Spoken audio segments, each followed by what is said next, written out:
She is dead. No one will survive. Ah! The sharp bone spur pierced through the girl's pelvic bone. Her limbs severed like a hapless animal, sprawled on the ground and emitting a harrowing cry, reminiscent of a hellish two. Lament, Xia Qing, today is your day of reckoning.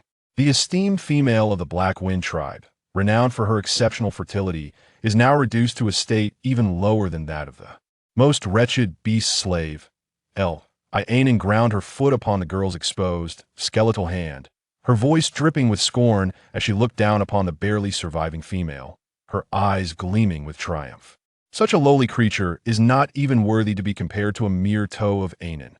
Beside her, a male held the bone spur, his face adorned with affection and flattery, eagerly reinserting the weapon.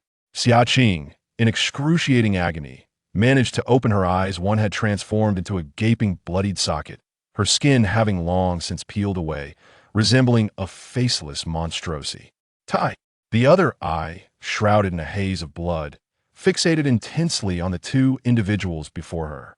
Her dear friend, and her beloved beastman, Feng Su. She had treated Ailing like a sister, always thinking of her interests. She had sacrificed all her high-grade beast crystals to aid Feng Su in ascending to become the strongest warrior of the Beastman tribe. Yet, unbeknownst to her, the two had conspired in secrecy, betraying her trust, binding her to the lair of ferocious beasts, subjecting her to relentless torment, draining her of BLOD and flesh day and night. Why? She had treated them so well. Ailing crouched down, grasping Xia Qing's dislocated jaw, her eyes sparkling with mockery as she leaned closer, whispering in a tone audible only to the two of them, "Do you wish?" "Oh no, why? Feng Su and all the males revolve around you. You are the tribe's fortunate star, endowed with unparalleled fertility and the finest resources. I am but a wretched creature, akin to a rat in the gutter, reduced to wagging my tail in desperation beside you.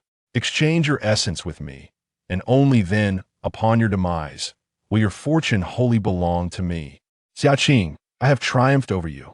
A delicate voice whispered in Xia Qing's ear, her blood-red pupils widening in disbelief. Ailing had been scheming against her from the very beginning. How foolish she had been, considering Ailing her closest confidant, while nurturing a viper at her side. Oh, by the way, before Xia Qing could fully comprehend, Ailing chuckled lightly, as if recalling something. Your foolish elder brother met his demise, crushed by stones while vying to earn beast crystals for Feng Zu's ascension. Uncle Lei, who sought you in the forest, was devoured by a ferocious beast. It was you who brought about their doom. Moreover, there is a simpleton who harbored affections for you, but having been forsaken, he has become my beast slave, bound to obey me for eternity. No one can save you." Xia Qing's blood-red eyes brimmed with incredulity. How could her brother and Uncle Lei have encountered such misfortune? And Yunzhe, once the only male who truly cared for her. She had been utterly mistaken.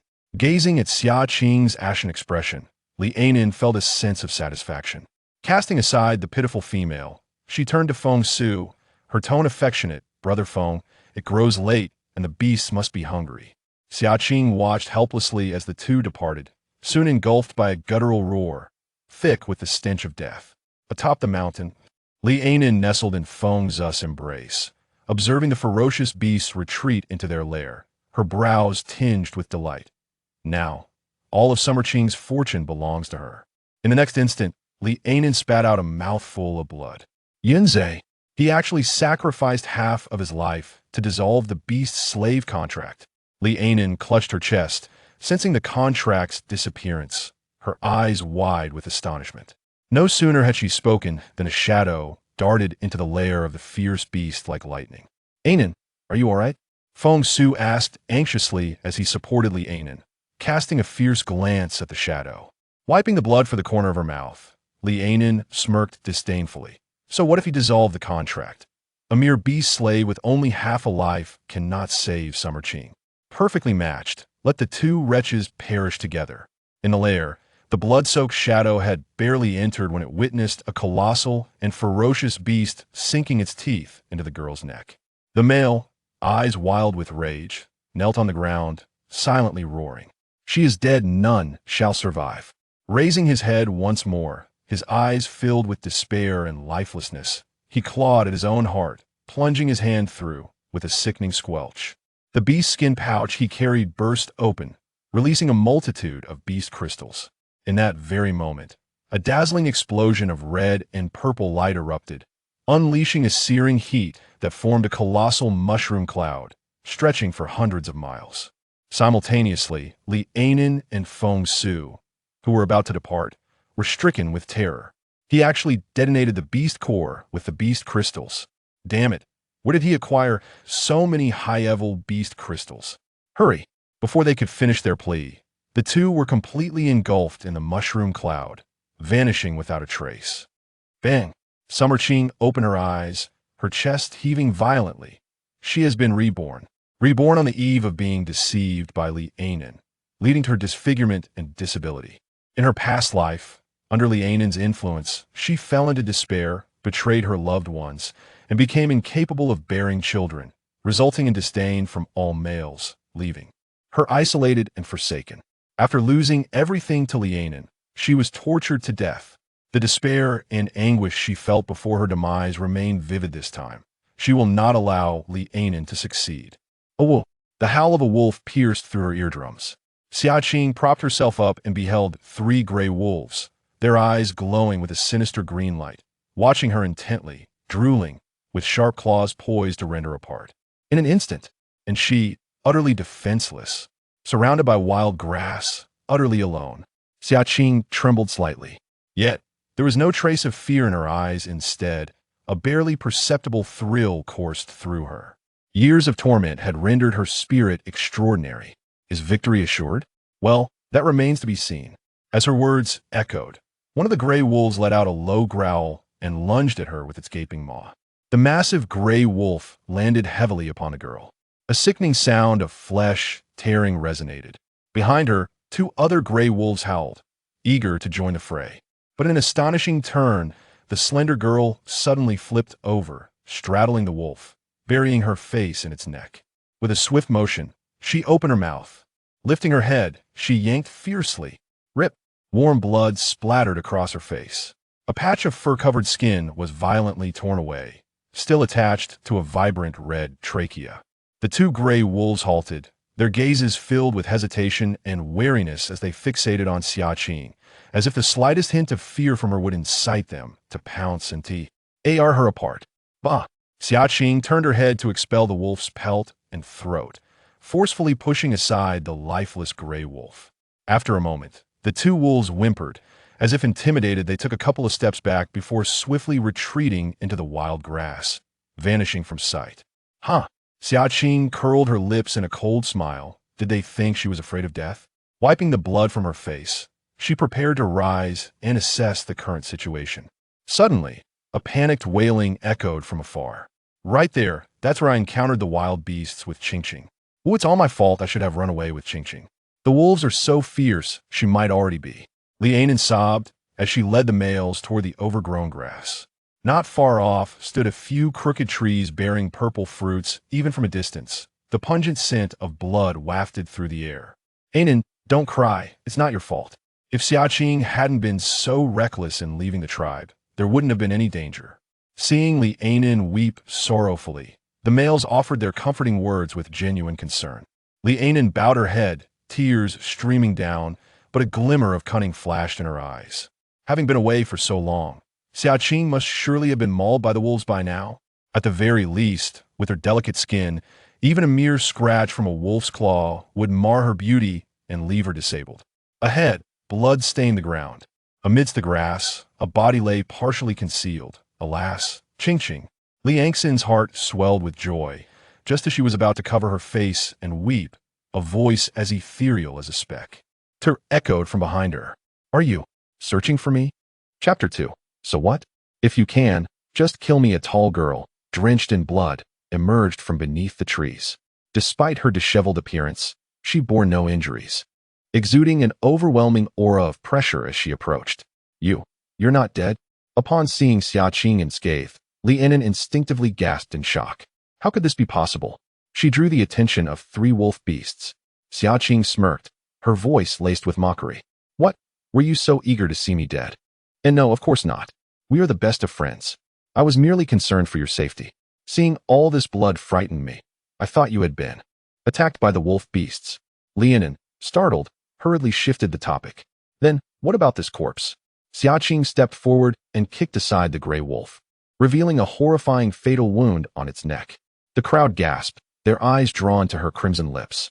You killed this wolf beast? Lianin exclaimed incredulously, her voice sharp with disbelief. This is impossible. Xia Qing, the weakling who hasn't awakened any talents, could never slay such a ferocious creature. Did she really bite it to death? Is she out of her mind? The males around them exchanged glances. Realizing her own indiscretion, Lianin pinched her palm and forced a concerned smile, gently saying, What I meant to say is, Qing, you're not hurt, are you? You mustn't act recklessly again. Even if Feng Su refuses to mate with you, you shouldn't let it get to you. Xia Qing looked at her as if she were a fool. Are you truly that dim? Instead of taking your own life, you come here to feed the wolves?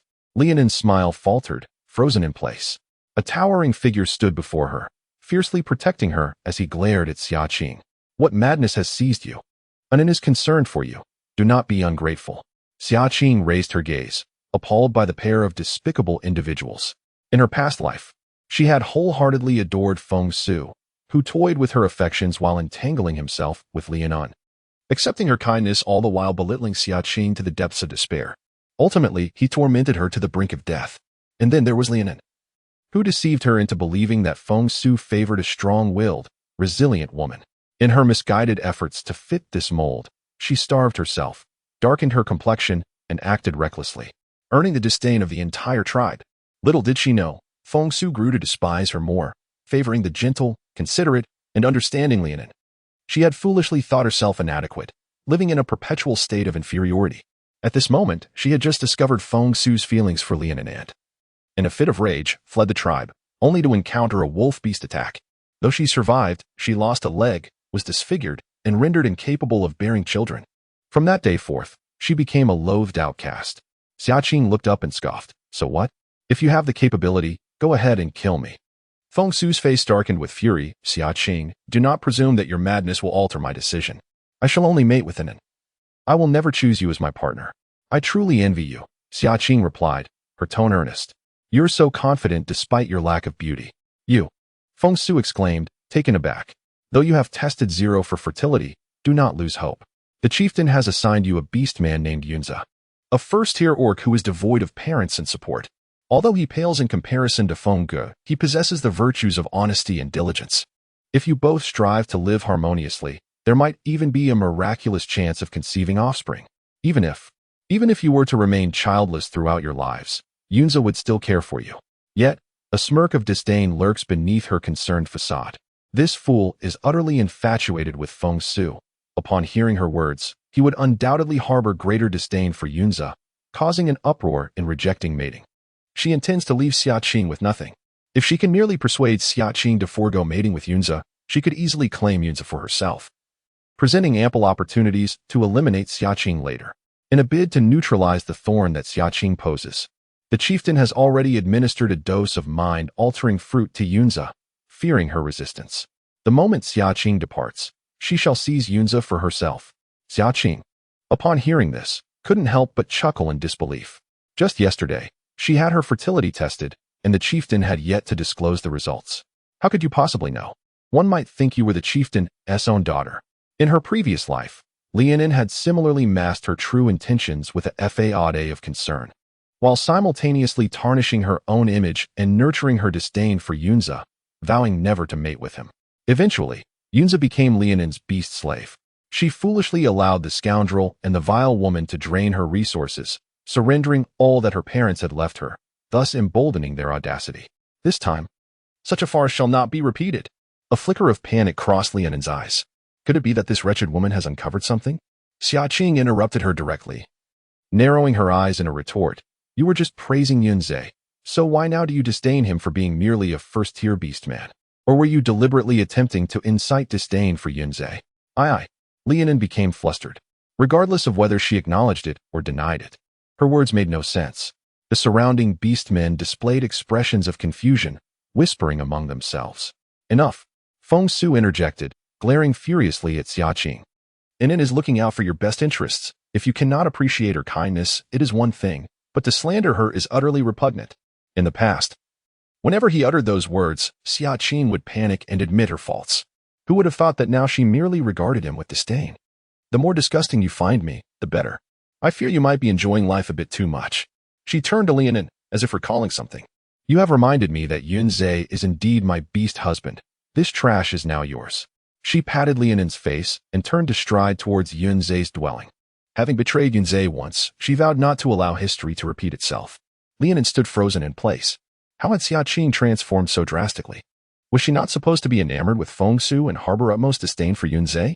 Xia Qing halted before a modest wooden cabin. In her previous life, although Yunzhe had been taken as a beast slave by Lianin, they had never mated. Initially, he had genuinely liked her. Yet, after being hurt and rejected for so long, would he still accept her? With hesitation, she pushed open the creaking wooden door. In the next moment, Xia Qing was lifted into the air, embraced by a powerful arm and brought down onto the wooden bed, an air of wild dominance enveloping her. The beast-skin skirt slipped down to her waist in an instant. Xia Qing gasped, feeling a chill beneath her. Just as her head lowered, it abruptly halted. What do you seek? A deep, husky voice emanated from the figure beneath her, laden with restraint and forbearance. Her hands began to wander restlessly. She had come to atone for her transgressions, and it was essential for Yunzhe to perceive her sincerity. Yet before she could make contact, a pair of large hands firmly restrained her. Chapter 3. Awakening dual abilities. Yunzhe's body stiffened, and before he could react, he was suddenly toppled to the ground by the soft feminine form. Their lips met, a mingling of breath and blood, an intoxicating rush. Xia Qing rose, straddling him, poised to lower her head when the male beneath her abruptly encircled her waist, his large hands sweeping aside the beast crystals, revealing a clear space. In the next moment, the world spun as she found herself pressed beneath the solid weight of his chest. A firm hand seized her chin, forcing her gaze upward. She met his brooding, scrutinizing golden beastly eyes, pupils slightly dilated, clearly restrained. What exactly do you intend?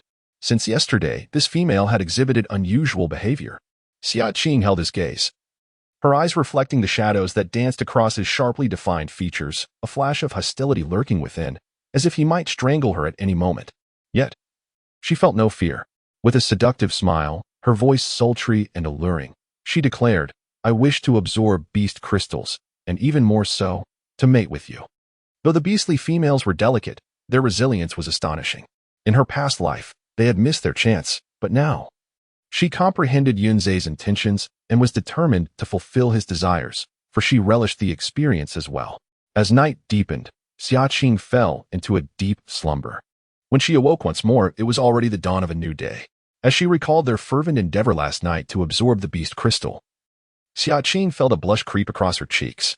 For 2 consecutive days, Yunzhe's stamina showed no signs of waning. Rather, he seemed to thrive under pressure, leaving her quite overwhelmed. You're awake, Yunzhe announced as he entered, carrying a stone bowl filled with warm water. Drink some, but refrain from speaking. Be cautious of your throat. The commotion from the previous night had indeed been quite pronounced. Xia Qing looked up to find Yunzhe's expression impassive. Though his ears were tinged a deep crimson, she chose not to address it, instead chuckling softly as she accepted the bowl and took small sips. Once more, she heard Yunzhe's clear and detached voice. I have advanced. I am now a 2nd-tier beast man, thanks to your 2nd-tier beast crystal. Last night, I also absorbed 21st-tier beast crystals. Should you desire them, I will repay you swiftly. You've advanced. Xia Qing's eyes sparkled with surprise.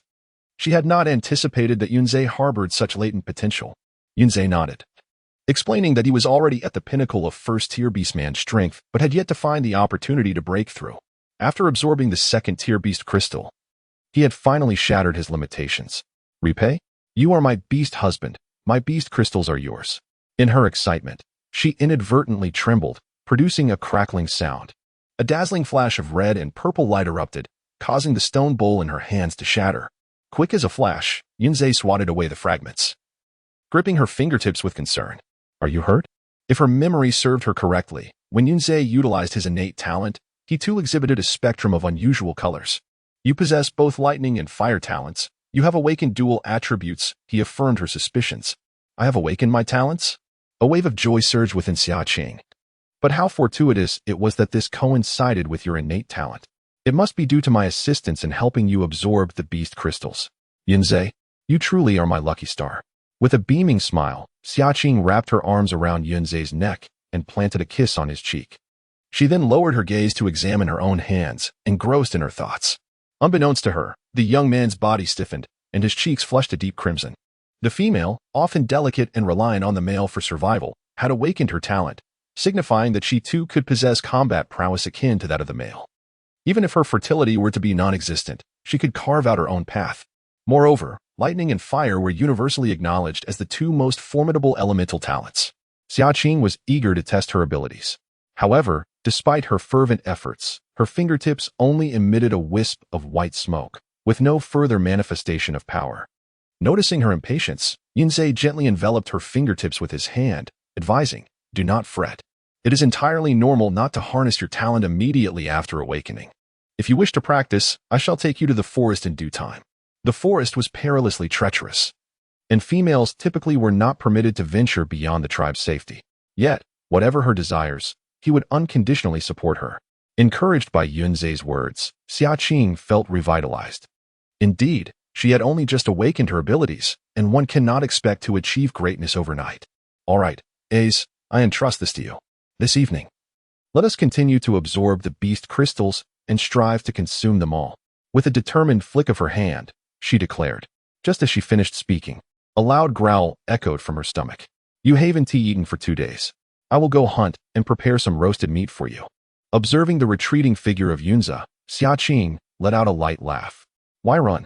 I meant this evening. I won't devour you right now." Yunzhe, a serpent beast, relished cold food, which is why there was no firewood at home. To the east of the Black Wind tribe lay a small grove where the beast men often gathered firewood. Having absorbed the beast crystal, Xia Qing felt invigorated, the fatigue of the previous night swept away, and her strength significantly increased. In no time, she had bound 2 bundles of wood with vines, one in each hand, as she made her way home. However, before she could exit the grove, she unexpectedly collided with an unpleasant presence. "Xia Qing, are you following me? I've already mated with an inn. How long do you intend to cling to me?" Feng Su, with a look of disdain, obstructed her path. Xia Qing furrowed her brows, incredulous. "Following you? How audacious of you to assume that. You, a female, are here gathering firewood. Aren't you hoping to see me?" Feng Su let out a cold snort, recalling the humiliating incident from the day prior, momentarily pausing his words. "Nevertheless, I am not entirely unforgiving. If you present me with a beast crystal, I might overlook yesterday's events." Although Anan lacked a beast crystal, she was reputed for her high fertility, rumored to possess a level 6 capability. The fertility levels of females were regarded similarly to the combat strength of males, ranging from 1 to 9.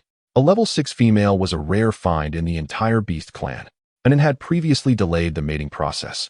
And Xia Qing had indeed rendered him significant assistance. He certainly had no cause for complaint.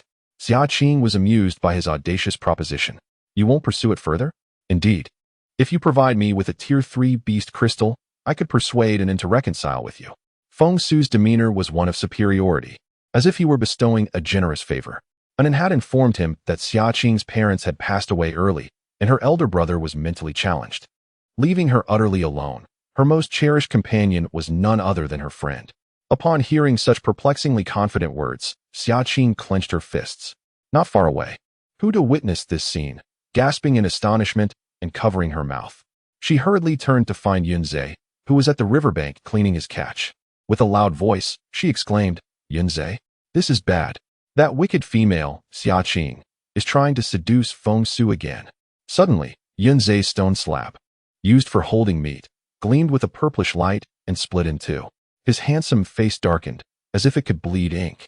Chapter 4. Striking at his most vulnerable spot, Huda shuddered, retreating a couple of steps, stammering, "Why, you mustn't be hasty.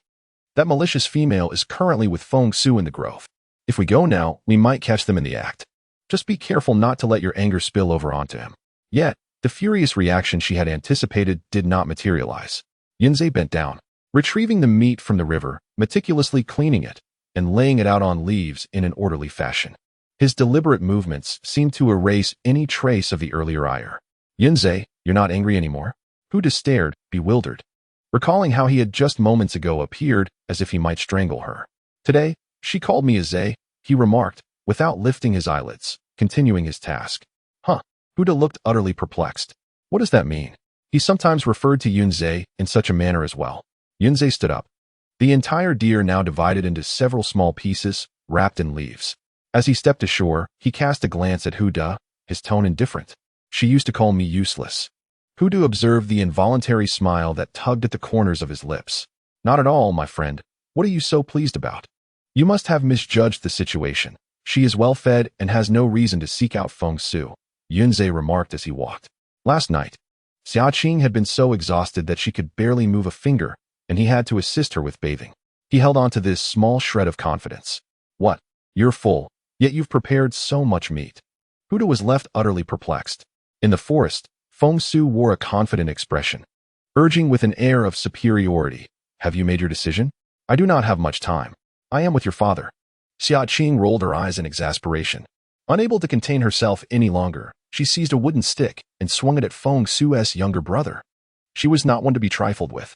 Without her fondness for this particular lens, Feng Su was worth no more than a pile of refuse. Hiss. Feng Su doubled over in pain, veins bulging on his forehead as he glared at her in fury. Xia Qing, how dare you strike me?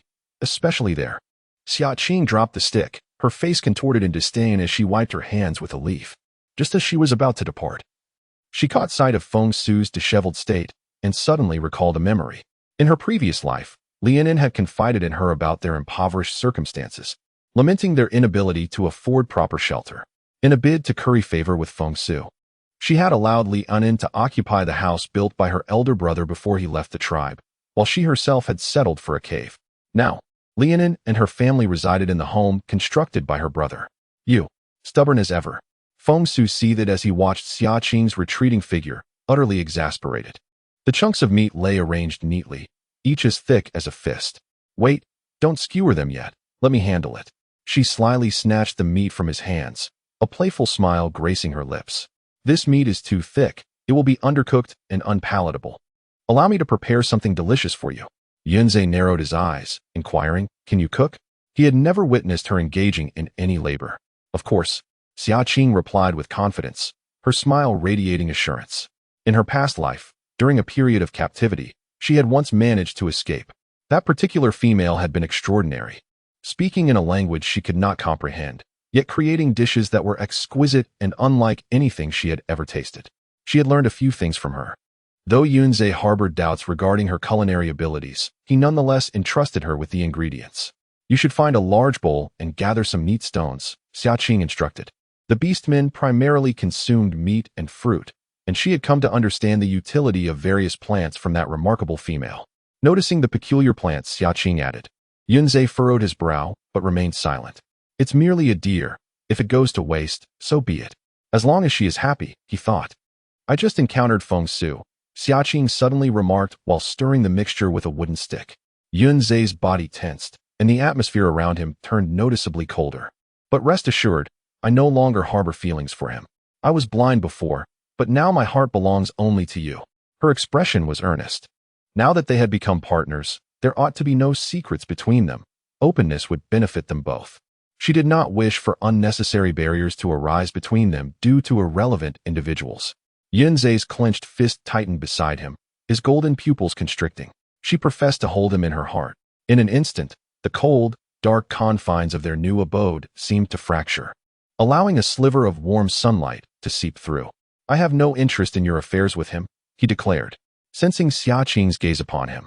He stiffly turned his head away. Who could ascertain whether she was deceiving him? This female was adept at playing mind games.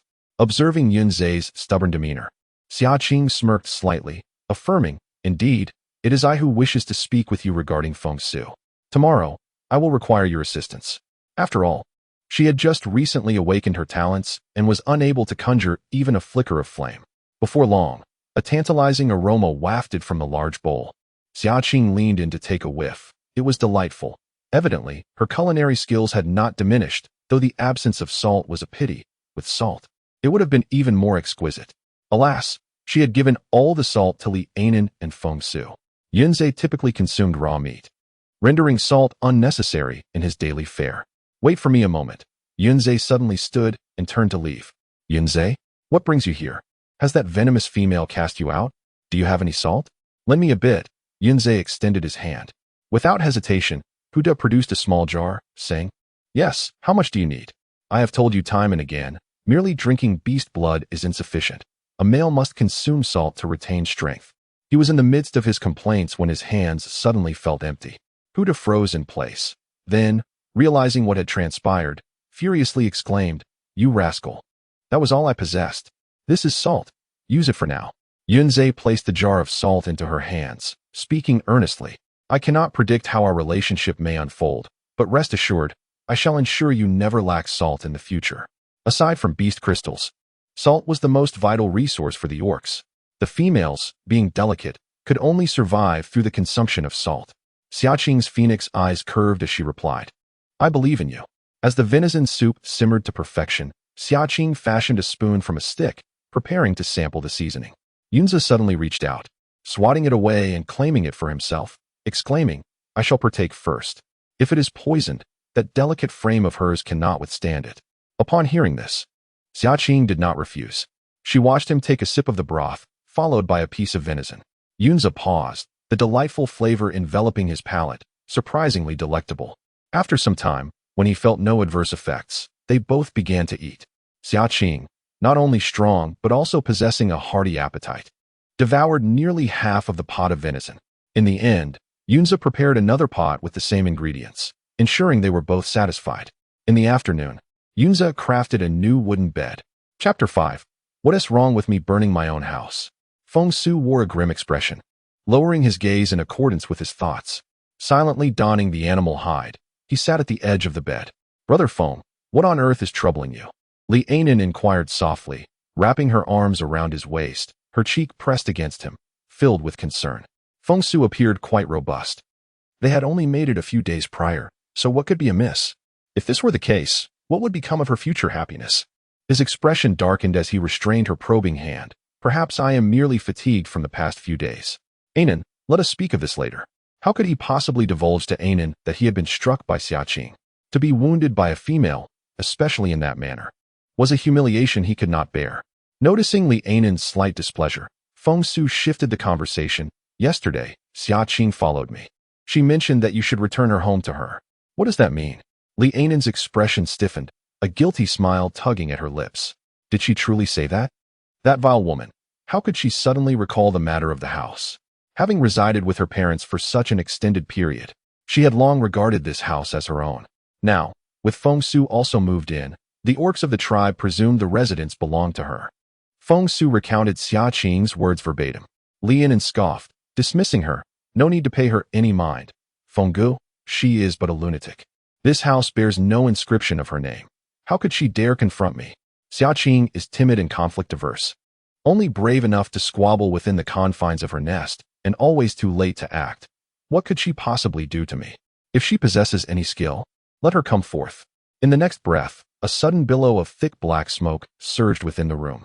Coughing ensued, as the temperature escalated swiftly. Flames flickered outside, and Feng Su's countenance paled. It was evident the house was ablaze. Li Aining's face drained of color, leaving her no time to don her animal hide, and the two hastily fled. Outside, the inferno raged fiercely, with several naked figures scrambling out in disarray. The fire attracted a considerable audience of orcs, who gathered to witness the spectacle. Li Ailing felt a chill run through her, while Feng Su swiftly tore off a piece of animal hide to drape over her. Who did this? Who was responsible? If I find out, I shall not let them escape unscathed. Li Aining's mother, Li Hua, emerged alongside two beastly husbands, incensed and hurling curses. The orcs were all captivated by the unfolding drama. Indeed, the household of Li Ailing was quite the hubbub. Just yesterday the tribe entertained itself with mating displays, and today, the fire consumed their own abode. Life for the orcs was rather monotonous, revolving solely around eating, drinking, and sleeping. Thus, when something lively occurred, it was an event not to be missed. Amidst the crowd, a melodious voice chimed in with malicious glee. Ha ha. Xia Qing and Li Ailing, you two have finally reached a day of mutual destruction. Li Aining's keen ears caught the mention of Xia Qing's name. Upon turning her head, it was indeed true. Xia Qing stood beside the cabin, with Yunze employing his fire affinity to intensify the flames. The two were committing their act without a hint of concealment. Ace, splendid work. Continue. Make it burn brighter, Xia Qing urged enthusiastically. The fire engulfing the wooden cabin surged fiercely, resembling a dragon of flames, threatening to consume Li Anin once more. Anin felt darkness envelop her. Her hair singed in an instant. This wretched person dared to set her ablaze. Feng Su, quick and nimble, pulled Li Anin away, while Li Hua, heartbroken, embraced her daughter. Weeping, Anin, are you hurt? My dear Anin. Upon seeing the approaching clan leader, her tears flowed even more profusely. Oh, clan leader, you must seek justice for Anin. Xia Qing possesses a heart of malice, intent on burning our family to ashes. The clan leader, enraged, was further pained by Li Hua's sorrowful weeping. Turning, he raised his hand in fury, in broad daylight, setting fire to a female. Xia Qing, you have truly defied the heavens. A murmur of shock rippled through the crowd. Xia Qing was not without reason to receive such a slap. Yet, just as the hand was about to descend, it was seized by a powerful grip. Yunzhe stood protectively in front, his golden beast-like eyes glinting with coldness. Clan leader, is it really appropriate to lay hands on a female? You have advanced to a second-tier beastman? The clan leader could hardly believe his eyes. The Black Wind tribe was merely a remote small tribe, with only a few first-tier beastmen, and now with Feng Su's unprecedented rise to second tier, it was already extraordinary. The beastmen revered strength above all. He, a mere first-tier beastman, had retained his position due to his age and had not been usurped by Feng Su. Yet now, with Yunzhe rising as well, his position as clan leader was precariously threatened. Li Ainan's eyes turned red with jealousy. How could that wretched woman possess a second-tier beastman as a husband? What right did she have to be on par with herself? Chief, do not heed their slander against me. I merely wish to burn down my old house and rebuild it. Xia Qing crossed her arms defiantly, asserting, it's my house. What of it? The chief grunted in anger, your house? This is clearly Ainan's. Li Ainan's face paled, and she nervously sought to divert the topic. Chief, I believe you are growing old and your memory is failing. This house was constructed by my elder brother before he left the tribe. How has it become Li Ainan's? Xia Qing retorted loudly. The chief was momentarily taken aback, recalling the matter. Just as he was about to object, a beastman from the crowd interjected. This house was built by Xia Chuan. I can attest to it. Many beastmen witnessed it. Xia Qing raised an eyebrow and turned her gaze. The owner of the voice was none other than Yingwe, the female who had just remarked on their mutual disdain. Clad in a strikingly alluring leopard-skin miniskirt, her figure, though not particularly tall, was captivatingly curvaceous, making her stand out in the crowd. If Li Ainan was her close confidant from a past life, Yingwe was her foremost rival. Their animosity palpable. Yet, she never anticipated that Yingwe would come to her defense.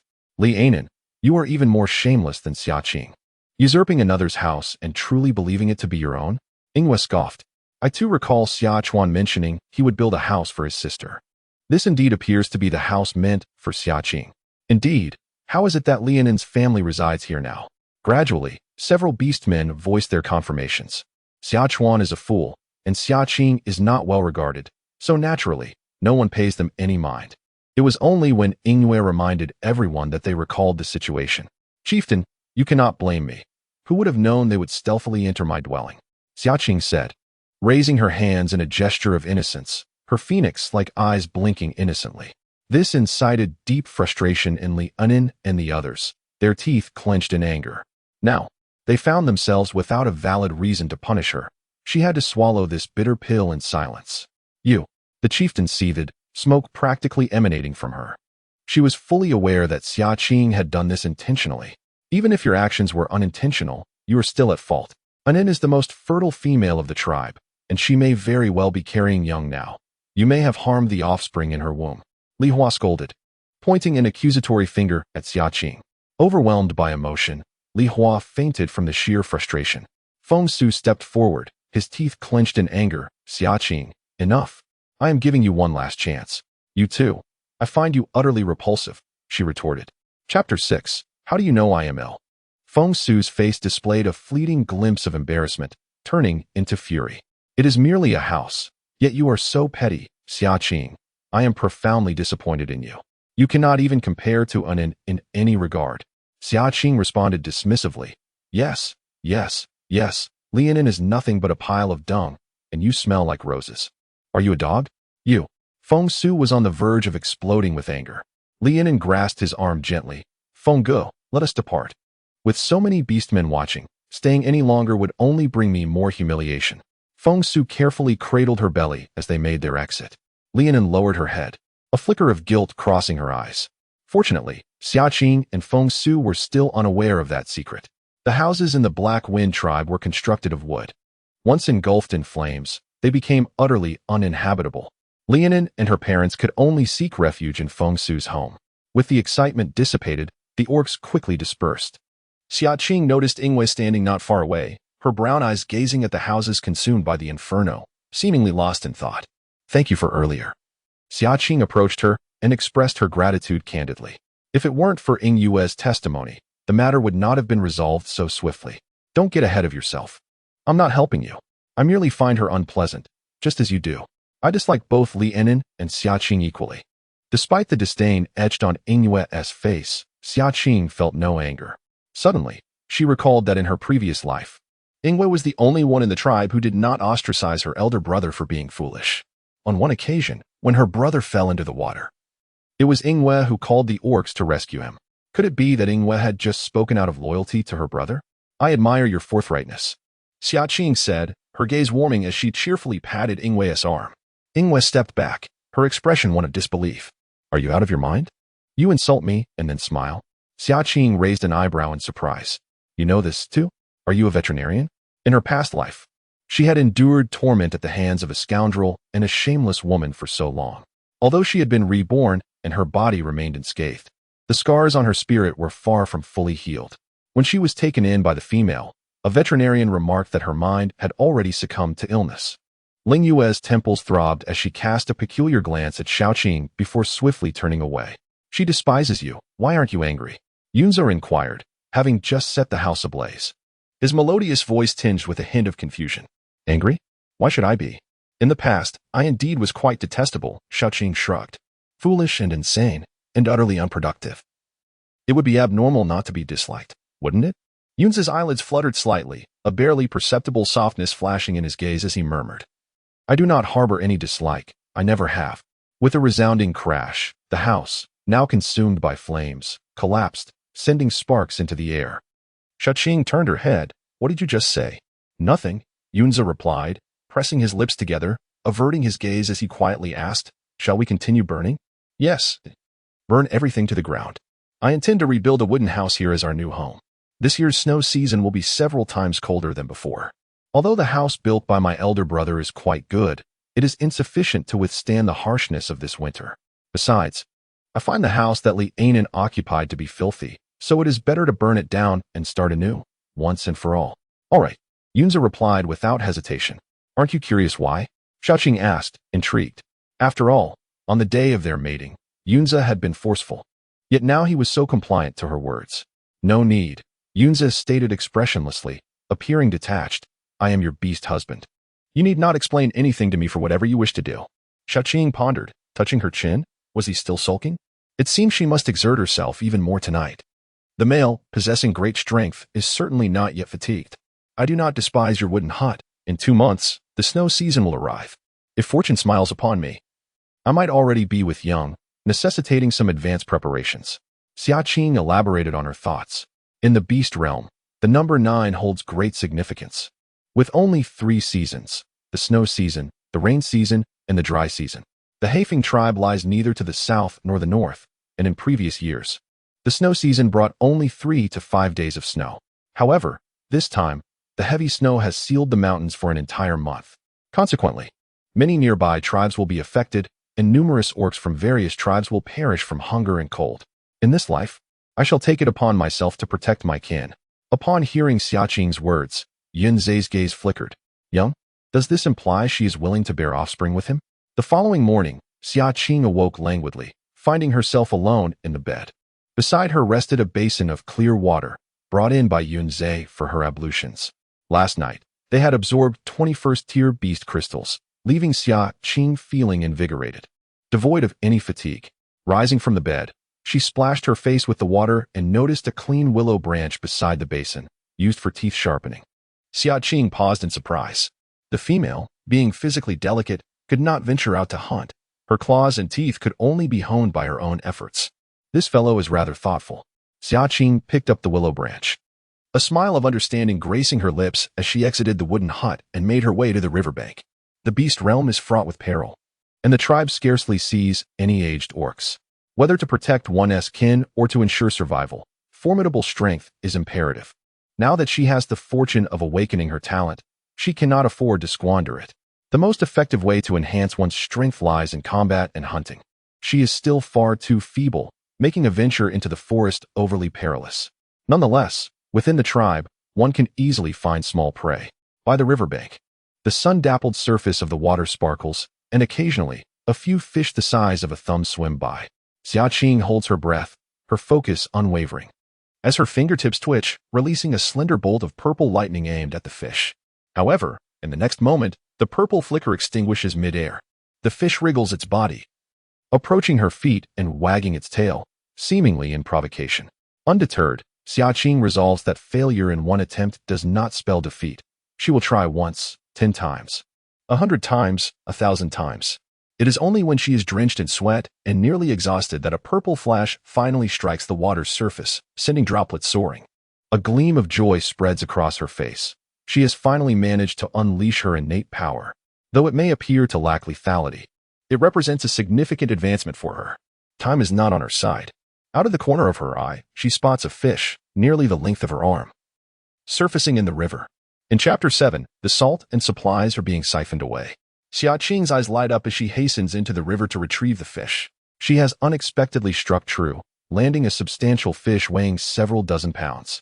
Most orcs are not fond of fish, but as a female of the Sand Dune Cat clan, her favorite delicacy is indeed fish. The large fish stands tall, nearly reaching her waist. Even a male would find it challenging to catch such a sizable creature. The prowess of her lightning abilities is indeed formidable. Xia Qing muses. She is still merely at the first tier. Should she ascend, she may well rival Feng Su. This further solidifies her determination to enhance her strength. Building a house. Do you not already possess a dwelling? Why then do you seek to construct another? A Qing aspires to construct a new dwelling, believing that if she were to conceive offspring, it would ease the trials of the winter season.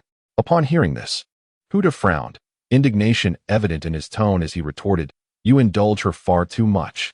Why on earth would you build a new house when there is already ample shelter? I suspect she is merely trying to provoke you. You still hold hopes for her to bear young, but her fertility is non-existent.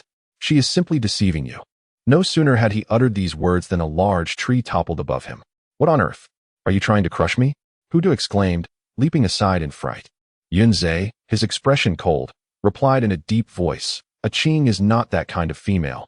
The chief has not declared her fertility, and such talk is mere gossip. I trust her, and you are not to speak ill of her again." Huda, still seething, shot back, "Fine, let yourself be fooled. Just remember, when the time comes and you find yourself bereft of even your undergarments, do not say, 'I did not warn you.'" With that, he stormed off, chopping at the tree trunk in a fit of frustration as if venting some pent-up emotion. Yunzhe paused in his actions and glanced over. "I am not assisting a malicious female.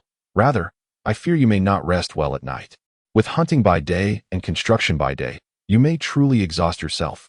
Huda scoffed, irritated. The entire tribe knew that Xia Qing was insatiable, often dragging Yunzhe into labor until dawn. Which female would be so inconsiderate of her mate? Over several days, her demands had only intensified. Even the sturdiest beast could not endure such strain. What Huda was unaware of, however, was that despite Yunzhe's lack of rest at night, he had absorbed a substantial amount of first-tier beast crystals, washing away his fatigue with their power. Instead of weakening, he had become even stronger than before. "Thank you for the salt you lent me. I shall repay you twofold." Huda cherished the kindness bestowed upon him in his heart, who was preparing such a delectable dish, filling the air with an enticing aroma. Yunza harbored a suspicion but chose to remain silent as he approached the wooden cabin. As they drew near, they beheld Xia Qing diligently simmering a pot of fish soup. The soup, infused with ginger to mask any fishy odor, was cooked alongside radishes and generously sprinkled with chopped green onions. The fragrance was so alluring that it stirred even the most dormant appetites. She understood that Huda was one of Yunza's few friends. Although Huda did not particularly favor her, he genuinely cared for Yunza. Huda stared intently at the pot of fish soup, swallowing hard, momentarily forgetting his grievances towards Xia Qing, and instinctively nodded in agreement. However, Yunze suddenly released his grip, causing the heavy log to bend Huda's waist. He was not fond of fish. Indeed, if that were the case, I shall prepare something different next time and invite Huda to dine with us, Xia Qing remarked knowingly. Apart from their feline clan, few beastmen had a taste for fish. Huda nearly choked, for he longed to savor the dish. Such a fragrant fish, who wouldn't wish to relish its flavor? Yet, observing Yunze's dismissive demeanor, he sheepishly set the log down and said reluctantly, "Ahem, yes, perhaps another time." Yunze approached and, taking a ladle, inquired with his magnetic voice, "Where did you procure the fish?" Xia Qing stepped aside, admiring the elegance of his long fingers as he held the bowl, and with a playful smile replied, "I caught it from the river beside the woods." "Are there fish of such size in the river?" Yunze asked, his expression one of astonishment, as he had never heard of such a thing before. "It was my first encounter as well. I initially thought I would miss. By the way, I captured it using my lightning affinity, and I had no idea it was so powerful," Xia Qing remarked with a sense of wonder. A flicker of surprise once again crossed the narrow depths of Yunze's eyes. "You have mastered your lightning affinity so swiftly?" Generally, when beastmen awaken their talents, it takes several months to wield them proficiently. Some with lesser aptitude may take years to learn. For instance, I practiced diligently for a month before I could use mine adeptly. How long has it been since Xia Qing awakened? And yet she precisely caught her prey. Indeed, I spent the entire afternoon practicing on the fish. Xia Qing nodded, feeling that her own comprehension was rather lacking. Managing only a flicker of lightning after a day of effort, Yunze fell into silence. An entire afternoon? If other males were to learn of this, they would surely wish to hide away in a crevice. Males hunt daily, squeezing in time to construct their homes. Shortly after Yunze departed, Xia Qing heard the excited shouts of beastmen. The bamboo rat tribe was renowned for its salt production, and nearby tribes, large and small, would bring their respective goods to exchange with them. In the beastly realm, salt, much like beast crystals, serves as a universal currency. Xia Qing immediately rose to her feet and walked outside, eager to inquire about her elder brother's condition. Outside the chief's dwelling, the beastmen had gathered in throngs. Without a second thought, she joined them. After searching for a while, she discovered the chief distributing salt to the females being scarce and capable of bearing offspring. The tribe regularly allocated salt to them. Males, however, did not receive such favorable treatment. After some consideration, Xia Qing decided to join the queue, hoping to ask the chief about the situation when her turn to receive salt arrived. When it was her turn, the chieftain's male companion casually tossed her a few salt cubes, each no larger than a fingernail. She furrowed her brow. Was this truly all? The salt you just distributed to the other females was far more generous. And what about the supplies my elder brother entrusted you with?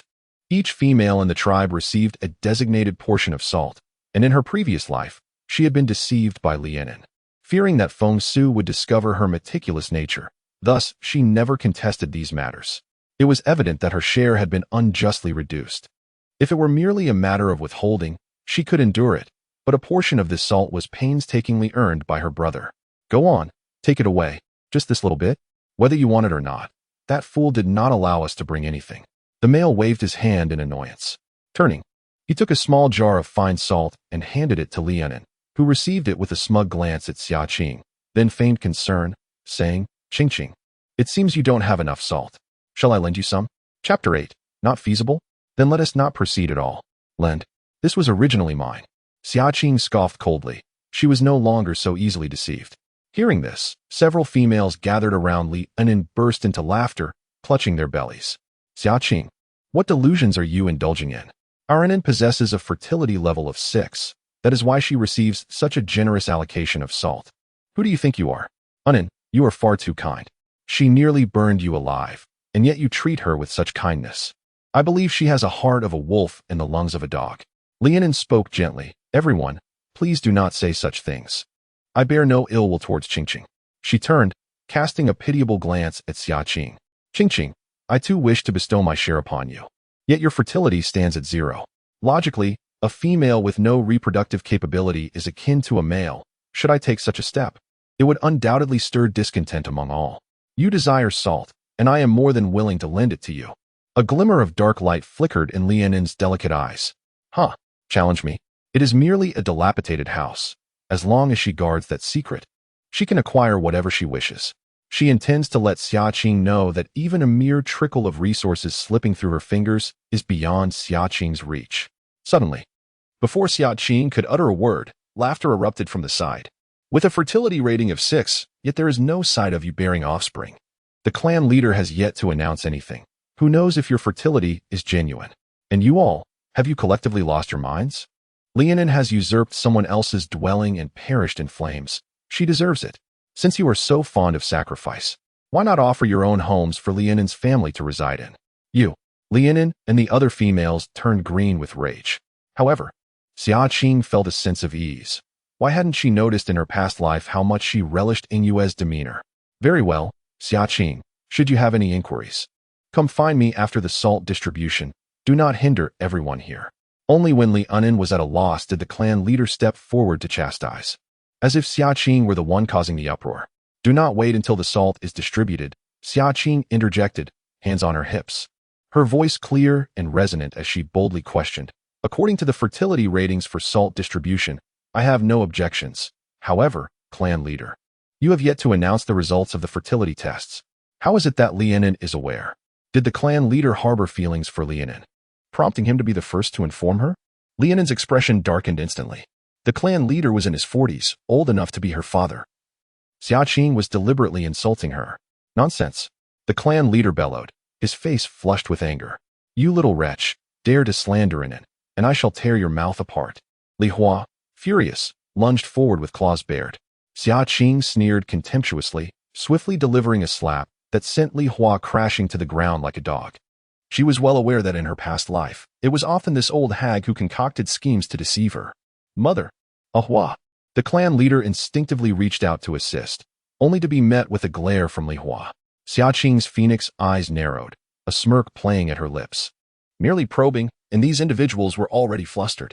With a light remark, Xia Qing silenced any explanation from the clan leader. A flicker of panic crossed the clan leader's eyes as he stepped forward, feigning a smile to placate her. Yes, of course, come, let me explain inside. This madwoman, Xia Qing, must not learn the true circumstances surrounding Xia Chuan. No need, it is not something to be hidden, we can clarify it right here. Xia Qing stood her ground, immovable as if her feet had taken root. The clan leader's expression darkened as he commanded a male subordinate, go. Fetch Xia Chuan's belongings for her. By the way, I seem to have not seen any of my brother's supplies since this year began. It should have been 5 months. Right? Counting on her fingers, Xia Qing smiled at the clan leader. Go fetch, bring me 5 months' worth. The clan leader gritted his teeth. Before long, 3 jars of salt, a pile of animal skins, food, and even a first-tier beast crystal appeared beside Xia Qing. She cast a sidelong glance, a cold smile creeping into her heart. To silence her, the clan leader was truly going to great lengths. Patience now, Xia Qing smirked, showing no inclination to depart. The tribe is currently spreading rumors that my fertility is non-existent. I wish to undergo another assessment. In her past life, Lianin had stolen everything from her. What about her fertility? Could it too have been tampered with? The moment these words escaped her lips, the expressions of the clan leader and Lianin turned ashen. Reassess what? The clan leader conducted the initial assessment personally. Could it possibly be false? Li Hua stammered. Qing, the clan leader has many matters to attend to. Let us not add to his burdens. Lianin timidly interjected. Xia Qing regarded her with a smirk that conveyed both amusement and disdain. The fact that our fertility was rumored before any official announcement is a failure on the clan leader's part. How can this be seen as causing trouble?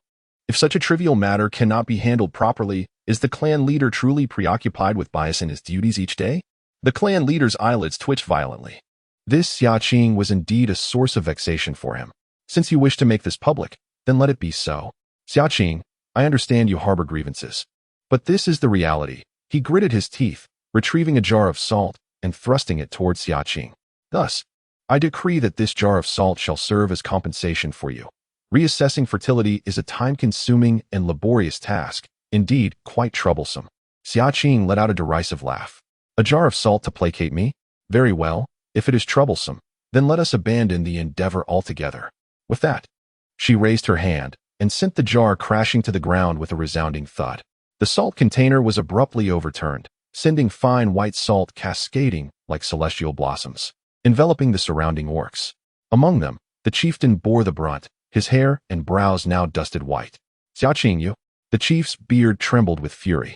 One hand raised in anger. He hesitated, suddenly recalling that Xia Qing's beast husband, Yunzhe, had already ascended to the second tier of orc status. A second-tier orc was not to be trifled with, even by the chieftain. Chieftain, shall we proceed with the test? If not, no one will receive any salt today. Xia Qing narrowed her eyes, rolling up her sleeves as if ready to upend someone else's salt container. If she was to suffer, no one else would find ease. The chieftain's temples throbbed. He believed Xia Qing was indeed capable of such an act. Let us proceed. Chieftain, we cannot. Lianin and Li Hua exclaimed in unison, attempting to halt the proceedings. Did this not risk exposure? Why not? What are you afraid of? Xia Qing scoffed at the two. I am not afraid. I merely worry for you. This is not a matter of honor. Even if we retest, the outcome will remain unchanged. Lianin stammered, her voice betraying her unease. Mind your own business. Xia Qing shot her a disdainful glance and turned to urge the chieftain onward. The chieftain retreated into the wooden hut and soon emerged with a wooden box. He opened it to reveal a round stone, about the size of a fist. Entirely black, yet radiating a crystalline sheen akin to that of crystal. This is the crystal used to test fertility. Simply place your hand upon it, the chieftain reminded gruffly. The crystal, forged by beast shamans, harbored special powers, capable of sensing the strength of a female's fertility and reflecting it accordingly. Xia Qing stepped forward, unhesitatingly placing her right hand upon it. Chapter 9. Regretful to the core. Surrounding her, the orcs gathered, stretching their necks to observe. In a world where males outnumbered females, the tribe had initially chosen to conceal the reproductive capabilities of their females to ensure that more males could find mates. Otherwise, upon knowing, the males would be disinclined to bond with females deemed to possess low fertility. Having never witnessed a female's fertility assessment, their curiosity was piqued. Lianin and her daughter paled at the sight, their anxiety palpable. The female beside them, oblivious to the tension, continued to mock Xia Qing. Xia Qing, do you truly believe that a reevaluation will enhance your fertility? No sooner had the words left her lips than the black crystal beneath Xia Qing's palm suddenly radiated a resplendent white light.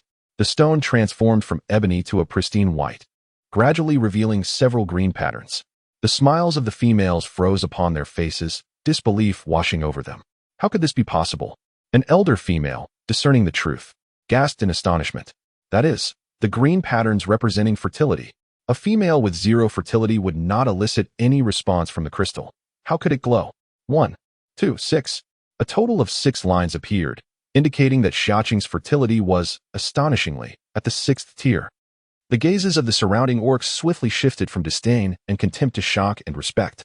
Females of the 6th tier of fertility were exceedingly rare within the entire orc race. Our tribe has unexpectedly produced 2 females of such remarkable fertility. Truly, the beast god has opened our eyes. The uninformed males began to cheer in jubilation. These 2 individuals each possess but a single beast husband. Were they to mate with them, they could bear offspring and perpetuate their lineage. For the orcs, procreation is of paramount importance. I must confess, I previously miscalculated this matter, which was a grave oversight on my part. Xia Qing, I shall select a more suitable beast husband for you by tomorrow, the chieftain said with a reassuring smile. Eager to dismiss Xia Qing without further ado. As long as Anand's secret remains undisclosed, all will be well. Lianin also managed to force a smile and stepped forward to offer her congratulations. Anand, congratulations. It appears your fertility is not non-existent. How splendid. With Xia Qing's fertility now revealed, it was imperative for her to mend her relationship with her. Does the Black Wind tribe possess a beast husband superior to Yunzhe? Xia Qing scoffed derisively, turning to face Li Anan. And you, do not rejoice too soon. Since you are here, let us measure yours as well. In her previous life, she had been entangled with Feng Su for quite some time, yet had not borne a single child. She had long harbored suspicions regarding her fertility. Xia Qing let out a cold laugh, and before Li Anan could retreat, she seized her wrist and pressed it against the crystal. No need for idle chatter. If I command you to measure, you shall measure. Her movements were swift, leaving the chieftain and Li Hua momentarily stunned. Xia Qing, what is with your arrogance? It's merely 6th tier fertility, and Anne's fertility is also 6th tier, and she has never behaved as you do. Indeed, Anan, fear her not. Let her witness your fertility. The females around Li Anan immediately rallied to her defense. All eyes turned expectantly toward the crystal. Yet, after a prolonged wait, the crystal remained inert, a dark and silent void, as if it were stagnant water. Lianan's face flushed crimson, utterly mortified. It must have been a miscalculation just now. Anin, please try a few more times. Noticing the peculiar gazes cast by the orcs, Li Hua hastily intervened, casting a discreet look towards the chieftain. Old fellow, you must think of a solution quickly. We cannot let everyone discover that Anin's fertility is non-existent. How will she survive in the future? The chieftain broke into a cold sweat, turning away from Li Hua. What could he do? At this point, even the beast god would be powerless to intervene. Anin had no choice but to brace herself and attempt once more. Yet, the outcome remained unchanged. The crystal showed no reaction whatsoever. Anin's fertility was indeed 0? Damn it, we have all been deceived by Anin. How could she have the audacity to claim her fertility was at the 6th tier? The orcs were incensed. What a coincidence that Anin and Xia Qing's fertility levels were perfectly reversed. Could it be that someone orchestrated this? Yingyue, reveling in the chaos, exclaimed loudly. It is true. Had Xia Qing not insisted on a retest today, we would have been duped. Fortunately, I did not mate with Anin. TSK, Fengxiu is truly unfortunate. A group of males shuddered at the thought, shaking their heads in sympathy for Fengxiu. To choose a mate with 0 fertility, Fengxiu's life is effectively ruined. Anin's fertility is non-existent. Xia Qing is the rare female with 6th tier fertility. What does this mean for Fengxiu, who previously rejected Xia Qing? Feng, please let me explain. Anin was in a fluster. At that moment, a middle-aged female suddenly remarked, it seems something was amiss with Xia Qing's fertility test just now. Li Hua's heart soared with hope, thinking there might still be a chance for redemption. Unexpectedly, the words spoken by the female plunged her into despair. Xia Qing detected a small orb on the lines that represented fertility, a sign indicative of expecting offspring. Upon this revelation, the crowd was struck as if by thunder. What? Xia Qing is already with child? My heavens, Yunzhe is exceedingly fortunate. After all, Yunzhe is now a 2nd-tier beastman, perfectly matched with Xia Qing, who boasts a 6th-tier fertility. Fengxiu felt an overwhelming regret wash over him. Shaking off Lianan's hand, he strode away decisively. Fenggu. Lianan tightened her grip on her skirt, her eyes reddening with jealousy. This was supposed to be her moment. Goodness, brother, have you struck the jackpot? Huda was left dumbfounded. How had Xia Qing suddenly achieved 6th-tier fertility? And now she was expecting a child. That has impressive fighting potential. Yunzhe's demeanor remained cold. Yet the corners of his lips curled ever so slightly. I told you, a Qing is not just any female, she is exceptional. As the two were poised to depart, Xia Qing intercepted their path, snatching the salt jar from Lianan's grasp. Xia Qing, on what grounds do you seize my salt? Lianan, unable to contain her frustration, exploded with anger. You. Lianan was exasperated, yet ironically, these were the very words she had just directed at Xia Qing, rendering her speechless. She could only watch helplessly as Xia Qing took her salt away. Just then, she noticed visitors arriving at her home. Observing the figure of the newcomer, a smile involuntarily graced her lips as she dropped her burdens and hurriedly approached. Uncle Lei. Chapter 10. Whose room is the other one for? Hearing the voice, the newcomer turned around. At not yet 40, he possesses a robust and imposing physique, characterized by a square jaw and a bushy beard, projecting an air of seriousness that may seem unapproachable. However, in his gaze directed towards Xia Qing, there shines a gentle warmth. Uncle Lei, what brings you here? Xia Qing exclaimed with evident delight. Uncle Lei, a solitary figure without a partner, often spends his days within the embrace of the forest. Since her rebirth, he has been absent from the tribe, and she has yet to pay him a visit. As he spoke, he cast a discerning glance at Yunzhe and nodded in satisfaction. It is good that you can see clearly now. Make sure to cherish your life with Yunzhe. Should you encounter any difficulties, do not hesitate to seek me out. Yunzhe, though a 1st-tier beastman, is young and capable, attentive and caring. There lies potential for his advancement in the future. He is a longtime friend of Xia Qing's father and, having no partner of his own, has taken to treating Xia Qing as his own daughter since her father's disappearance. Previously, when Xia Qing was infatuated with Fengxiu, he had cautioned her, stating that while Fengxiu may appear glamorous, his intentions were far from noble, making him an unworthy suitor. Uncle Lei, you are mistaken, Xia Qing replied playfully, her eyes sparkling with mischief. Only in Uncle Lei's presence could she reveal a touch of her youthful innocence. Yunzhe is no longer a 1st-tier beastman. He has now ascended to the 2nd tier, Uncle Lei exclaimed, surprise evident on his face. soon replaced by hearty laughter. Excellent. A second-tier beast man is commendable. With Yunze looking after you, I can rest easy. Rest assured, should anyone harm her, I will protect her with my life. Yunze vowed earnestly. Xia Qing presented Uncle Lei with 21st-tier beast crystals, carefully wrapped in leather and pressed into his hands. For beastmen, these crystals hold a value akin to gold for humans. Uncle Lei, if you refuse to accept this, I shall no longer allow you to assist me in constructing my abode. Besides, your newfound strength provides me with a sense of security. In my past life, Uncle Lei perished at the jaws of a ferocious beast in his quest for self-discovery. It is not merely 20 beast crystals that I owe him. Repaying his life would be a rightful obligation. Moreover, with Lianin's unscrupulous intentions now unveiled, it is inevitable that she may resort to further treachery, potentially endangering those around her. With the beast crystals, Uncle Lei's prowess can ascend to new heights, allowing me to rest easy. But, oh dear Uncle Lei, should Yunze ever bully me in the future, you must assist me in teaching him a lesson. Xia Qing playfully winked. No sooner had her words left her lips than Yunze frowned, exclaiming with urgency, I would never. How could he possibly bully a Qing? Observing the rapport between the two, Uncle Lei could only smile wryly, ultimately agreeing to her request. Very well, my child, I shall help you collect them. Not merely collect, but absorb, Xia Qing corrected him. The sooner Uncle Lei advances, the sooner he can join Yunze in hunting third-tier ferocious beasts and procure 3-tier beast crystals for me to absorb. You intend to absorb beast crystals? Uncle Lei stood there, momentarily taken aback. It is a well-known fact that ordinary females cannot harness the power of beast crystals. And he recalled that Xia Qing had not awakened any talents. Indeed, thanks to Yunze, we can absorb beast crystals together. I have now awakened my talent. Xia Qing declared proudly, her fingers dancing as 2 flashes of purplish-red light flickered by. Yunze's ears instantly flushed crimson. This method, a secret technique of his clan, is generally unknown to most beastmen and can only be utilized between partners. In summary, it is all thanks to Yunze. Uncle Lei, you must hasten your promotion, otherwise, if I catch up to you, it would be quite embarrassing. Noticing Yunze's reluctance to speak, Xia Qing smiled and deftly changed the subject. All right. Uncle Lei laughed heartily, finally at ease to accept the situation. In the days that followed, Yunze hunted in the mornings and in the afternoons. He chopped wood and constructed a house alongside Uncle Lei and Huda.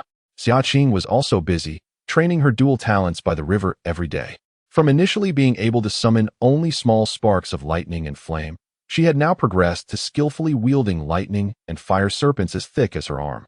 Thus, they toiled day and night for 10 consecutive days. At long last, the new house was completed. The construction method was learned by Xia Qing from a female source, known as the mortise and tenon joint. This design not only rendered the house sturdy, but also aesthetically pleasing, with a layer of resin applied for wind and water resistance. Yunze, you truly spared no expense. This transparent crystal, while not particularly useful, must have required quite a trade, no? Huda marveled, his mouth agape as he touched the nearly transparent windows. While others' wooden houses were shrouded in darkness when closed, his was brightly lit. A Qing dislikes darkness, he added. Yunze brushed his hand away and wiped the window, his voice calm. It was merely 3 first-tier beast crystals. As long as a Qing is pleased, it is worth it. Huda clicked his tongue. I see you have been bewitched by Xia Qing. He shook his head, then suddenly recalled something and lowered his voice. I say, brother, with just the 2 of you living here, why has Xia Qing built 4 rooms? 1 for storing winter supplies, 1 for living, 1 for the young ones. But what about the 4th? She couldn't possibly still be thinking about Feng Su, could she? I heard that Feng Su and Lianin are currently in a dispute. The atmosphere around Yunze instantly grew frigid. Qing wouldn't, he asserted with conviction. That's uncertain. Xiaoqing once regarded Feng Su as her lifeline, so you should tread carefully. Hudai cautioned. Yunze's expression darkened, and he fell silent. It felt as though a thorn had lodged itself in his heart, one that could not be removed, causing a relentless ache. He couldn't help but ponder what he would do if Qing truly entertained such thoughts. Upon exiting, they found Xiaoqing preparing a meal.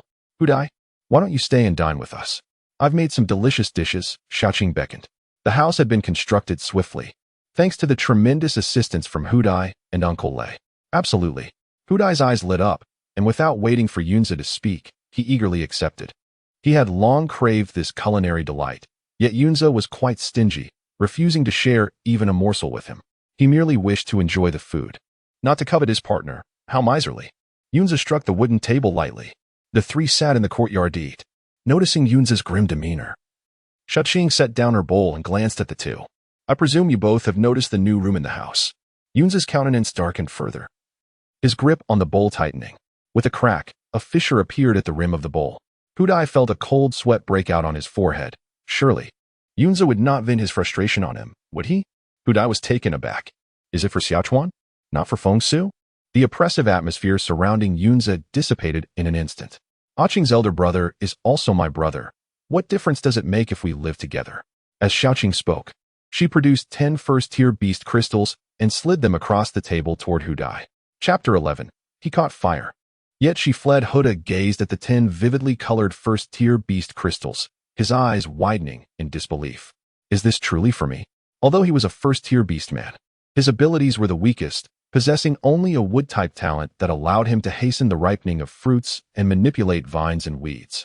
If he were to rely solely on his own efforts, he would likely never amass such a wealth of beast crystals in his lifetime.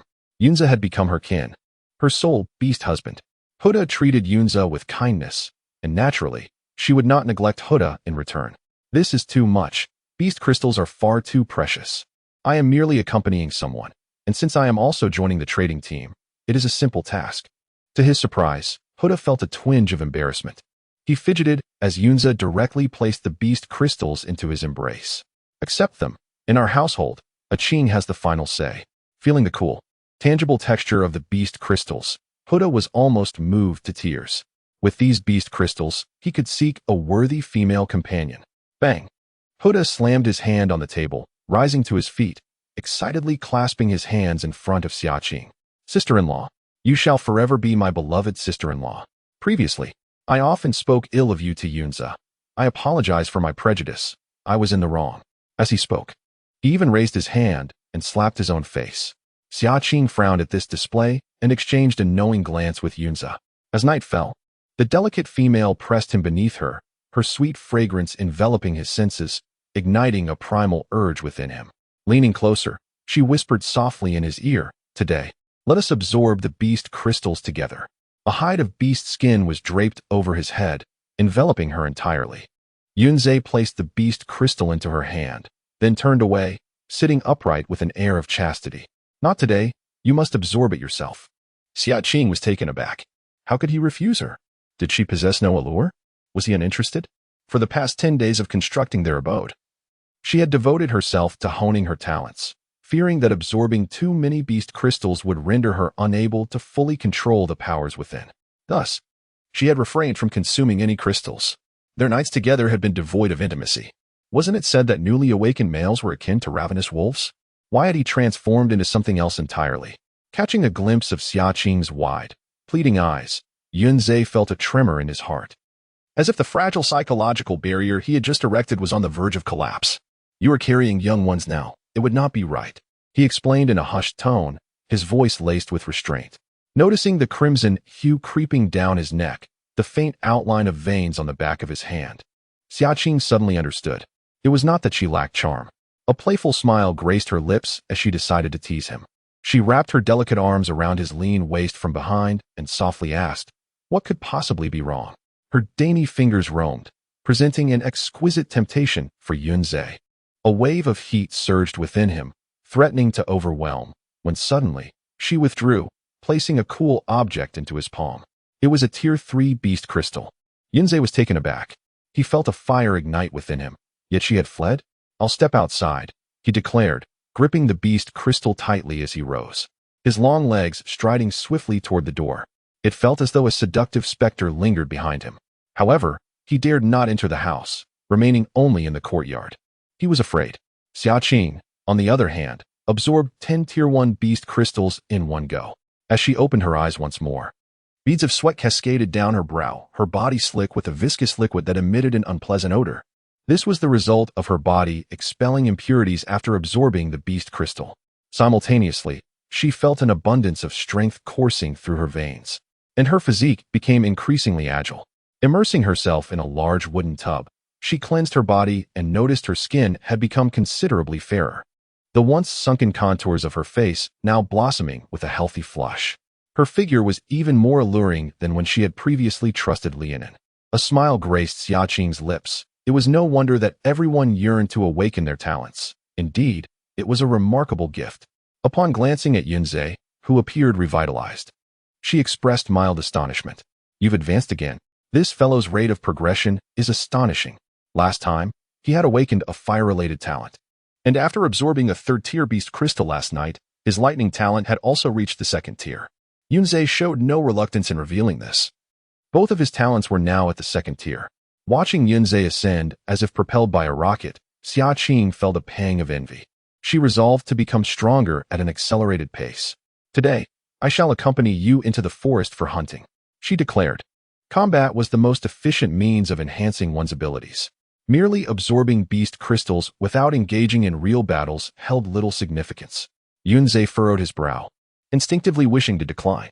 No male would permit his female counterpart to venture into the forest for perilous adventures.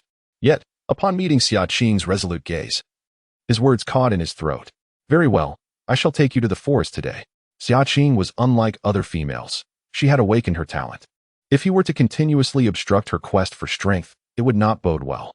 Moreover, since Xia Qing currently had no other companion, with the arrival of the winter season, he would enter hibernation. During that time, she would require the ability to fend for herself. After having breakfast, Xia Qing selected 2 suitable stone knives, and the 2 of them stepped out. At the exit of the tribe stood a towering locust tree, beneath which a cluster of orcs gathered, their envious voices rising and falling like waves. Anun, you are truly remarkable. You've awakened your innate talent. You are the first female in our tribe to achieve this. Not just in our tribe. I dare say there are very few females in the entire orc race who have awakened their talents. Lianin, the center of attention, revealed a bashful smile amidst the admiration. It's not that impressive. My water affinity lacks offensive power, but I will strive to contribute to the tribe. Females can be just as capable as males.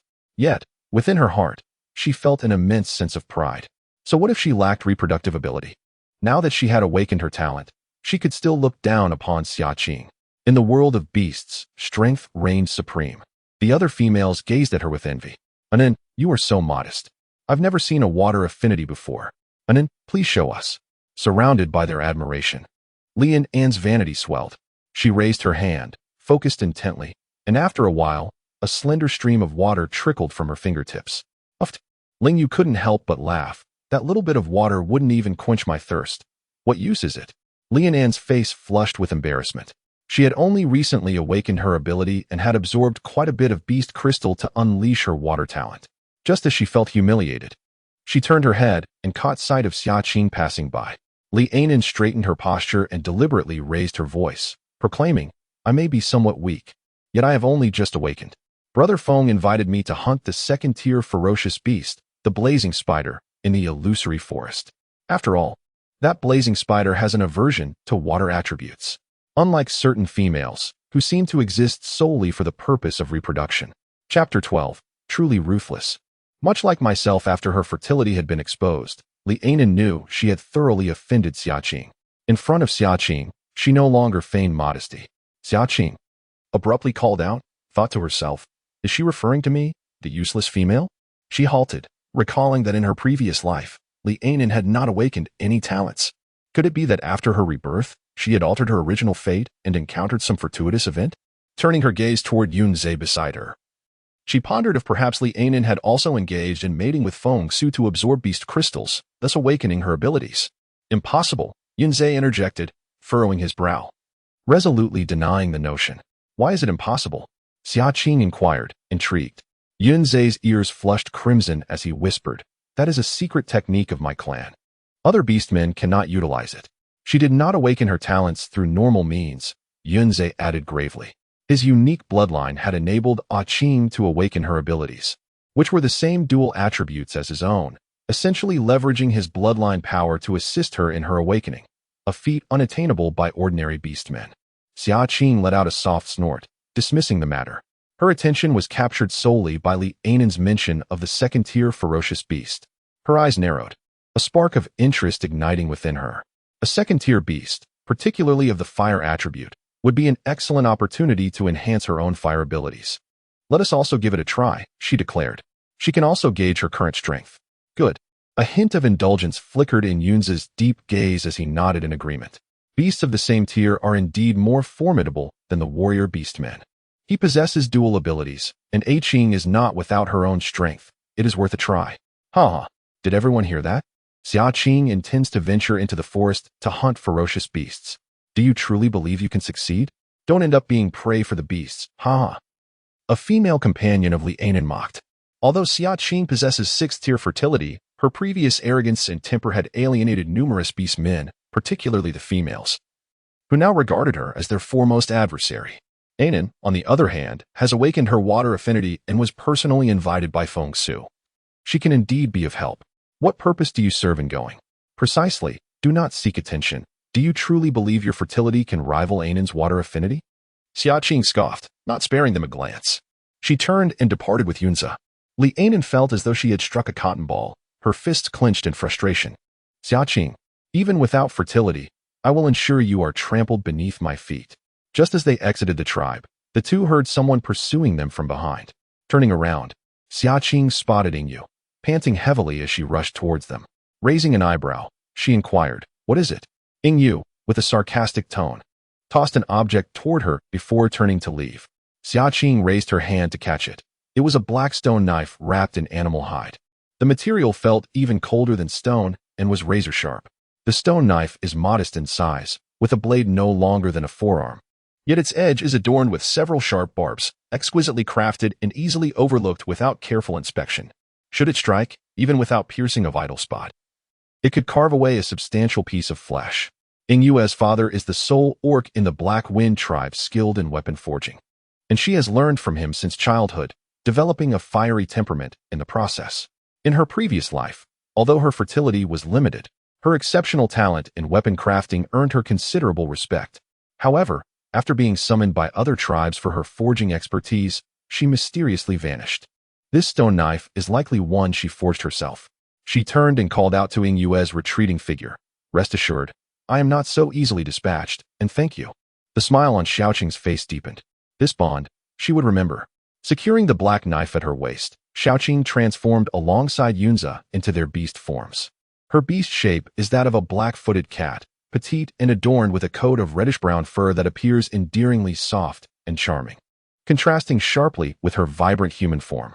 Xia Qing initially believed that having awakened her talent and absorbed numerous beast crystals would make traveling effortless. However, after a short sprint, she realized her speed paled in comparison to Yunza's. The black-footed cat possesses remarkable explosive power but is ill-suited for endurance running. In contrast, Yunza, in his beast form as a black serpent, glides through the forest like a specter, swift and elusive. Before long, Xia Qing found herself perched atop the serpent's back. Better to conserve her strength for confronting ferocious beasts.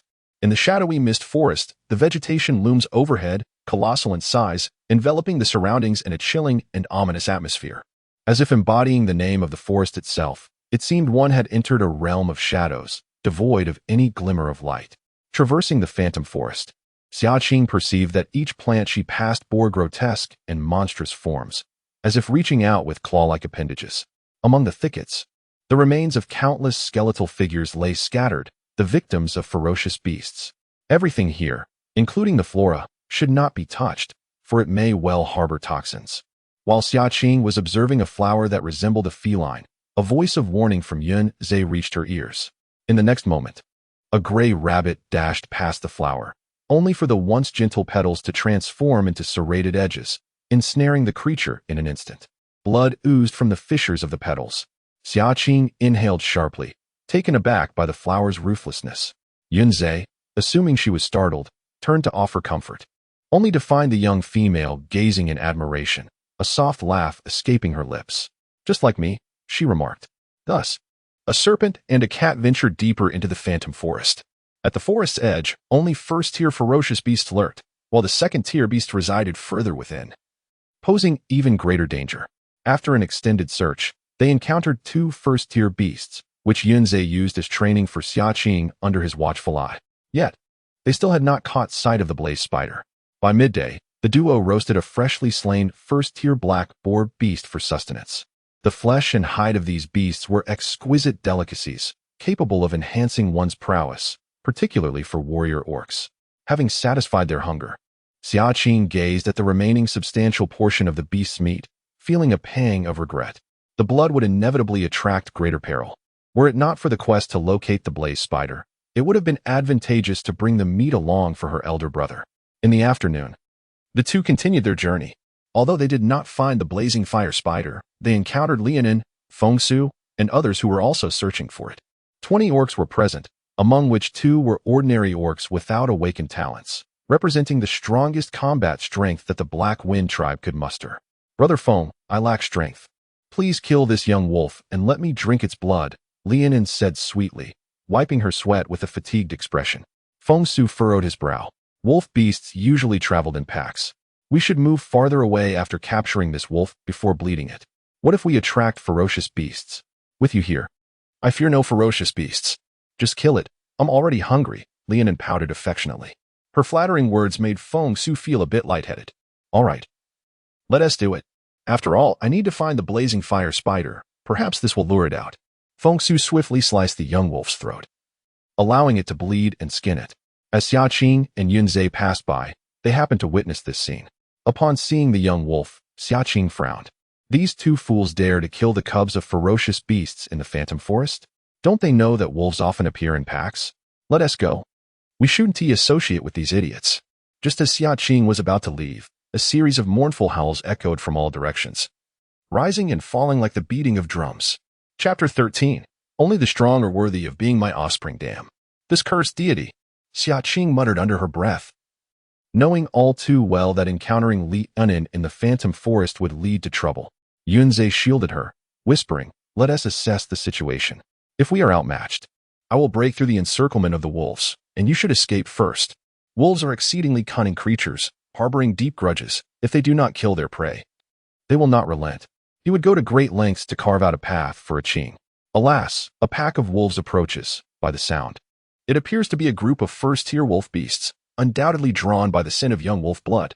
A male wolf cried out in terror.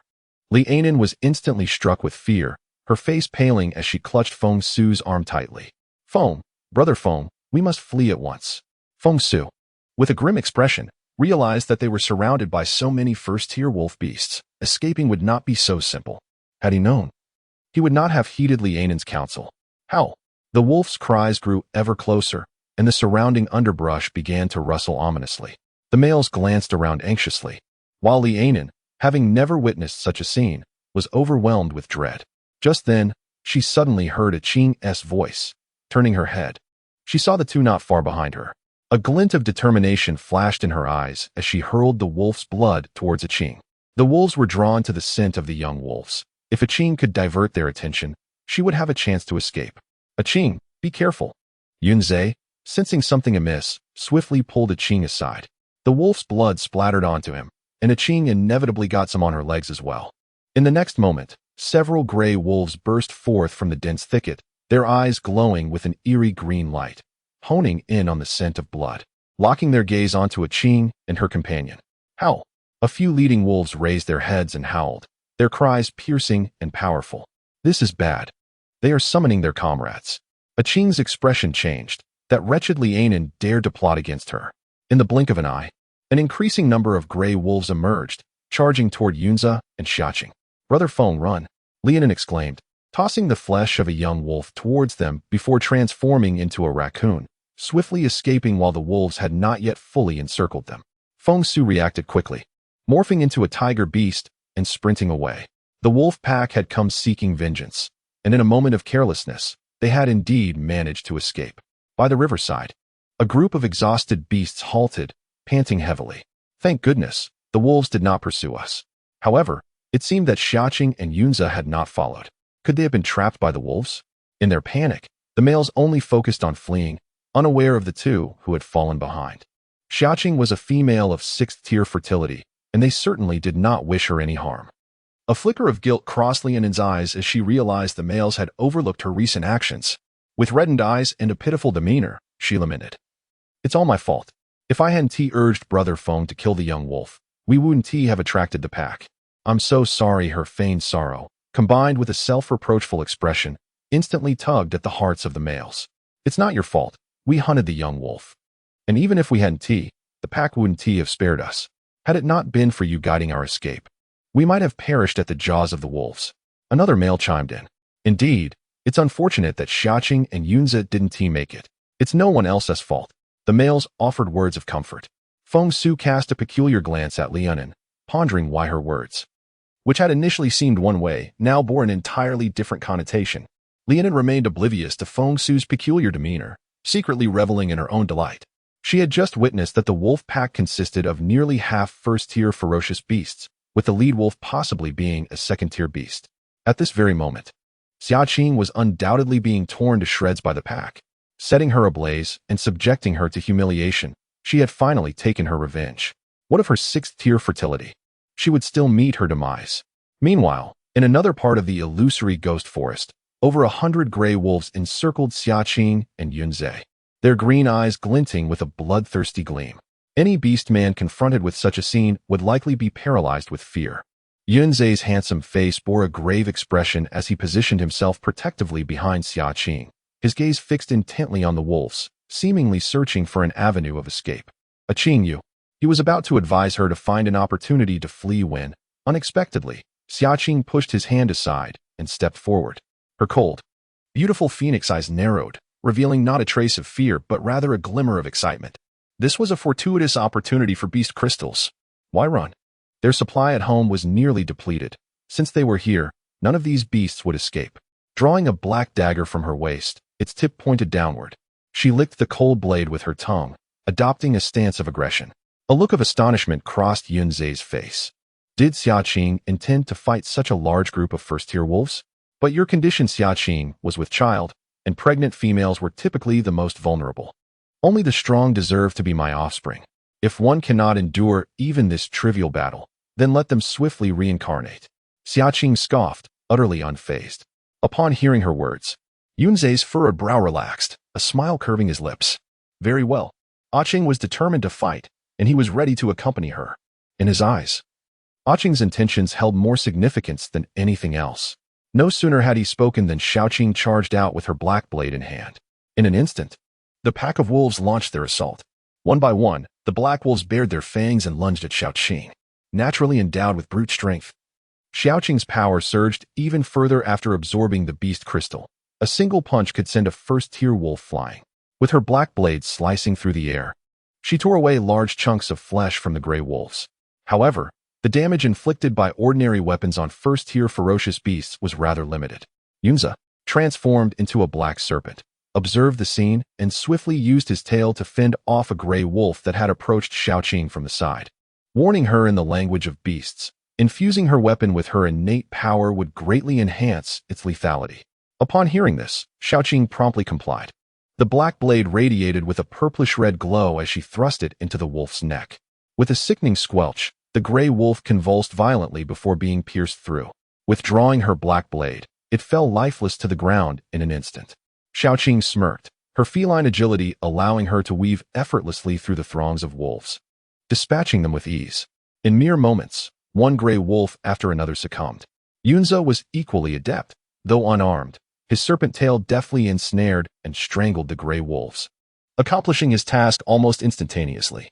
The two appeared to be in a competitive frenzy, the bodies of gray wolves accumulating around them.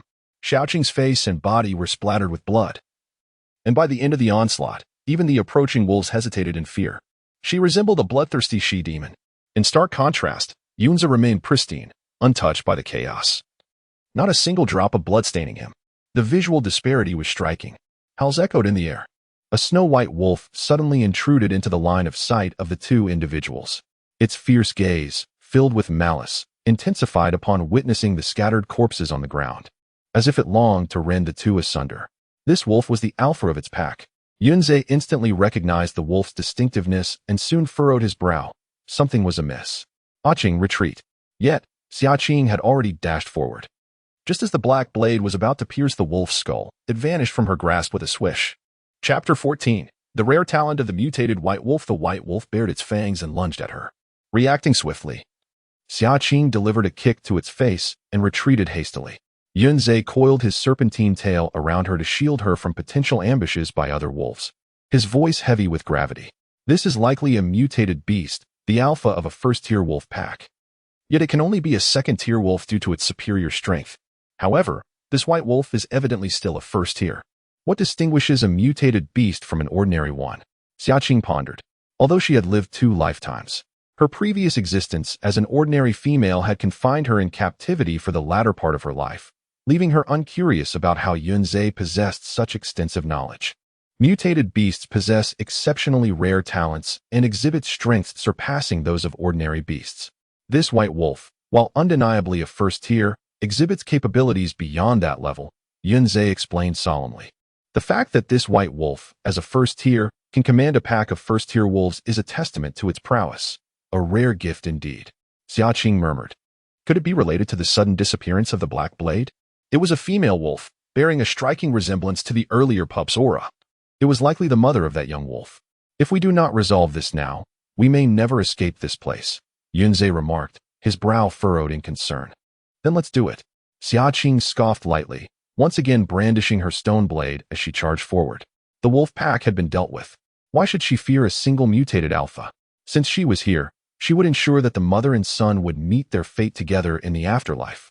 The two fought side by side. Yet, with each advance, the weapon in Xia Qing's hand inexplicably vanished. Her beast form was ill-suited for combat against such large and ferocious creatures, rendering her helpless. Before long, the other 2 blades she had brought along also disappeared. Her elegant brows furrowed as she observed Yunzhe, who was using his serpent tail to hurl a pile of stones at the white wolf. When suddenly a light of realization flickered in her eyes. I understand now. Her melodious voice rang with excitement. It can only make one item disappear at a time. Azay, let us attack simultaneously. All right, I will cover you. Yunzhe nodded, engaging in a fierce struggle with the white wolf. The white wolf's strength rivaled that of a second-tier beast, and Yunzhe had already expended considerable energy dealing with the pack, so they were nearly evenly matched. The black serpent coiled around a thick tree trunk, swinging it towards the white wolf's head. Humph! The white wolf scoffed disdainfully. Such trivial antics could hardly harm it. Today, I shall bury you alongside my wolf pups. A glimmer flickered in the green wolf's eyes as the trunk vanished in an instant. However, the next moment, it caught a glimpse of mockery in the depths of the black serpent's gaze. The white wolf froze in place, a chill creeping down its spine. A petite, ghostly figure appeared behind it. The agile sand dune cat revealed its black claws, crackling with electricity, as it lunged at the white wolf's nape. This strike was fueled by all of Xia Qing's strength. In an instant, the white wolf's skull was cleaved open, and a yellowish-white liquid splattered forth with a splat. As the cat retracted its claws, a translucent object soared forth, a first-tier beast crystal. Just as Xia Qing turned her head to take a look, a cascade of items suddenly tumbled from the fallen white wolf's side. A vibrant array of fruits, beast bones, beast crystals, and the 3 knives that had just vanished reappeared. Astonishingly, there was even a second-tier beast crystal among them. Furthermore, these fruits were all spiritual fruits, containing power that rivaled that of the beast crystals, undoubtedly intended by the white wolf for its impending breakthrough. Yunzhe expressed his astonishment. The white wolf is deceased. From where did these items emerge? Xia Qing pondered, furrowing her brow. Such a talent exists, she marveled. She was only familiar with a few common natural attribute talents. In the Black Wind tribe, even the most common talents were exceedingly precious. Yunzhe nodded. In addition to natural talents, many rare talents exist, such as light attribute talents capable of healing, dark attribute talents that can amplify strength during the night, and time talents that allow time to reverse. There are also talents related to strength, speed, and defense, among countless others we cannot even conceive of. After all, these talents are merely those known to the orcs. Many remain undiscovered.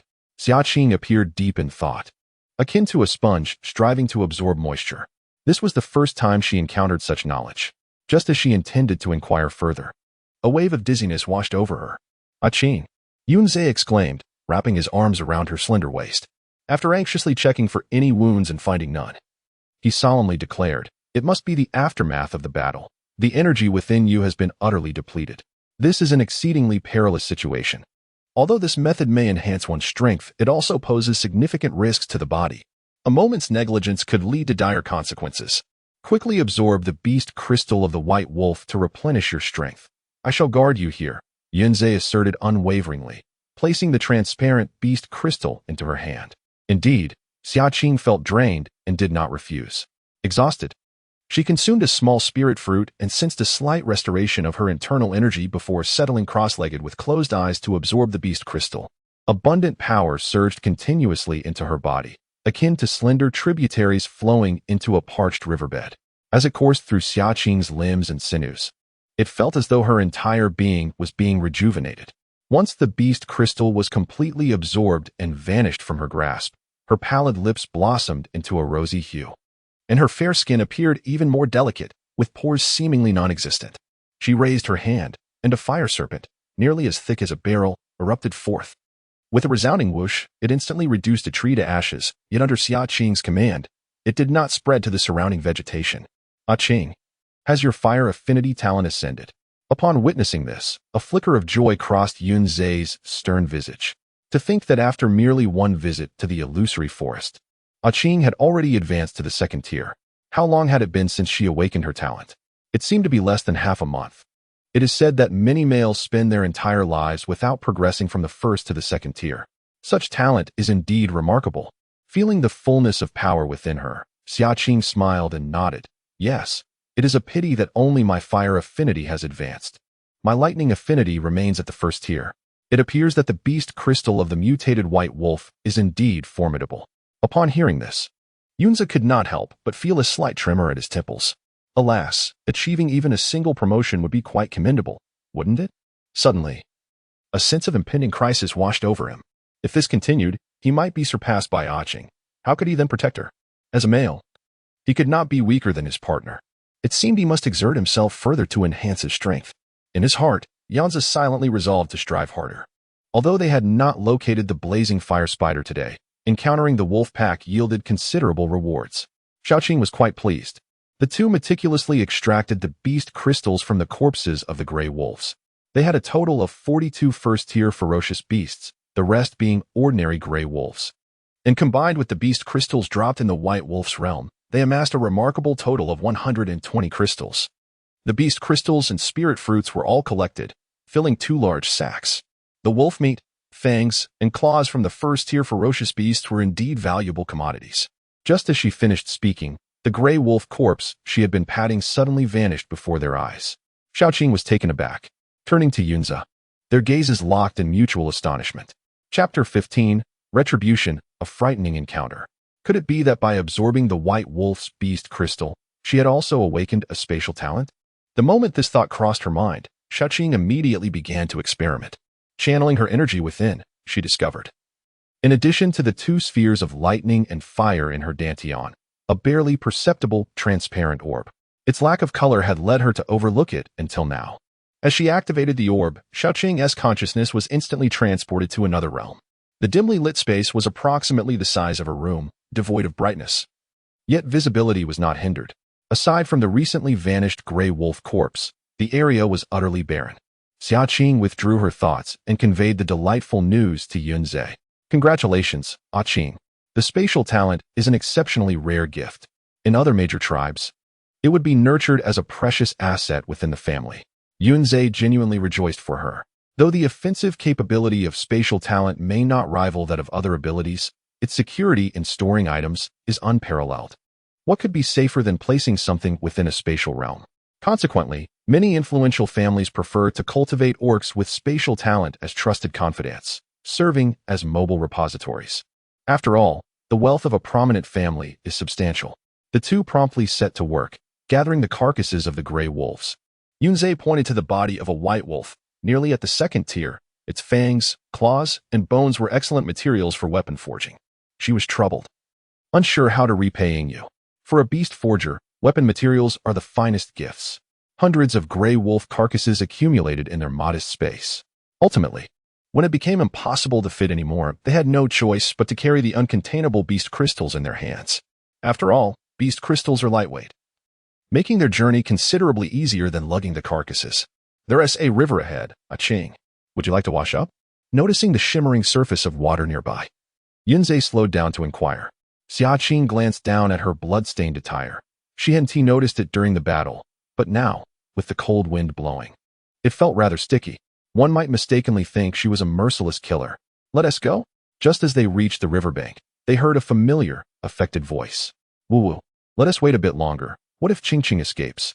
Surrounded by a pack of wolves, the two who had strayed from the group were surely destined for demise. Their bones likely to be scattered.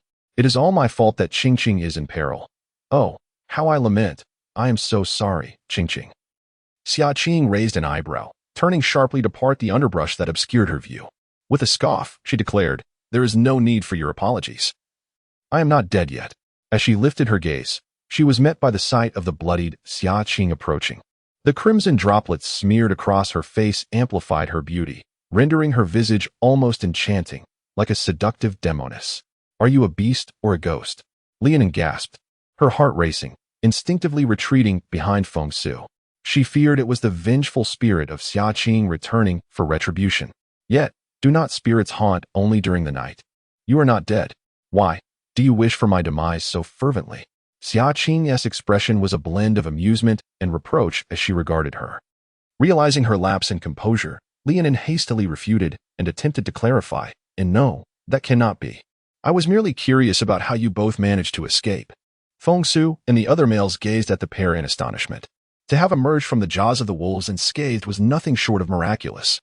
"You wish to inquire how the blood of the pup was splattered upon me, yet the wolves did not consume me?" Xia Qing's words directed the male's attention back to Lianin. "Unin, you actually doused Xia Qing with the blood of the pup? No wonder the pack did not pursue us moments ago. So it was Xia Qing who afforded us the chance to flee." Upon realizing this, the males were instantly overcome with shame. They had foolishly counted themselves fortunate, when in truth, it was Xia Qing who had saved their lives. Although they despised Li Unin's domineering disposition, they regarded such malicious deeds with disdain. They immediately distanced themselves from her, uncertain whether she would target them next after harming Xia Qing. "I didn't mean to. It was an accident," Lianin stammered, her panic evident as she observed the reactions around her. Her gaze shifted to the large bag of beast crystals in Yunzhe's possession, igniting an intense jealousy that reddened her eyes. Were those beast crystals obtained from slaying a pack of wolves? How fortunate Xia Qing was to possess such a formidable beast husband like Yunzhe, and to have vanquished an entire wolf pack. She had never even laid her hands on so many beast crystals throughout her life. Why did Xia Qing deserve this? It was only by a narrow margin that Yunzhe had not become her beast husband. Lianin seethed with jealousy, nearly ablaze with rage. Yet, in the next moment, she felt an intense heat above her head. Upon looking up, she discovered flames licking at her hair. An eight-legged creature had appeared behind her, its two blood-red compound eyes fixating upon Lianin. It was a fire spider. The males recognized the ferocious beast and hastily retreated. As mere first-tier beastmen, they were merely support for Feng Su. Confronting a second-tier fire spider head-on would only lead to their demise. "Lianin, the fire spider is most afraid of water-based abilities. Quickly, use your water affinity to attack it," a male shouted, seeing her frozen in fear. Unlike ordinary water, the water from a water affinity was the nemesis of fire-type beasts. I don't have the strength to do it," Lianin struggled. Unable to muster even a whimper, her face flushed and trembling legs betraying her as she burst into tears. "How foolish. Hurry up and come here," Feng Su scolded darkly. Before her arrival, she had assured that she could offer assistance, yet at the critical moment, she only served to complicate matters. To her astonishment, Xia Qing smirked, deftly flicking a stone from her hand, which struck Lianin on the knee. "Ah!" Lianin gasped in pain, collapsing to the ground. As she turned over, the fiery spider had already caught up, its menacing jaws writhing as it suddenly expelled a torrent of searing white silk, ensnaring Lianin. Sizzle! In an instant, she began to emit smoke. The spider's silk burned like fire, nearly cooking her alive. "Ah, it hurts. Help me. Feng Gu, save me." Lianin cried out in anguish, her voice laced with the terror of the approaching fiery spider, and in her fright, she lost control of her bladder. Chapter 16. Not necessarily fatal, but certainly ruthless. The aroma of roasting meat wafted through the air, mingling with an unpleasant odor reminiscent of scallions mixed with excrement. The males, particularly Feng Su, being a tiger beast with a keen sense of smell, could not withstand this peculiar combination of scents, instinctively covering their noses and mouths. His expression darkened, primarily out of embarrassment. While Xia Qing managed to escape the wolf pack without a hint of fear, she had been reduced to a state of utter humiliation by the fiery spider. The other males were equally repulsed, their expressions a mix of disgust and disdain. Lianin called for help repeatedly, yet no one came to her aid. Instead, they all kept their distance, regarding her with expressions of contempt akin to those she had once directed at Xia Qing. A wave of humiliation and resentment surged within her. Why had it come to this? Hiss. It seemed the fiery spider had sensed her water element affinity, which it found particularly loathsome. Once more, it unleashed its silk, this time enveloping Liaonin entirely, dragging her toward its gaping maw. The menacing jaws opened and closed, exuding an insatiable hunger. Alas, the blazing fire spider sought to consume Liaonin. The male gasped in alarm. Despite his disdain, he could not bear to witness her demise. Feng Su's gaze sharpened, not out of concern for her safety, but rather for the fact that should Liaonin perish, he would surely suffer greatly as well. The hard-earned second-tier strength he had achieved could easily be rendered useless. Transforming into a tiger beast, he rushed forward to rescue her. However, before he could approach, the spider silk emitted by the blazing fire spider ensnared his two forelegs. With a powerful kick from its spider leg, he was sent tumbling unceremoniously. As he watched helplessly, Liaonin seemed destined to fall prey to the fire spider. Suddenly, a serpent of flame, as thick as a barrel, surged above his head, singeing the fur atop his head. Was it possible that Yunze had intervened? A buzz echoed in Feng Su's mind, as he realized that Xia Qing had awakened her talent. This power, this fiery serpent, was unmistakably second-tier strength. How could this be? The female he had once scorned now not only possessed sixth-tier fertility, but also matched his fire affinity. The thought of having overlooked such a remarkable female filled Feng Su with regret so profound that he wished he could strike his former self down. The fire serpent soared past him with a swift whoosh, landing on the spider silk that separated the fire spider from Liaonin. With a sizzling sound, the serpent instantly devoured the silk on either side. One side ignited the silk enveloping Liaonin, transforming the mummified female into a fiery orb, complete with her screams. "Ow! Ah!" Liaonin writhed in agony, utterly disheveled. Meanwhile, the other side of the fire serpent lunged along the silk, aiming for the jaws of the blazing fire spider. Squeak, squeak. The fiery serpent of Xia Qing blazed a crimson hue akin to blood, interspersed with a barely discernible violet lightning, rendering it more lethal than mere elemental fire. The blazing spider, in agony, raised its front legs to shield its mouth and let out a piercing cry. During her training, Xia Qing had found it more efficient to practice both her talents simultaneously. Even when Yunze instructed her on how to attack wolf beasts, she had grown accustomed to employing her dual abilities together, thus forming a habit unbeknownst to her. The flickering violet lightning, shrouded in the fiery brilliance, naturally evaded the attention of the other beast folk, who were entirely focused on the howling blazing spider. Did I not just witness correctly? Xia Qing has awakened her talent, and a formidable fire talent at that. You are not mistaken. Our Black Wind tribe is indeed favored by the beast god. Initially, it seemed miraculous that Liaonin could awaken her water talent, yet Xia Qing's fire talent surpasses it. The males gazed at Xia Qing with expressions of admiration. In stark contrast, Liaonin had just been so frightened that she could not even muster a single drop of water. The comparison was utterly futile. Xia Qing, you have awakened a fire talent. How is that possible? After finally extinguishing the flames, Liaonin could only feel as though the heavens were collapsing around her. After all her efforts to obtain a water talent, Xia Qing had chosen to awaken a fire talent that was even more potent. Why? Why does she always seem to possess better fortune than I? Liaonin was consumed with jealousy. It was not that she wished to save Liaonin. Rather, the savage nature of the beasts was brutal, especially when blood was shed. After slaughtering the awakened beast folk, their frenzy would only intensify, consequently augmenting their strength. She and Yunze had just emerged from a fierce battle, utterly drained. Should the fiery spider lose control, it would pose a formidable threat. Liaonin could perish, but her affairs must not interfere with hers. Enraged and humiliated, Liaonin was about to unleash her fury when, unexpectedly, the fiery spider spewed flames and charged towards them with alarming speed, its 8 legs moving with extraordinary agility. Startled, Liaonin trembled and fell silent, retreating behind Feng Su.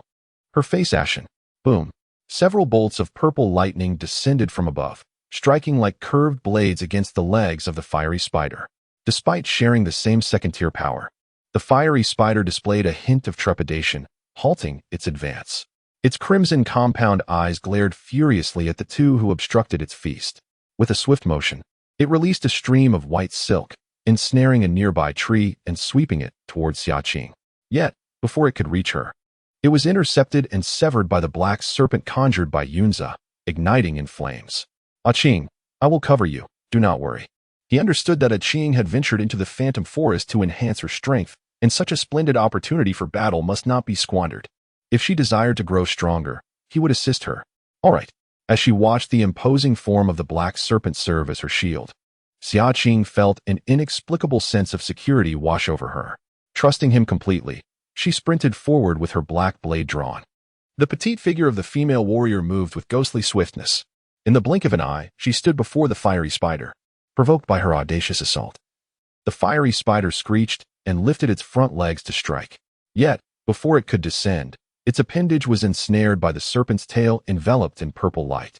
The fiery spider, as large as a wild boar, extended its long legs, resembling a towering tree, before the imposing black serpent, stretching several dozen meters in length. One's strength appeared utterly insignificant. In the fleeting moment of entanglement, Xia Qing had already darted behind the blazing spider. The black blade was raised and struck down with force. Clang! A spark flared between the blade, nearly sending it flying. To her astonishment, this creature possessed such thick skin that even the weapon gifted by Ingwei could not pierce it. Xia Qing was momentarily taken aback. This weapon, deemed superior in the Black Wind tribe, was indeed sharp enough, yet it could not break through the hide of a second-tier ferocious beast. Clearly, her understanding of these beasts was still lacking. With her initial strike failing, the fiery spider was incensed, swiveling to unleash a fireball. Yet Xia Qing showed no signs of retreat. In a deft maneuver, she leapt onto the back of the fiery spider, one hand clutching its neck adorned with grayish-white fur. If the weapon could not penetrate, then perhaps it was time to employ your favorite element, fire. Xia Qing hissed softly, raising her right hand high. As the black blade became entwined with flames, transforming into a vibrant crimson, her gaze hardened as she plunged the blade into the creature's compound eye. Like fuel igniting in water, flames erupted in a brilliant halo, scorching everything in their path. The fiery spider shrieked in agony, thrashing violently in an attempt to throw Xia Qing off. Yet she was not one to relinquish her grip easily. Licking her lips, she withdrew the blade and thrust it into the creature's eye repeatedly, delivering a dozen vicious stabs. While not every strike was fatal, they were certainly fierce.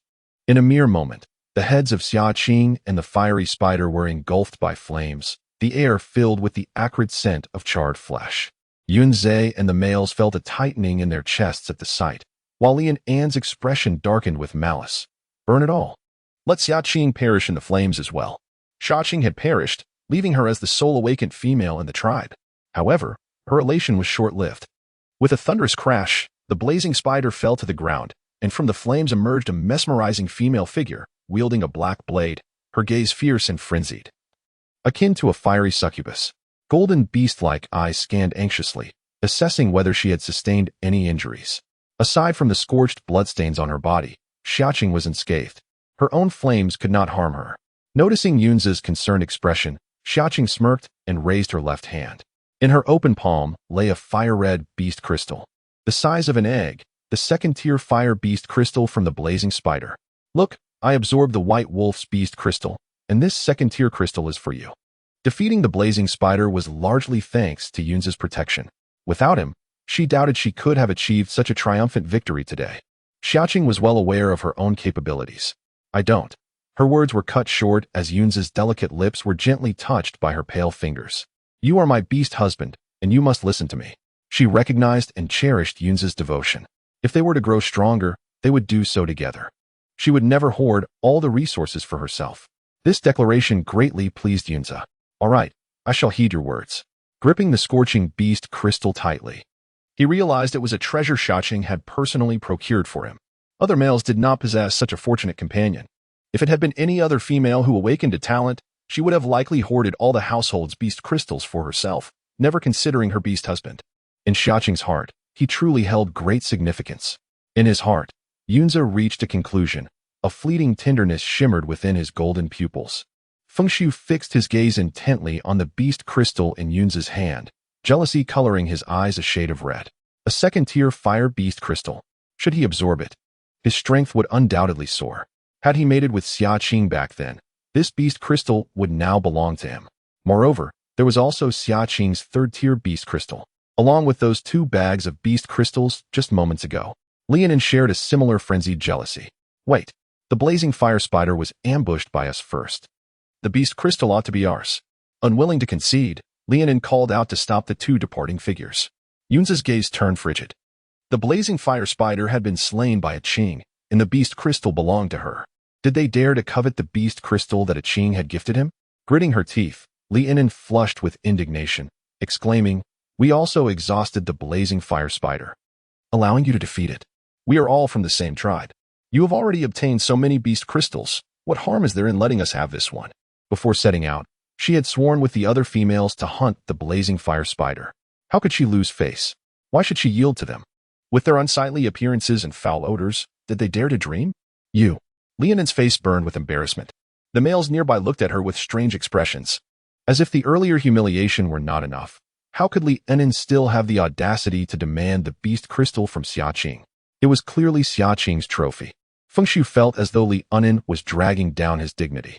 "That is enough, Lianin," he exclaimed in a low voice before turning on his heel to leave. "Fengge, please wait for me." However, Fengsu showed no intention of waiting for her.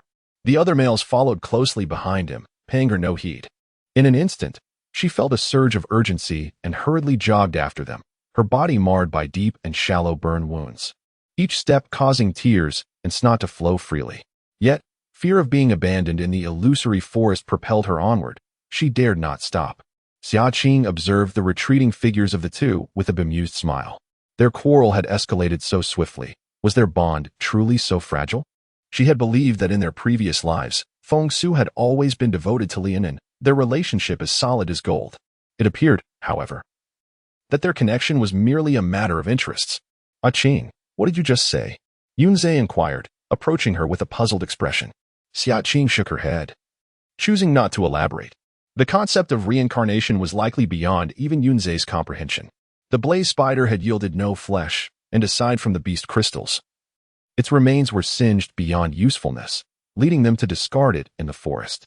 Yunze was swift, and as the setting sun bathed the earth in golden hues, the hunting orcs began to return in droves. Naturally, the two drew a considerable amount of attention. Are those two large sacks filled with beast crystals? Goodness. Did they go out to collect beast crystals? How could they have gathered so much? Typically averse to drawing attention, Yunze deliberately held the second-tier beast crystals in his hand, wiping his brow with the back of his hand, which bore no sweat, exposing the crystals directly to the gaze of the surrounding beasts. Is that a second-tier fire attribute beast crystal? They couldn't have possibly hunted the blaze spider, could they? Upon seeing the beast crystals, the other beasts were filled with envy.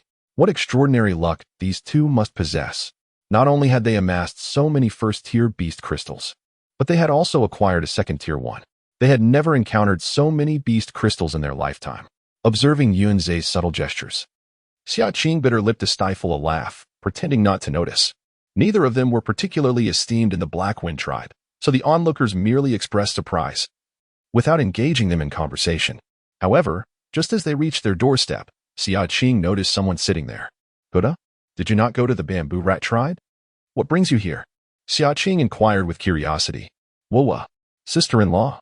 I am so sorry, sister-in-law." Buddha, seated at the entrance, lifted his head and began to wail, tears streaming down his face. He appeared both aggrieved and remorseful, leaving Xia Qing and Yunze utterly bewildered. "What has transpired? Please, get up and explain," urged Xia Qing, extending her hand. But Yunze was quicker, pulling Buddha to his feet. Buddha wiped his nose vigorously, revealing that he was merely 18, still a handsome youth, unaccustomed to the trials of life. The thought of betraying his sister-in-law's trust overwhelmed him with emotion. I went to the bamboo rat tribe, but after inquiring among all the beast men there, they insisted that brother Xia Chuan was not present, and they had never encountered anyone named Xia Chuan. Buddha sobbed, his explanation punctuated with stutters. Xia Qing furrowed her brow, her voice steady as she asked, "Are you certain that my brother has never been to the bamboo rat tribe? You haven't made a mistake?" Buddha nodded emphatically. "I am certain. There is no error." Considering a certain possibility, Xia Qing's gaze hardened. "Yunze, come with me," she commanded, turning and striding towards the entrance. Without hesitation, Yunze followed closely behind. "Sister-in-law, where are you two headed?" Buddha questioned, trailing in confusion. Xia Qing narrowed her eyes, her gaze as sharp as a blade, her voice frigid. "Settle the score." Chapter 18. If you refuse to speak, Then I shall strip your skin. Settle the score? Who should I seek retribution from? Hudo wore a bewildered expression. Wasn't the most pressing matter finding brother Xia Qing? Such a precious item must not be lost. I will return it to sister-in-law once she is done. Meanwhile, within the wooden cabin, whoa, mother, Xia Qing has gone too far. Not only did she snatch the blazing fire spider that brother phone and I worked so hard to find, but she also left me in this state. Moreover, she has awakened a fire affinity. Lianan lamented, nestled in Li Hua's embrace. Her skin bore extensive burns, having already consulted a veterinarian. At that moment, her body was smeared with a layer of green herbal paste, rendering her akin to a little green creature. Her once long black hair had been singed into short, chaotic curls, resembling a disheveled landlady. Li Hua's heart ached for her daughter, tears brimming in her eyes as she joined in the scolding. So what if she awakened a fire affinity? Does that give her the right to seize Mainan's blazing fire spider and leave you so burnt? Mother will never let her off the hook. The mere thought of Xia Qing humiliating her in public sent tremors of anger through Lianan. She protested defiantly, Mother, the water affinity is far too weak. I desire a powerful offensive affinity. I no longer want this wretched water affinity. Li Hua, always cherishing her daughter, was quick to respond with unwavering affection. If the water affinity is inadequate, Mother shall find a solution for you. With that, she turned her gaze towards the clan leader beside her. Consider the commendable deeds you have undertaken. Previously, you caused an in distress, and now, the talent you have brought forth pales in comparison to Xia Qing's prowess. You must bestow upon Anin a new talent, one that is of the fire element, or rather, a talent that surpasses even that. Only such an extraordinary gift would befit her. The chieftain's expression darkened with discontent. Talents are not so easily acquired. Cease your nonsensical claims. He replied, this singular water talent was procured at great expense, and it is an unusable forbidden technique. Should other beastmen become aware of this, they would be utterly doomed. I care not. Li Hua huffed. If you do not procure it for me, I shall cease my association with you.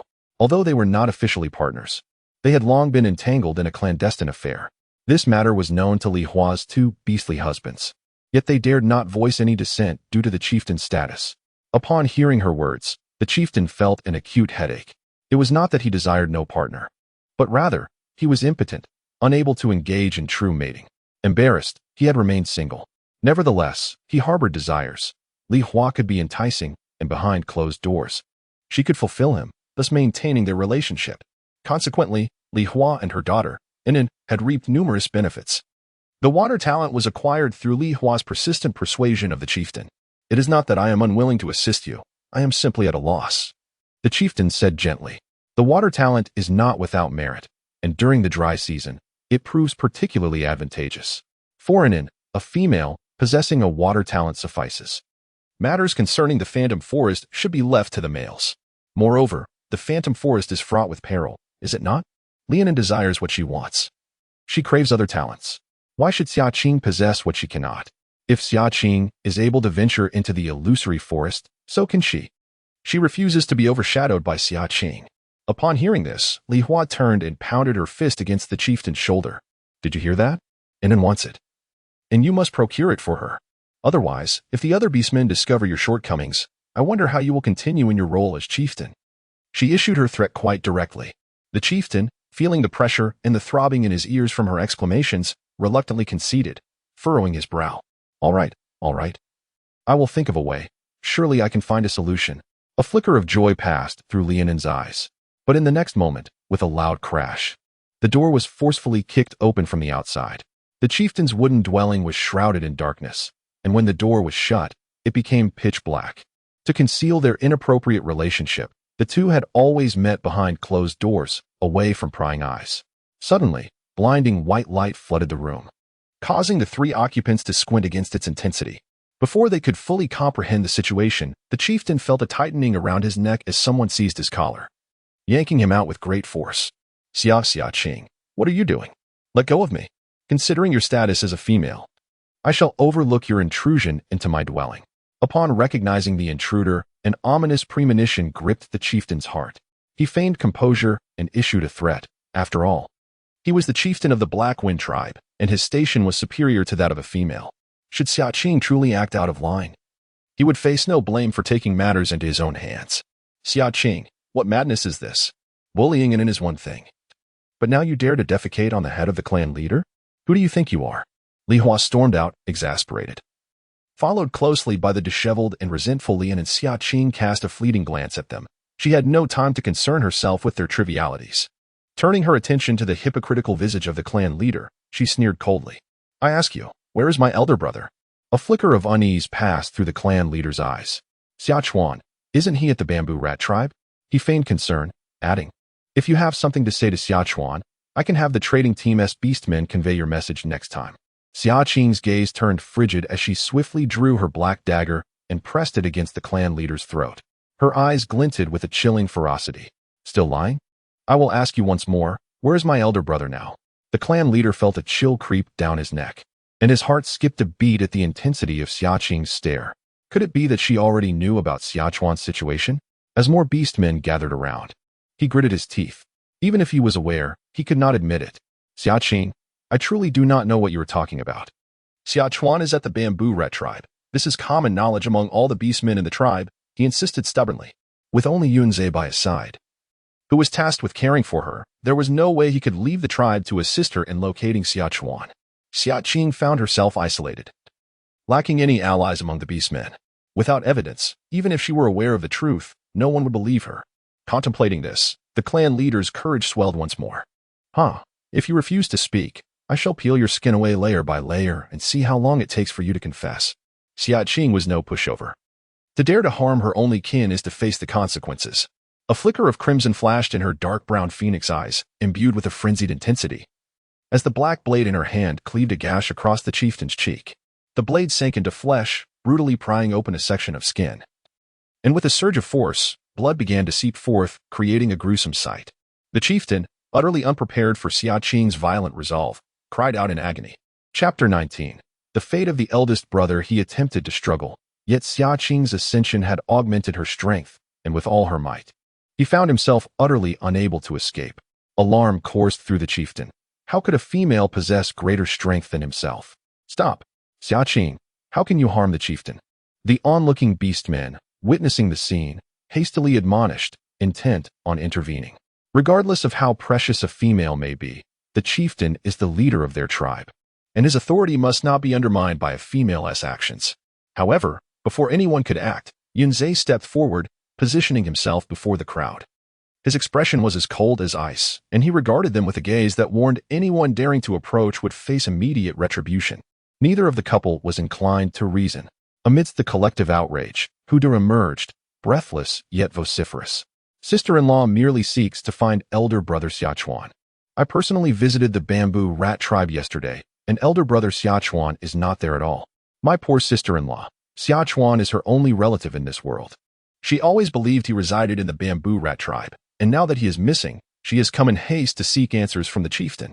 Chieftain, do not deceive my sister-in-law any longer. Quickly reveal where Xia Chuan has been taken. He also realized that the disappearance of brother Xia must be closely related to the clan leader. No wonder sister-in-law rushed to confront the clan leader with such fervor. Upon hearing this, the orc's arrogance immediately dwindled. Brother Xia is absent from the bamboo rat tribe? Xia Qing was merely worried about her elder brother. After all, who among you would remain calm if a loved one went missing? Yunze countered solemnly. The gazes of the orcs turned toward Xia Qing, now tinged with pity. Look at her. Her eyes nearly bloodshot with anxiety. Clan leader, please tell us, where exactly is Xia? Indeed, weren't you the one who introduced Xia to the bamboo rat tribe? If you do not clarify, it is no wonder that Xia Qing is so eager to take matters into her own hands. The clan leader appeared troubled, stammering. Huda's eyes darted, cleverly catching sight of Li Hua and her daughter inside the wooden house. Suddenly, he exclaimed in surprise, Oh, Lianin, how is it that you and your mother are here in the clan leader's home? Previously, I had no idea that your relationship with the clan leader was so close that you could visit his residence. Huda's insinuating remarks immediately captured the attention of the orcs. Orcs possess a strong sense of territoriality and typically do not welcome visitors unless they are extremely close friends, much like Yunze and Huda. However, the clan leader and the Li Hua mother and daughter consist of one male and two females. The implications of this relationship are unmistakable. Huda, seemingly relishing the unfolding drama, provocatively asked, no wonder Lianin was able to learn the results of the female fertility test in advance. It turns out the clan leader let it slip. Oh no, that's not quite right. It wasn't merely a heads up, but rather the clan leader had swapped the fertility results of Lianin with those of Xia Qing. He widened his eyes in astonishment at the chieftain, his expression betraying disbelief at such a leader. The chieftain, nearly choking on his own blood, thought to himself that this Huda was undoubtedly acting with intent. The gazes of the other orcs shifted towards the chieftain and then to the mother and daughter, Li Hua, growing increasingly peculiar. The respect they once held for the chieftain transformed into doubt. Previously, the strongest member of the Blackwind tribe was merely a first-tier orc. So the selection of the chieftain was devoid of competition. It was based solely on character and fairness. Yet here stood a chieftain who brazenly favored personal interests. This was especially egregious concerning the orcs' most valued trait, the fertility of their females. Was this not a blatant deception? Now, with Xia Chuan's whereabouts unknown, had he been misleading his people all along? The orc's gazes ignited with fury. If the chieftain could treat Xia Qing with such disdain, who was to say he had not betrayed them as well? Are you conspiring with Lianin to alter fertility? Where have you taken Xia Chuan? You must provide us. And Xia Qing, with answers today? What was once mere speculation had now solidified into undeniable evidence. In this moment, the interests of the orcs aligned with Xia Qing. They voiced their indignation vehemently. Witnessing this, Xia Qing cast a glance of appreciation at Huda. This fellow, though somewhat brash, proved that sometimes a sharp tongue could wield great power. Flattered by the praise from his sister-in-law, Huda was overjoyed, nearly revealing his fox-like tail in his elation. "Shall I speak?" he inquired. Xia Qing, having lost her patience, brandished her black blade, the edge grazing just beneath her ear. With a swift, forceful tear, half of the chieftain's face was ripped away. "Ah, I will tell you. Just let me explain." The chieftain's face contorted in agony. Yet he found himself utterly immobilized under Xia Qing's firm grasp. The other orcs could only frown in dismay. Although they did not voice their concerns for the chieftain, they were nonetheless filled with trepidation. This scene was utterly horrifying. Xia Qing's methods were shockingly ruthless. Yunze, however, maintained a calm demeanor, though a flicker of sympathy crossed his eyes. His beloved Qing must be terribly anxious and filled with rage to resort to such extremes. The chieftain was truly despicable for causing her such distress. Huda also gasped in surprise, but his astonishment was fleeting, devoid of any further thoughts. This was entirely the chieftain's own doing. Did he truly believe that his sister-in-law was a soft target? In a society that revered strength, the weak were destined to be bullied and oppressed. He felt that his sister-in-law's actions were entirely justified, even harboring a subtle admiration for her resolve. Li Hua and her daughter Lianin were already pale with fear. "Speak," Xia Qing commanded, halting her movements and fixing a chilling glare upon the chieftain. The chieftain, already weakened, sank to his knees, his lips trembling as he stammered, "Xia Chuan. He is indeed not in the bamboo rat tribe. He is in the grizzly bear tribe." The grizzly bear tribe? Xia Qing's brow furrowed. That was the largest and most powerful tribe to the east of the illusionary forest. The bamboo rat tribe was merely a subordinate of the grizzly bear tribe, obliged to supply them with salt. What could her elder brother possibly be doing there? A sense of foreboding enveloped her as she pressed for more information. The chieftain hesitated, casting a wary glance at Xia Qing's fierce gaze, clearly reluctant to divulge further. Yet, upon witnessing her growing impatience as she brandished her black blade, his resolve began to waver. At that moment, Xia Qing's eyes turned crimson. "Beast slave? You want my elder brother to become a beast slave? Is this what you once claimed to be a means of earning a living, albeit a tiresome endeavor? A beast slave is one who is even lesser than the weakest of beast men. Those bound by a beast slave contract are compelled to obey their masters without question. It is a contract far more tyrannical and unreasonable than a partner contract. How dare he suggest that my brother should take on such a demeaning role? I am left with no choice. It is not my desire for him to go, but the beastmen of the fierce bear tribe have set their sights on him, and they offered a handsome reward." Upon learning this, he willingly accepted the fate. The chieftain, in a state of trepidation, attempted to justify his actions. "Silence your wretched tongue." Xia Qing seethed with fury, her dark blade raised and poised to strike. With a swish, the chieftain cried out in agony, clutching his ear as he collapsed to the ground, writhing in pain. A bloodied ear fell to the side, staining the lush green grass with crimson. "Should any harm befall my elder brother, next time, you shall lose more than just an ear." Chapter 20. The most suitable candidate for chieftain isn't it here now? Xia Qing suppressed her murderous intent. She still needed to extract information about her brother from the chieftain. He could not die yet. The other beastmen, upon witnessing the severed ear, felt a chill run down their own spines and instinctively took a couple of steps back. After venting her wrath, Xia Qing remembered that Yunze was still by her side. Surely, he must think her excessively cruel and merciless? Noticing the coldness in Yunze's expression with furrowed brows, it seemed he was quite displeased by the scene unfolding before him. Xia Qing felt vindicated in her assumptions. However, in the next moment, Yunze approached her, seized the chieftain, and unleashed a devastating strike infused with his purple lightning talent upon the chieftain's shoulder blade.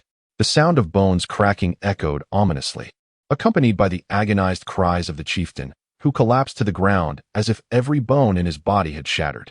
Xia Qing's eyes widened in astonishment. "Ah Qing, you were too gentle," Yunze remarked, casting a sympathetic glance at her before turning his icy gaze back to the chieftain. As the chieftain, he had betrayed his own kin. Breaking his peepa bone and rendering him devoid of his talents was a mere mercy. Ah Qing, being female, held a significant reputation within the tribe. Since it was inappropriate for her to take such actions, he would act on her behalf, shouldering all the blame. Xia Qing was momentarily stunned, but then a subtle, enchanting smile graced her lips. Truly, he was the beast man she had chosen. "You too. This is outrageous. The chieftain is still the chieftain. How can you strip him of his abilities?" Li Hua exclaimed, her face a mask of shock. "Outrageous?" Xia Qing scoffed. "He won't be a chieftain for much longer." With a decisive step, she placed her foot squarely on the chieftain's back. As he struggled to rise, he was met with a mouthful of grass and mud. "The chieftain has fallen from grace, acting with bias and selfishness. Now, he is but a broken beast, incapable of fulfilling his duties. It is time to elect someone new," Xia Qing proclaimed to the assembled beasts. "That cannot be," Lianin instinctively protested. Without the chieftain as a support, how could she hope to attain greater talents in the future? Yet, the other beastmen had no objections to Xia Qing's words. Keeping the current chieftain would benefit them little. A new leader might offer them opportunities they had yet to imagine. However, if we were to change the chieftain, who would be deemed suitable for the role? A voice inquired.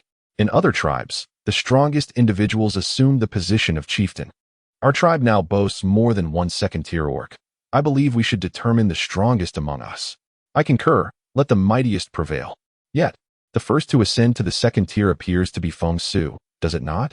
The orcs engaged in fervent discussion. At that moment, Feng Su happened to overhear this exchange, and a flicker of fervor ignited in the depths of his profound gaze. Even though Yunze is also a second-tier orc, his earlier ascension does not equate to superior strength in my eyes. If we were to judge based on power, I would undoubtedly be the rightful chieftain. My future would be boundless. Just as Feng Su was about to step forward, his intentions were swiftly interrupted by Huda. One cannot dismiss the matter so lightly. In terms of strength, Yunze is formidable as well. He is also a second-tier orc, and possesses dual affinities of thunder and fire, which naturally lends him greater power. Have you all forgotten that Lianin is Feng Su's mate? She previously persuaded the former chieftain to unjustly alter Xia Qing's fertility. Who can say that such favoritism would not recur should Feng Su ascend to chieftaincy? Huda's remarks swiftly sowed seeds of doubt among those who supported Feng Su. This cannot stand. Feng Su must not become chieftain. Indeed, he is akin to the former chieftain, allied with Lianin. If Feng Su were to take the mantle, what distinction would there be from the previous chieftain? The crowd erupted into discontent, voicing their opposition against Feng Su. His expression darkened as he cast a scornful glance at Huda. This fellow, he is in league with Yunze, deliberately maligning my character to obstruct my ascent. All to elevate Yunze instead, is that it? Do not forget that Yunze is an outsider, not a native of the Blackwind tribe, and thus lacks the qualifications to be a chieftain. Feng Su spoke with a cold tone. The orcs held a profound sense of kinship. Had the Blackwind tribe not been a small clan, they would not have so readily accepted an outsider. Upon hearing this, the gathered orcs nodded in agreement. A palpable sense of frustration enveloped the crowd as they pondered deeply but found no suitable candidate. Strength was indeed a critical flaw. Xia Qing narrowed her eyes. She had no desire for Yunze to assume the role of chieftain. Should he take on that burden, his cultivation would undoubtedly suffer. For the chieftain's responsibilities were numerous and would prevent him from focusing solely on his training and enhancement of power, just as they were mired in indecision outside the crowd. Uncle Lei had just completed absorbing the beast crystal and emerged from his seclusion. Upon noticing the encircled crowd, he pulled an orc aside to inquire about the situation. His expression shifted dramatically upon learning it involved Xia Qing. and he hurriedly made his way through the throng, pushing his way in. Qing, has someone dared to bully you? Who is it? I shall not let this go unpunished. Uncle Lei's fury was palpable as he entered, scanning the area, his fists charged with energy, taking on an earthy hue. Almost simultaneously, the very ground beneath the orc's feet began to tremble, as if the earth itself were enraged. Hearing this, the orcs couldn't help but twitch their lips. Who would dare bully Xia Qing? She had nearly dispatched her assailant, after all. Yet, no one dared voice such thoughts in her presence. After speaking, Uncle Lei spotted Xia Qing and hurried over to scrutinize her, sighing in relief upon finding her unharmed. What has happened, Qing? Has someone troubled you? He rolled up his sleeves, appearing ready to stand up for Xia Qing, without even inquiring about the events that had transpired. A warmth spread through Xia Qing's heart as she gazed at Uncle Lei's concerned expression, and she smiled gently, assuring him, I am fine, Uncle Lei. It is not I who is in trouble. Uncle Lei, have you advanced? Yunzhe exclaimed in astonishment, sensing the surge of power emanating from Uncle Lei. Moments ago, in a fit of anger, Uncle Lei had unleashed the strength of his earth affinity, a power evidently characteristic of a second-tier beast man. Indeed, my strength had stagnated for many years, but after absorbing Qing's beast crystal, I have now ascended to the second tier of earth affinity, Uncle Lei confirmed, nodding with pride. His voice rang out, deep and resonant, deliberately raised to ensure the beastmen were aware of Xia Qing as formidable ally. However, upon hearing this, Xia Qing's eyes sparkled. Uncle Lei, you have reached the second tier. That is splendid. Huda, reacting swiftly, exclaimed, the most suitable candidate for chief has arrived. The other beastmen turned their eyes toward Uncle Lei, their faces filled with envy, and many nodded in agreement. Uncle Lei, being a venerable elder of the tribe and now a second-tier powerhouse, is undoubtedly fit to assume the position of chief. I have no objections to this. Neither do I. I support Uncle Lei as chief, though Uncle Lei seldom resided within the tribe. He would always lend a helping hand to any tribesman in need whenever he encountered them in the forest. Hence, he had garnered a favorable reputation. Uncle Lei, bewildered, struggled to comprehend their words. What chief? What are they talking about? Chapter 21. He is not a fool. Just deprived of opportunity as everyone gazed at him with eager eyes, Uncle Lei found himself utterly bewildered. Huda, quick with his words, swiftly recounted the events that had transpired. It was only then that Uncle Lei noticed the clan leader lying nearby. His expression turned icy, and his demeanor darkened. How dare that old wretch send Xia Qing to become a beast slave? With a tremendous force, he struck the ground, causing a long, thick spike of earth to erupt instantly. With a piercing sound, it pierced through the leader's kneecap. The clan leader howled in agony, clutching his knee. His face contorted in pain, unable to utter a curse. What madness is this? Must he be injured every time someone comes along? Could he not be granted a swift end all at once?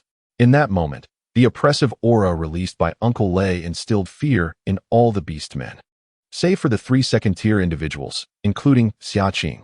Simultaneously, admiration swelled within them. They had no objections to such a formidable being assuming the role of clan leader. Huda, ever perceptive, seized the moment and clapped his hands, proclaiming, since everyone agrees, Uncle Lei shall henceforth be the leader of our Black Wind tribe. After saying this, he obediently addressed Uncle Lei, long live the clan leader. The other beastmen echoed in unison, long live the clan leader. Behind them, Feng Su's face turned an irate shade of green. How could another Uncle Lei suddenly emerge? Were second-tier beastmen truly so undervalued now? Yet, he would never admit that his own second-tier prowess was merely a result of Xia Qing's beast crystal, elevating him beyond his true capabilities. Without Xia Qing's beast crystal, he was no different from the other beastmen. Lianin, too, seethed with resentment. Xia Qing, she must be her nemesis, born solely to thwart her. Otherwise, how could one's own support now have turned into Xia Qing's? Uncle Lei had no intention of becoming the clan leader. Yet he recognized that it would be beneficial for protecting Xia Qing, so he did not refuse. He raised his hand and addressed everyone, stating, I, Lei Ming, will fulfill my duties as clan leader and protect the tribe. His resonant voice, combined with the imposing aura he had just demonstrated, did not evoke resentment. Rather, it instilled a profound sense of security among the people. This is the world of beasts where strength reigns supreme. No one cared for the old leader's fate any longer. Lianin and Li Hua, realizing they could not contend with Xia Qing, discreetly slipped away while the crowd was distracted. Now, it is your turn to speak. Xia Qing narrowed her eyes, gazing at the old leader. whose face was twisted in anguish. In another wooden hut of the Blackwind tribe, a dark-skinned middle-aged male was rummaging through boxes and cabinets. That black knife. I distinctly remember placing it in this wooden box. How peculiar. Where could it have gone? Xiaoyu, have you seen it? The father, in a state of frustration, searched diligently. Upon hearing this, Xingyue stiffened, her expression turning awkward. Noticing his daughter's prolonged silence, the father turned with a furrowed brow and inquired, Xiaoyu, do you know where it is? Quickly bring it to me. I have an urgent need for it. I can't bring it out, father, she replied. Her usually boisterous voice now diminished to a whisper. That knife. I have given it away. The father's eyes widened in shock, his anger causing his beard to bristle. What? You gave it away? That was my proudest creation, forged from the bones of a first-tier black tiger beast. Yingfu, incensed, paced back and forth within the confines of the room. After a while, he turned and posed a question. Yingyue's voice was muffled, perhaps laced with guilt, as she lowered her gaze. Upon hearing the name Xia Qing, Yingfu's eyes darkened. That mad female? Beastman Yunza is merely a second-tier beastman. The answer, of course, is impossible. You. Yingfu pointed an accusatory finger at Yingyue's forehead, his chest heaving violently with anger, his expression a picture of frustration and disappointment. Father knows you still harbor feelings for that fool, Xiaochuan, don't you? Xia Qing is Xiaochuan's sister, and you have always been at odds with her. Otherwise, you would not have assisted her and gifted her the black blade. Father, Yingwei interjected, embarrassment flooding her cheeks. Xiaochuan is a good beast man. You cannot speak of him in such a manner. When you were preoccupied with forging, neglecting me, it was Xiaochuan who generously shared his food with me and protected me from the other cubs' bullying. Without him, I would have perished from hunger. Yingyue's mother had tragically died during her birth, and Yingfu was her mother's first beastman. Throughout her life, she had relied solely on her father. However, as a male, Yingfu was somewhat careless, and his care for his daughter lacked the necessary attentiveness. During her childhood, she often endured bullying and scorn from other cubs, who labeled her a harbinger of misfortune, the one who caused her mother's demise. It was only Xiaochuan who stood up for her, driving away the bullies and even offering her his own fur to wear while he endured ridicule for being naked.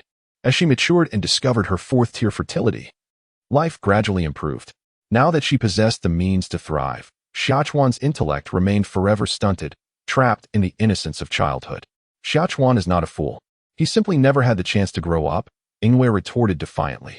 Lingfu's face flushed with anger. You are truly obstinate. Lingyue, unwilling to engage in conflict, shifted the topic and inquired, Father, what do you need the black blade for? The Bear clan approached me, requesting my assistance in forging weapons. However, my hand is injured, rendering me incapable of crafting anything. I intend to offer the black blade in hopes of securing my exemption. Is refusal not an option? Lingfu sighed. The Bear clan was ferocious and unreasonable.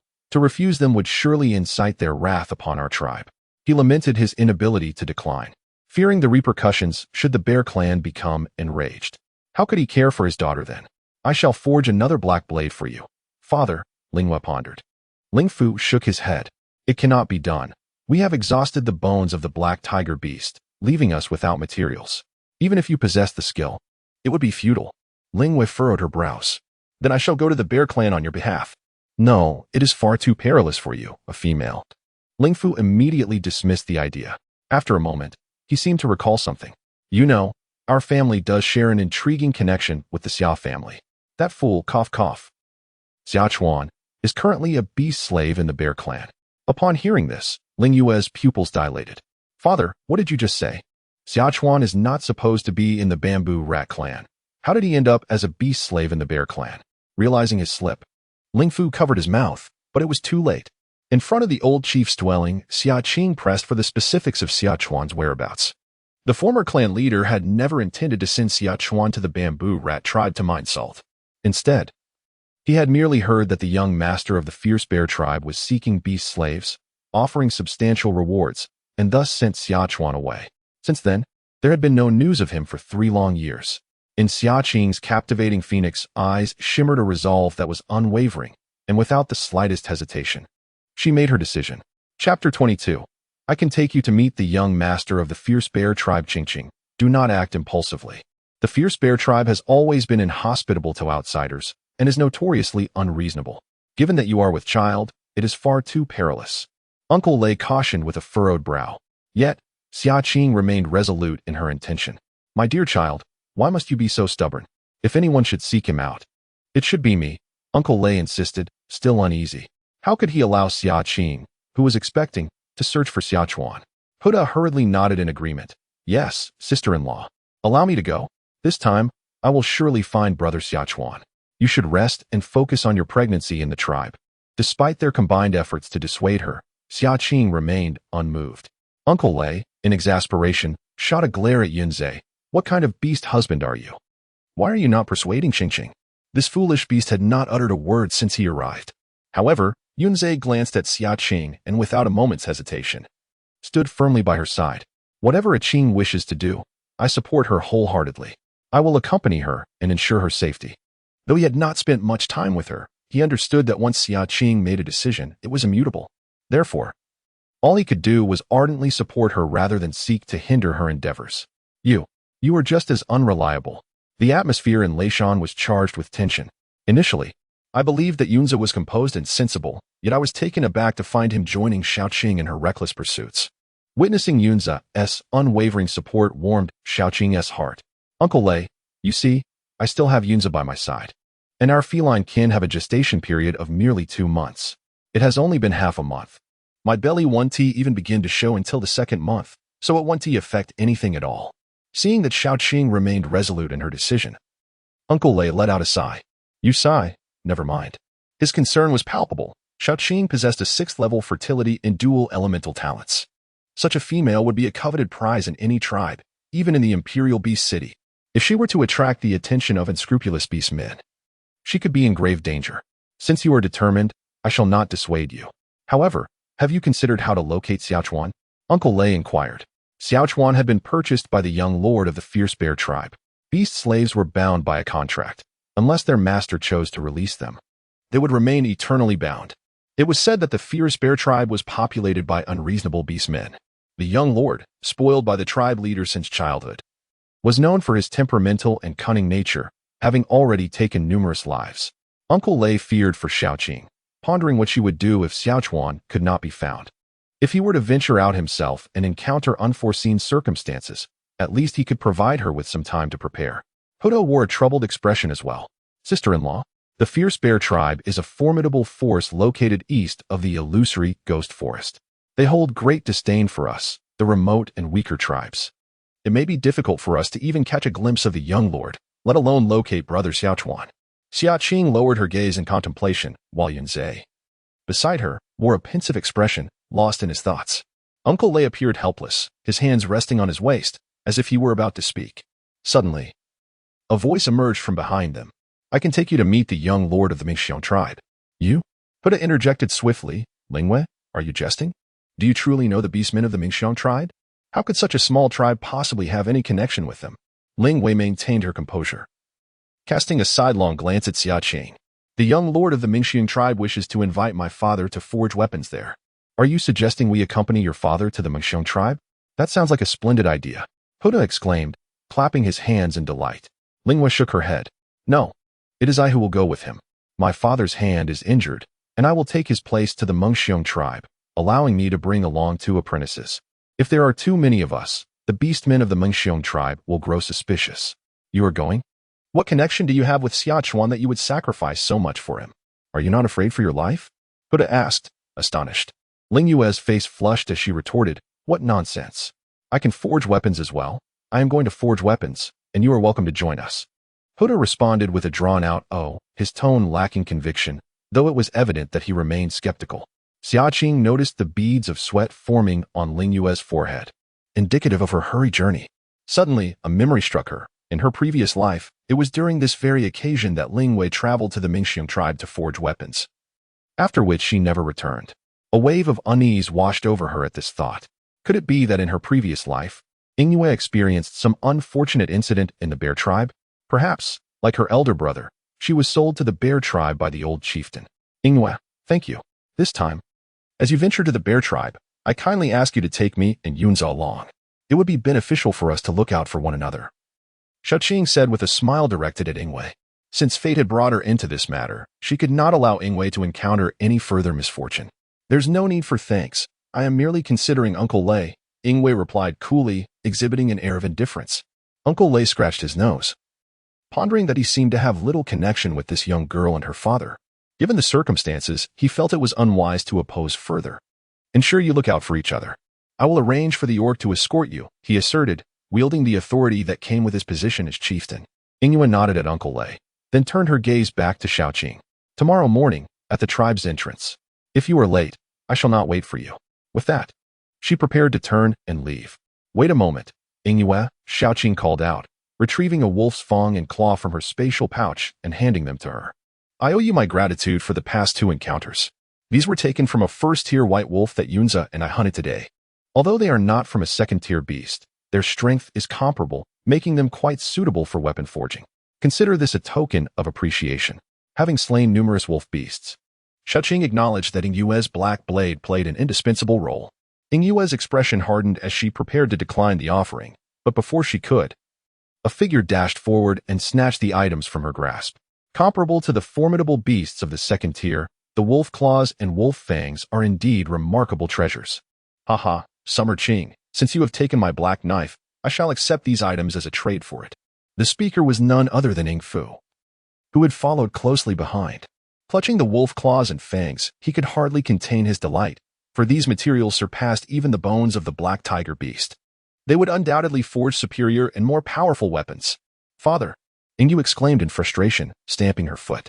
As she walked, she chided him, you foolish child. How could you refuse such splendid gifts?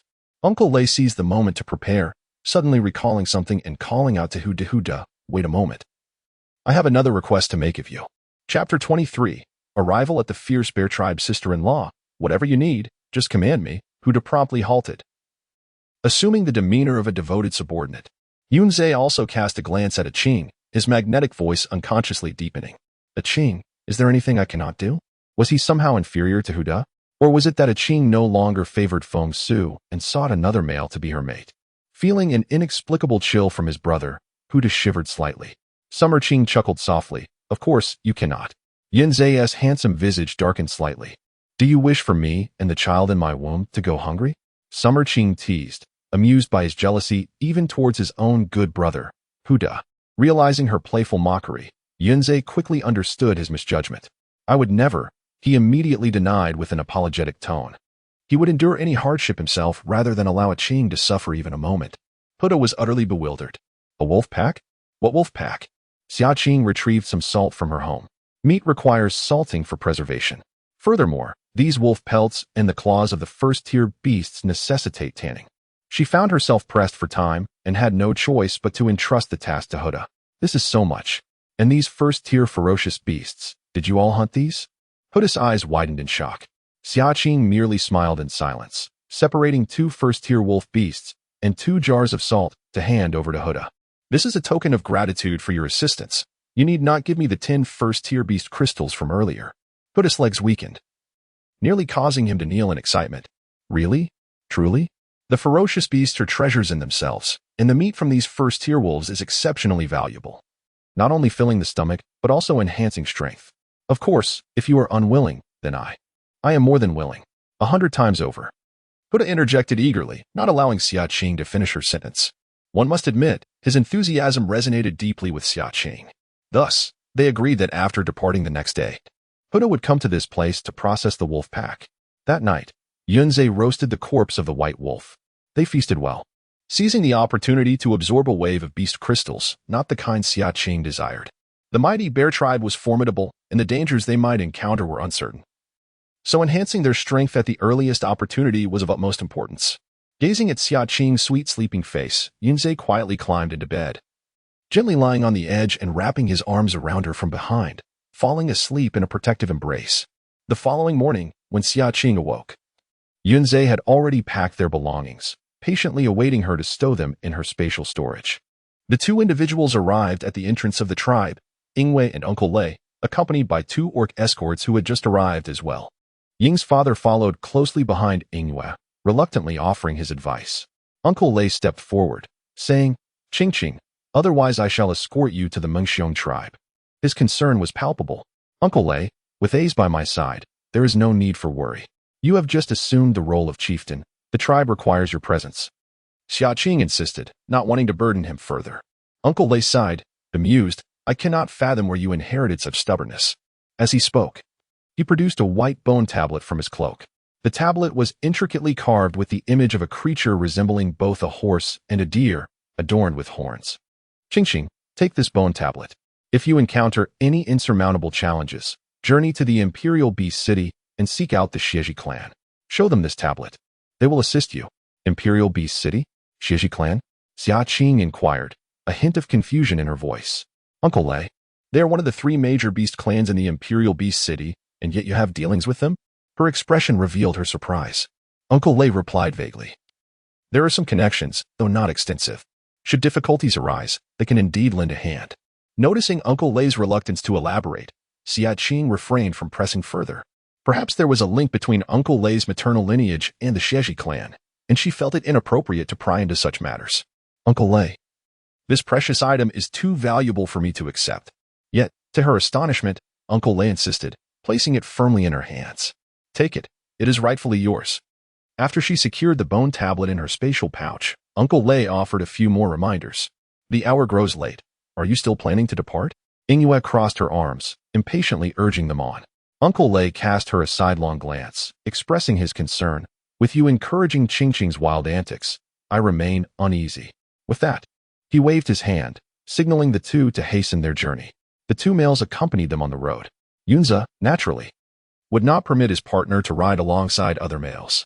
Thus, throughout the journey, he took it upon himself to carry Xia Qing, while she, if not fatigued, would dismount to travel alongside the males, enhancing her endurance. Yue, lacking an awakened talent, was alternately escorted by the 2 males of the Tiger clan. Along the way, she cast several complicated glances at Xia Qing. This capricious and willful female, surprisingly, did not complain of fatigue throughout the journey. Instead, she took the initiative to shift into her beast form and trot alongside them. What else with the staring? Xia Qing inquired, amused, as she noticed Yue's gaze. Yue felt a twinge of guilt, as if caught in an act of spying. Xia Qing's smile remained unfaltering, yet she refrained from pressing further. Yue's peripheral vision returned to Xia Qing, her brows slightly furrowed. This female seemed genuinely transformed. The path did not traverse the illusory forest, nor did they encounter any ferocious beasts. The group pressed on without pause, reaching the grizzly bear tribe in merely half a day's time. At the entrance, 2 stone sculptures resembling bears stood sentinel on either side. The colossal statues, with their fearsome visages, inspired trepidation, with few beastmen entering or exiting. The appearance of Xia Qing and her companion swiftly attracted the attention of the grizzly bear tribe's guards. Who are you? Where do you come from, and what is your purpose? A robust, brawny male stepped forward to obstruct their path, questioning them. Noticing the presence of 2 young females, his expression softened, losing some of its ferocity. Yue stepped forward, her voice clear and melodious as she explained, We hail from the Blackwind tribe, here to forge weapons for young Master Xiongdua. If you doubt my words, you may inquire with him. Xiongdua, of course, was the offspring of the chief of the fierce bear tribe. The other party cast a skeptical glance, clearly unconvinced. If you are here to forge weapons, what purpose do 2 females serve? What can females accomplish? What's wrong with females? Yue's expression turned displeased. I am indeed the forging beast responsible for creating weapons for young Master Xiongdua. You? The male frowned, about to question her further, but upon noticing her unwavering confidence, he grew a bit anxious. No, that is not what I meant. I simply have never encountered a female forging beast before. He hastily waved his hand in clarification. And what of them? He gestured toward the 4 companions behind him. Is it really necessary to have so many beast men for weapon forging? They are here to escort me. Yue calmly introduced. These 2 are my apprentices. The weapons required by young Master Xiongdua demand my utmost dedication. 1 person alone is simply insufficient. Yue remained composed, revealing no hint of doubt. The male narrowed his eyes and pointed at Xia Qing. And what of her? She is also an apprentice? With such slender arms and legs, what can she possibly do? It was no wonder the male was skeptical. Yue had trained under her father in the art of weapon forging from a young age, displaying resilience and a healthy physique with sun-kissed skin, muscular arms, and legs. In contrast, Xia Qing appeared delicate and fragile, clearly not suited for labor. As they spoke, a patrol of beastmen arrived behind the male, their attention drawn to the unfolding scene. The fierce expression on her face suggested that if Yue failed to respond, she would be dragged away for interrogation. A sense of unease gripped Ingwe as she realized the orcs from the bear tribe were probing her with such meticulous scrutiny. Just as she was racking her brain for a suitable reply, Xia Qing took the initiative to speak. Esteemed brother, we are merely assisting Master Ingwe with the fire. Forging weapons necessitates the use of flames, and both of us possess fire affinity talents, which is precisely why we have been chosen as apprentices.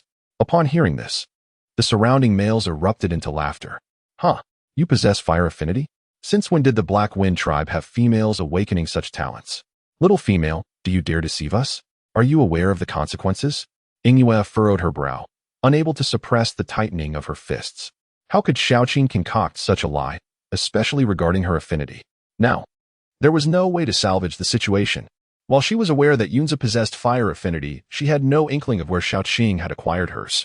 Their relationship with the tribe's orcs was tenuous at best, and she was oblivious to Xia Qing's feat of slaying a fire spider using her fire affinity in the forest. The male approached Xia Qing, his gaze lingering on her beautiful, cold visage, a hint of lewdness flickering in his eyes. Little female, I might allow you entry if you consent to mate with me. Such a lovely little female is a rare sight. As he spoke, he raised his hand, intent on caressing Xia Qing's cheek. At that moment, Yunza's expression darkened, a flash of malice crossing his gaze as he prepared to act. Suddenly, a fiery serpent coiled around the male's hand, and the acrid scent of burning flesh filled the air. The expressions of the orcs present shifted instantly, and Ingwe stared in shock at Xia Qing. She distinctly observed that the fiery serpent materialized from Xia Qing's fingertips. Now do you believe it? These two are indeed my apprentices. Should you deny me entry once more, I shall refrain from returning. The male, in excruciating pain, grimaced as he managed to extinguish the flames. A fleeting glance at Xia Qing revealed an inexplicable, bloodthirsty chill emanating from her depths. Blinking, the female reverted to an innocuous demeanor. Truly, it was as if she had encountered a ghost. Wait here. I shall inform the young master, she instructed, not daring to impede further. He hurried inside to relay the message. The patrolling beast men also departed. Xia Qing raised an eyebrow. I forgot to mention this just a short while ago. My apologies. However, Ingwe's lips twitched in disbelief. A short while ago? Having just awakened her talent, she could wield such formidable power? She had heard that Lianin's water affinity allowed her to conjure only a mere trickle, utterly devoid of lethality. This female speaks not a single truth. Infuriated, she turned away. In this crowded setting, Ingwe refrained from further inquiries to avoid drawing attention and revealing any flaws. Before long, the male emerged once again. Very well. Ingwe addressed her two kin. The fierce bear tribe was several times larger than the Black Wind tribe. Not only were the beastmen towering, but even their dwellings soared impressively, resembling a grander version of the Black Wind tribe. A thick stone wall separated the fierce bear tribe from the forest. The beastmen of the fierce bear tribe preferred not to inhabit wooden houses. Thus, the majority of their dwellings were bear caves. Shortly thereafter, the three were escorted into a spacious bear cave. The cave was vast, with the beastmen of the fierce bear tribe generally towering over Xia Qing by at least 2 heads, making the interior of the cave feel exceedingly roomy. Upon entering the cave, the male came to a halt.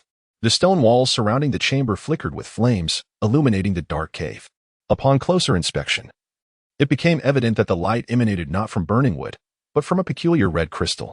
Young master, the forging beast has arrived, the male announced, stepping aside, allowing Xia Qing to notice the presence of others in the cave. A corpulent female reclined upon a stone seat, flanked by 2 handsome males, who tenderly dipped fruits in honey to feed her. Collectively, the 2 males scarcely matched the girth of the female's waist, leaving Xia Qing somewhat astonished. Could it be that the young master of the fierce bear tribe was a female? Upon hearing the commotion, Xiong Duo sat up, dismissively waving away the males. Her eyes, nearly obscured by layers of flesh, opened to scrutinize the trio. Which of you is the forging beast? Is it you? Her gaze settled upon Yunze. A satisfied grin spread across her plump face, only to be quickly obscured by the exquisite visage of another female. Young Master Xiong Duo, the forging beast is this one, Xia Qing declared with a charming smile, gesturing toward Ingwe. We are both her apprentices. Xiong Duo's expression soured as she turned her attention to Xia Qing and Ingwe. Why is she a female? I recall the forging beast from the Black Wind tribe was an elderly man. That would be my father. He injured his hand and is unable to forge weapons for the young master. Thus I have come in his stead, Ingwe promptly clarified. With an air of confidence, she added, I will strive to create weapons that will satisfy the young master. Seeing her unflinching demeanor, Xiong Duo felt a twinge of disinterest. Rising from her seat, she circumvented Xia Qing and approached Yunzhe, her ample form pushing Yingyu and Xia Qing aside to make space for herself. To my astonishment, the Black Wind tribe possesses such exquisite individuals. How about becoming my 5th beast husband? Follow me, and I assure you a life of indulgence and comfort. In the narrow slits of his eyes lies a blatant desire. Chapter 25. Selecting beast slaves at the arena. Upon hearing these words, the expressions of the three varied. Xiong Duo, the young master, is my apprentice. Yingyu did not anticipate that Xiong Duo would take an interest in Yunzhe, and she hastily interjected, attempting to dissuade her. Xiong Duo's flesh quivered, and he snorted disdainfully, casting an irritated glance at Yingyu. What? Being my beast husband is not more promising than your apprentice? No, it's not. Yingyu's expression grew somewhat awkward. If not for being in the mighty bear tribe, her temper would have had her jumping up and cursing at Xiong Duo. Did he truly lack awareness of his position? Yunzhe's countenance darkened, as if ink could drip from it. Meeting Xia Qing's gaze, he noticed the amusement glimmering in her eyes, which made his expression turn resentful. They were merely spectators in this drama. Did she no longer desire him? Xia Qing, however, was not concerned that Xiong Duo would forcibly take a male partner. A male bound by a partner contract could not be taken away unless his partner were to perish. She was merely curious about how he would respond. So, are you willing to become my 5th beast husband? Feeling Xiong Duo's unabashed scrutiny, Yunzhe took a step back, positioning himself behind Xia Qing for the first time. I already have a partner, and our relationship is harmonious and affectionate. Young master, perhaps you should seek someone else. His tone was frigid, imbued with a distinct sense of detachment. As he spoke, he wrapped an arm around Xia Qing's shoulders, his gaze lingering on the small black serpent coiled around her collarbone. It was only then that Xiong Duo noticed the mate mark on Xia Qing's body, and the smile on her face instantly faded. You are mates? Xia Qing inexplicably felt the black serpent mark on her skin faintly warm. With a look of disdain, Xiong Duo remarked, who would care about the males from your pathetic tribe? Upon Xia Qing's acknowledgement of their relationship, Yunzhe's expression shifted from gloomy to sunny. I wish to forge a long whip. It must not only be sharp and sturdy but also possess resilience. It should not be excessively heavy or unsightly. Can you accomplish this? Xiong Duo inquired haughtily of Yingyu. A glimmer of dark light crossed Yingyu's eyes as she feigned contemplation for a moment before responding, yes. However, to meet the young master's requirements, I will need the shell of a 3rd-tier ferocious beast, the black armored beast, along with 2 3rd-tier beast crystals, specifically of the gold element. The strength of ferocious beasts escalates qualitatively with each tier advancement. In the Black Wind tribe, Yingyu had never even touched a 2nd-tier beast crystal. In her eyes, these materials were extraordinarily precious. Little did she know, as soon as she finished speaking, Xiong Duo casually waved her hand, dismissing the concerns. These items are trivial. Someone, fetch her the materials she requires. Shortly thereafter, 2 beastmen approached, carrying 2 wooden trays, one large, one small. One tray contained a thick, spiked dark shell, while the other held 2 golden beast crystals. A look of astonishment flickered in Yingyu's eyes. How could the shell and crystals from a 3rd-tier ferocious beast be procured so effortlessly? What, is this insufficient? Xiong Duo asked impatiently upon noticing Yingyu's silence. Xia Qing observed Yingyu's unusual demeanor. She had never encountered these items. How could she possibly require them to forge a weapon? Surely, she was attempting to buy time and seeking an opportunity to locate Xia Chuan. My master is a female and lacks considerable strength. She requires a few capable hands to assist in weapon forging. Might the young master consider dispatching 2 beast slaves to aid us? Lingwei cast a surprised glance at Xia Qing. This female was quite clever. Beast slaves? Can't the bear warriors of my clan suffice? Xiong Duo's expression was one of skepticism. Young master, my master's forging techniques are sacred and not to be disclosed. Beast slaves, being rather dull-witted, are only fit for menial labor. I hope the young master can comprehend this. Xia Qing maintained a serene demeanor, a smile gracing her lips, revealing no hint of unease. In the beast realm, apart from those revered for their strength, there are also those with specialized skills such as blacksmiths and veterinarians, who command a degree of respect. Typically, these individuals possess eccentricities, and the secrecy surrounding their techniques is entirely commonplace. Xiong Duo harbored no doubts. Beast slaves were merely that, beast slaves. My fierce bear tribe may lack in many areas, but we certainly have an abundance of beast slaves. Upon hearing this, the two beastmen nearby immediately chimed in with flattery. Indeed, our duo's greatest passion is collecting various beast slaves. Today, you are fortunate. We shall broaden your horizons. Xia Qing's fingers, hidden beneath the ample beast skin, tightened slightly. Soon, a large hand enveloped hers, emanating a cool temperature. The serpent beast's body was cold yet exuded a subtle strength that helped Xia Qing regain her composure. Thank you. Young master, Ling Wei expressed her gratitude with a respectful gesture, her face showing confusion. So what shall we do now? I will lead you to select the beast slaves. Xiong Duo appeared quite enthusiastic about this, raising her hand, prompting the two beastmen to bend down and assist her to her feet. The three exchanged glances before following behind. The group exited the bear cave and made their way to a more secluded area of the tribe. The surroundings were devoid of any orc activity, save for a dimly lit path, worn smooth by the passage of time. Before long, a group of individuals came to a halt in front of an imposing edifice. Towering stone walls adorned with countless beast bones hung ominously, their pallid hues evoking a shiver even under the bright sun. Apart from the seemingly endless high walls and a grand entrance, there was little else of note. The beastman accompanying Xiong Duo stepped forward and knocked on the door. Soon, it creaked open, revealing a diminutive male. Upon recognizing Xiong Duo, the little male immediately donned a sycophantic smile, bowing and scraping. Young master, what a pleasant surprise. Today happens to host an intriguing gladiatorial contest that I am certain you will enjoy.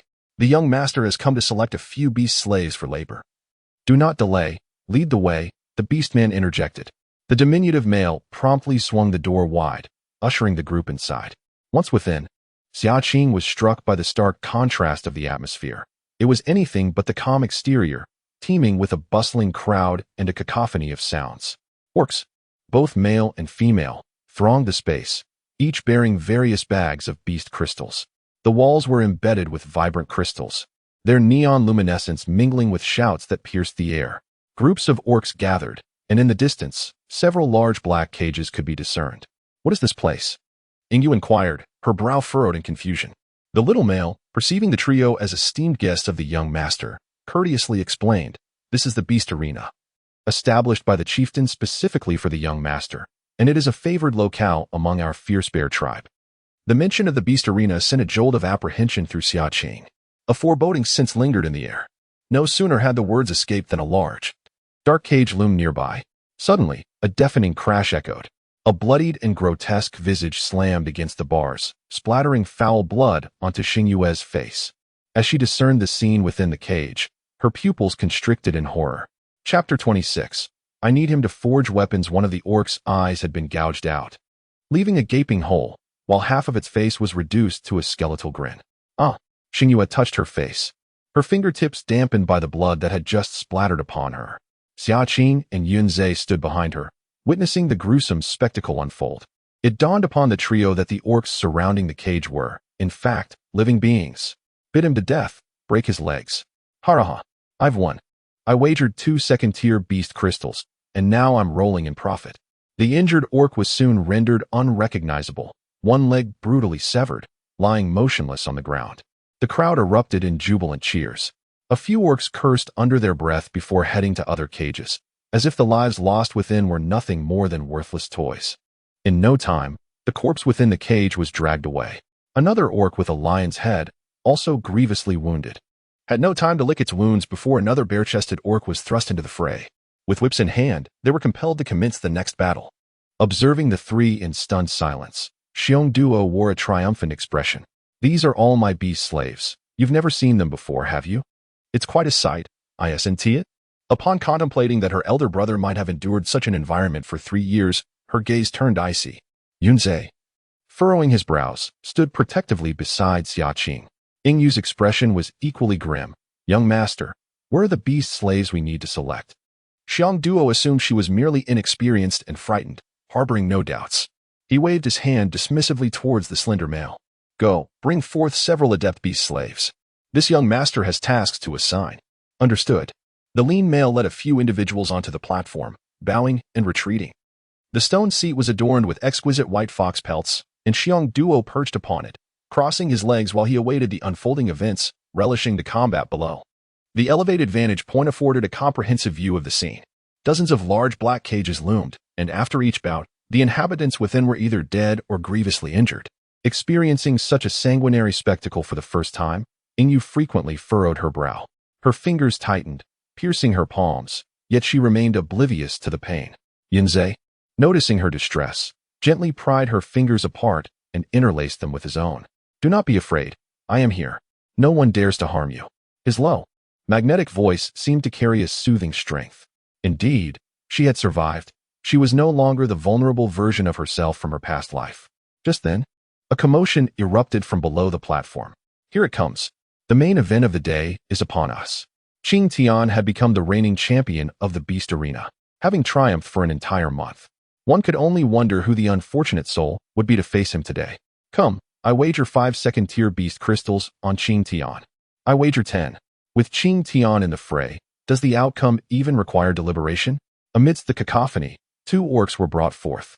One, a robust figure, appeared as though he had not yet fully transformed, resembling a great brown bear. Upon seeing the other orc, Xia Qing's entire being froze, her gaze fixating abruptly. The second orc was adorned with sinewy muscles, clad only in a tattered hide skirt, his body marred with grotesque scars reminiscent of centipedes. His tousled chestnut hair obscured his brows and eyes, revealing only the disheveled lower half of his face. Yet, Xia Qing recognized him instantly. Brother, her palms clenched uncontrollably. Indeed, her brother was right there. 3 years. A full 3 years, and he had been confined to such a place. In her past life, she had been wronged by Li Yunin, enduring a decade of torment. By her calculations, it had been 13 years since she last saw her brother. Tears welled in Xia Qing's eyes, and her body trembled involuntarily. Yunzhe, familiar with Xia Chuan, immediately sensed her distress and followed her gaze, recognizing Xia Chuan as well. Upon witnessing Xia Chuan's condition, his brows knitted into a furrow. Lingyu was also drawn by the commotion. The two had already been imprisoned in a cage. "Come on, Qing Tian, let's resolve this swiftly. Break every limb of this creature." Xia Chuan leaned against the cage, seemingly too fearful to approach, curling up and shivering. When Qing Tian charged forward with a fist raised, Xia Chuan instinctively covered his head and darted about in panic. "No, please don't hit me." This scene elicited another wave of mocking laughter from the crowd. Is this waste truly worthy of the arena? Surely, your gladiatorial pit lacks beast slaves. The leader stepped forward, striking a whip across Xia Chuan's back. Upon hearing this, Xia Chuan immediately ceased his flight, frantically waving his hands, pleading, "No, please don't bring my sister here. I won't run anymore. I swear." In the midst of his words, Qing Tian charged over and landed a punch squarely on his chin. Xia Chuan was instantly sent sprawling to the ground, blood and teeth spilling from his mouth. "Get up. If you lose, I will bring your sister here regardless," the leader threatened, swinging the whip once more. Xia Chuan grimaced in pain but quickly stifled his agony and began to rise. With a mouth stained crimson, he muttered, "No, my sister. I cannot lose." Gritting his teeth, he suddenly lowered his head, charging at Qi Tian like a bull. His frail form was dwarfed by Qing Tian's formidable physique, resembling an ant attempting to shake an elephant. As the beastmen looked on with disdain, a resounding crash echoed. Astonishingly, Qi Tian was sent flying. Xia Chuan's face emerged from the chaos. Ingyu stood frozen, exclaiming, Xia Chuan. Her expression transformed into one of delight. He was indeed here. Gasps of astonishment rippled through the crowd. This fool could actually knock Qi Tian away? Though he appeared monkey-like, he was indeed a bearer of immense strength. You see, if he were to be instantly crushed, what entertainment would the gladiatorial match hold? The beastmen observed with rapt attention. Xia Qing clenched her fists, a glimmer of surprise flashing in her eyes. Her elder brother had awakened his latent strength. In her previous life, he had been mentally challenged, yet he would always prioritize his own safety in the face of danger. She distinctly remembered that before he left the tribe, he had not awakened any talents. At the brink of life and death, there exists a certain probability for the beastmen to unleash their potential and awaken their innate talents. Noticing Xia Qing's astonishment, Yunzhe leaned in to whisper an explanation. Xia Qing nodded in comprehension, her gaze drifting towards Ingyu. The latter, catching her glance, eagerly turned to Bear Duo. Young master, that beast slave possesses great strength. I wish for him to assist me in forging weapons. Ingyu pointed towards Xia Chuan in the cage. Bear Duo cast a cursory glance, dismissing the idea without a moment's hesitation. No, that one is a fool. What use is strength if he ruins my weapons? Find another. Chapter 27. Not just one talent awakened, however, and you felt a surge of urgency, ready to argue further. Yunze stepped forward, interjecting, Master. The beast slave named Qing Tian appears quite suitable. Why not choose him? Yes, let it be Qing Tian, young master. Is he acceptable? If we can procure Qing Tian, Xia Qing need not engage him in battle. Very well, once this gladiatorial contest concludes, if Qing Tian survives, I shall grant him to you. This time, their duo did not object, yet Yu's brow furrowed even more. Why wait for the contest to end? Why not act now? Young master, do you not wish to obtain your weapons sooner? Once the contest begins, it cannot be halted until a victor is determined. That is the rule of the arena. Their duo languidly enjoyed the shoulder massage from the beast man, responding with a sense of superiority. Moreover, if he loses, he would be unfit to assist me in weapon forging. Let us witness the gladiatorial contest, Yu said, biting her lip, her gaze fixed anxiously upon the cage. As the conversation unfolded, Qi Tian had already risen, learning from prior encounters. He was keenly aware of the need for vigilance during their clash. Seizing an opportune moment, he delivered a powerful elbow strike to Xia Qing's lower back, sending him crashing to the ground. With relentless ferocity, fists rained down upon Xia Qing's face, swiftly reducing it to a bloody pulp. Xia Qing's eyes glinted with a fierce intensity, her phoenix-like gaze flashing with a hint of malice as her feet instinctively moved forward, longing to intervene. Yet, a hand grasped her arm. Wait, Qing. This arena is guarded by formidable experts, at least of the 3rd tier, and the chief of the Fierce Bear clan is a 4th-tier beastman. If we rush in now, we cannot save our brother, Yunze whispered urgently in her ear. Not only would they fail to rescue Xia Qing, but should Xiong Duo discover that they were not Yu's disciples, it could spell disaster for them both. Xia Qing gritted her teeth, her eyes nearly bursting with rage, bloodshot, and brimming with anguish. But brother, if we delay any longer, he may be killed, she exclaimed, desperation lacing her voice. I can sense that he has awakened more than one talent. If he has been summoned to duel Qi Tian, he must possess extraordinary abilities. We must trust him. Yunze's voice deepened, imbued with conviction. The rules of the arena were merciless. Without a modicum of strength, one could scarcely survive here for 3 years. Xia Qing understood this truth all too well. Yet, the thought of watching her brother suffer was agonizing.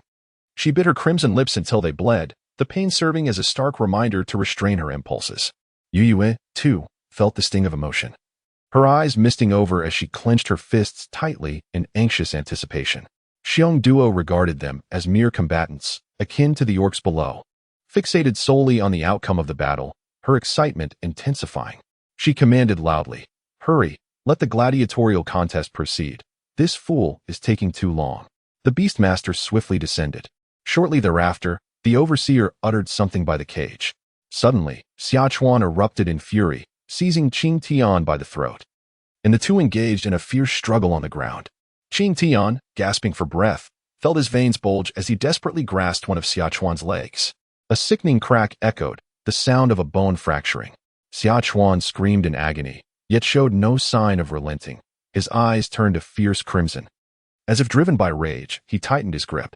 Gradually, Qing Tian's complexion turned a deep shade of red, and he was choked into unconsciousness. Only when Qing Tian ceased to resist did Xia Qing release him, collapsing himself. He had actually defeated Qing Tian. Good heavens. Does that mean all the beast crystals I wagered are lost? A moment of silence was followed by a thunderous uproar from the crowd. Had he truly lost? What a disgrace, unable to defeat even a fool. Witnessing the outcome, Xiong Duo scoffed, her expression one of disdain. Xia, is he all right?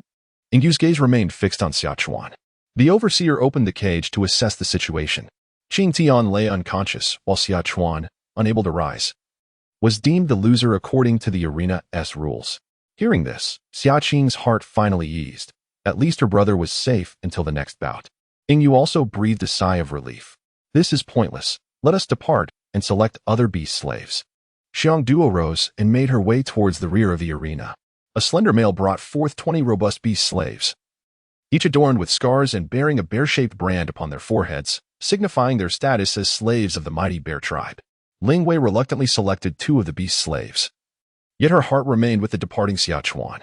Just before leaving, Xiong Duo cast a glance at the seemingly distracted Ling Wei and, from her elevated position, cautioned. I have fulfilled your desires. You best forge the weapon I require, or you shall face the consequences. She held steadfast confidence in her forging skills. Otherwise, Xiong's father would not have entrusted her, a female, to the mighty bear tribe. After bidding farewell to Xiong Duo, Lingwei instructed the two beast slaves to transport the weapon materials to another vacant cave, feigning a need for rest to dismiss them. Once only 3 remained in the cave. She turned to Xia Qing and declared, "As long as I am here, it suffices. You two must quickly devise a plan to rescue Xia Chuan." Xia Qing, filled with concern, replied, "Can you manage alone?" She was uncertain whether Lingyue's previous disappearance was connected to Xiong Duo. If that were the case, this weapon forging could indeed prove pivotal. Lingyue, ever indifferent, scoffed, "Do you truly believe your little flame can be of assistance? If I cannot succeed, 10 of you here would be of no use." Expecting Xia Qing to become angry and depart, Lingwei was taken aback when Xia Qing merely gazed at her and chuckled softly. After all, Xia Chuan was a beast slave of the mighty bear tribe. Should Xiong Duo discover that Xia Qing and Yunzhe were pursuing the beast slaves, it was unlikely they would be allowed to leave unscathed. Understanding Lingyue's sharp tongue concealed a tender heart, Xia Qing bore no ill will. After a series of tumultuous events, the night enveloped the earth. Under the cloak of darkness, the two individuals retraced their earlier steps, arriving once again at the Colosseum. The nighttime ambience of the Colosseum remained vibrant and lively. As soon as they knocked on the door, a slender male recognized them. "Why have you returned?" he inquired. "Today, we gained a broader perspective with the young master, and we wish to purchase a few beast slaves for amusement. Are beast slaves available for sale at your arena?" Xia Qing inquired with a charming smile. Her bright eyes and radiant teeth captivatingly beautiful, nearly evoking an involuntary reaction from the male. "Indeed, we can accommodate that, provided you possess sufficient beast crystals. Whatever type of beast slave you desire, we have it here," replied the slender male with a grin, his gaze fixated on Xia Qing. However, Yunzhe, with a stern expression, interposed himself between them, coldly stating, "Then lead us there." The slender male, intimidated by his piercing gaze, quickly retorted, "Purchasing beastmen requires the approval of our arena master.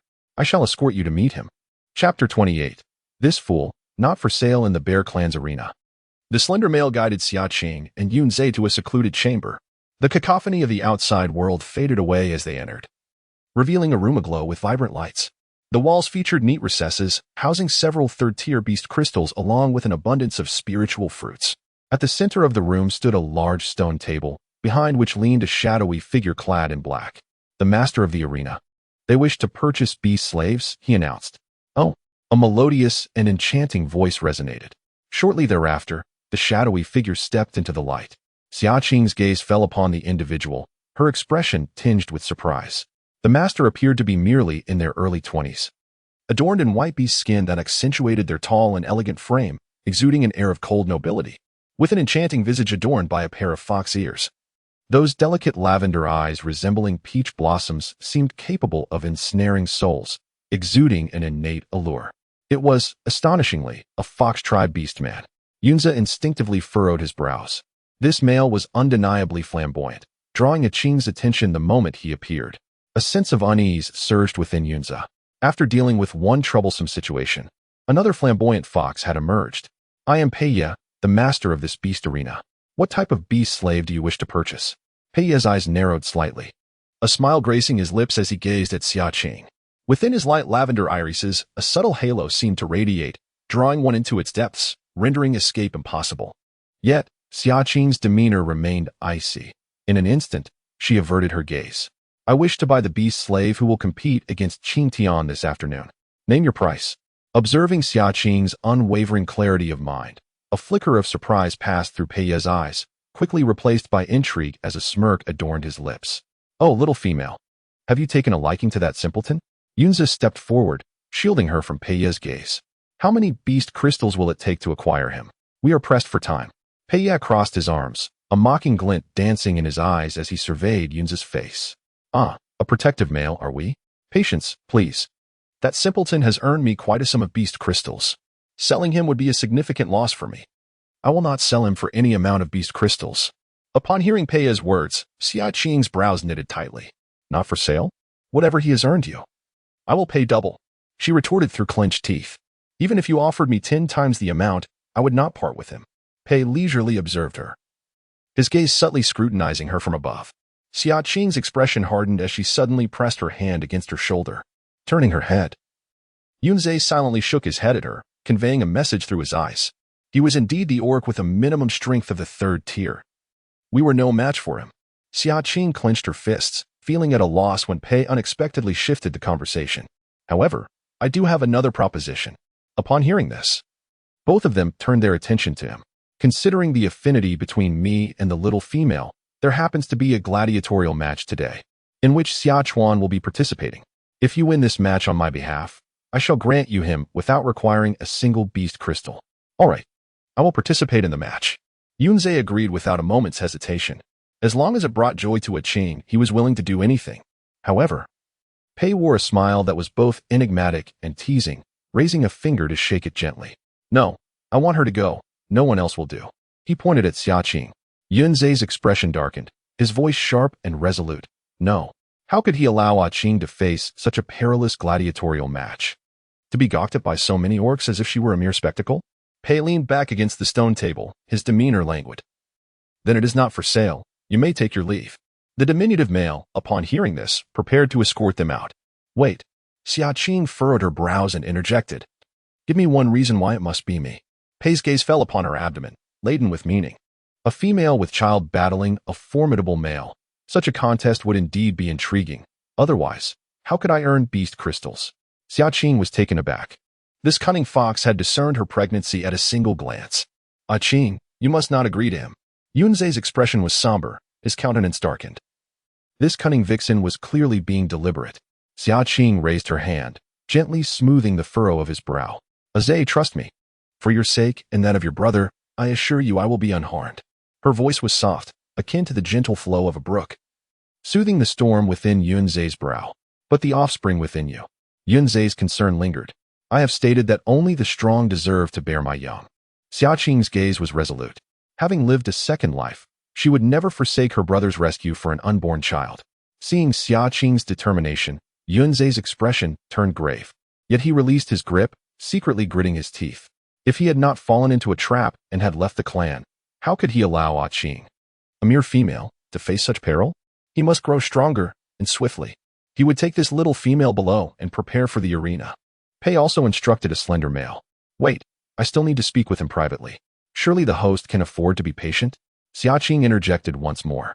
Pei raised his hand, gesturing for permission. The two stepped out of the room and into a corner.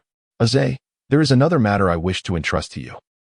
Xia Qing's gaze shifted back to the room. They were still too weak, and to enhance their strength, beast crystals were indispensable. Upon hearing this, Yunzhe's eyes flickered with surprise, but he nodded earnestly in agreement.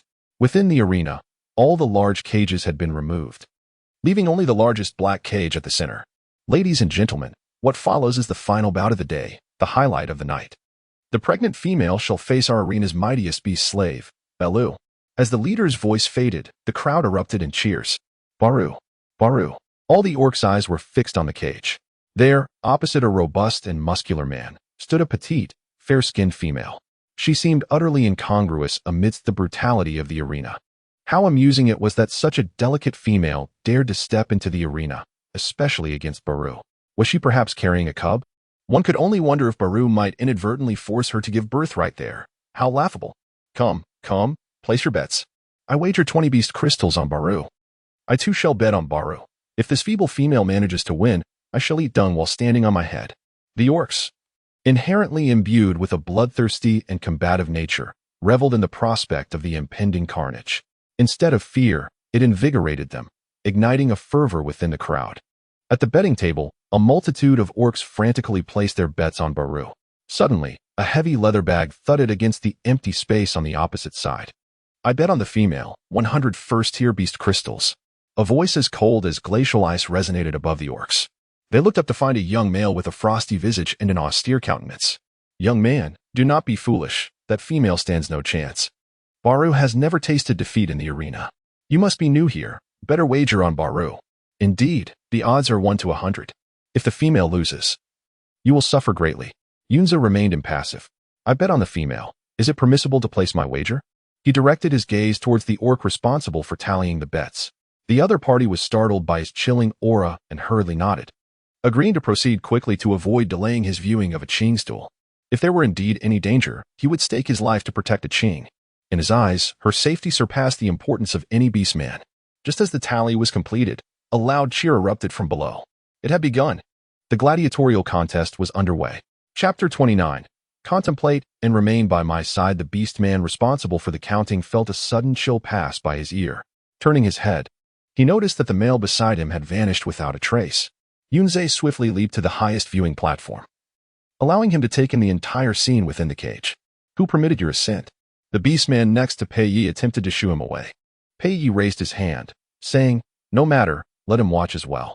His light purple peach blossom eyes gazed at the cage, brimming with intrigue. What surprises might this little female bring him? Inside the cage, Baloo stood, his muscular form towering like a mountain, his fist cracking ominously as he clenched them. Looking disdainfully at the little female opposite him, he sneered, "Little female, it's still not too late to concede. Otherwise, if it comes to a fatal conclusion, I will show no mercy." In the arena, it was a matter of life or death. He was a beast slave, with no opportunity for partnership in this lifetime. Thus he saw no distinction between male and female. Verbose, Xia Qing scoffed, her hands clenched into fists as she assumed a fighting stance. "Arrogant female. Soon you shall be begging for mercy." Baru was infuriated by Xia Qing's contemptuous response. With a fierce roar, he transformed into a mighty rhinoceros and charged forward. As a member of the bull tribe, his aggression was understandable. Xia Qing scoffed, her agile form effortlessly evading his fierce assault. A glint of determination flashed in Baru's eyes. In an instant, the ground erupted with a series of sharp earthen spikes, threatening to pierce Xia Qing's body. Earth-based affinity? Xia Qing reacted swiftly, rolling to the side and narrowly escaping the deadly spikes.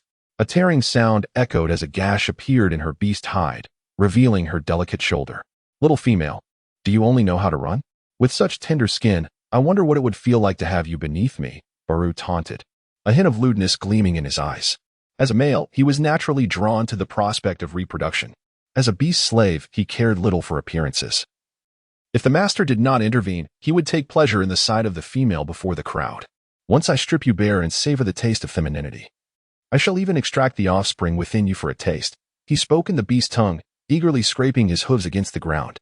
Upon hearing his vile words, Xia Qing's gaze turned icy. "Then let us see you try," she retorted, her figure flashing as she swiftly drew her black blade and charged at him. Was this female mad? She dared to confront Baru without even transforming into her beast form. She was doomed. A single collision with Baru could reduce her to mere pulp. The earthen spikes continued to erupt from beneath the ground. Xia Qing moved like lightning, swiftly weaving through the air. Just as she was about to collide with Baloo, she leaped gracefully onto the back of the rhinoceros. Before Baloo could react, the black blade in her hand shimmered with a crimson glow, and with a sharp hiss, it pierced through the thick hide of the beast. Roaring in fury, Baloo thrashed his body violently. Yet, the more he struggled, the deeper the blade sank into his flesh. She clung to him like a leech, drawing his lifeblood. A sizzling sound emanated from within his flesh, followed by the acrid scent of charred meat. Could it be that she, in her human form, had wounded Baloo? What was that red glow? Could she possess a fire affinity? And what of it? Baloo's earth affinity was at the peak of the second tier. Had it not been for the lack of beast crystals, he would have already ascended to the third tier. He was, after all, the champion of the arena. As if to affirm this, earth spikes erupted from Baloo's back. Xia Qing's expression shifted in alarm, and she immediately sidestepped to evade. With no time to withdraw her black blade, she had no choice but to leap off the rhinoceros's back. "You dare to harm me?" Baloo glared fiercely at Xia Qing, having underestimated this female. "Harm you? I intend to defeat you," Xia Qing retorted coolly, narrowing her eyes at Baloo. The black blade had struggled to penetrate his skin. It seemed that a mere stone blade would pose no threat to him. With this thought in mind, she transformed into her beast form and charged once more. The sand dune cat appeared diminutive, yet its claws were extraordinarily sharp. Upon seeing Xia Qing's beast form, Baloo wore a mocking expression. "So, it is merely a cat beast. Such a feeble form. I could stand here unmoving, and you still would not breach my earth defenses." Having just spoken, he immediately summoned his earth-based talent, causing a thick layer of earthy yellow skin to grow over the rhinoceros hide. With a swift swipe, the cat's claw merely scraped away a layer of dirt, inflicting no harm upon Baru.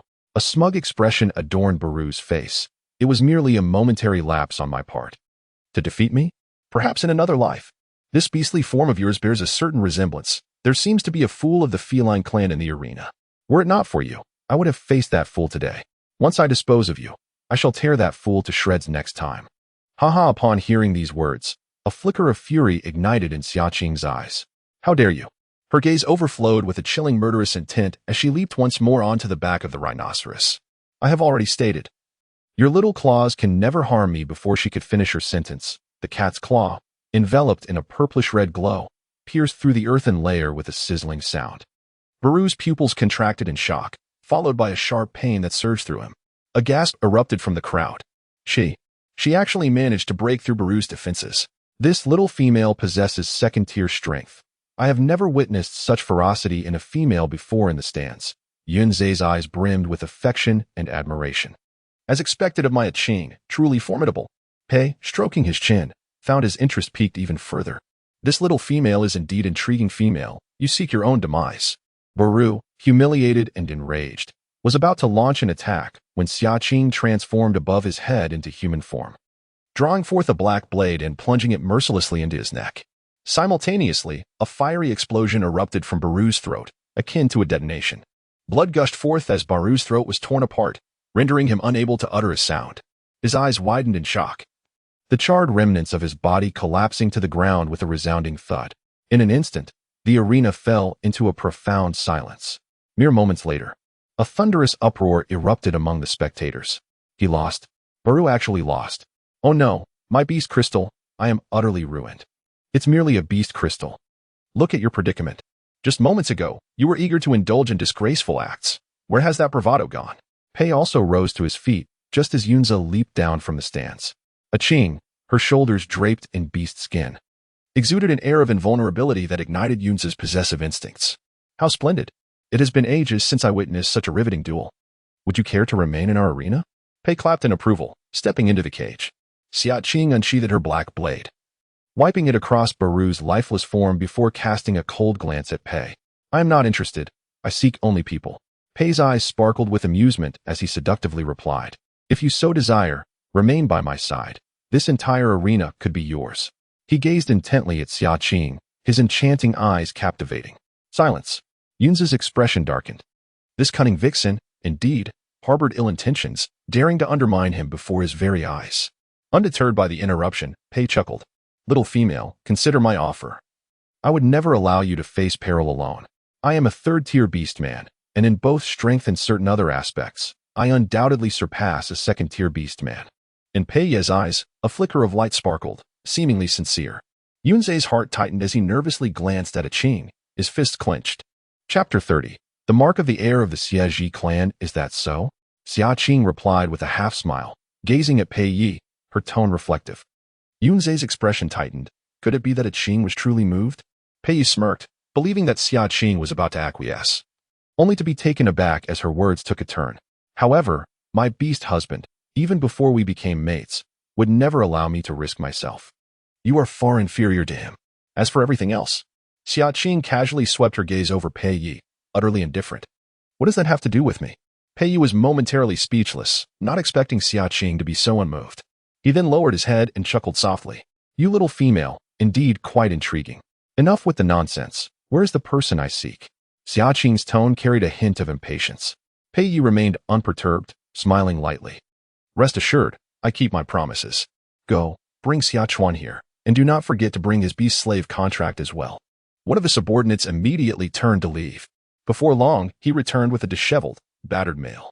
Xia Chuan was being held up by two beast men by his arms. His long chestnut hair hung messily over his face as he lowered his head. Upon seeing others, he began to flail his arms in a panic. No, don't hit me. I don't want to fight anymore. It hurts. Witnessing this scene, Xia Qing felt a wave of sorrow wash over her, her eyes glistening with unshed tears. Though her elder brother's mind was not entirely sound, his heart was the kindest of all. Yet, for her own sake, she had fought in the arena for 3 years, enduring countless life and death battles. She rushed forward, seizing Xia Chuan from the hands of two orcs, supporting his arm. Brother. It's all right. Don't be afraid. Upon feeling Xia Qing's touch, Xia Chuan shuddered, instinctively wanting to flee. However, Xia Qing gently brushed aside the hair from his forehead, revealing a grotesque masculine mark. She cradled his face, locking her gaze with his. The terror etched on Xia Chuan's face vanished in an instant, as he stared blankly at Xia Qing for a few seconds before breaking into a dazed smile. Sister, it's you. Of course I recognize you. Yet, his joy was short-lived as he nervously grasped Xia Qing's hand, glancing around anxiously. Xia Qing felt a pang in her heart. Is it really true? Yes. Xia Qing nodded vigorously. Only then did Xia Chuan's emotions stabilize somewhat. What about the beast slave contract? Xia Qing turned her gaze towards Pei Yi. Her eyes now laced with coldness. It was these wretches who had caused her brother so much suffering. Pei Yi raised his hand, and an orc approached with a tray. On the tray lay a white, cat-shaped wooden token, vividly resembling her beast form, albeit more endearing. This was his beast slave mark. Whoever's blood was dripped upon it would become his master. Of course, should it be destroyed, he would no longer be bound by the constraints of the beast slave contract.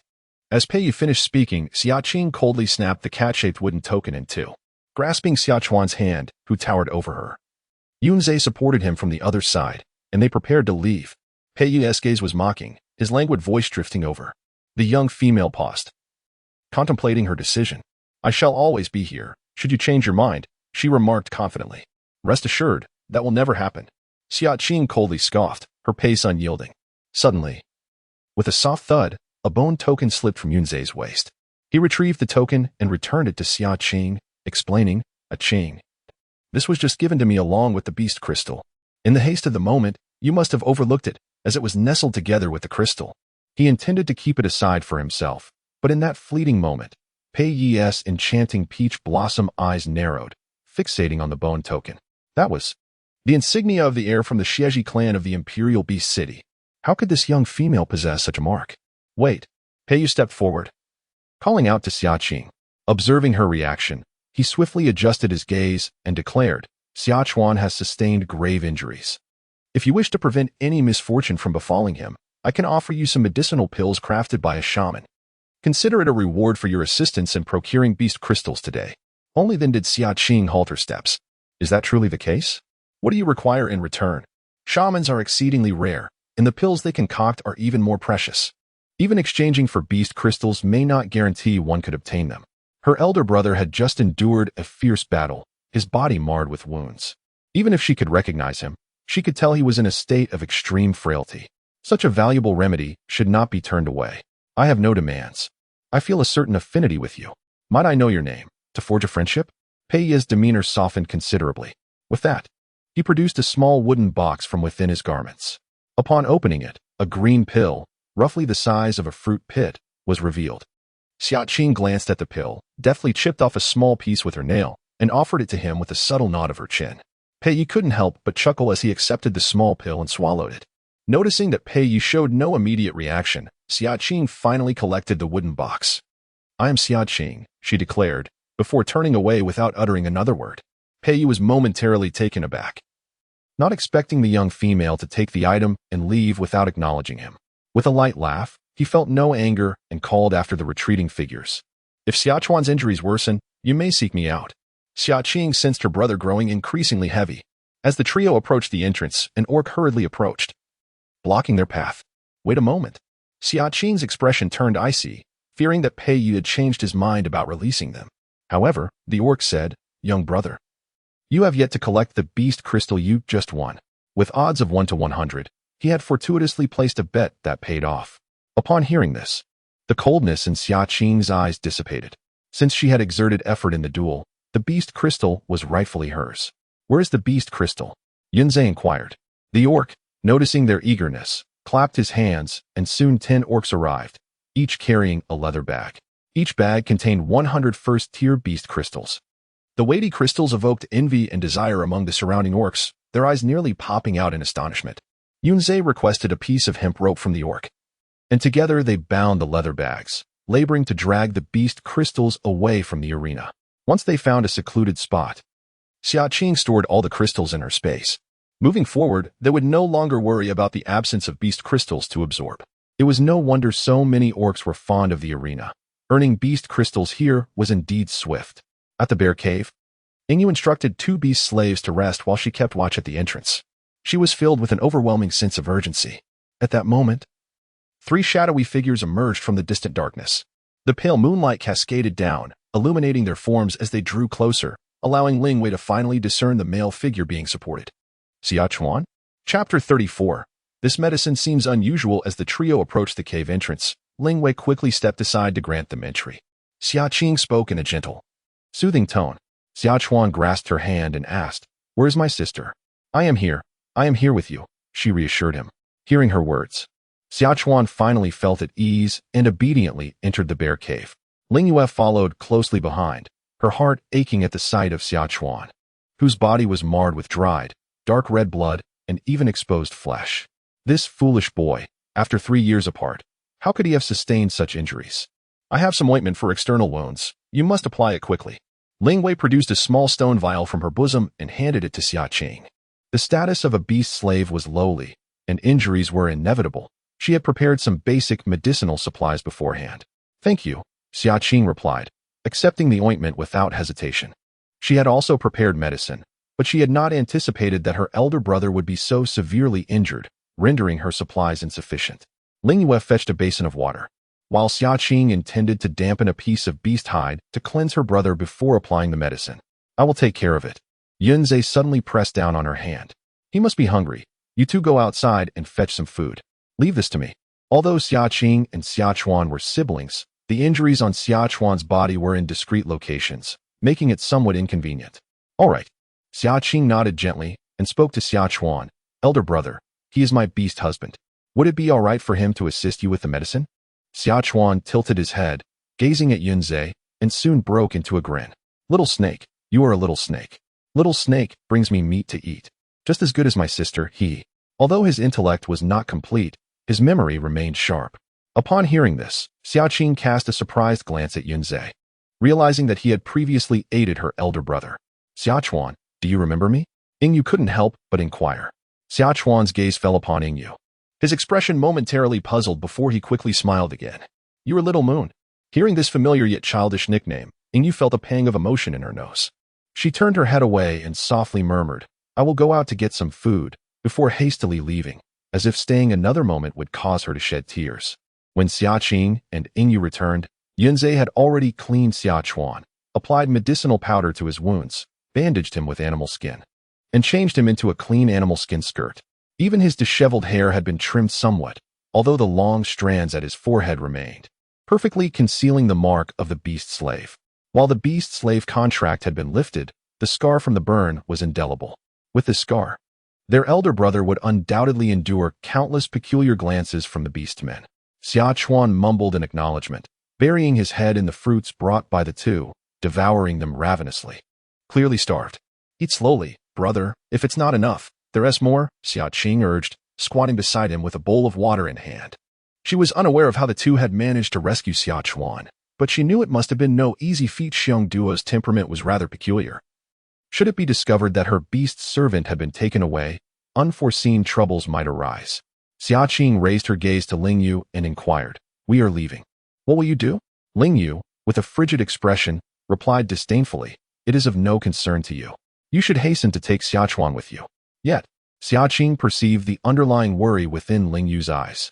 With a gentle laugh, she asserted, "We shall not depart. We will wait until you have completed forging the weapon before we leave together."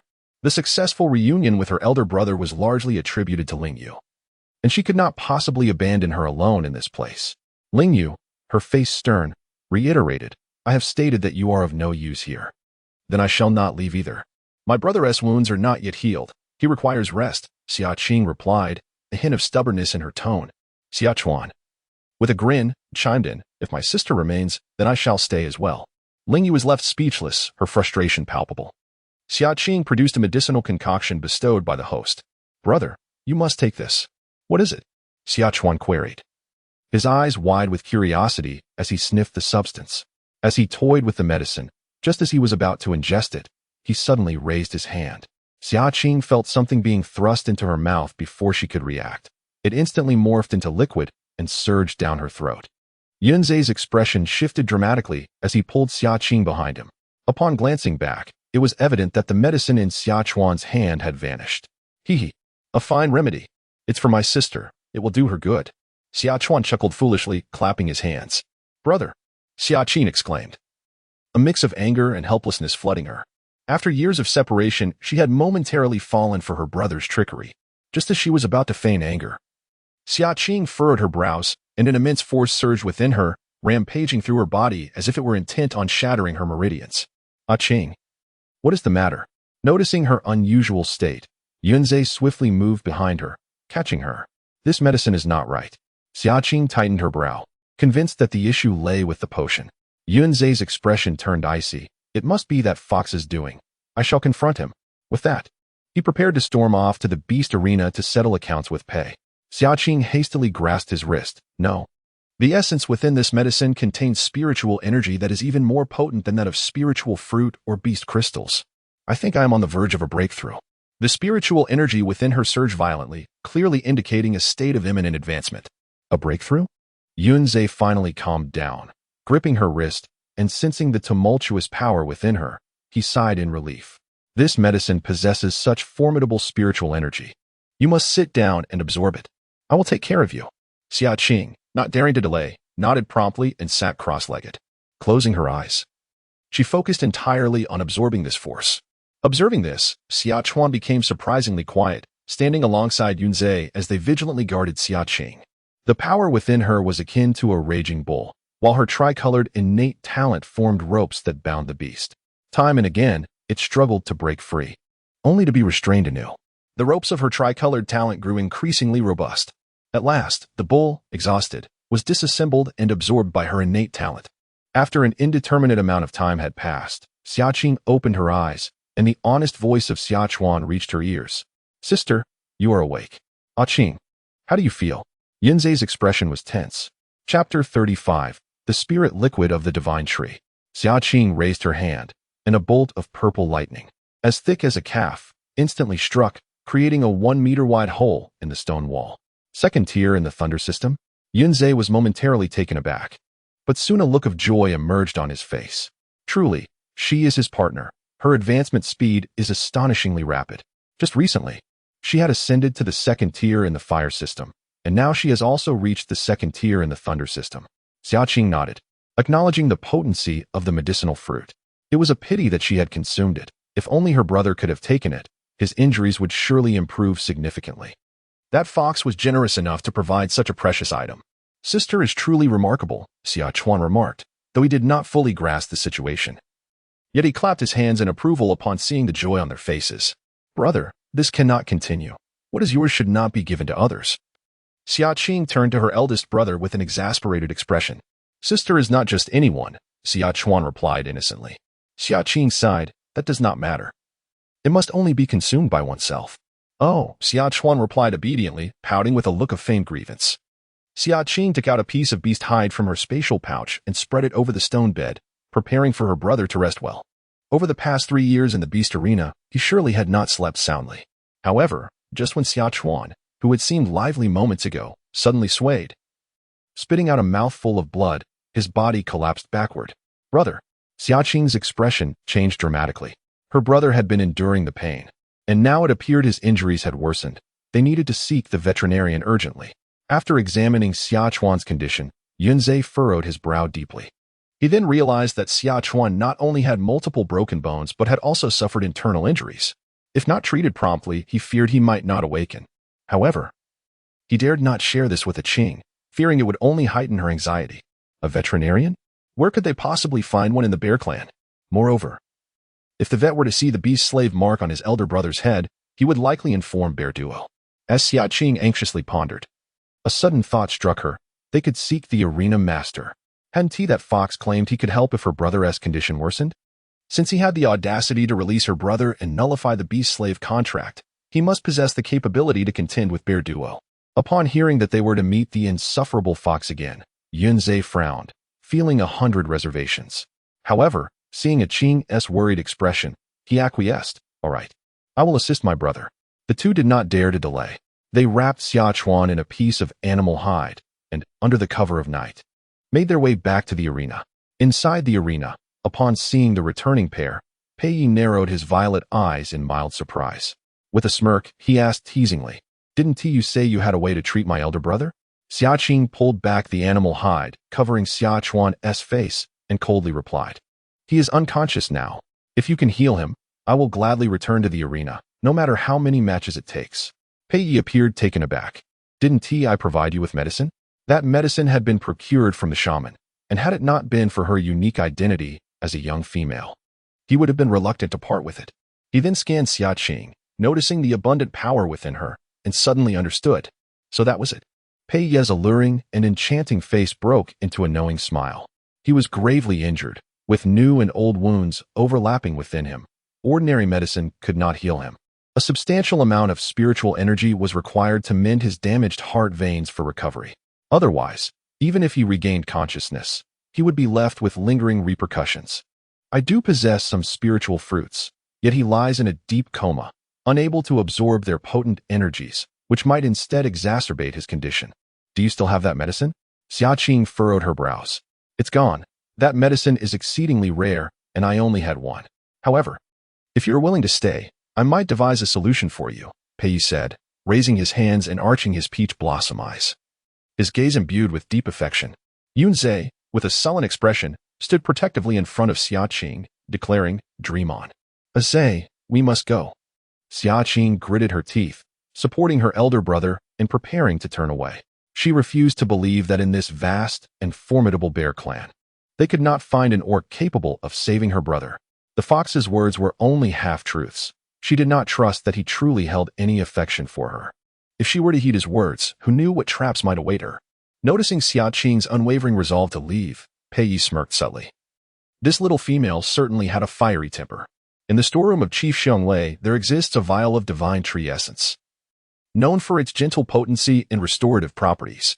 Hearing Pei Ye's voice behind her, Xia Qing paused momentarily.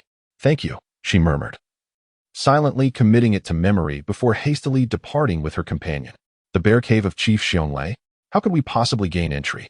We might not even be able to approach the bear cave of Chief Xianglei, let alone the storeroom. Upon learning the situation, Yingwei felt a surge of urgency, her eyes nearly sparking with intensity.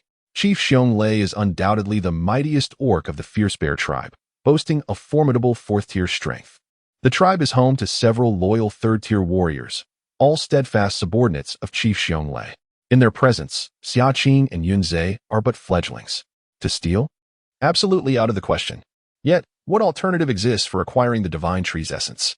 As the three pondered deeply, outside the bear cave, a group of orcs passed by, murmuring among themselves.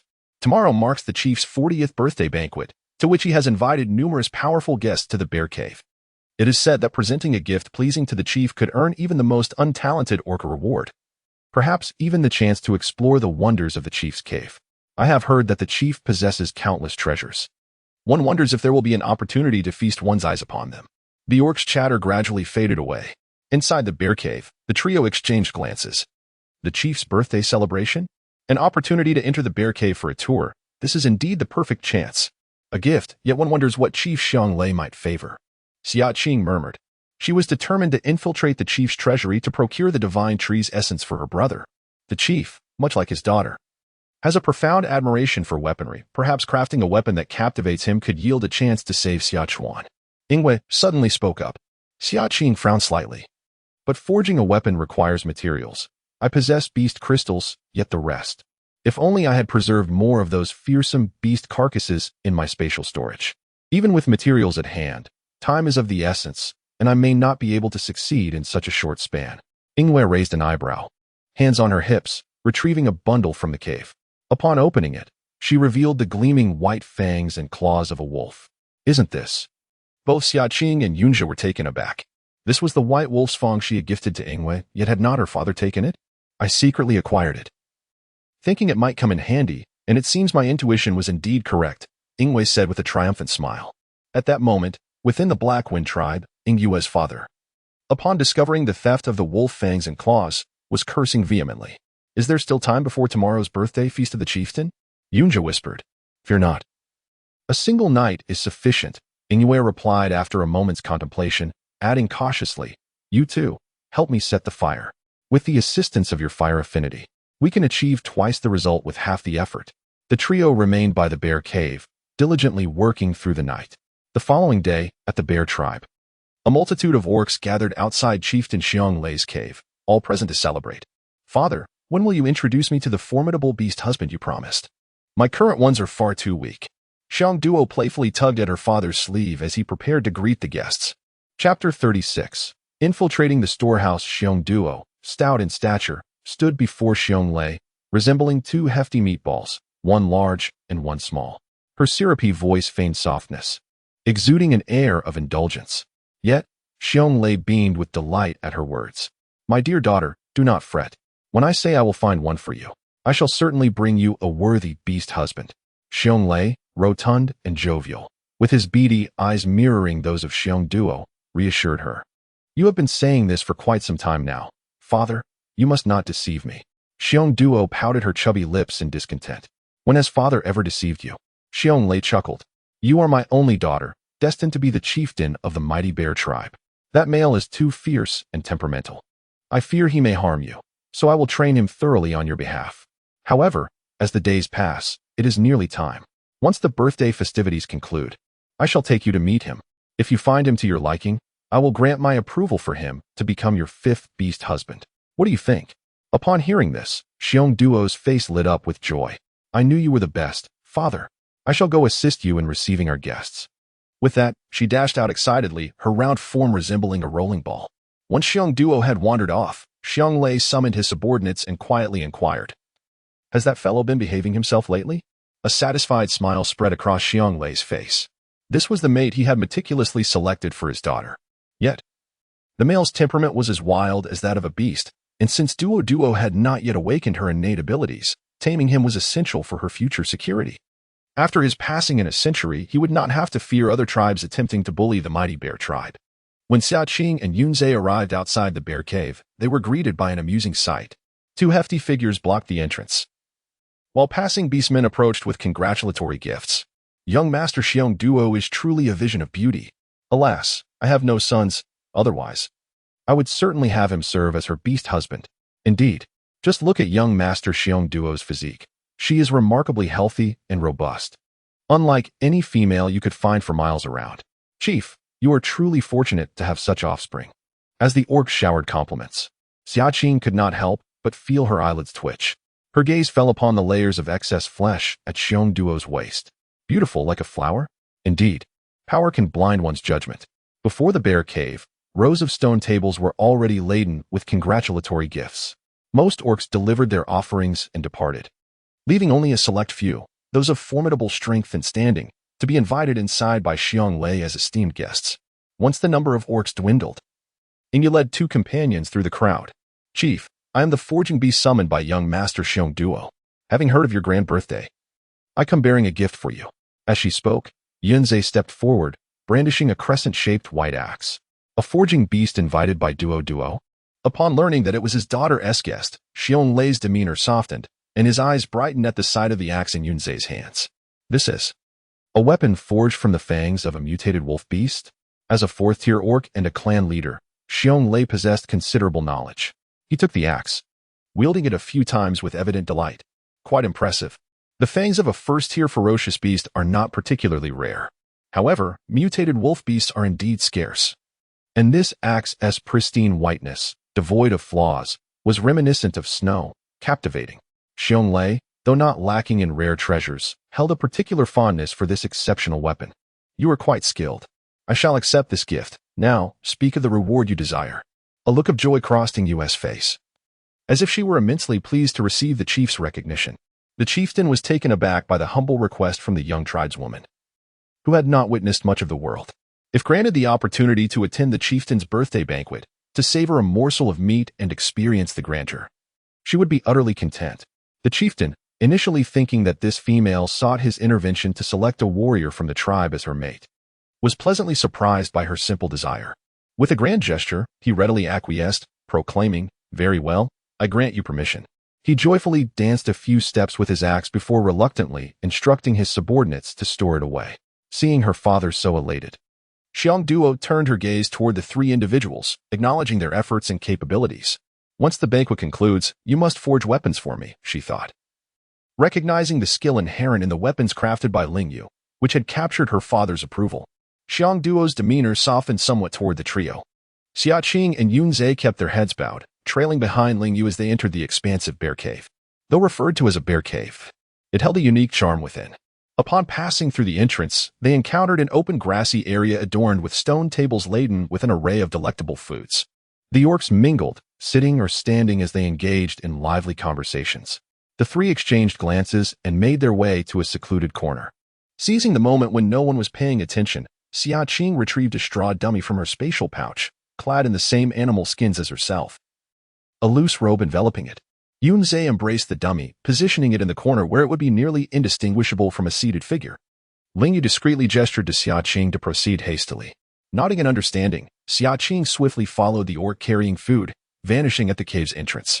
The bear cave branched out extensively. Xia Qing concealed herself in the shadows, waiting for the food bearer to depart before remaining vigilant for a while longer.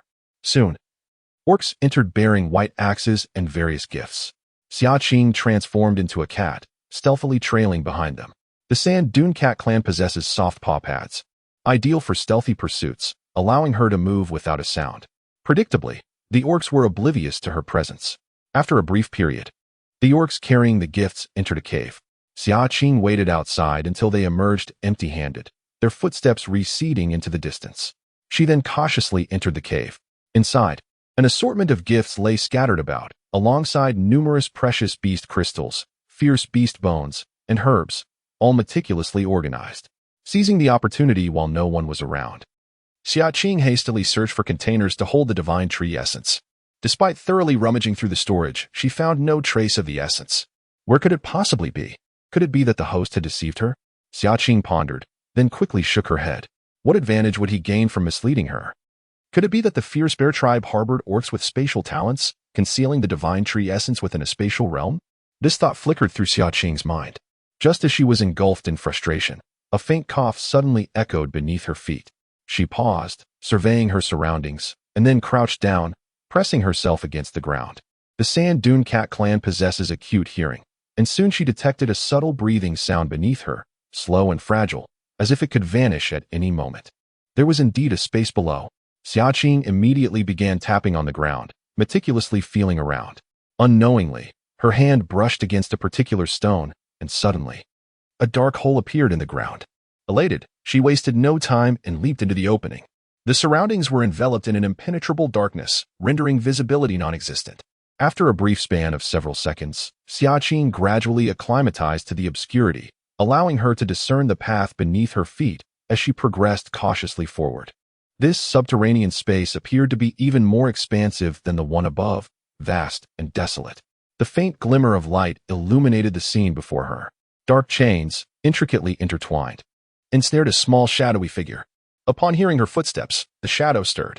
Suddenly, a pair of deep green beastly eyes pierced through the darkness and locked onto Xia Qing's gaze. Chapter 37. The imprisoned youth. Xia Qing's breath caught in her throat. To her astonishment, hidden within this storeroom was a young beast man. Who are you? Has Chief Xiang Lei confined you here? She inquired cautiously, her voice barely a whisper. Being imprisoned in such a manner must surely be linked to the chief. As she drew closer, she discerned that the figure was a boy, likely around 16 or 17 years of age. His frail form curled into a ball rendered him diminutive, akin to a mere cub. The boy's complexion was pallid, reminiscent of someone long afflicted by illness, and beneath a tangle of unkempt hair, a grimy half-face emerged. He remained silent in response to her words, his deep green eyes fixed intently upon her, glistening like those of a wounded fawn. Are you a beast slave purchased by the chief? Xia Qing posed another question. Yet, the boy remained mute. Could he be mute? Xia Qing's expression turned perplexed, her brows knitting together in concern. The beastmen of the fierce bear tribe seemed increasingly deranged, treating beast slaves as wild animals in brutal combat for beast crystals, and now, they had imprisoned such a young creature in this manner. Observing the pitiful visage of the young boy, Xia Qing was immediately flooded with memories of her previous life, where she was imprisoned and tormented by Lianen. Do not utter a word. I shall rescue you, she resolved, momentarily hesitating before deciding to assist the lad. If someone had come to her aid in her past life, she might not have met her tragic demise in the lair of the ferocious beast. After all, stealing a drop of divine tree essence was still thievery, and defending them a little more mattered not. Illuminating the surroundings with the beast crystal, Xia Qing prepared to free the boy, only to discover that the chains did not merely bind him but cruelly pierced through his limbs and shoulders. The ground was stained a dark crimson, saturated with congealed blood. Xia Qing's pupils constricted, It was no wonder he curled into a ball, utterly motionless, because of the excruciating pain. Brandishing her black blade, she struck down in fury. 1 slash, 2 slashes. After delivering dozens of blows, only a few sparks fell from the chains. Showing no signs of breaking, Xia Qing furrowed her brow, forming a deep crease. This innocent boy was undeserving of such cruelty from the clan leader. Just as she contemplated her next move, a pallid hand suddenly pressed against the back of her own, cold as ice, reminiscent of a soulless automaton. Stiff, the boy, with his ashen lips, managed to utter a single word, as though he had only just learned to speak. Xia Qing's heart ceased. She realized with painful clarity that he had been confined for far too long and could no longer articulate complete sentences. In her previous life, when she had narrowly escaped Lianin's grasp, she too had been in such a state. Hungry, the boy licked his lips and spoke once more. I have a few spirit fruits. Please eat them. He gazed at Xia Qing's hands, lost in thought. Suddenly glancing up at her, his dark, watery eyes blinked. Just when Xia Qing presumed he did not enjoy fruits, the youth unexpectedly seized her hand, lowered his head, and bit down. A sharp pain radiated from her wrist. In that instant, Xia Qing felt a ringing in her ears, her mind buzzing.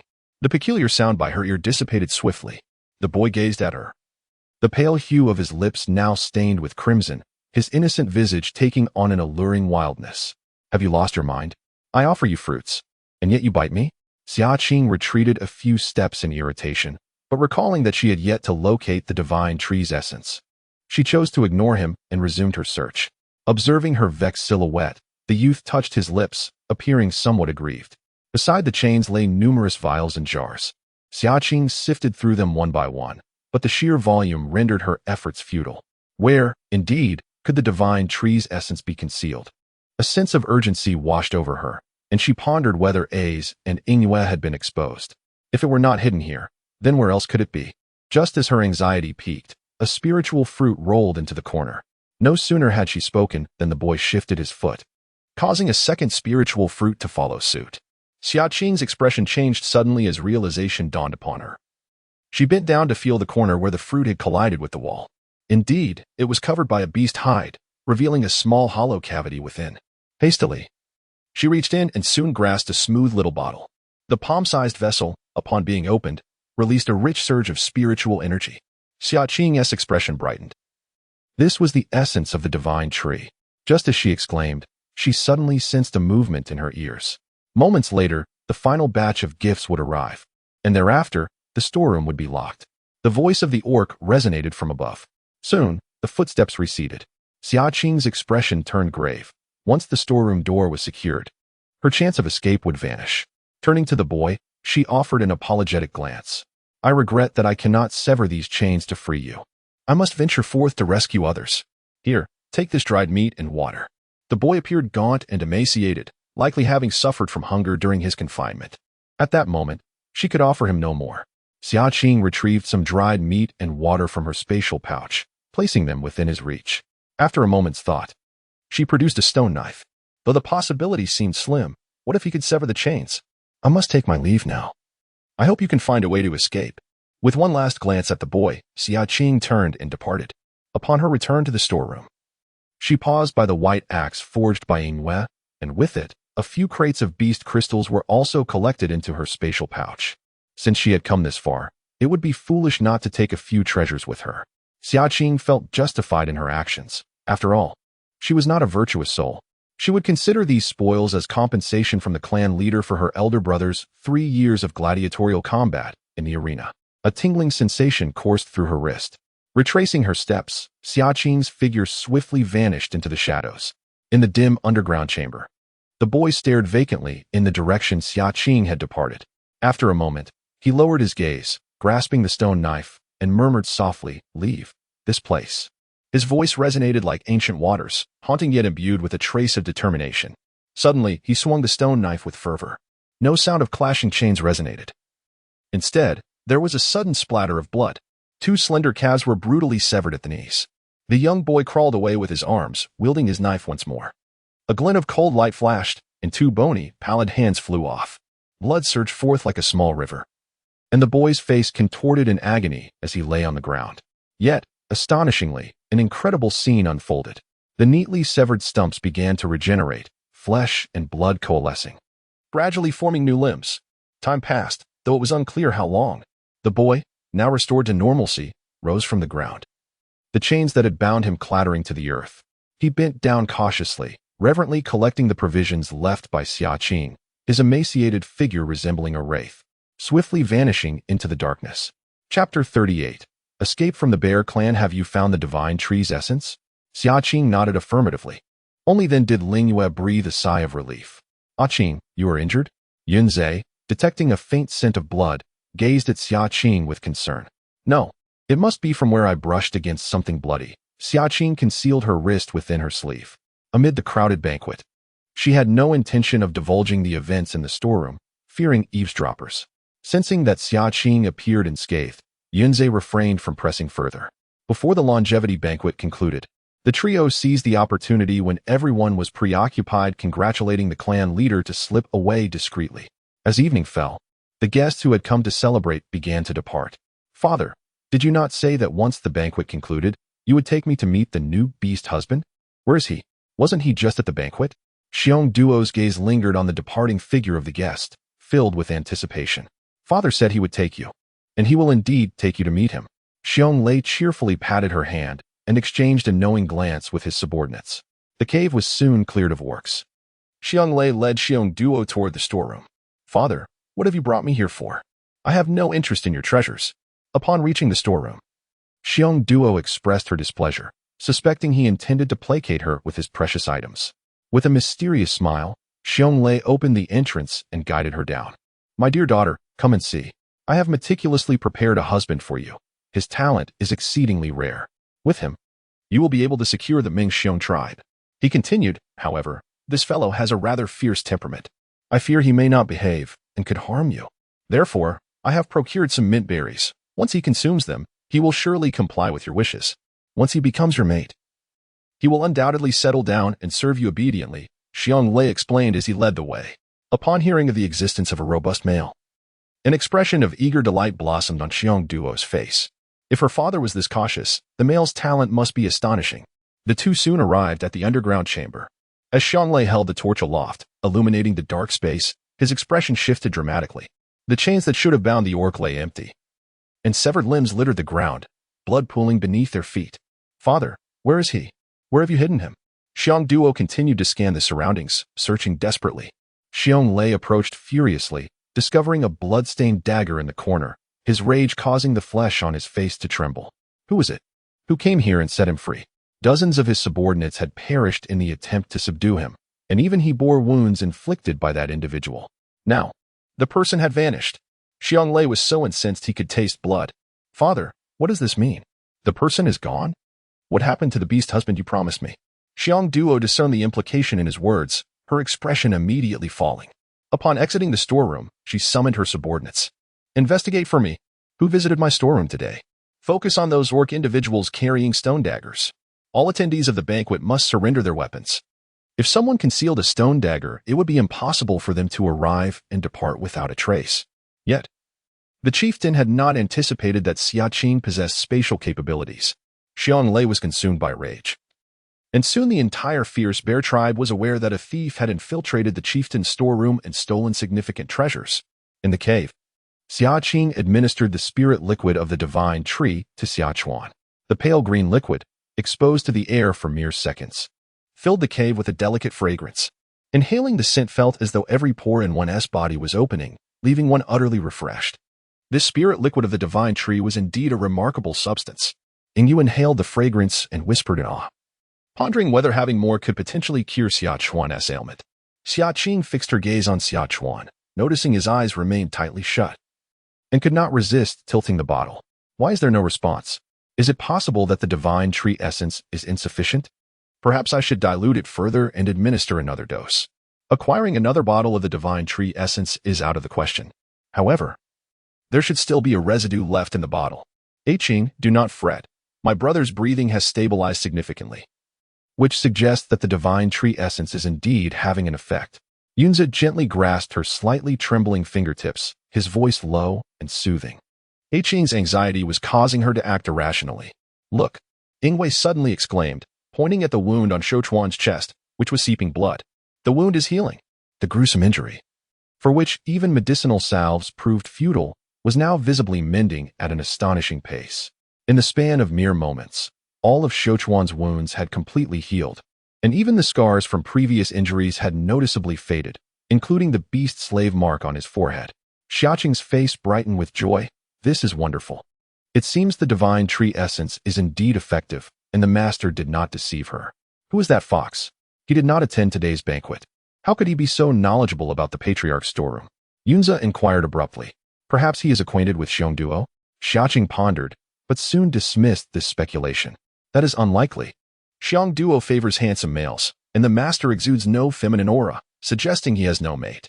If Xiongduo were familiar with him, she would have likely claimed him long ago. Reflecting upon it, it is indeed peculiar that the master can move about the beast arena with such ease. Upon mentioning Xiongduo, Yunze's expression darkened. And that flirtatious fox. Does Xia Qing also find that charming fox appealing?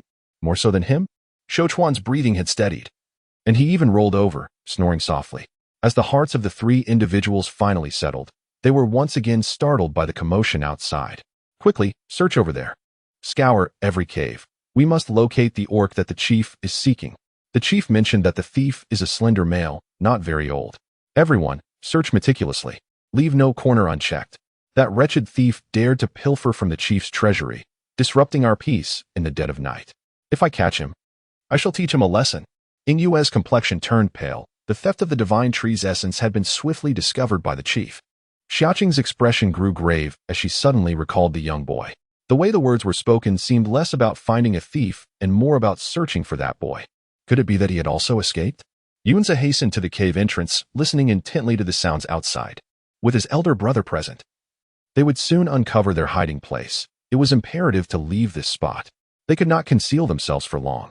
Xia Qing felt a wave of frustration. If only her spatial talent could accommodate living beings, it would have been splendid. Alas, she had tried and found that no living thing, not even flora, could be stored within. Without a moment's hesitation, Yingyue declared, "You all go ahead. I will remain here. Otherwise, if Xiongduo discovers that we have fled, he will be upon us in no time. At that point, none of us will escape." Yingyue's expression stiffened. How do you know? After all, she had only acted while Yingyue went to rest. So how could she not comprehend Yingyue's thoughts? Yingyue was undoubtedly worried that if they all departed, Xianglei would suspect the Black Wind tribe. But how could she allow her to stay behind alone? Yingyue shot her a glare. If there is a way to live, who would choose death? She swiftly dashed to the Beastman's cave, imparting a few words, leaving behind a forge-long whip, and taking up her bundle. The three, accompanied by Xiaochuan, quietly slipped out of the fierce bear tribe before the beastmen could conduct their patrol. None noticed their departure. As soon as they left, a shadow swiftly followed in their wake. Chapter 39. Is it a problem with the eyes, or with the mind? Yunze had scouted ahead, evading the patrol team, and the four managed to escape from the fierce bear tribe with ease. Due to Yunze's large beast form drawing too much attention, he chose to flee in human form instead. He carried Xiaochuan as he led the way, while Xia Qing and Yingyu followed closely behind. With her newfound abilities awakened, Xia Qing's stamina and endurance had significantly improved. Yingyu, a beast forger, had been accustomed to physical labor since childhood. Thus running was hardly a challenge for her. Wait, why do I feel like there's a beastman trailing us? Yingyue's voice was carried by the wind to their ears. No sooner had she spoken than hurried footsteps echoed from behind. Don't run. Quickly. The thief is up ahead. Pursue them. Stop, you wretched thief. How dare you brazenly flee after stealing suddenly? The sound of fire and the shouts of the beastmen erupted from behind. Yingyue's eyelids twitched violently. You truly have the gift of jinxing. Perhaps they had inadvertently caught the attention of the beastmen. Yunze's voice was icy yet composed. There's a canyon ahead. Let us take refuge there. He led the two females, with Xiaochuan still unconscious, unable to maintain a swift pace. They had no choice but to seek shelter first. The trio quickened their steps. In the canyon, trees grew densely, and the vibrant flora towered above them. Capturing someone within this context proves to be exceedingly challenging. Xia Qing produced 4 clusters of garlic from her space, instructing everyone to hang them around their necks. The pungent aroma of the garlic would effectively mask their own scent. And coupled with the rampant underbrush, it would make it all the more difficult for their pursuers to ascertain their position. This peculiar method was something she had learned from that female. What is this? It reeks. Yingwei exclaimed with evident distaste. Yet she pinched her nose and donned the garlic nonetheless. This is garlic. It can obscure odors. Despite its foul smell, it is quite delectable when consumed, Xia Qing elucidated.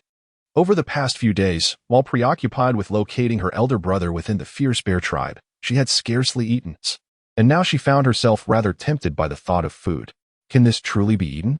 Yue grimaced in response. Shoo, Yunze gestured for silence, prompting the two to immediately quiet down. The four concealed themselves in the embrace of an ancient tree, its dense foliage concealing them from sight. As the footsteps below drew nearer and then receded, Yue felt a surge of anxiety. But her expression shifted to one of astonishment when she realized the pursuing beastmen had indeed overlooked them. This truly works, she thought, surprised by Xia Qing's knowledge. The four had no opportunity to depart. Xia Qing furrowed her brow, glancing at the myriad stars above, should dawn break. Their hiding place would become an easy target for discovery. Just as she contemplated diverting the beastmen's attention, Yue suddenly removed the garlic and thrust it into her hands, clutching the tree trunk before swiftly sliding down. I will lead them away. You all go ahead. I lack the divine tree sap, so they won't harm me, she declared, leaving behind those words as she hastened toward the canyon's exit. Xia Qing's heart tightened, her hand reaching out only to grasp at nothingness. Over there. Quick, pursue. In the distance, the orc heard the commotion and swiftly pursued it beyond the canyon. Xia Qing's fingertips clutched the tree bark tightly as she gazed at the resolute figure disappearing into the distance. Suddenly reminded of the previous life when Yue went missing in the Bear Clan. Could it be that in her past life, she too had vanished in an attempt to save her elder brother? With Yu's exceptional talent for weapon forging, even Chief Xiong Lei would have been satisfied, let alone Xiong Duo. With this thought, Xia Qing gritted her teeth. She could not allow Yu to come to harm. No, if anyone should go, it ought to be me. Yunze immediately opposed her. Xia Qing pressed her hand against his, whispering in deliberation. She was speaking the truth. Her beast form was small and could not carry her brother. In human form, she was slow, so it would be better for Yunze to safely escort her brother first. However, before Yunze could voice his objections, Xia Qing silenced him with her hand. It was settled. The thief they were seeking was male, while she was female. As long as they could not find the divine tree sap, they would not harm her. Yunze and Xia Chuan were different. The soft, warm sensation at her lips momentarily distracted Yunze. A Qing, he said with a serious expression, and as the orcs completely departed, he transformed into a black serpent, his tail coiling around Xia Chuan as he sped away in the opposite direction of Xia Qing. Little thief, I shall see where you run. Xia Qing had just caught up when she saw you being seized by two orcs, struggling fiercely. Let go of me. You've mistaken the wrong beast. I am no thief. If you are not a thief, then why are you running? What is a female like you doing here? One of the orcs snorted derisively, demanding, search her. As he spoke, another orc leered, reaching out to search Yu's person. With a swift motion, small stones struck the orc's hand, producing a sharp sound. The orc convulsed as if bombarded, his hair standing on end. Yue caught sight of Xia Qing and immediately broke free, rushing to her side. How infuriating! There were accomplices. Everyone. Attack! A group of over 10 orcs, including 4 second-tier ones, soon surrounded the two. Two females. Could it be that the chief's information was erroneous? Upon recognizing Xia Qing's features, the orc hesitated for a moment, but his expression quickly hardened as he moved forward to seize them. The two stood back to back, facing the advancing orcs. With Yu's face dark as a pot bottom, filled with indignation. Great, now they had to involve another person. Do you have any conscience? Yue instinctively wanted to retort. But considering their current predicament, her words softened. Well, perhaps there is a slight possibility. At least she is not as unbearable as before. The 4 second-tier orcs charged first. Because the two were females, they couldn't be bothered to transform into their beast forms. However, facing 4 opponents of the same tier posed a significant challenge for the inexperienced Xia Qing, just as she tightened her grip on the black blade. Preparing to endure until Yunze arrived for support, an unexpected sound resonated in her mind. In the blink of an eye, the 4 second-tier orcs, brandishing their claws, appeared to be ensnared by invisible vines, their movements becoming painfully slow. She could clearly discern their attack intentions. Xia Qing was momentarily stunned. Was it her eyes that were failing? Or was her mind playing tricks? Chapter 40. Harm her and face death. After a brief hesitation, Xia Qing regained her composure, exhaling slowly. Xia Qing held her breath, fully concentrated. And in an instant, she discerned the trajectories of the 4 second-tier beastmen with utmost clarity. In the next moment, her figure flickered, and she appeared behind one of them, her stone knife glinting with a chilling light under the moon. With a swift sound reminiscent of flesh being cleaved, blood erupted from the neck of the foremost beastman, his eyes widening in disbelief. How could this be possible? The other beastmen displayed expressions of shock. He was a second-tier beastman. How could she have slain him with a single strike? Had her strength surpassed that of the second tier? No. Even the fierce bear tribe did not possess such extraordinarily gifted females. This female is formidable. Everyone, pay attention. The leading beastman gritted his teeth and spoke. The other 3 second-tier beastmen transformed into their beast forms, cautiously fixating on Xia Qing, no longer underestimating her. These 3 beastmen took the shape of black bears, forming a triangle around Xia Qing, advancing steadily, akin to 3 solid walls. Although the black bears were massive, their speed was not to be underestimated. In the blink of an eye, they had reached Xia Qing's side, thick paws poised to strike her head. However, while the bear's paw moved with great swiftness in the eyes of the moonlit night, to Xia Qing it seemed to slow down severalfold. Before the paw could descend, she deftly evaded, her stone knife piercing through the bear's paw with a sharp sound. Roar! The black bear beastman howled in pain, instantly enraged. And with his other paw coiling with power, it transformed into stone, crashing down towards Xia Qing. Yet, before the stone-like fist could land, Xia Qing evaded once more, thrusting her knife into its eye. This was the most vulnerable point of the black bear beastman. The other 2 orcs, upon witnessing the scene, narrowed their eyes menacingly and launched their assault simultaneously. However, no matter how they attacked, Xia Qing always managed to evade their strikes at the very last moment. Suddenly, a fiery serpent surged forth, piercing through the stone blade and plunging into the throat of the black bear. In an instant, the bear's head appeared as if engulfed in flames, transforming into a charred mass before anyone could react.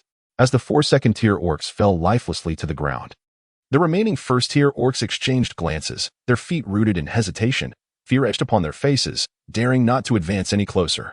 What are you waiting for? Run. Perhaps they were still shaken by Xia Qing's fierce display of combat prowess. In that moment, this band of orcs found themselves too intimidated to pursue. The sound of the wind and rustling grass whistled past their ears as the 2 fled, leaning against trees to catch their breath. Ling Yu gasped for air, turning her head to gaze at Xia Qing's profile, a flicker of astonishment and admiration crossing her eyes. I never expected you to be so formidable, Xia Qing. Hey, why are you silent? Noticing Xia Qing's prolonged stillness, Ling Yu curiously nudged her gently. To her surprise, Xia Qing's body tilted backward. Startled, Ling Yu instinctively reached out to catch her, when suddenly, a shadow darted forth from the darkness, catching Xia Qing from behind. Ah Qing, I don't know. She was fine just a moment ago. Even the typically fiery Ling Yu appeared bewildered, her words stumbling. Had Xia Qing sustained injuries after slaying those 4 second-tier orcs? As she recalled how Xia Qing had rushed out to protect her, Ling Yu's impression of her softened, replaced by a twinge of guilt. Yunzhe's heart tightened, and he prepared to examine her condition. The little female in his arms suddenly raised her hand and pressed it against the back of his hand. I'm fine. Just a bit weary, Xia Qing murmured, lifting her heavy eyelids with a voice that bore a hint of frailty. Although she had been able to discern the trajectory of her opponent's attacks moments ago, it had drained her of considerable energy. After the battle, she felt utterly exhausted. This exertion surpassed even that of utilizing her fire and lightning talents. If those orcs were to pursue them again, both she and Ingwei would undoubtedly be unable to escape. Thankfully, they had managed to intimidate their pursuers just now. Where's brother? Xia Qing's gaze shifted behind Yunzhe. Upon hearing that Xia Chuan was unharmed, she breathed a sigh of relief. The efforts of the bear tribe had not been in vain. As she relaxed, Xia Qing felt an overwhelming heaviness envelop her body. Her eyelids felt as if they bore the weight of 1,000 pounds. Azay, I am quite fatigued. I shall rest for a while. With the last vestige of her strength, she spoke those words before closing her eyes. Yunzhe's heart tightened as he grasped her hand firmly, and seeing her breath steady, he was reassured that she was merely asleep. Cradling Xia Qing in his arms, Yunzhe, accompanied by Ingwei, made his way to the cave where he had placed Xia Chuan. Inside the cave, upon seeing the 2 carrying the slumbering Xia Qing, Xia Chuan's eyes instantly welled with tears. He rushed out in haste. Sister, what has happened to my sister? He anxiously circled around Yunzhe. She is fine, merely asleep, Ingwei explained, observing Xia Chuan's distress. Xia Chuan reached out to check for Xia Qing's breath, though he was somewhat simple-minded. His time in the arena had taught him that an orc without breath was undoubtedly deceased. Those orcs who had lost in the arena were all like that. Sensing that Xia Qing still breathed, he patted his chest in relief. "Oh, then I shall prepare a bed for my sister." Xia Chuan broke into a wide smile. Cheerfully removing the animal hide draped over him and carefully spreading it out on the hay, Yunzhe gently placed Xia Qing upon the hide and was about to take his position beside her when, in the next moment, another figure sat down next to Xia Qing, assuming a protective demeanor. Yunzhe watched the two, barely inches apart, and took a deep breath, reminding himself that this was Xia Qing's elder brother and that he should not be overly concerned. It had been 3 years since Xia Qing and her brother had last met. Surely, if she awoke to find him by her side, it would bring her joy. With this thought, Yunzhe restrained his impulse to pull Xia Chuan away. Traveling through the forest at night posed significant dangers. Although fierce beasts primarily resided in the Phantom Whisper Forest, there were still those that ventured out to hunt. Seeing Yunzhe depart for the cave entrance, Yingyi realized they would be spending the night there and settled into a corner. She glanced at the male figure vigilantly guarding Xia Qing, who had curled up with his arms around his legs, resting his chin on his knees, and slowly closed his eyes. In a valley a mile away from the cave, a small shadow observed the distance, its eyes gleaming with a green luminescence in the darkness. After pausing for a moment, it dashed off in the opposite direction. Meanwhile, the female was a true monster. Not only was she terrifyingly powerful, but her strikes were merciless. What else could it be but a guilty conscience? Just as the thought crossed their minds, a shadowy figure appeared behind them. "Who are you?" they demanded, certain that he was allied with the female they had just encountered. "Capture him." When the beastmen saw that the figure was merely a slender youth, their fear dissipated, and they charged forward, their cold, dark green eyes fixed on him. "Harm her and perish." In the next instant, bang, bang, bang, the foremost orcs had their heads explode. Chapter 41. A bond deeper than companionship. A mixture of red and white splattered across the faces and bodies of the orcs behind. The orcs stood momentarily stunned, wiping their faces, only to erupt in screams of terror. "Ah, this person is a monster. Everyone, flee." They had not even been touched. Yet their heads had exploded. What else could this be if not a monster? In that moment, an indescribable aura of death enveloped the air, encasing them completely. The slender youth quietly observed their frantic escape. He raised his head and gently clenched his fist towards the air. Bang, bang, bang. A series of explosions echoed in succession. Soon, only a handful of headless corpses remained in the forest. In the bear tribe, the chieftain exclaimed, "Chieftain!" An orc from the bear clan hurriedly rushed into the bear den. "Did you capture that thief?" Bear Lay, having spent a sleepless night, immediately sat up upon hearing his subordinate's voice. No. All the orcs you sent out yesterday, they all perished." Recalling the cruel manner of their deaths, his face turned pale, filled with terror. "All dead?" Bear Lay's expression shifted drastically. "How is this possible? That fellow, despite his extraordinary talent, has been starved for so long. Even with remarkable recovery, he shouldn't possess such lethal force. Could he possibly have other allies? Were there any traces left by other orcs?" Bear Lay inquired. No, the only trace left behind at their demise was that of an orc, and they had all been robbed of their heads by an unknown entity. Upon hearing his subordinate's words, Xiang Lei's countenance darkened gravely. Without any assistance. Could it be that he had underestimated his adversary's strength? "Chief, the divine tree essence in the storeroom has vanished." At that moment, an orc hastily approached Xiang Lei and whispered. Xiang Lei's expression instantly soured. "Damn that scoundrel. This rascal must have stolen my divine tree essence to recover so swiftly." In a fit of rage, Xiang Lei issued orders. In the forest, within the cave, Xia Qing opened her eyes to behold the enlarged, handsome face of her elder brother. "Sister, you're awake. Did you sleep well?" Xia Chuan grinned foolishly as he inquired. He and Xia Qing bore a resemblance, though Xia Qing's features were exquisitely striking, imbued with a hint of natural aloofness that rendered her somewhat unapproachable. In contrast, Xia Chuan's features were softer, complemented by innocent, unassuming eyes and a penchant for silly grins. If one overlooked his silly demeanor, he appeared remarkably gentle and dashing. Gazing at her brother's face, Xia Qing momentarily froze, before recollecting the events of the previous night. She had been reborn and had rescued her brother from the beast arena. With this thought, she bestowed a tender smile. "Yes, I slept well, brother." Xia Qing then turned her gaze towards the light streaming into the cave, inquiring, "How long have I been asleep?" "A night. How do you feel? Is there any discomfort?" Yunzhe asked with concern. He had already sought clarification from Ying Yu regarding the circumstances, yet he remained unaware of the reason behind Xia Qing's prolonged slumber. His worry stemmed from the possibility that something might be amiss with Xia Qing's health. Yunze shook his head, stating that he had kept vigil throughout the night. Yet they did not pursue. It was peculiar. Xia Qing furrowed her brow, pondering why the beastmen, fully aware of her escape route, had not made a single move after an entire night had passed. It is fortunate they did not follow. Do not dwell on it. Yue interjected, disrupting her thoughts. Although she had not awakened any extraordinary abilities and was merely an ordinary female, she could still perceive that something was amiss with Xia Qing during last night's battle. Each assault from the adversary was met with her precise anticipation, her reactions occurring before the enemy's attacks reached her. Having witnessed second-tier beastmen in combat, even Feng Su could not achieve such flawless execution without a single misstep.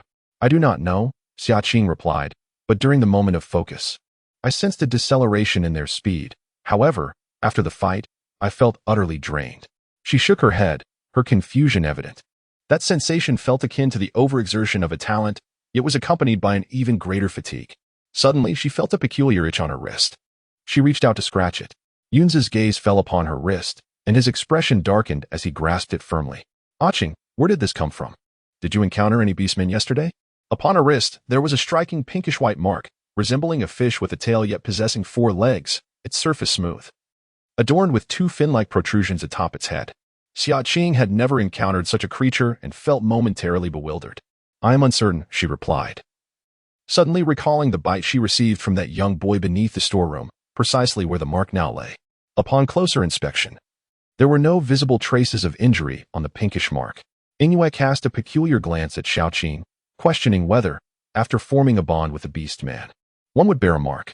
Could it be that you secretly sought another beast husband while Yunze was unaware? Before she could articulate the remainder of her thoughts, Yunze's expression darkened ominously. I did not, Xia Qing quickly clarified. You are my only beast husband. She was eager to dispel any misunderstandings between them. I believe you. Yunze interrupted her explanation, yet the gloom in his eyes lingered. This is not the mark of a partner's contract. It is the mark of a blood pact.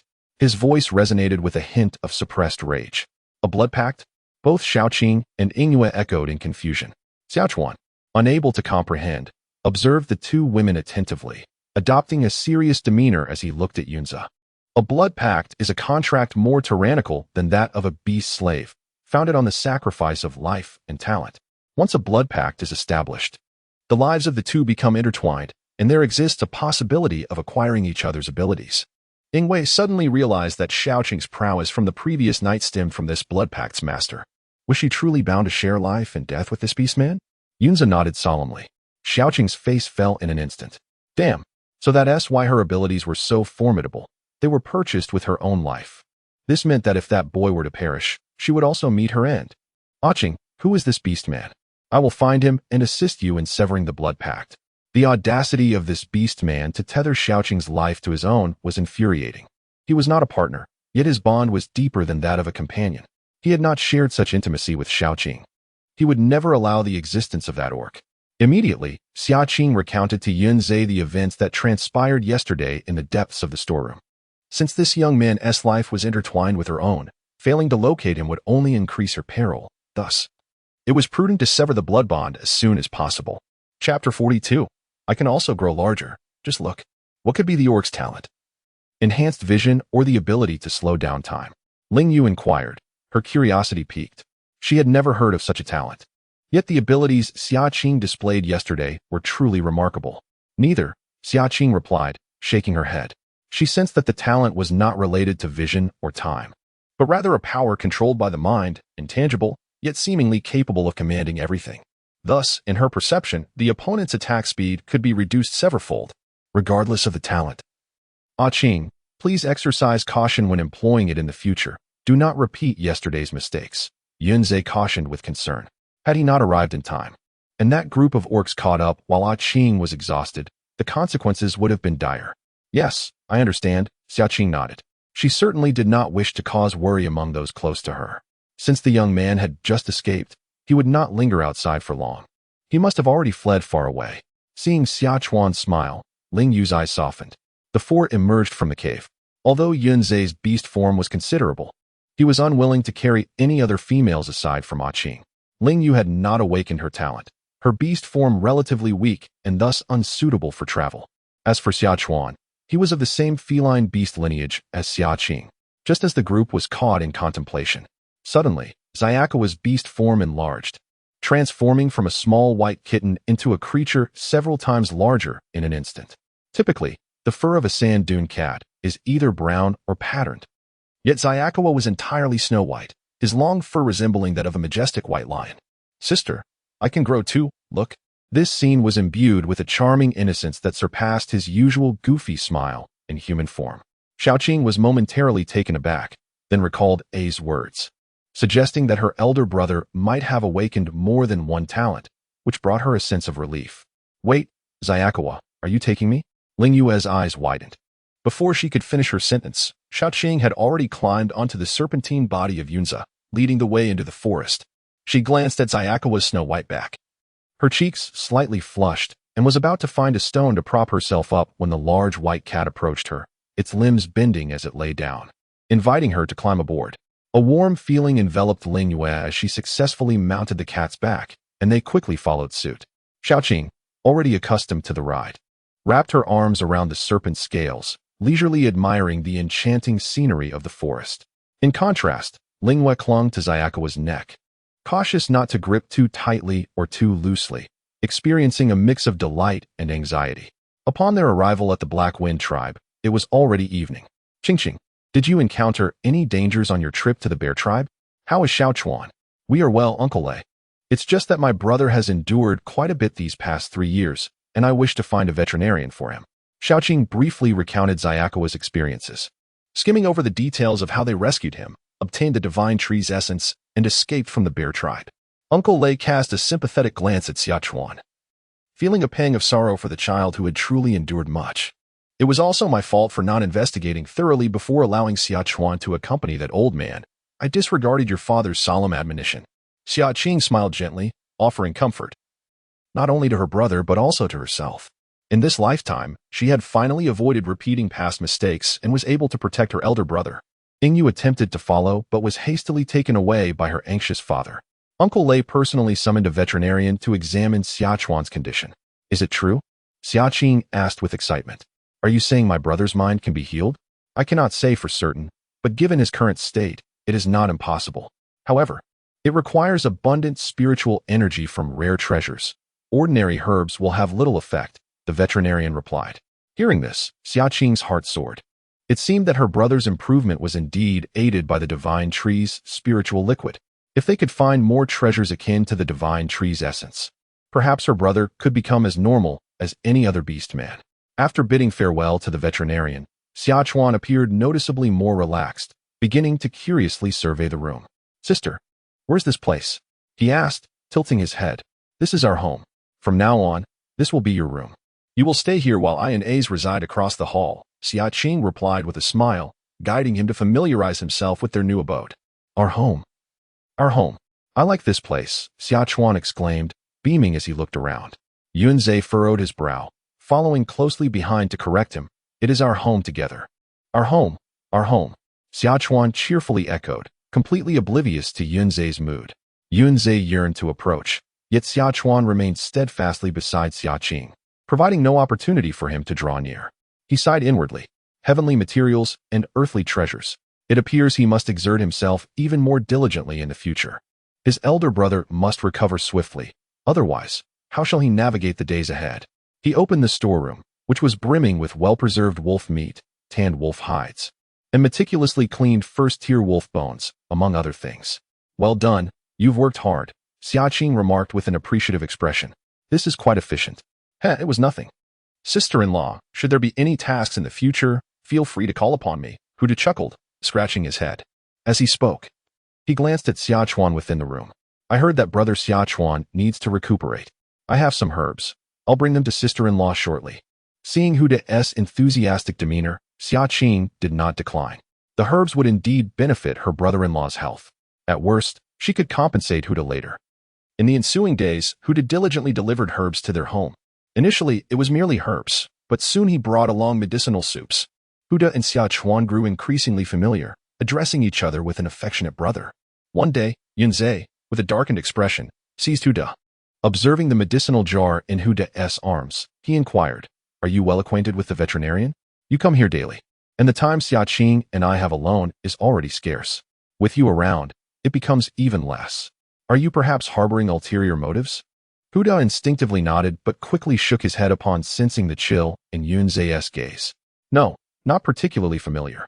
Please don't overthink it. I merely wish to express my gratitude to sister-in-law. There are absolutely no other intentions." Listening to Huda's words, the coldness in Yunze's eyes softened slightly. Reflecting on the past few days spent apart from Xia Qing, he felt a sudden urge and said, "Take me to see the veterinarian." Huda's eyes widened in surprise. "Are you injured? Where are you hurt?" "I'm not injured." Yunze frowned. "Stop the nonsense and hurry up." Chapter 43. I want to help you absorb beast crystals. Seeing Yunze's serious demeanor, Huda feared something was amiss and promptly led him to the veterinarian's home. The veterinarian, Old Mu, was a slender man in his 40s with a goatee, residing in a modest house filled with wooden shelves adorned with various dried herbs. Huda, possessing wood elemental affinity, often assisted in finding herbs and could occasionally hasten the ripening of immature ones, which fostered a good relationship with Old Mu. "What brings you here?" "Young man, is there something you need?" Old Mu greeted Huda with a warm smile upon his arrival. "I'm fine. He needs your help," Huda replied, turning to Yunze. "What's the matter? Speak up." Old Mu also looked at Yunze. "Young man, where do you feel unwell?" Yunze cast a glance at Huda, who nudged him playfully. "Just say it. Why are you looking at me?" "Get out," Yunze said darkly, as Huda failed to decipher his expression. "Oh, come on. We're close." "There's no need for embarrassment," Huda began, but upon seeing Yunze's darkening countenance, he quickly relented. "Fine, I'll step outside. You two talk." Soon, only the two of them remained in the room. "Young man, what do you wish to inquire about?" Yunze hesitated for a moment. A flicker of unease crossing his stern visage. He cautiously inquired, "Is it still possible for a pregnant female to share a bed?" "Share a bed? Why not? It is precisely during such a time that a pregnant female requires the presence of a partner," Old Mu replied with assurance. "Some females, once expecting, wish to remain by their mate's side without a moment's respite. The emotional state of the female is paramount. You must cater to her needs." Listening to Old Mu's words, Yunze recalled how recently Xia Qing had devoted all her time and energy to Xia Chuan, evidently neglecting him considerably. It was apparent that before their journey to the Mingxiang tribe, she had been more proactive. Could it be that his earlier rejection had caused her distress? As this thought crossed his mind, Yunze's expression tightened, and he asked, "What if the female desires not only to sleep but also wishes to engage in other activities?" "Engage in other activities? You mean mating?" Old Mu paused for a moment. Then a suggestive smile crept across his face. "If the female desires it, of course, it can be arranged, provided you exercise caution and avoid being too rough so as not to harm her or the offspring." "Really?" Yunze still felt uncertain. "Would I deceive you?" Old Mu, irritated by Yunze's skepticism, puffed his cheeks. "Of course, if you're apprehensive, you may find ways to satisfy the female. As I mentioned, everything a male does must aim to bring joy to the female." Yunze furrowed his brow. "Make Xia Qing happy?" He seemed to be falling short in that regard. "Thank you," he said curtly before turning and striding out the door. "Hey, what did you discuss with Old Mu? What's troubling you?" "It's nothing of your concern," Yunze called back distantly. Huda glared at his retreating figure, thinking, "You just use and discard, huh?" Night fell. Ace. Xia Qing was somewhat taken aback to find Yunze sitting at the edge of the bed. Ever since she learned of her pregnancy, he had been reluctant to share a bed with her, opting instead for other rooms. As she cast her gaze in his direction, she noticed the damp tips of his hair, suggesting he had just emerged from a bath. His animal skin vest was opened, revealing a chiseled physique. The perfect contours compelled her eyes to wander downward, and Xia Qing felt a stir of emotions. For some reason, since becoming pregnant, Yunze seemed even more alluring. "Xia Qing, I brought you this. Absorbing the thunder-type beast crystal will benefit your advancement." Yunze extended his hand, revealing a violet second-tier beast crystal. "You ventured into the phantom forest to hunt ferocious beasts?" Xia Qing raised an eyebrow, immediately discerning his hesitance. Upon further inspection of his attire, a smile graced her lips. "Thank you. You should rest early. I want to keep you," Xia Qing deliberately stated as she reached out to take the beast crystal. Yunze's heart sank. Indeed, Xia Qing no longer wished to be alone with him and was now urging him to leave. He instinctively grasped her small hand. "I want to go," His deep voice carried a hint of tension and a trace of fear. Not leaving? Do you have something to discuss? Xia Qing feigned confusion, her eyes twinkling with a touch of mischief and mockery. This lad treated her well most days, yet he often wore a stoic expression and struggled to articulate his feelings. In her previous life, she had been deceived by that cold facade, mistakenly believing him to be a heartless and unemotional beastman. Only through interaction did she realize that he often concealed his thoughts, revealing them only when absolutely necessary, often at the expense of his own feelings. Naturally, she possessed the patience and willingness to delve deeply into his psyche, yet there were moments when her busyness led to negligence. She wished for him to learn to express himself openly. As I felt Xia Qing's gaze upon me, Yunzei's throat constricted and his palms grew slightly clammy. In the next instant, as if he had made a significant decision, he firmly grasped her wrist and pulled her into his embrace. His voice, deep and magnetic, carried an alluring enchantment. I wish to assist you in absorbing the beast crystal. I regret not having done so earlier. It was inconsiderate of me not to take your feelings into account. I shall amend my ways. Please do not be angry with me. He held her close, burying his face in the crook of her neck, his voice a low murmur. Xia Qing felt a tickling sensation on her neck, warm breaths brushing against her skin. She was somewhat taken aback. Why had the formidable black serpent suddenly transformed into such a docile puppy today? His unexpected obedience was truly astonishing. Moreover, she sensed that this offer of help was not quite what she had envisioned. Yunzei attentively monitored Xia Qing's reaction. Noticing her silence, his fingers instinctively tightened around her, his heart racing with apprehension. That day, I felt a bit hurt, and honestly, I do not wish to absorb the beast crystal with you. Yunzei stiffened, a flicker of wounded emotion flashing in his eyes. Xia Qing cradled his face, compelling their gazes to meet. With heartfelt sincerity, she articulated each word. I like you, not merely for your ability to aid me in absorbing the beast crystal. Even if that were not the case, I would still desire to share any experience with you. Yunzei's heart faltered. The tension in the air swiftly transformed into a tranquil spring brook. Ah Qing, he murmured, gazing into the enchanting and spirited eyes of the young woman, his large palm gradually growing warm. The temperature in the room began to rise. With a gentle flick of her fingertip, Xia Qing's animal skin vest slipped from his shoulders. Yunzei swallowed hard, grasping her wrist, rolling over to press her onto the bed, carefully leaning in closer. His voice was husky. Ah Qing, I'm here. Feeling the tenderness of Yunzei, Xia Qing unconsciously let out a soft hum. The two were caught in an intense moment. Suddenly, with a loud bang, the door was violently kicked open. With a thunderous crash, it fell to the ground, rendered utterly useless. Sister, who is bullying you? Xia Chuan's anxious voice echoed as he stepped onto the doorframe, ready to rush in. Yunzei's expression darkened, but he reacted swiftly, pulling the animal skin quilt over them both. Brother, what are you doing? Xia Qing exclaimed, her face peeking out from beneath the quilt. Chapter 44. He is not quite right. Sensing the awkward atmosphere, Xia Chuan stood helplessly in place, scratching his head. There are bad people. I heard them beating my sister, bullying my sister. I came to help, to catch the bad guys. As he spoke, he scanned the room, seemingly trying to locate the villains. Sister, where are the bad people? I'll help you fight them. Xia Qing. Bad person. Yunzei. Noticing the restrained frustration in Yunzei's eyes, Xia Qing found it both amusing and exasperating, quickly interjecting. Xia Chuan furrowed his brow, evidently unconvinced. But I clearly heard something just now. I'm not mistaken. I'm not foolish, nor am I deaf. Xia Qing fell silent once more. There is indeed a kernel of truth in these words. It is not that we are ill-intentioned. Rather, Ah Qing and I were merely engaged in a playful sparring game. And I assure you, she was not harmed in any way. Yunzei spoke with a solemn expression. Indeed, I was just playing with Zai. You must have misunderstood. There are truly no villains here. Xia Qing chimed in, casting a glance at Yunzei. Play? I want to join too. I want to play. Unexpectedly, Xia Chuan's eyes lit up, clapping his hands and rushing toward the two nestled under the covers. Yunzei's countenance darkened, as if he were on the verge of taking action. Xia Qing's eyelids twitched violently. Wait. I'm rather tired today. Shall we play tomorrow? I wish to sleep now. Upon hearing this, Xia Chuan halted, nodding with a hint of regret and reluctance. Very well, but you must remember to inform me when you play tomorrow. The two nodded in unison. Don't forget to call me to join. Xia Qing's mouth twitched slightly as she patiently replied, Yes, I won't forget. Before departing, she kindly propped the door up against the outside.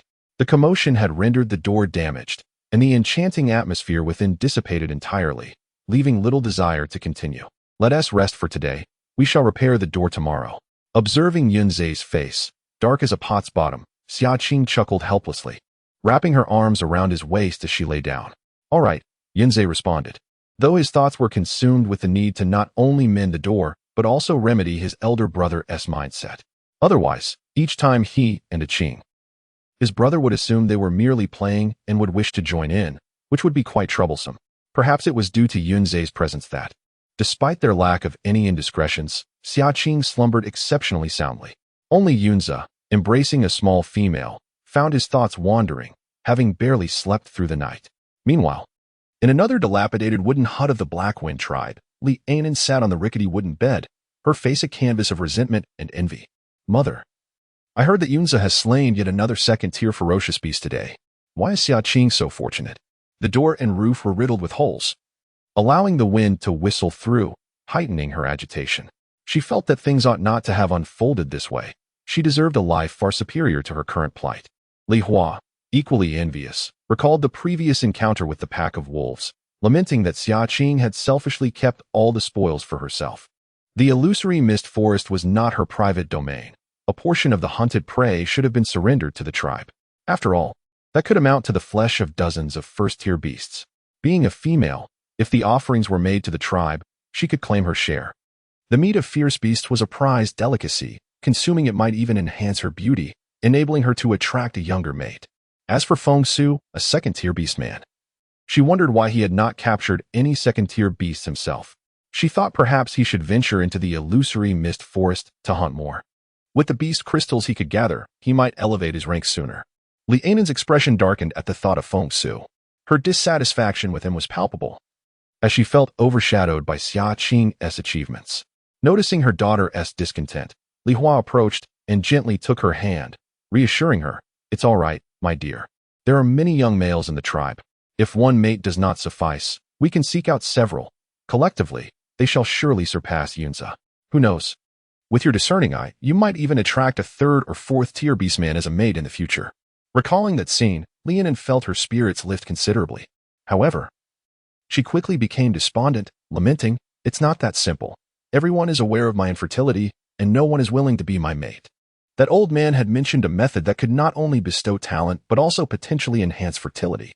A glimmer of determination flashed in Li Hua's eyes as she lowered her voice, suggesting, "You and Feng Su should make an effort.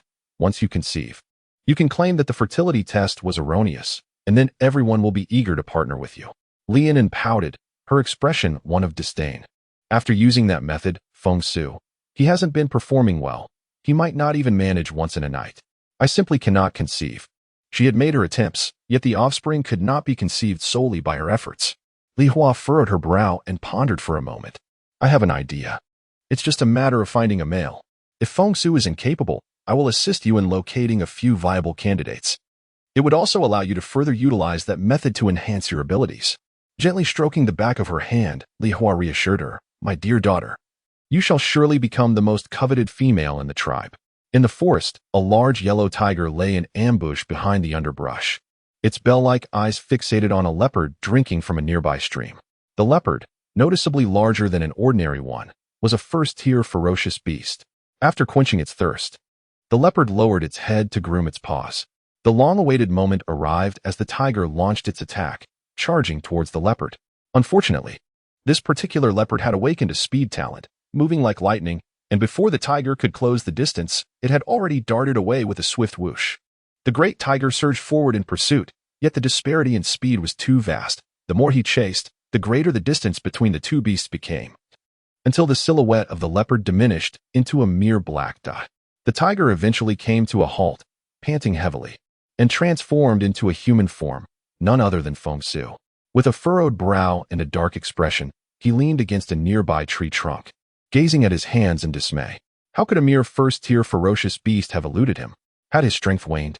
As he pondered this, a sudden flash of purple lightning streaked across the horizon, striking the distant, and with a sizzling sound, the leopard was instantly charred and collapsed to the ground. Confounded, Feng Su hurried forward to investigate, only to find Xia Qing standing beside the leopard's carcass, accompanied by Yunzhe, who was diligently extracting the beast crystal. Xia Qing noticed Feng Su's approaching figure and raised an eyebrow, quickly grasping the situation. This was the prey that Feng Su had lost. Yet, what did it matter? The one who struck the fatal blow claimed the prize. She felt no remorse as she turned to Yunzhe and said, "Let us go." Yunzhe cast a sidelong glance at Feng Su and immediately understood. Xia Qing wished to keep her spatial abilities a secret from him. He hoisted the leopard's body onto his shoulder, feeling a twinge of glee and pride. It seemed he held far more significance in Xia Qing's eyes than Feng Su did. As Feng Su beheld Xia Qing's fair and exquisite visage, her slender and alluring figure, he could not help but compare her to the once sallow and emaciated female she had been, and a pang of bitterness surged within him. Looking at Yunzhe, who stood tall and imposing, radiating a powerful aura, he felt an unfamiliar wave of inferiority wash over him. A sense of regret enveloped his heart. Wait. Summoning his courage, he called out to the retreating figure of Xia Qing. Chapter 45. Beaten like a dog, Feng Su gazed at the captivating and enchanting visage of Xia Qing. His heart stirred with emotion.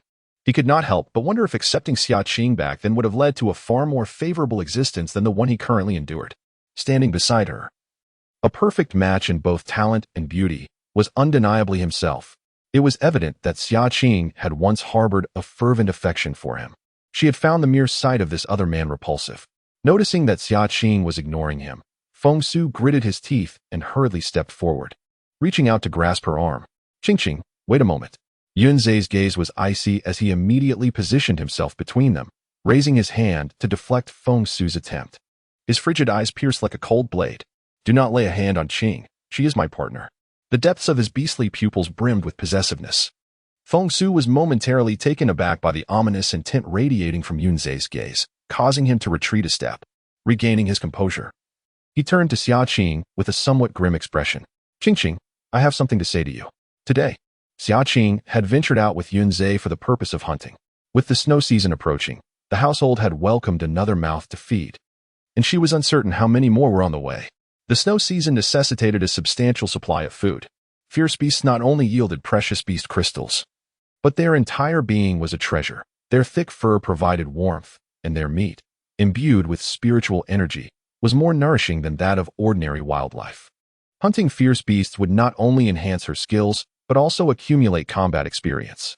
After some contemplation, Xia Qing decided to accompany Yunzhe directly to the Phantom Mist Forest in pursuit of fierce beasts, preparing for the snow season. Observing Feng Su's persistent demeanor, she resolved to cut to the chase. Speak your mind, she urged. Having said that, she intended to swiftly return to her hunting, lest this man waste her time with his relentless pursuit. Seeing Xia Qing's cold and distant demeanor, Feng Su's expression darkened slightly. But upon reflecting on his previous attitude towards her, which had been far more contemptible than now, he felt a sense of relief. Xia Qing must still be angry with him. After all, who would display a pleasant countenance when harboring resentment? Qing, I am aware that you are still upset with me. My words to you before were indeed too harsh, and I am willing to apologize. Feng Su inhaled deeply, adopting a sincere and heartfelt demeanor. Casting a glance at Yunzhe, he continued, I know you harbor disdain for Yunzhe. Your union with him is merely an act of defiance against me. Am I correct? I was deceived by Lianen, but now, if you are amenable, I could sever my bond with her. However, be warned. My strength would diminish as a consequence. If you could grant me a few second-tier beast crystals, I would readily terminate my partnership with her and mate with you. Xia Qing looked at him as though he were a fool. Have you lost your mind? She stepped back, as if recoiling from some taint upon Feng Su. What gives you the audacity? Who do you think you are to even suggest mating with you? In my eyes, you are not even worthy of a single hair from Zhe. Feng Su's expression froze in disbelief. Qing you. He felt a wave of humiliation wash over him. But upon realizing the stark contrast between Xia Qing and Lianen, he managed to suppress his emotions. I was blind before, but I have now awakened to the truth. It is you I truly desire. Please, grant me a chance. I do not seek beast crystals. Allow me to be your mate. He could hardly fathom that Xia Qing would so easily forget their past. She must have her own thoughts. Speaking those words was merely a moment of frustration, an intentional attempt to provoke him, seeking to gauge his sincerity. After all, how could Xia Qing, who once loved him so fiercely, easily let go?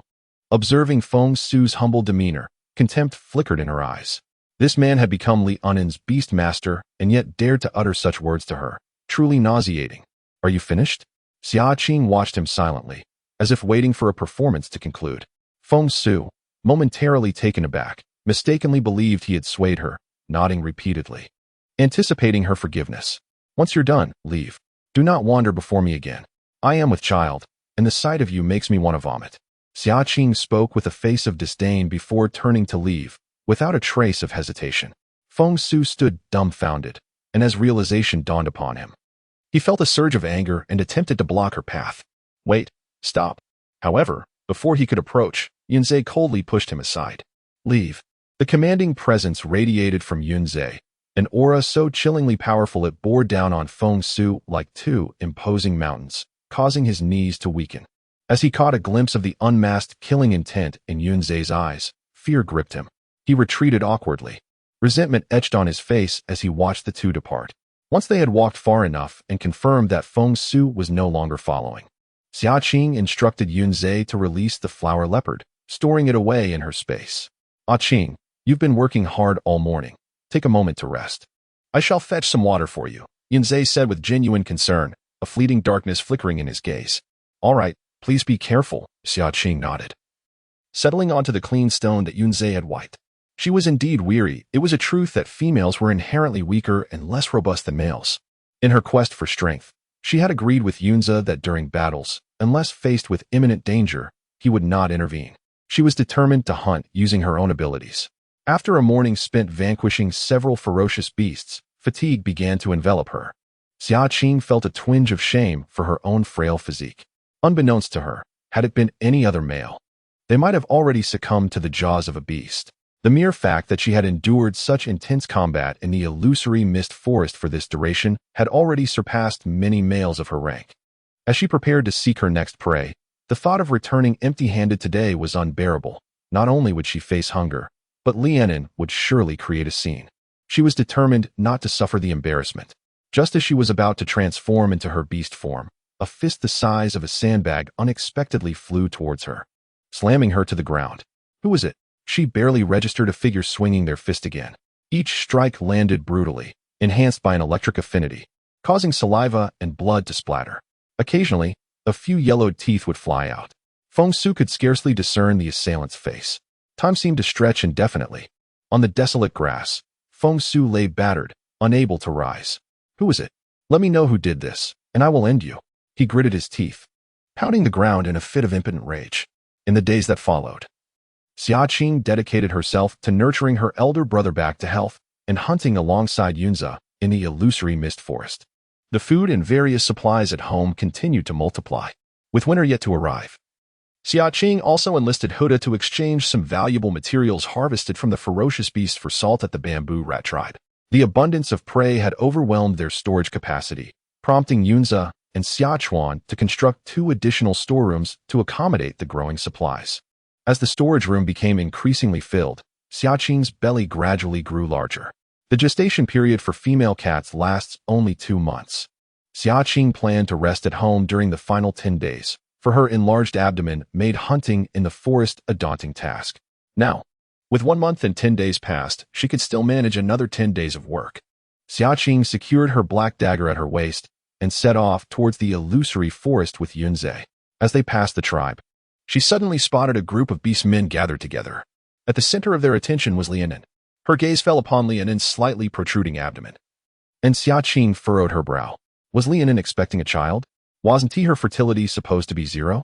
Chapter 46. The Beastmen from the Imperial Beast City, Yunan. How remarkable you are. Despite having 0 fertility, you are able to conceive. I have heard that the awakened female talents experience an increase in fertility. Yunan must be one of them.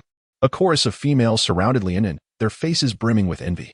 Li Yunan, enveloped in their admiration, wore a proud expression as she gently caressed her belly. It had been half a month since she discovered her condition, but she had refrained from sharing the news due to uncertainty. I never expected that I would have the chance to conceive in this lifetime. As she lifted her head, her gaze coincidentally met Xia Qing's passing glance. A flicker of triumph flashed in Li Yunan's eyes, and she even provocatively curled the corners of her lips. What was so impressive about a 6th-tier fertility? She had utilized her mother's methods to achieve conception.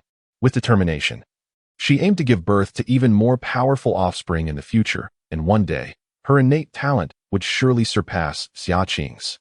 Xia Qing could never compete with her. Sensing the provocative gaze of Lianin, Xia Qing merely glanced over and paid it no mind. Her immediate concern was to stockpile enough supplies to safely endure the harsh winter and ensure the successful birth of her child. As for Lianin, there would be ample time to deal with her in the future. However, upon exiting the tribe, the position Lianin occupied was an unavoidable path. As she and Yunzhe passed by, she slightly furrowed her brow and raised her hand to cover her nose. Lianin seemed to emanate a faint yet unpleasant odor. Ever since she forged a blood pact with that youth, her senses had sharpened remarkably, allowing her to detect scents that other beastmen could not perceive. What was that odor?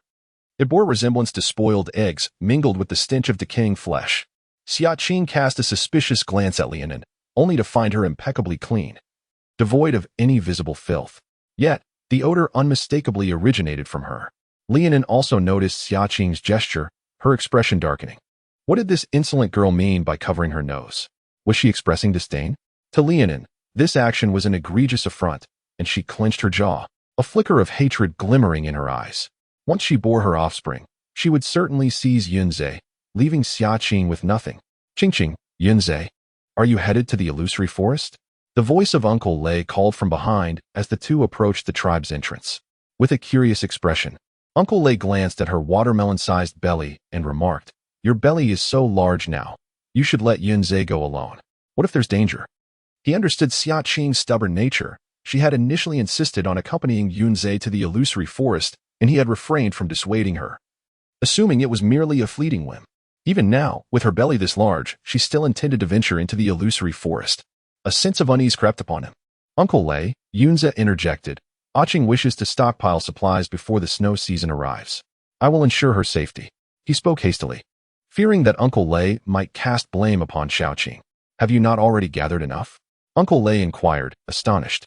Xia Qing chuckled softly and added, "I have only as my beast man, and during the snow season, he will likely hibernate, perhaps not emerging at all. Thus, we require a greater quantity of provisions. This year feels colder than previous ones. The snow season may be even harsher. It is prudent to prepare in advance." Uncle Lei glanced at her, noting the furry beast's skin she had donned. "Indeed, it has turned cold earlier than usual," he conceded with a nod. The recent chill had prompted her to contemplate broaching this matter with Uncle Lei. He had spent many years wandering, residing in dilapidated quarters, and had little penchant for stockpiling supplies. While she remained indifferent to the needs of other beastmen, Uncle Lei's well-being was paramount. Just then, a derisive laughter echoed from behind. "When has our Black Wind tribe ever experienced heavy snowfall? You are merely being alarmist. It seems you were trying to cause trouble for Yunzhe and Uncle Lei." The speaker was Lianin, whose expression dripped with disdain. He understood that Qing's concerns stemmed from goodwill. Otherwise, why would she not voice them to other beastmen? Whether heavy snow would indeed fall was insignificant to him. "Uncle Lei, what brings you out today? Are you also headed to the illusory forest?" Xia Qing inquired with curiosity. Uncle Lei shook his head. "No, today a beastman from the Imperial Beast City is visiting the tribe. Interestingly, he shares the same beast clan as your mother. Works from the Beast Emperor City?" Upon hearing this, Xia Qing's eyes darkened.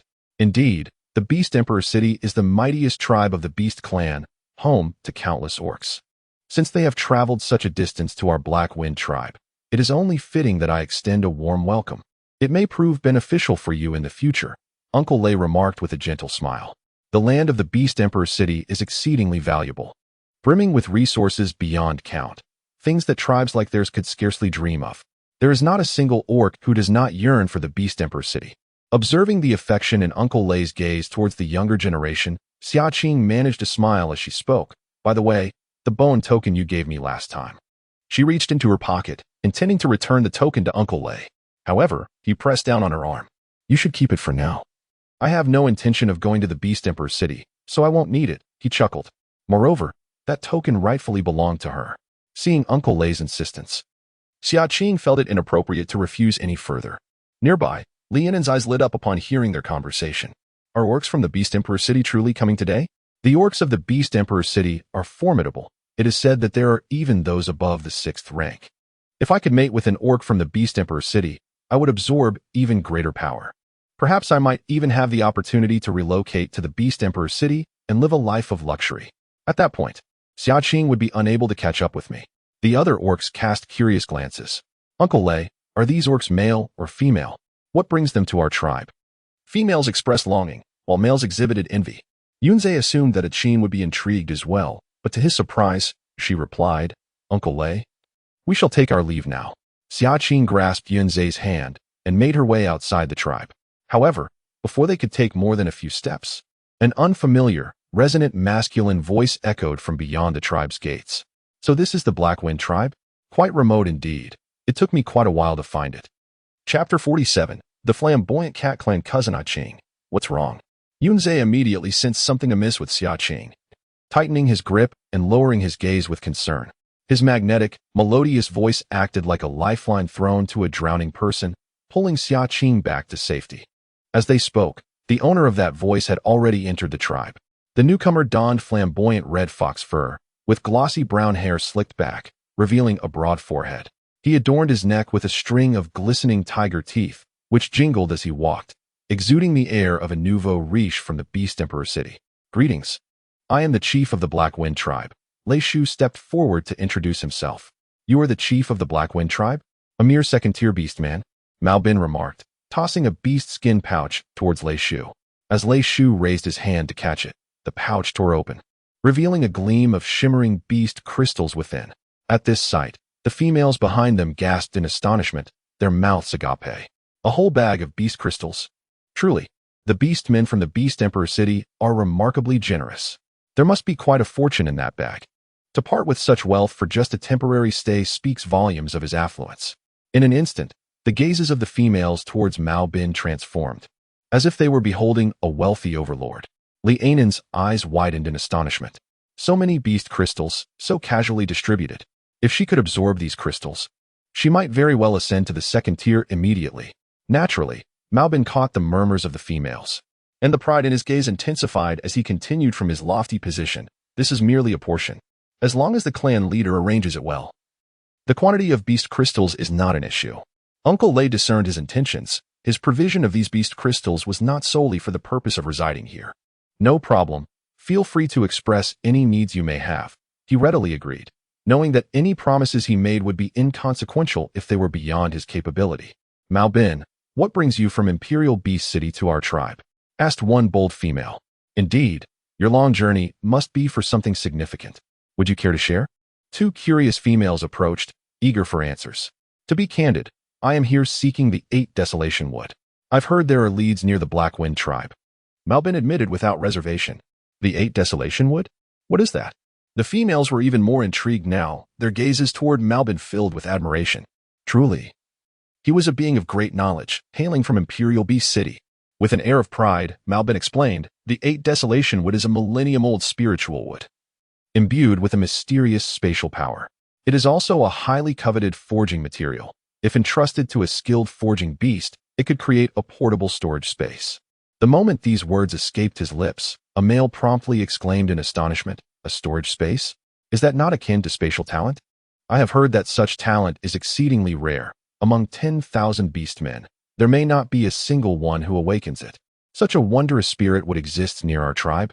Many orcs felt a surge of desire to seek it out, even if they could not forge it themselves. Such a treasure could be exchanged for a wealth of resources.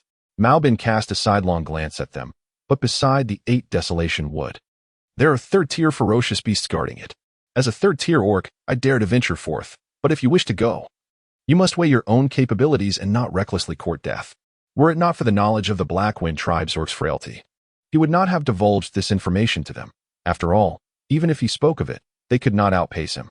Upon hearing his words, the orcs immediately felt despondent. A third-tier ferocious beast. That is a matter of life and death. Beside them, Xia Qing's eyes lit up at this revelation. 8 Desolation Wood. In her previous life, Mao Bin had also arrived at the Black Wind tribe at this time, but she had not yet awakened her innate talents and had suffered disfigurement from a wolf beast's bite. She spent her days wallowing in self-pity, entangled in despair, and had never paid attention to the 8 Desolation Wood. At this moment, she could only recall the name. With this mention, the 8 Desolation Wood and her spatial talent are of the same essence. She had been troubled by her limited space, which was insufficient for her needs. If she could obtain the 8 Desolation Wood, It might elevate her spatial talent to the second tier. At the very least, forging it into a storage space would benefit Yunzhe. This is indeed a remarkable item.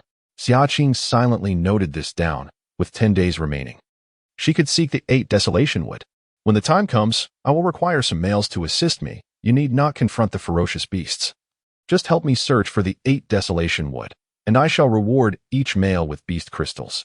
After speaking, Mao Bin turned his gaze toward the orcs. Upon hearing that beast crystals would be the reward, the orcs immediately became eager to participate. I can go. Me too. I excel at finding things. And I am well acquainted with the surroundings. You must take me with you. Cat Bin smiled and nodded. All right, gather here at this time tomorrow. Xia Qing tugged at Yunzhe's hand and stepped forward, saying, we would like to join as well. Her melodious voice stood out amidst the rough male figures, strikingly incongruous.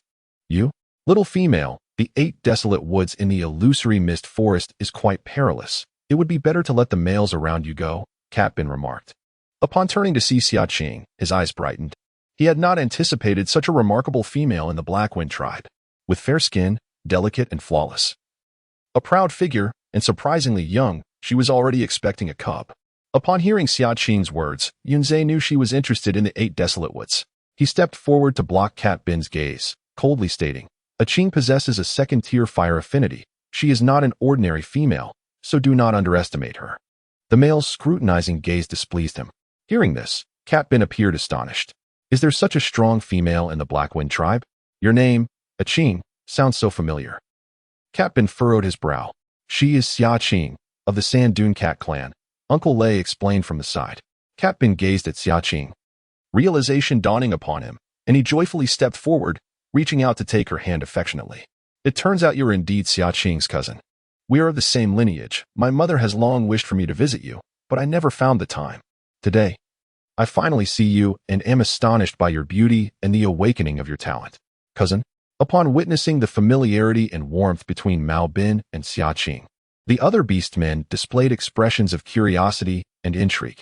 Lianin clenched her fists in silent rage, casting a resentful glance at Xia Qing. How infuriating! How could even the beastmen of the Imperial Beast City know Xia Qing? Chapter 48. My cousin will surely help me, right? Yunzhe's expression darkened as he raised his hand to shield Xia Qing.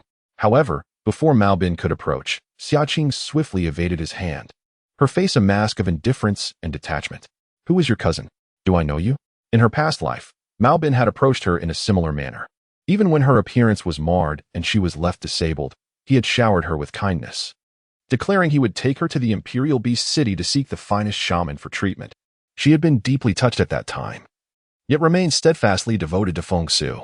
She believed Mao Bin was genuinely concerned for her until she was imprisoned by Lianin. Upon her accidental escape and subsequent refuge with a female, she encountered Mao Bin once more. He remained unchanged, showing no disdain for her disheveled state, and took her to the Imperial Beast City. But alas, upon arriving there, she found herself in another hell.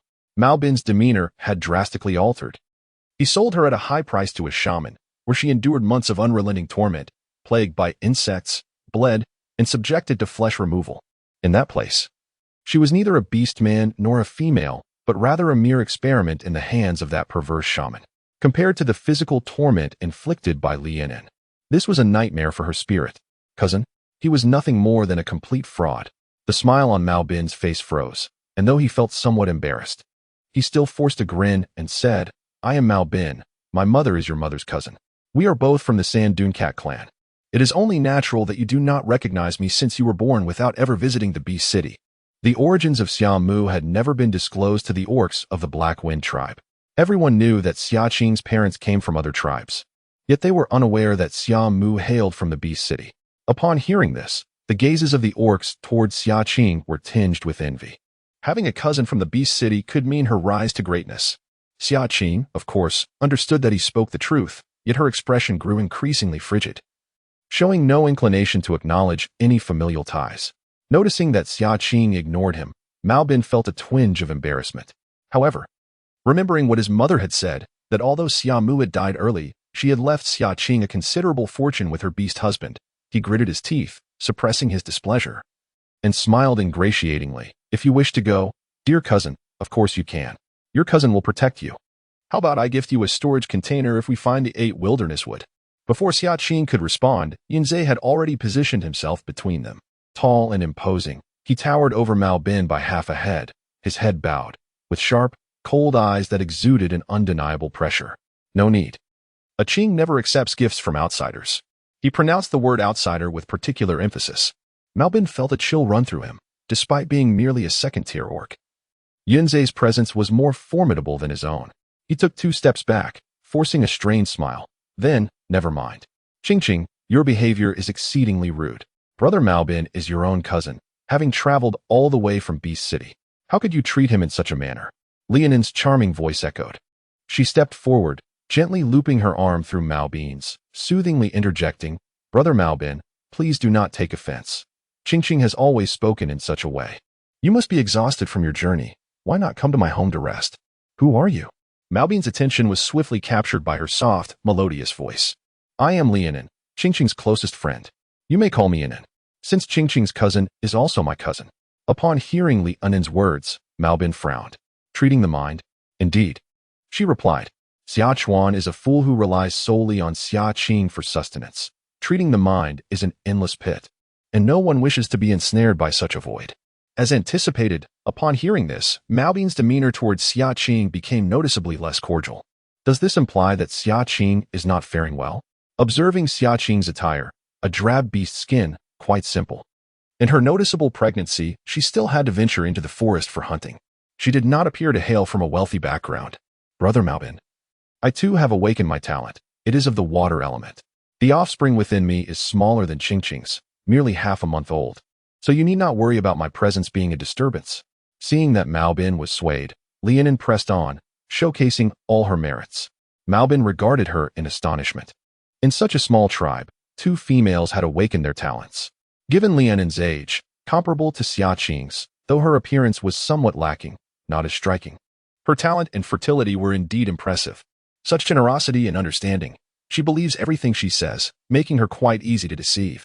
Mao Bin swiftly shifted his focus to Lianin, yet hesitated as he recalled his mother's words, casting a glance at Xia Qing. Observing Lianin's obsequiousness, Xia Qing inwardly scoffed. In her previous life, Lianin had Feng Su and had taken valuable possessions from her, thus looking down upon Mao Bin, who had repeatedly shown her affection, all of which she had dismissed with disdain. To her surprise, Lianin was now the one eagerly seeking his favor. Since Lianin was so inclined, she might as well lend a hand. Cousin, I acknowledge my earlier mistake. I was simply too anxious. My elder brother's condition remains unresolved, and the veterinarian mentioned that it requires numerous precious materials. Coming from Emperor Beast City, with your wealth, you must possess quite a few rare resources, correct? Xia Qing suddenly revealed an apologetic smile, gazing at Mao Bin with a pitiful expression. She blinked twice but failed to shed a tear, ultimately surrendering and extending her hand. Cousin, could you lend me some precious materials? Once my brother's condition is cured, I shall certainly repay you. Alas, the veterinarian also mentioned that these materials may not guarantee a cure, if only we had a shaman. If that fails, I will bring my brother to Emperor Beast City to seek your assistance. My companion A's, my brother, and I will come. Oh, and let us not forget the unborn child in my womb. We will need to stay at your home. With a flow of words as if she were casting pearls, Xia Qing spoke, watching Mao Bin's countenance darken increasingly. Without any family fortune, she sought precious materials and intended for her entire family to impose upon his hospitality? What a dream. It seemed her mother's words must have been mistaken. What treasures could Summer Qing possibly possess? That miser should not dare to approach him. As for you, cousin, I came out in haste and did not bring any heavenly materials or earthly treasures. It is too cramped at home. You should remain in the Blackwind tribe. Cat Bin's demeanor was indifferent, dismissive. He then turned and displayed a smile towards Lianin, sister Inin. I shall trouble you for the next few days. Seeing Cat Bin's demeanor towards Summer Qing shift dramatically, Lianin felt a surge of joy within her. Has he developed a disdain for Summer Qing? Not at all troublesome. It is truly an honor to host a formidable figure like Brother Cat Bin, she said sweetly, showering him with flattering words. Chapter 49. Cast out from home. Summer Qing observed the retreating figures of the two, a cold laugh escaping her lips. Lianin, since you desire it so eagerly, may you experience the suffering I endured in my past life. This is all of your own making.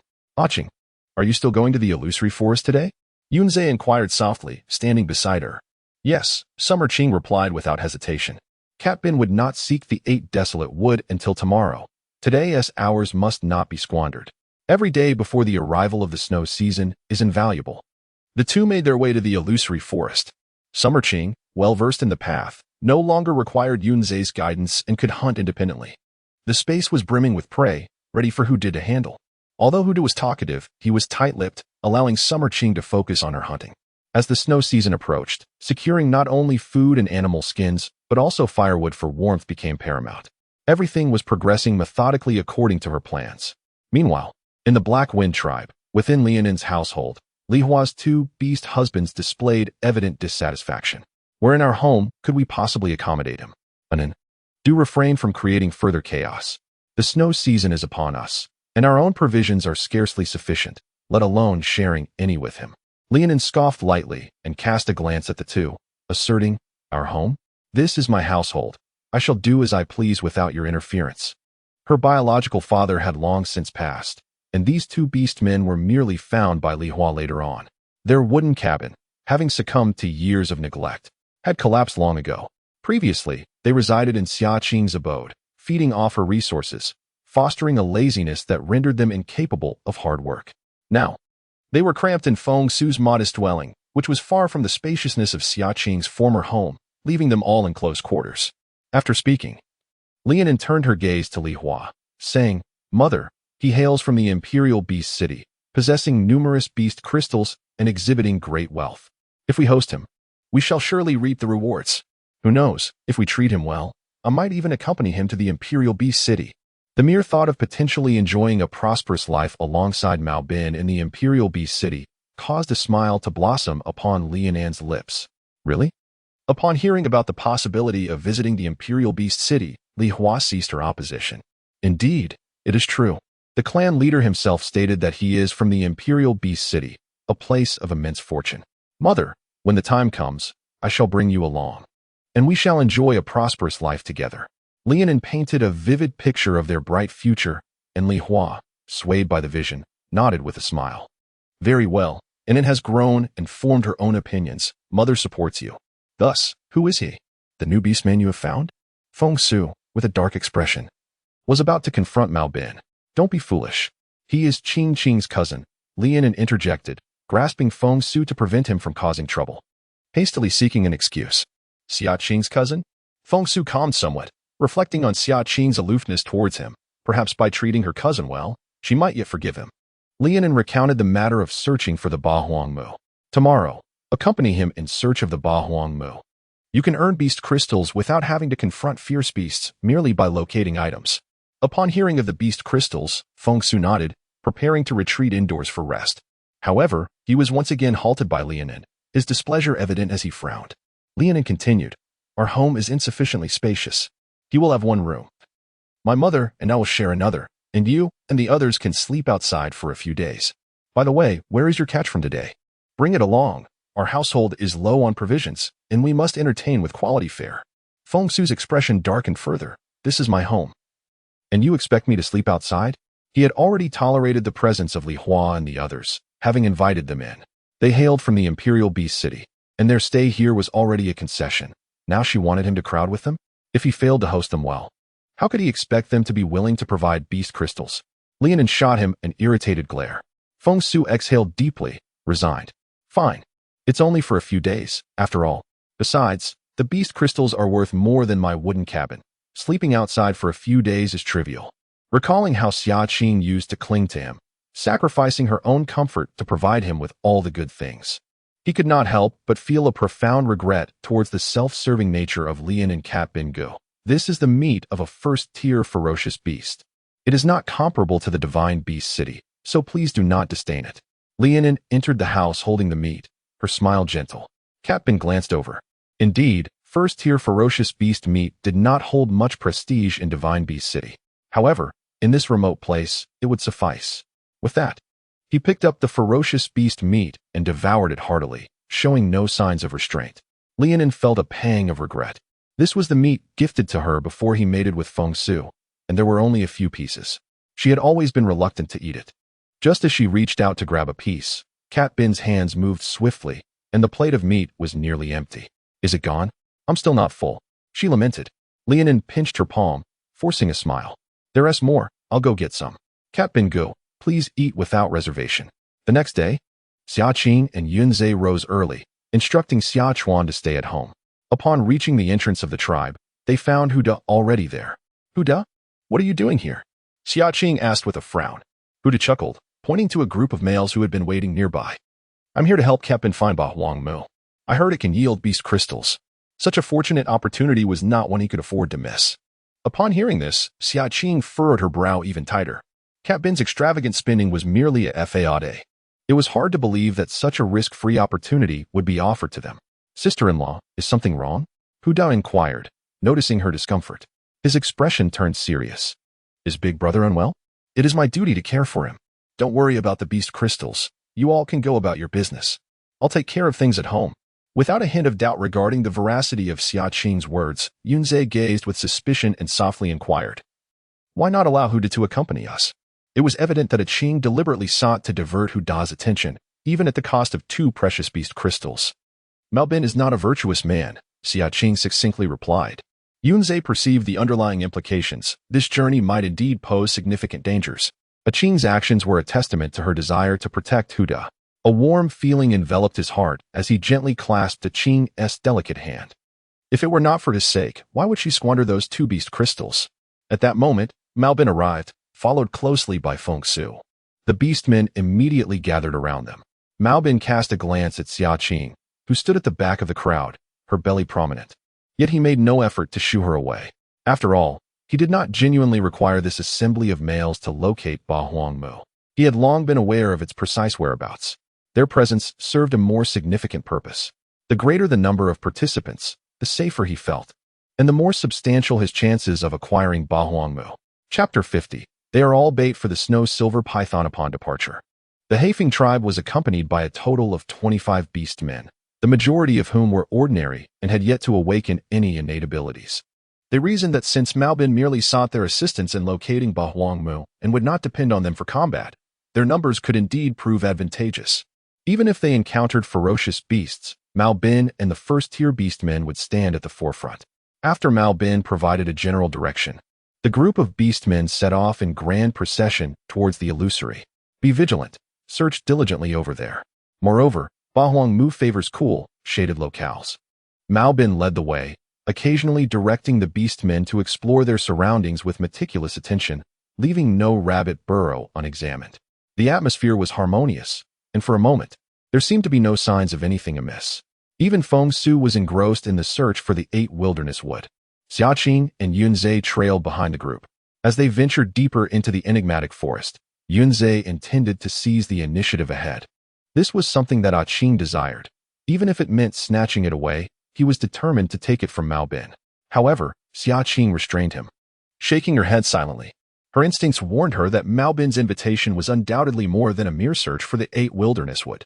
This fellow surely harbored ulterior motives. In Yunzhe's profound gaze, an understanding flickered as he grasped at Qing's intent. Instead of advancing, he subtly retreated, the 2 of them seemingly connected, trailing at the back as if they were mere bystanders.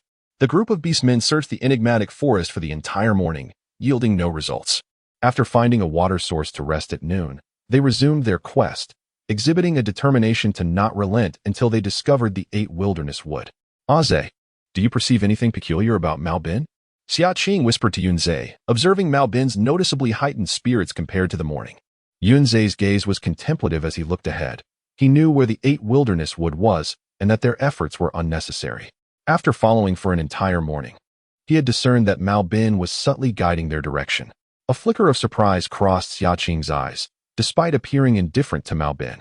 Yunzhe's observations were astutely meticulous. This lad truly concealed his depths well. Xia Qing narrowed her phoenix-like eyes, eager to unveil Mao Bin's true intentions. Suddenly, an excited voice echoed from ahead. We found it. We found it. Xia Qing and Yunzhe exchanged glances before swiftly turning their attention towards the source of the commotion. The discovery of the 8 desolation tree was made by a young orc in his 20s, who pointed towards a towering ancient tree not far away. Beneath the expansive canopy of the tree, there stood a sapling, its trunk as thick as a wrist. Surrounding it was an absence of sunlight. Yet the sapling was enveloped in a radiant glow, resembling a small sun, captivating all who beheld it.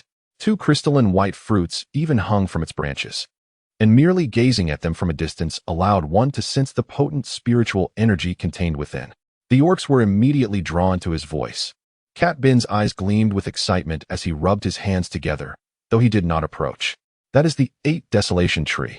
Now that the guardian beast is absent, everyone hurry and help me extract it. Whoever retrieves it first will receive a generous reward. A glimmer of cunning flashed fleetingly in his eyes, unnoticed by the other orcs. Upon hearing his words, they surged forward like a swarm. I found it first. Let me dig it up. Did you not hear, Cat Bin? It's only useful if you get it first. The beast crystal is mine. The orcs clamored eagerly, entirely oblivious to the impending danger. The raucous noise caused Xia Qing to furrow her brow. Is this deliberate? The moment that thought crossed her mind, an icy chill suddenly enveloped her from behind. Hiss! Xia Qing felt as though she had been thrust into the depths of winter, the cold seeping into her bones. Turning around, she beheld a massive white forest python lunging towards the orcs attempting to excavate the 8th desolation tree. With its cavernous jaws agape, it swiftly devoured the foremost orc in the blink of an eye.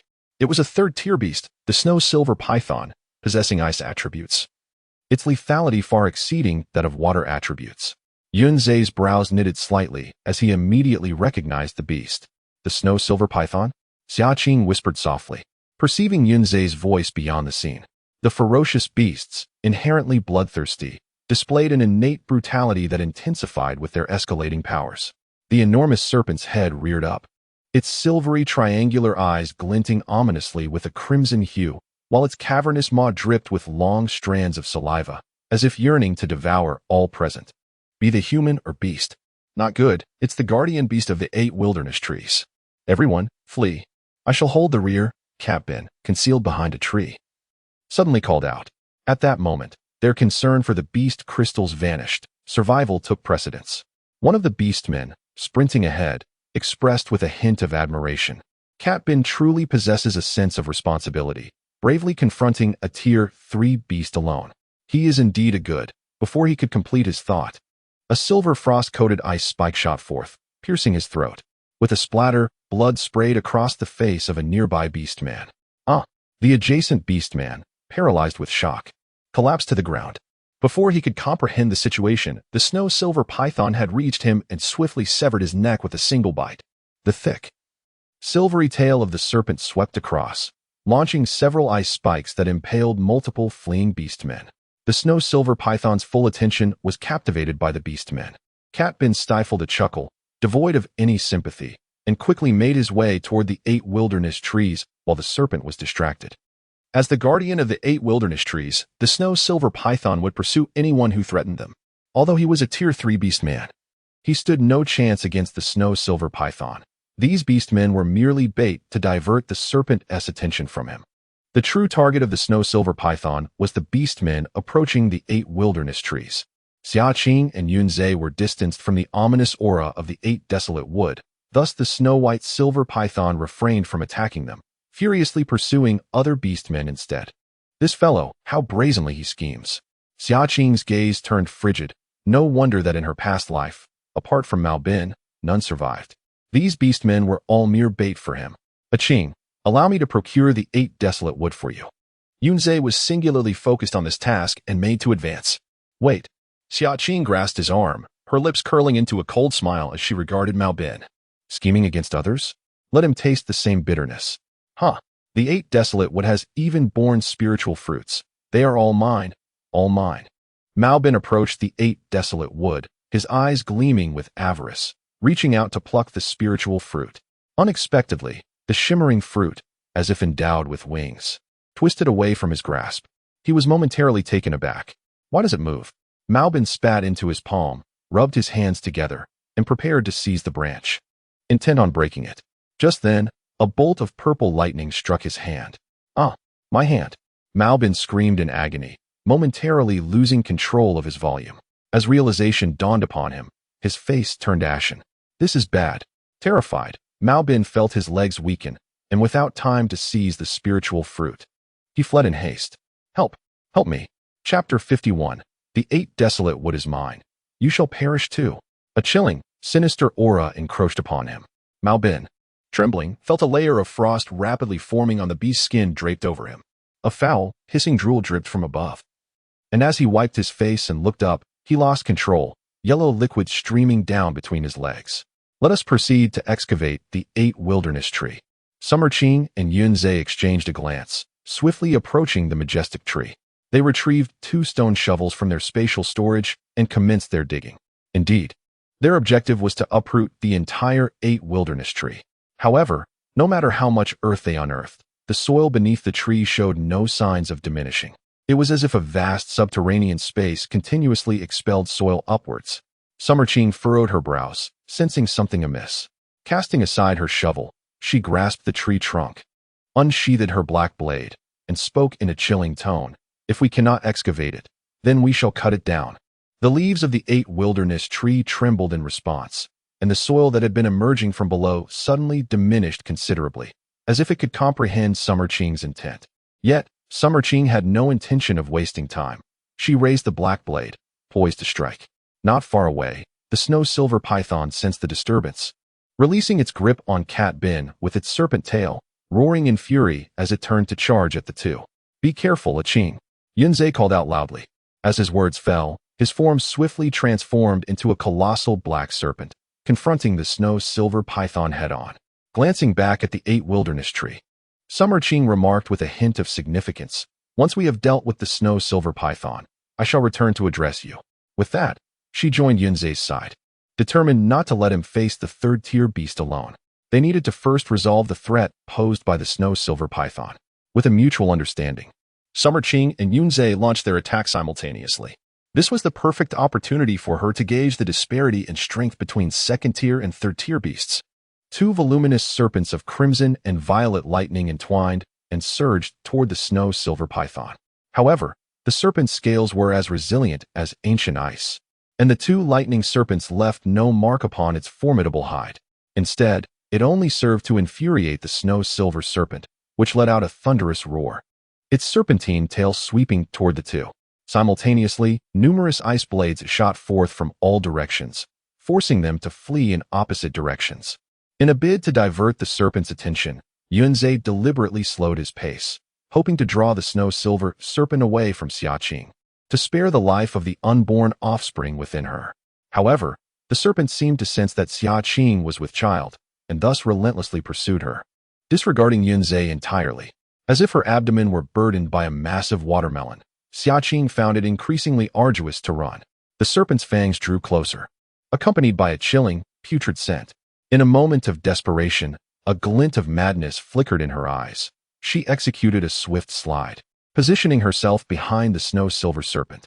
With her gaze focused, an invisible force gathered in that very spot. In an instant, the serpent's lightning-fast movements appeared to slow, as though it were a colossal, writhing earthworm. Scanning the serpent's form, Xia Qing soon spotted a small red, just beneath its 7th inch, akin to a heart, pulsating with life. That was the location of the beast crystal. Though it is said that to strike a snake, one must aim for its vital spots. The beast crystal is the lifeblood of a ferocious creature. Azay, follow my lead and unleash your fire abilities, Xia Qing called out, raising her hands and concentrating intently on the red dot below. Yunzhe positioned himself behind her, his dark serpentine tail protecting her, the massive form of the serpent standing sentinel at her back. Almost simultaneously, 2 even larger and purer fire serpents surged forth. As they intertwined, they merged into a colossal fire dragon, roaring as it lunged toward the snow-silver serpent. The searing heat was indeed the bane of the ice element. There it lay, its weakness exposed. As Xia Qing's lips curled into a determined smile, she prepared to strike decisively at the snow-silver serpent. However, the serpent seemed to sense impending danger. It abruptly turned its head, disregarding them entirely, and charged straight towards the 8 desolation wood. This was alarming. It intended to consume the spiritual fruits of the 8 desolation wood. It was likely that its presence here was solely for these 2 spiritual fruits. Yunzhe's brow furrowed in concern as he murmured, these spiritual fruits are imbued with abundant spiritual power. If the snow-silver serpent consumes them, its strength will undoubtedly ascend to new heights. At that point, even if we exert our utmost efforts, we may not stand a chance against it. Realizing the gravity of the situation, Xia Qing's expression tightened. Ace, throw me over. Quickly. Yunzhe hesitated for a moment, but upon meeting Xia Qing's resolute gaze, he coiled his serpent tail around her and suddenly flung her onto the back of the snow-silver serpent. Xia Qing executed a roll, embedding her black blade between the white scales to stabilize herself. Sensing her approach, the snow-silver serpent thrashed violently, yet it continued its rapid advance towards the 8 Desolation Wood.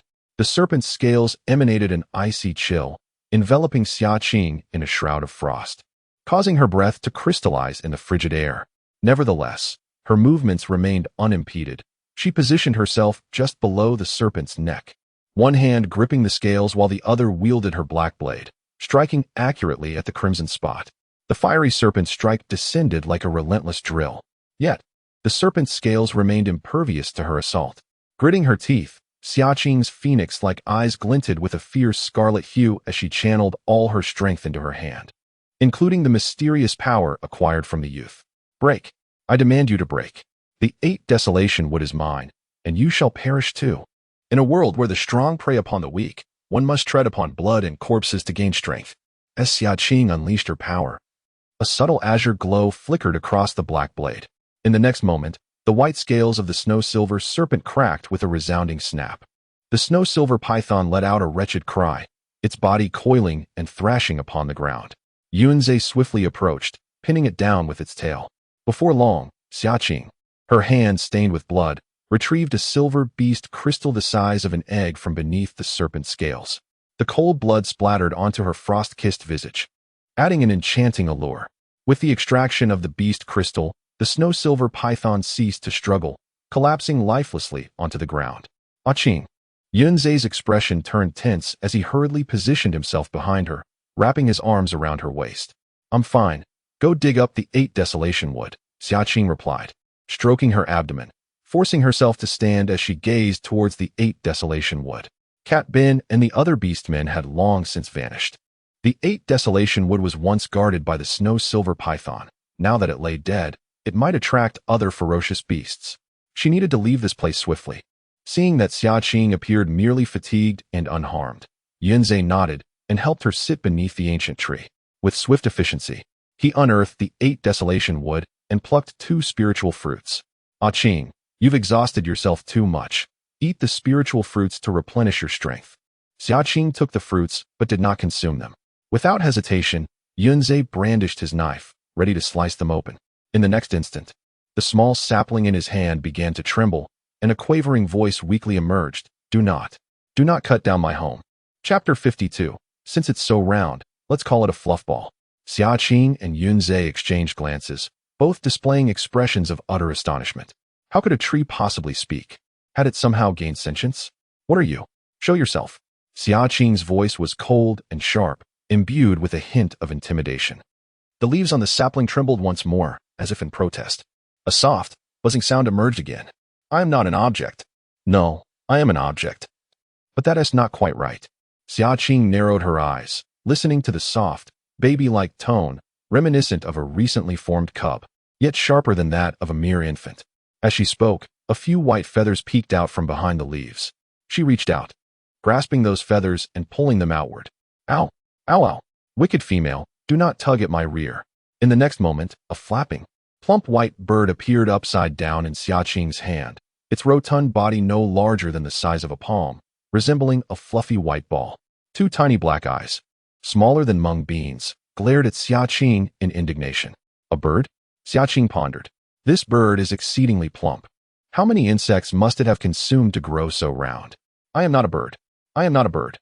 The fluffy white creature flapped its beak in angry protest. Then what are you? Speak. Why are you here? Otherwise, I shall roast you over a fire and feast upon you. Xia Qing raised her hand, a serpent of flame shooting past the little plump bird's head, startling it into tightening its wings. This female is far too fierce. From the moment I became aware, I have resided here, sustaining myself by absorbing the essence of the sun and moon. Those 2 spirit fruits are also my nourishment. The chubby little bird huddled, cautiously pointing at the spirit fruit in Xia Qing's hand. Was that earth you just mentioned you're doing? Xia Qing inquired. The little bird, retracting its neck, nodded in affirmation. And what is your relationship with the snow-silver python? If it were your guardian beast, how could you be so indifferent to its demise?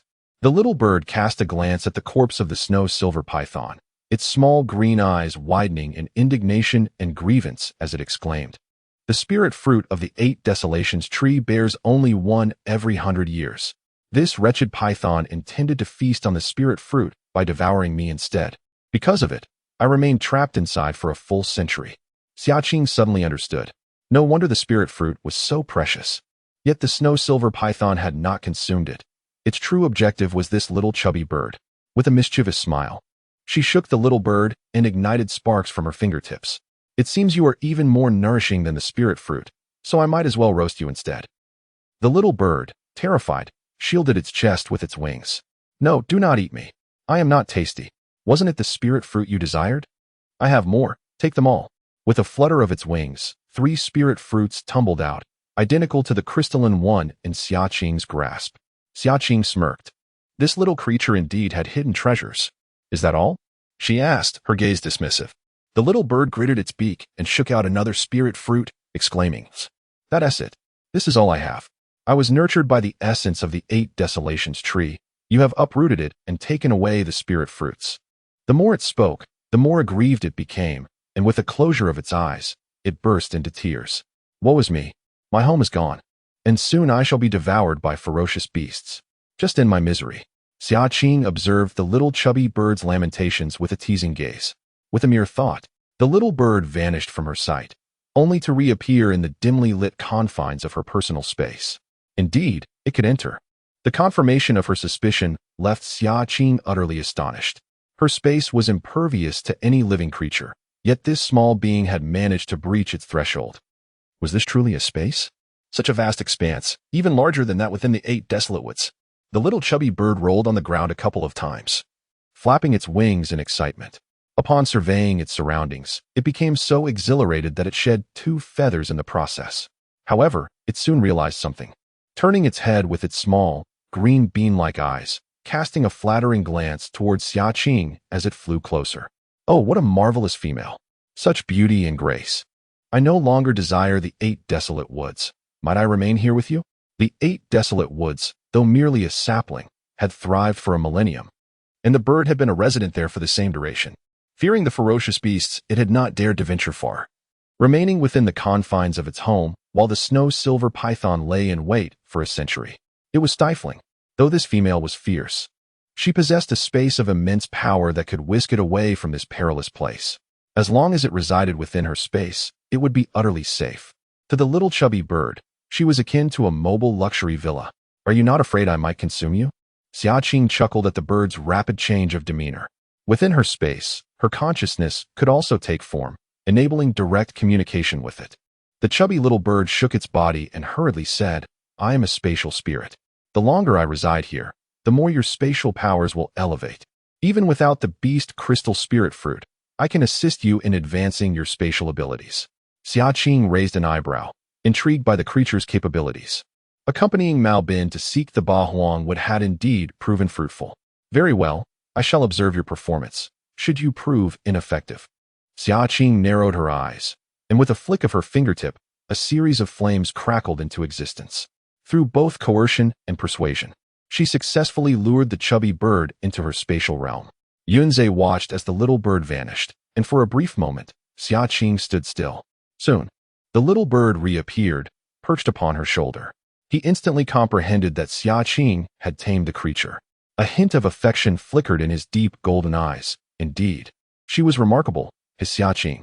"Let us gather our belongings and depart," Xia Qing said, glancing at Yunze, her gaze naturally falling upon the corpse of the snow silver python.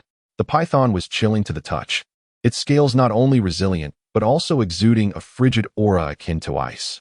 In sweltering conditions, it could provide a cooling effect, if stored properly.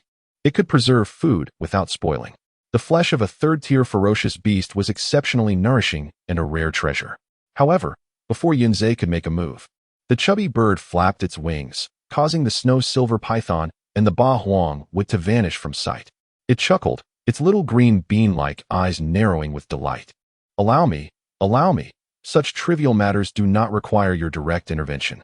The little creature displayed a commendable perceptiveness.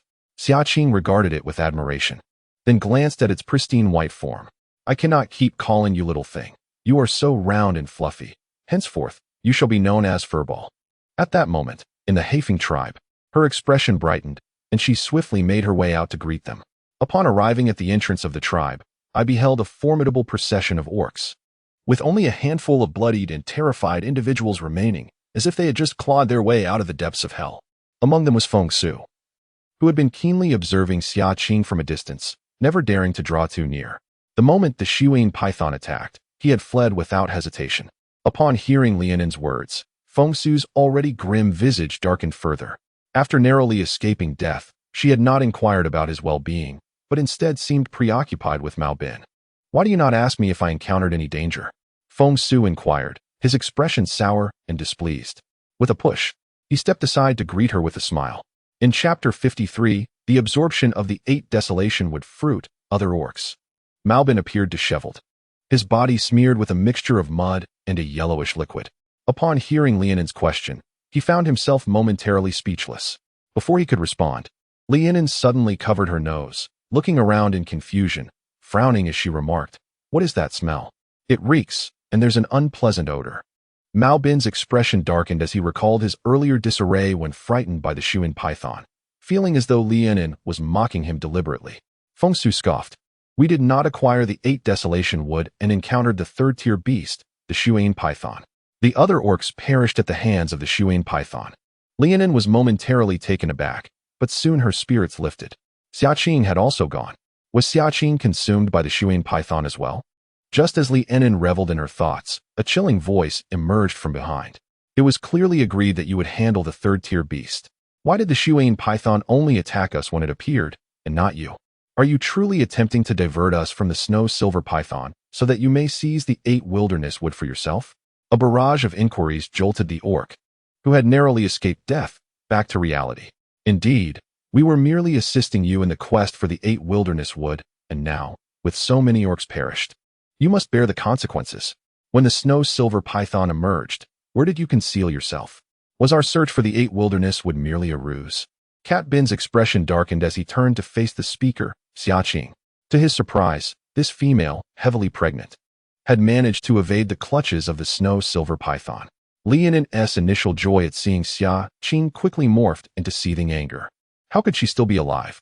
Feng Su cast a glance at Xia Qing before turning his cold gaze back to Cat Bin. "You are a 3rd-tier orc. When the snow silver python pursued us, why did you not engage? The disparity in strength between a 3rd-tier beast and a 2nd-tier orc is insurmountable. Only a 3rd-tier orc possesses the capability to contend with it. Had Cat Bin not taken action, they would have faced inevitable demise, relying solely on luck to escape. If Xia Qing could vanquish a 2nd-tier beast, the blaze spider, it was unfathomable for Cat Bin to cower in fear before a 3rd-tier beast. Could it be that his 3rd-tier prowess was merely an illusion? As the gazes of the assembled orcs converged upon him, a flicker of embarrassment crossed Cat Bin's face. Although he was indeed a 3rd-tier orc, his strength was solely derived from the accumulation of beast crystals, leaving him devoid of true combat prowess. In fact, he could scarcely measure up to an ordinary 2nd-tier orc. His only advantage lay in the faade of being a 3rd-tier orc, which served to deceive others. I, too, did not anticipate the swift arrival of the snow silver serpent. At that moment, my sole focus was on acquiring the 8 desolation wood and departing hastily, in hopes of ensuring everyone's escape. This snow silver serpent serves as the guardian beast of the 8 desolation wood, its prowess surpassing that of an ordinary 3rd-tier ferocious beast. Had I known of its ferocity, I would have fought to allow everyone to flee, even at the cost of my own life. This lapse in judgment is undoubtedly my fault, and I sincerely apologize to all. I assure you such a situation will not arise again." With his head bowed, Cat Bin displayed an earnest demeanor, seemingly accepting his error as mere oversight. Witnessing Cat Bin's sense of responsibility dispelled Lianin's doubts. After all, it was a 3rd-tier ferocious beast. Anyone would struggle to react in time. Even Cat Bin, despite being a 3rd-tier beastman, could not have safeguarded so many others. Moreover, venturing into the Phantom Mist Forest was inherently perilous. If blame is to be assigned, it should fall upon their own weakness rather than on Cat Bin. She stood before Cat Bin, defending him. This was indeed a splendid opportunity to strengthen their bond. The beastmen of Imperial Beast City were undeniably superior to those of the Black Wind tribe. Leonin, whose side are you on? We are your kin, exclaimed the injured beastmen, their discontent evident. Leonin merely pouted, asserting her impartiality. With an air of fairness, she turned and gazed gently at Catbin. Catbin, it matters not that we did not acquire the 8 Desolation Wood this time. We shall endeavor again. You are a third-tier beastman, and I am certain you will succeed.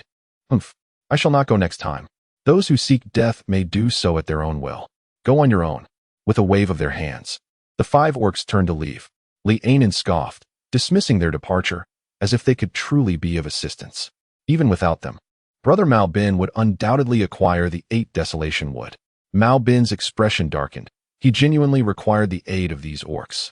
Yet, with Leonin having spoken so plainly, he felt reluctant to voice his need. On the way, they fortuitously encountered the hurried Huda Yunze, big sister-in-law. I heard you encountered a third-tier ferocious beast, and many orcs perished. Are you both all right? Huda had just received the news and rushed out to find them. We're fine. A smile danced in Xia Qing's eyes as she recalled the day's gains. Huda sighed in relief, grateful that big sister-in-law had asked him to stay home to care for brother Xia Chuan. Otherwise, given his own strength, he might have. The thought of nearly meeting the same fate as those orcs, perishing in the jaws of the snow silver python, sent a shiver down his spine. Big sister-in-law had truly saved his life. What an oblivious fellow he was. Did he not notice that Qing's lips had turned pale, indicating she needed rest? One might think that Xia Qing was his biological sister, while Yunze was merely a casual acquaintance. Upon returning to the room, Yunze immediately fetched a bucket of water, heating it with his fire affinity, so that Xia Qing could cleanse herself of the bloodstains. He then took another bucket outside to wash himself. After cleaning up and donning fresh, dry beast skins, Xia Qing felt a touch more at ease. She retrieved 2 fruits of the 8 Desolation Wood from her spatial pouch and handed one to Yunze. Mao Qiu treasures this spirit fruit so dearly. It must be something extraordinary. We should consume it and absorb its spiritual energy, Xia Qing suggested. Today, the battle against the snow silver python took a considerable toll on both of them. She was eager to discover whether the fruit of the 8 Desolations could elevate her spatial talent.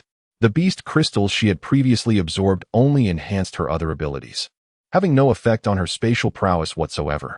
After expressing her thoughts, Xia Qing eagerly consumed the spiritual fruit and settled cross-legged by the bedside to begin her absorption.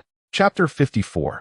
Ascending Spatial Talent and Unveiling New Abilities. The moment the spiritual fruit touched her tongue, it dissolved instantly, transforming into a warm flow that surged through her limbs and bones. The enveloping warmth coursed through Xia Qing's meridians, gradually converging towards her dantian. Alongside 2 orbs of light, one red and one purple, each the size of an egg, an ethereal, transparent orb of the same dimension began to take shape. The 3 orbs, though incompatible, nestled closely together, inseparable. As the orb solidified, Xia Qing's consciousness was transported into her spatial realm. The once confined space, barely the size of a room, suddenly began to collapse, tremble, and reconstruct. The visible area expanded gradually until the tumult ceased, resulting in a spatial expanse that had increased tenfold. Witnessing the transformation, Xia Qing's eyes sparkled with delight. It was no wonder that advancing her spatial talent proved so challenging. She had not anticipated such a significant change upon ascension. The space, which could barely accommodate the corpse of the snow silver python, now felt vast and empty. Now I need not worry about lacking room for storage, Xia Qing rejoiced. Her meats were carefully salted for preservation, and though stored in the pantry, they would not spoil in the short term. However, such visibility was far too conspicuous. With the onset of the snow season, everyone faced shortages, and food was of paramount importance.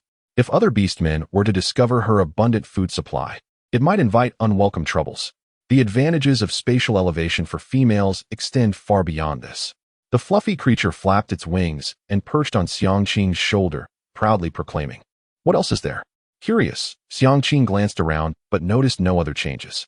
The fluffy creature lifted its head triumphantly, its snowy wings fluttering. Gradually, the ground in one corner of the space transformed into yellow earth, sprouting lush green grass. Although it was merely a small patch, it was enough to leave Xia Qing astounded. What is this? Originally, the spatial talent required advancement to the 4th tier to accommodate living beings. However, with my assistance, I can help you plant the 8 desolate tree. Once the tree has been dead for over a week, the space will vanish, but if planted here, you can retrieve it whenever you desire, and it will even bear spiritual fruit. The creature resembled a child seeking praise, raising its head high as if afraid Xia Qing would overlook it. In delight, she poked its head, exclaiming, "Little one, you know quite a lot." The creature immediately squinted its tiny eyes, nuzzling Xia Qing's finger, its featureless face radiating pride. "Of course, no one knows more about spatial matters than I do." Xia Qing raised an eyebrow. "You mentioned that advancing to the 4th tier allows for living beings. Are there further abilities beyond that?" "Certainly. The 4th tier only permits entry for plants. When you advance to the 5th and 6th tiers, you can enter wild beasts, and upon reaching the 7th tier, even you can enter. The abilities multiply as you progress. Space is not merely for storage. At higher tiers, combat capabilities are formidable." With an expression of pride that belied its seemingly diminutive form, the little furball conveyed a sense of superiority regarding its spatial abilities. Upon hearing this, Xia Qing was profoundly astonished. She had not anticipated that the enhancement of spatial talent in the later stages would bestow such a plethora of capabilities.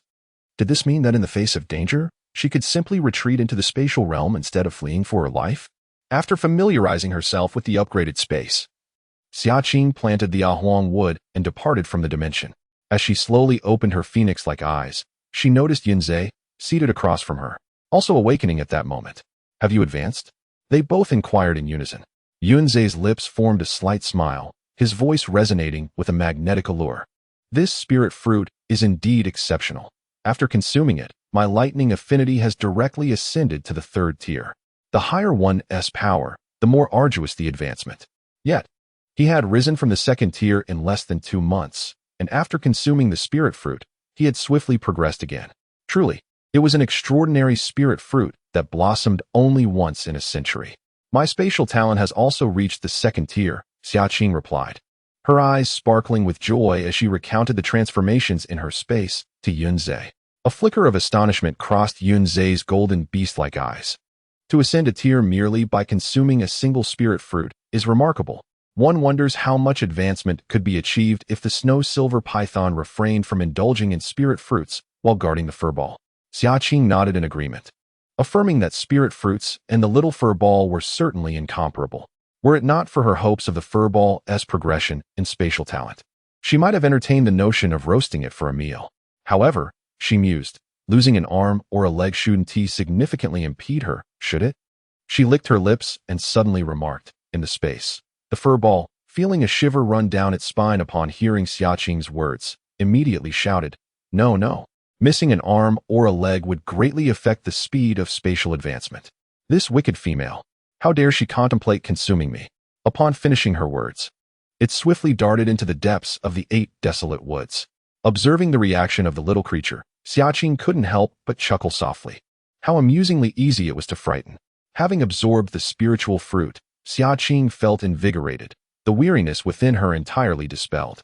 Seizing the opportunity of the early evening, she retrieved 3 branches from the 8 desolate woods, intending to deliver them to Yingyu for forging. Yunzhe ventured out to gather firewood, striving to accumulate as much as possible. "What brings you here?" Yingyu inquired, her brow instinctively furrowing as she saw Xia Qing, who was busy hammering heated stones with a large mallet. "Is something wrong with Xia Chuan?" "My brother is fine. I've come specifically to see you." Noticing the concern in Yingyu's eyes, Xia Qing smiled. "You seek me? What could you possibly want?" Yingyu regarded her with skepticism, her expression one of distrust. Behind her, Yingfu took the mallet from her hands, cheerfully nudging her towards the exit. "Xia Qing has something important to discuss with you. You needn't assist here any longer. Go on, off you go." Having received a wolf fang from Xia Qing, a 1st-tier fierce beast, Yingfu was quite pleased with the prospect of his daughter spending time with her. Such a generous gift was rare, even in the entire Black Wind tribe. It was hard to come by too. "You ought to embrace this opportunity tightly," he added. Reluctantly, Yingyu stepped outside. "I wish to ask for your help in forging something. In return, I have this for you." With a smile, Xia Qing produced 3 branches of 8 desolate wood. With her spatial abilities, she had no need for them herself. One each for Zhe and her elder brother for convenience in carrying items, and the last one as a reward for Yingyu's forging efforts. Xia Qing was never one to be stingy towards those who had shown her kindness. "What is this?" "Branches?" Yingyu casually took the object, but suddenly her expression changed as she bent down to examine it closely. The 8 Desolation Wood. Is this the same 8 Desolation Wood capable of forging spatial spiritual artifacts? Isn't this what Captain has been searching for? How did it end up in your hands? Recognizing the significance of the item, Ingwe looked up, her eyes filled with astonishment. Xia Qing raised an eyebrow, revealing without hesitation. It is exactly as you think. Ingwe's pupils contracted in realization, hastily concealing the 8 Desolation Wood in her bosom. Have you lost your mind? How dare you take this out? Are you not afraid that Captain will come after you for this? He hails from the Imperial Beast City, a force we cannot afford to provoke. I have no skills in forging. I brought it to you for that purpose, Xia Qing retorted with a bemused smile. Observing Xia Qing's calm demeanor, Ingwe gradually regained her composure. So, you and Yunze did not escape from the Silver Snow Python. You killed it, did you not? You ventured into the illusory ghost forest for the 8 Desolation Wood? Ingwe fixed her gaze intently on her, questioning each word. Indeed, Xia Qing affirmed with a nod, her gaze filled with admiration. Truly, she was her rival from a past life. Such intellect was remarkable. Suddenly, Ingwe's eyes turned icy as she threatened. Aren't you concerned that I might hand the 8 Desolation Wood over to Cat Bin right now and inform him of this? Chapter 55. Completing what was left unfinished, Xia Qing smirked, remaining extraordinarily composed. You would not. If Ingwe were truly that type of person, she would not have brought the 8 Desolation Wood to her for forging. In their previous lives, despite their countless conflicts, Ingwe had always been straightforward. Never one to kick someone when they were down. Moreover, even if the two were at odds, Ingwe had never inflicted harm upon herself. In contrast, Lianin, who feigned sisterly affection, harbored a malicious heart that ultimately led to her demise.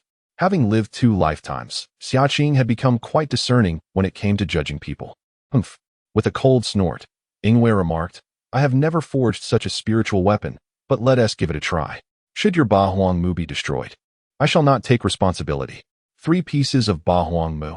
If a spiritual weapon could indeed be forged, Xia Chuan would certainly possess one. With this thought in mind, Ingwe was willing to proceed. Xia Qing, this fellow, treated Xia Chuan rather well.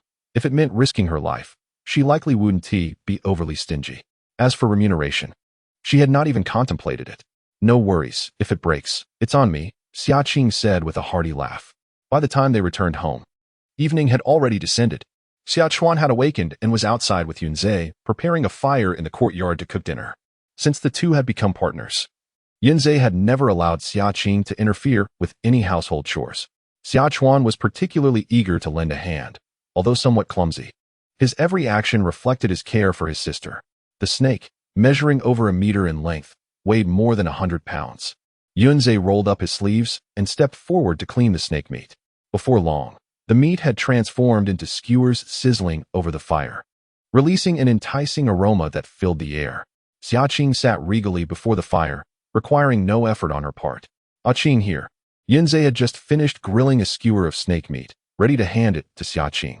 However, Xia Chuan had already taken the initiative, presenting the skewer to her first. Sister, this is for you.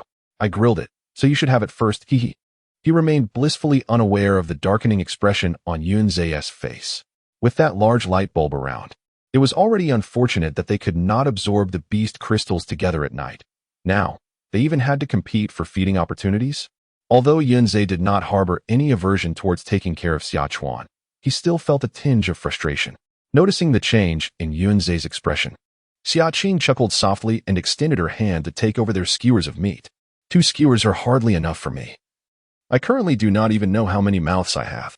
You two should roast some more for me, she said deliberately. Upon hearing this, Yunze's expression brightened instantly, his gaze softening as he replied, all right. With that, he resumed his focus on grilling the meat, resembling a pet dog that had just been petted. I will roast more, so my sister can eat her fill. The more my sister eats, the fairer she will grow. Xia Chuan was even more enthusiastic, grabbing several skewers and placing them onto the fire, as if fearing that his sister and the little one would not have enough to eat. Mao Qiao, having appeared on Xia Qing's shoulder at some point, licked its lips, eyeing the meat greedily. Could you possibly spare me a bit? You still want to eat meat? Xia Qing asked, intrigued. Mao Qiao pouted. I have never eaten meat, but you took all the spirit fruits. If I do not fill my belly, how can I assist you in advancing your space? This female, surely she could not expect it to work without providing sustenance.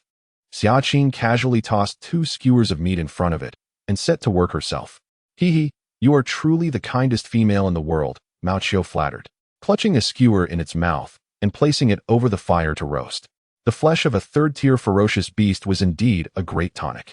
Moreover, the snow-silver python had been lurking outside the 8 Desolations woods for a century, and it had been immensely frustrated. Now that it could relish the python's meat, it certainly would not miss this opportunity for revenge. It was determined to feast heartily. Though the snow-silver python possesses an ice affinity, its flesh is remarkably nourishing and refreshing upon the palate. Rather than exuding a chill, it instead imbues one with a warm vitality. It is no wonder that many aspire to hunt high-level ferocious beasts. Not only are the beast crystals precious, but the meat of these creatures is also replete with power. After a hearty meal, Xia Qing felt invigorated, and even the little cub within her seemed to nudge against her belly. With a beaming smile, she glanced down and gently caressed her rounded abdomen, realizing that the little one also relished the feast. Observing this tender scene, a hint of indulgence flickered in Yunzei's otherwise icy gaze.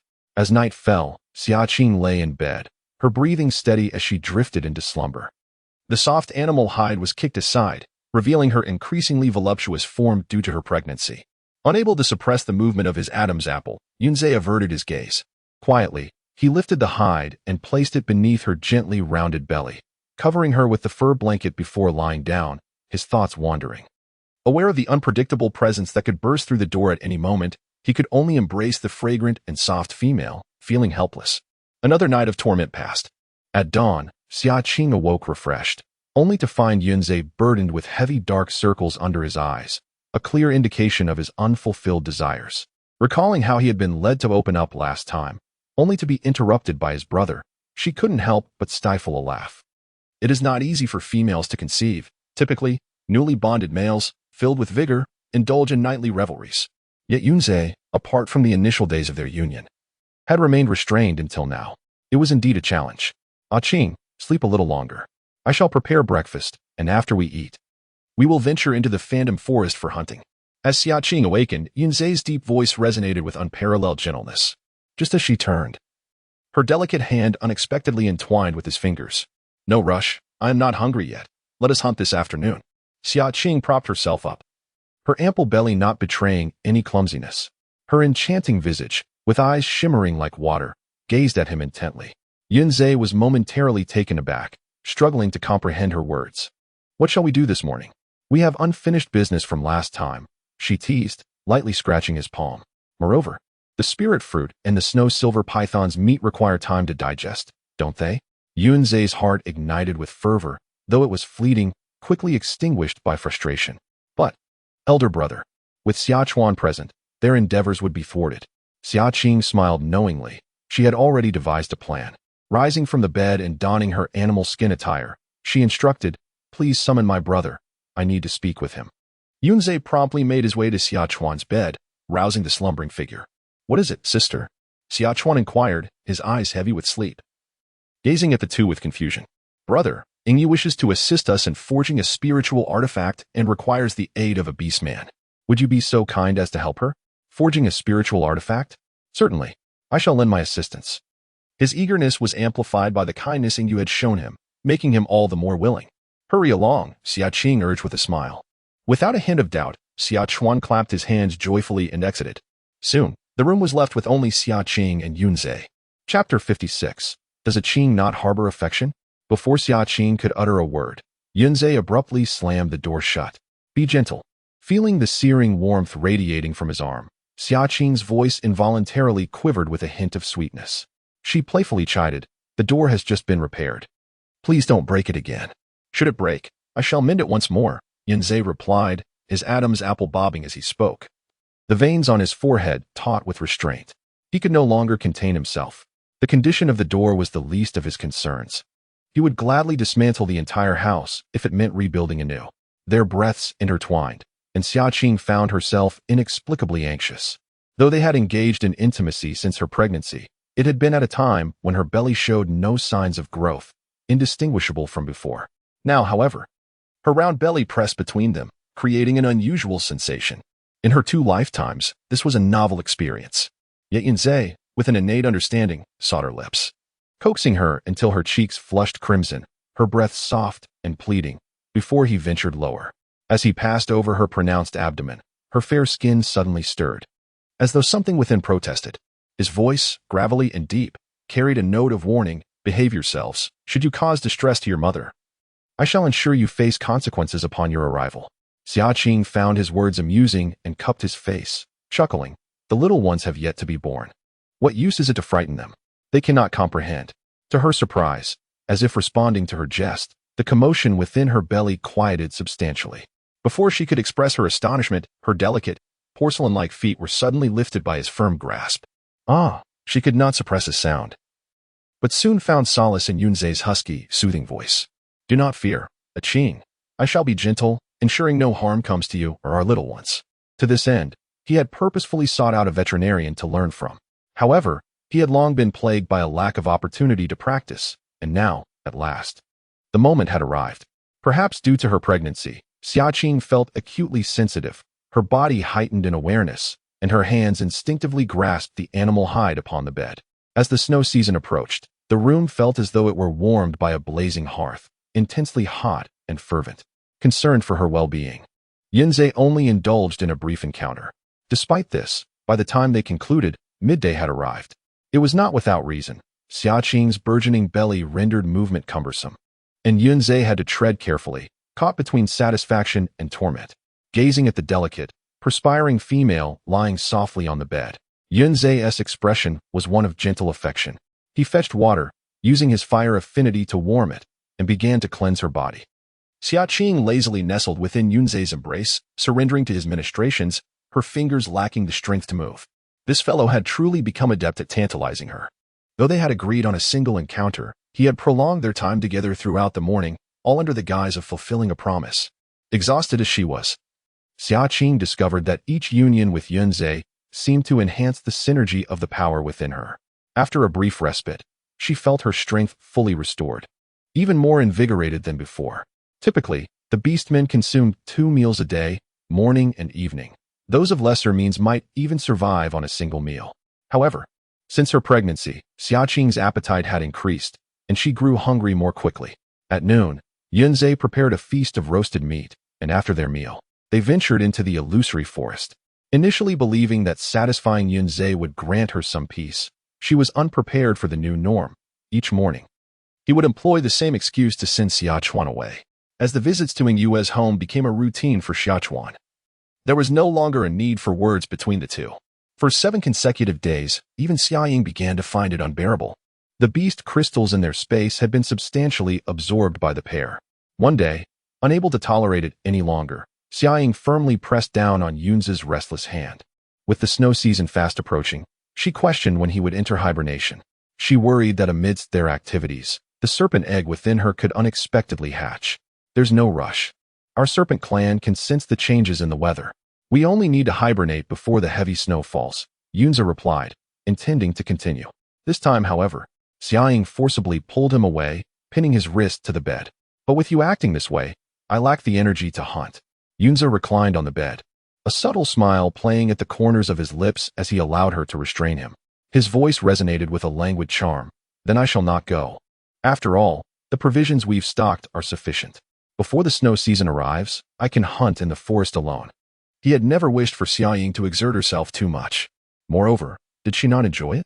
It fulfilled his desires, brought her joy, and allowed her to rest. A trifecta of benefits, and he lamented that he had come to this realization too late. As she listened to Yunzhe's voice, Xia Ying's gaze inadvertently fell upon his exposed chest and abdomen. This man was fairer than any female, his muscles not heavy set, but rather sculpted like a work of art, with alluring curves that made one blush and quicken their heartbeat. His unwavering gaze seemed to draw her in, almost seductively. Unable to restrain herself, Xia Ying silently cursed him. When had he learned such tricks? This was no serpent beast. He was more akin to a cunning fox. Do not interrupt. Shouldn't you prepare in advance for hibernation? Will you hibernate at home, or? Summer Qing swallowed hard, deciding to change the subject. Yunzhe's thin lips curled into a faint smile, ceasing his playful teasing of the young female, and explained, no need, I am already prepared. I will hibernate not within the tribe, but in the forest. Ordinary serpent beasts might hibernate within the tribe, but for him, Such a slumber would attract heavenly tribulations, causing great upheaval, and it might summon unwelcome orc visitors. While he himself could be found, the potential threat to Xia Qing and the little ones was unacceptable. Thus, he chose the forest as his hibernation site, both for his safety and to protect Xia Qing and the younglings. Will there be no danger in the forest for hibernation? Summer Qing inquired. Yunzhe was the only serpent beast in the tribe, and thus she was unaware of the hibernation patterns of their kind. No, the place I have chosen is very safe. Xia Qing can rest assured. Yunzhe's golden beastly eyes shimmered with tenderness as he rose and gently placed a kiss in the palm of Summer Qing's hand. His deep voice carried a hint of remorse. I am sorry for the hardships you endured due to our bond. Fortunately, the young of the serpent tribe are born from eggs and do not require incubation. When the time comes, they will emerge on their own. Seeing Yunzhe's confidence and prior planning, Summer Qing felt a wave of relief. She playfully shot him a glance. There is no need to apologize.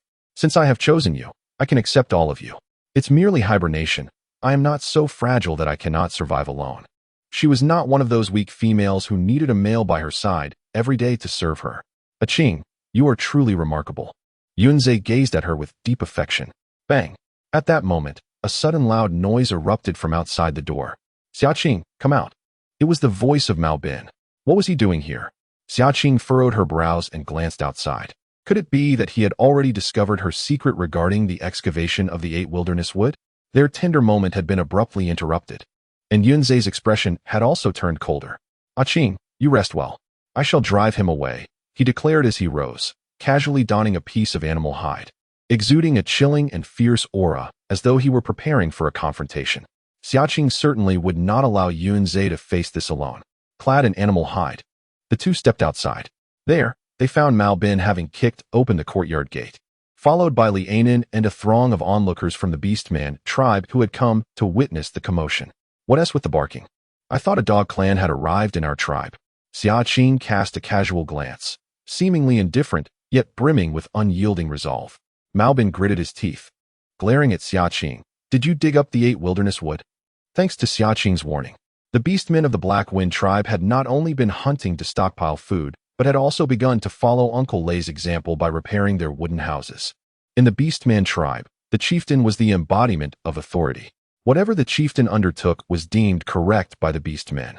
Moreover, following the recent heavy casualties, he had desperately sought out Beastmen to accompany him to the Phantom Forest to locate the 8 wilderness wood, but none were willing to join him. Eventually, after substantial sacrifices, he managed to gather a few Beastmen to accompany him. Yet upon arriving at the Phantom Forest, he discovered the truth. The 8 wilderness wood was gone. It had been excavated. Recalling that day when the two had been trailing behind at a distance, it seemed they did not flee when the snow silver python attacked him. He immediately cast suspicion upon Xia Qing. It had to be her. To deal with that fool Xia Chuan, she must have stolen his 8 desolate wood. Cat Bin, in a fit of rage, resolved to confront Xia Qing. Yunzhe, with a cold demeanor, positioned himself protectively in front of Xia Qing, prepared for combat. When had the 8 desolate wood been taken? Xia Qing's eyes widened in innocent surprise. It shouldn't be possible. Wasn't there a 3rd-tier ferocious beast? The snow silver python, guarding its side? Such a formidable creature was beyond anyone in our tribe to defeat. Besides you, a 3rd-tier beast man. Who else could have extracted the 8 desolate wood? If you discover anything, do share with me. That person must be extraordinary, and I would like to make their acquaintance. Xia Qing stated earnestly. Beside her, Yunzhe lowered his gaze, a flicker of astonishment crossing his golden beastly eyes. It seemed he did not expect the little female to so effortlessly deceive Cat Bin without a hint of embarrassment. Soon, a trace of indulgence appeared in his eyes. Turning, he furrowed his brow and addressed Cat Bin. Xia Qing is right, as a delicate female, especially one expecting a cub. How could she possibly extract the 8 desolate wood from the jaws of the snow silver python? Upon hearing this, the beastmen behind them nearly choked on their saliva. Was he truly calling Xia Qing delicate? Who was it that had slain the 2nd-tier ferocious beast, the blazing spider? She, with her swollen belly, could still traverse the illusory forest daily. Just look at her. How could she be associated with the term delicate? The two exchanged banter, leaving Cat Bin utterly perplexed. He gazed at the two, who appeared utterly serious, and questioned, Is it really not you? Cat Bin, go. Do not heed her nonsense. Her fire affinity is merely at the 2nd tier, capable of slaying fierce beasts. She is cunning and must have secretly excavated the 8 desolate wood after discovering its location with you. Lianin's voice pierced through the air from behind. She stood beside Cat Bin, her tone sharp with insidious intent. Who is unaware that Xia Qing is a fool? She must have stolen the 8 desolate wood to cure him. Otherwise, why was she frequenting the illusionary forest daily, only to be cooped up at home recently? Lianin had been covertly observing Xia Qing for several days. This vixen was full of schemes. She could not believe that the disappearance of the 8 desolate wood had no connection to her. Without the wood, how could she curry favor with Cat Bin and accompany him to the Beast Emperor city? Are you attempting to deceive me? Cat Bin's expression darkened, his gaze turning fierce. In the entire Blackwind tribe, you two possess the greatest strength. Who else could have taken the 8 desolate wood? Seeing that Cat Bin was not easily manipulated, Xia Qing scoffed, hands on her hips, retorting, I said I didn't.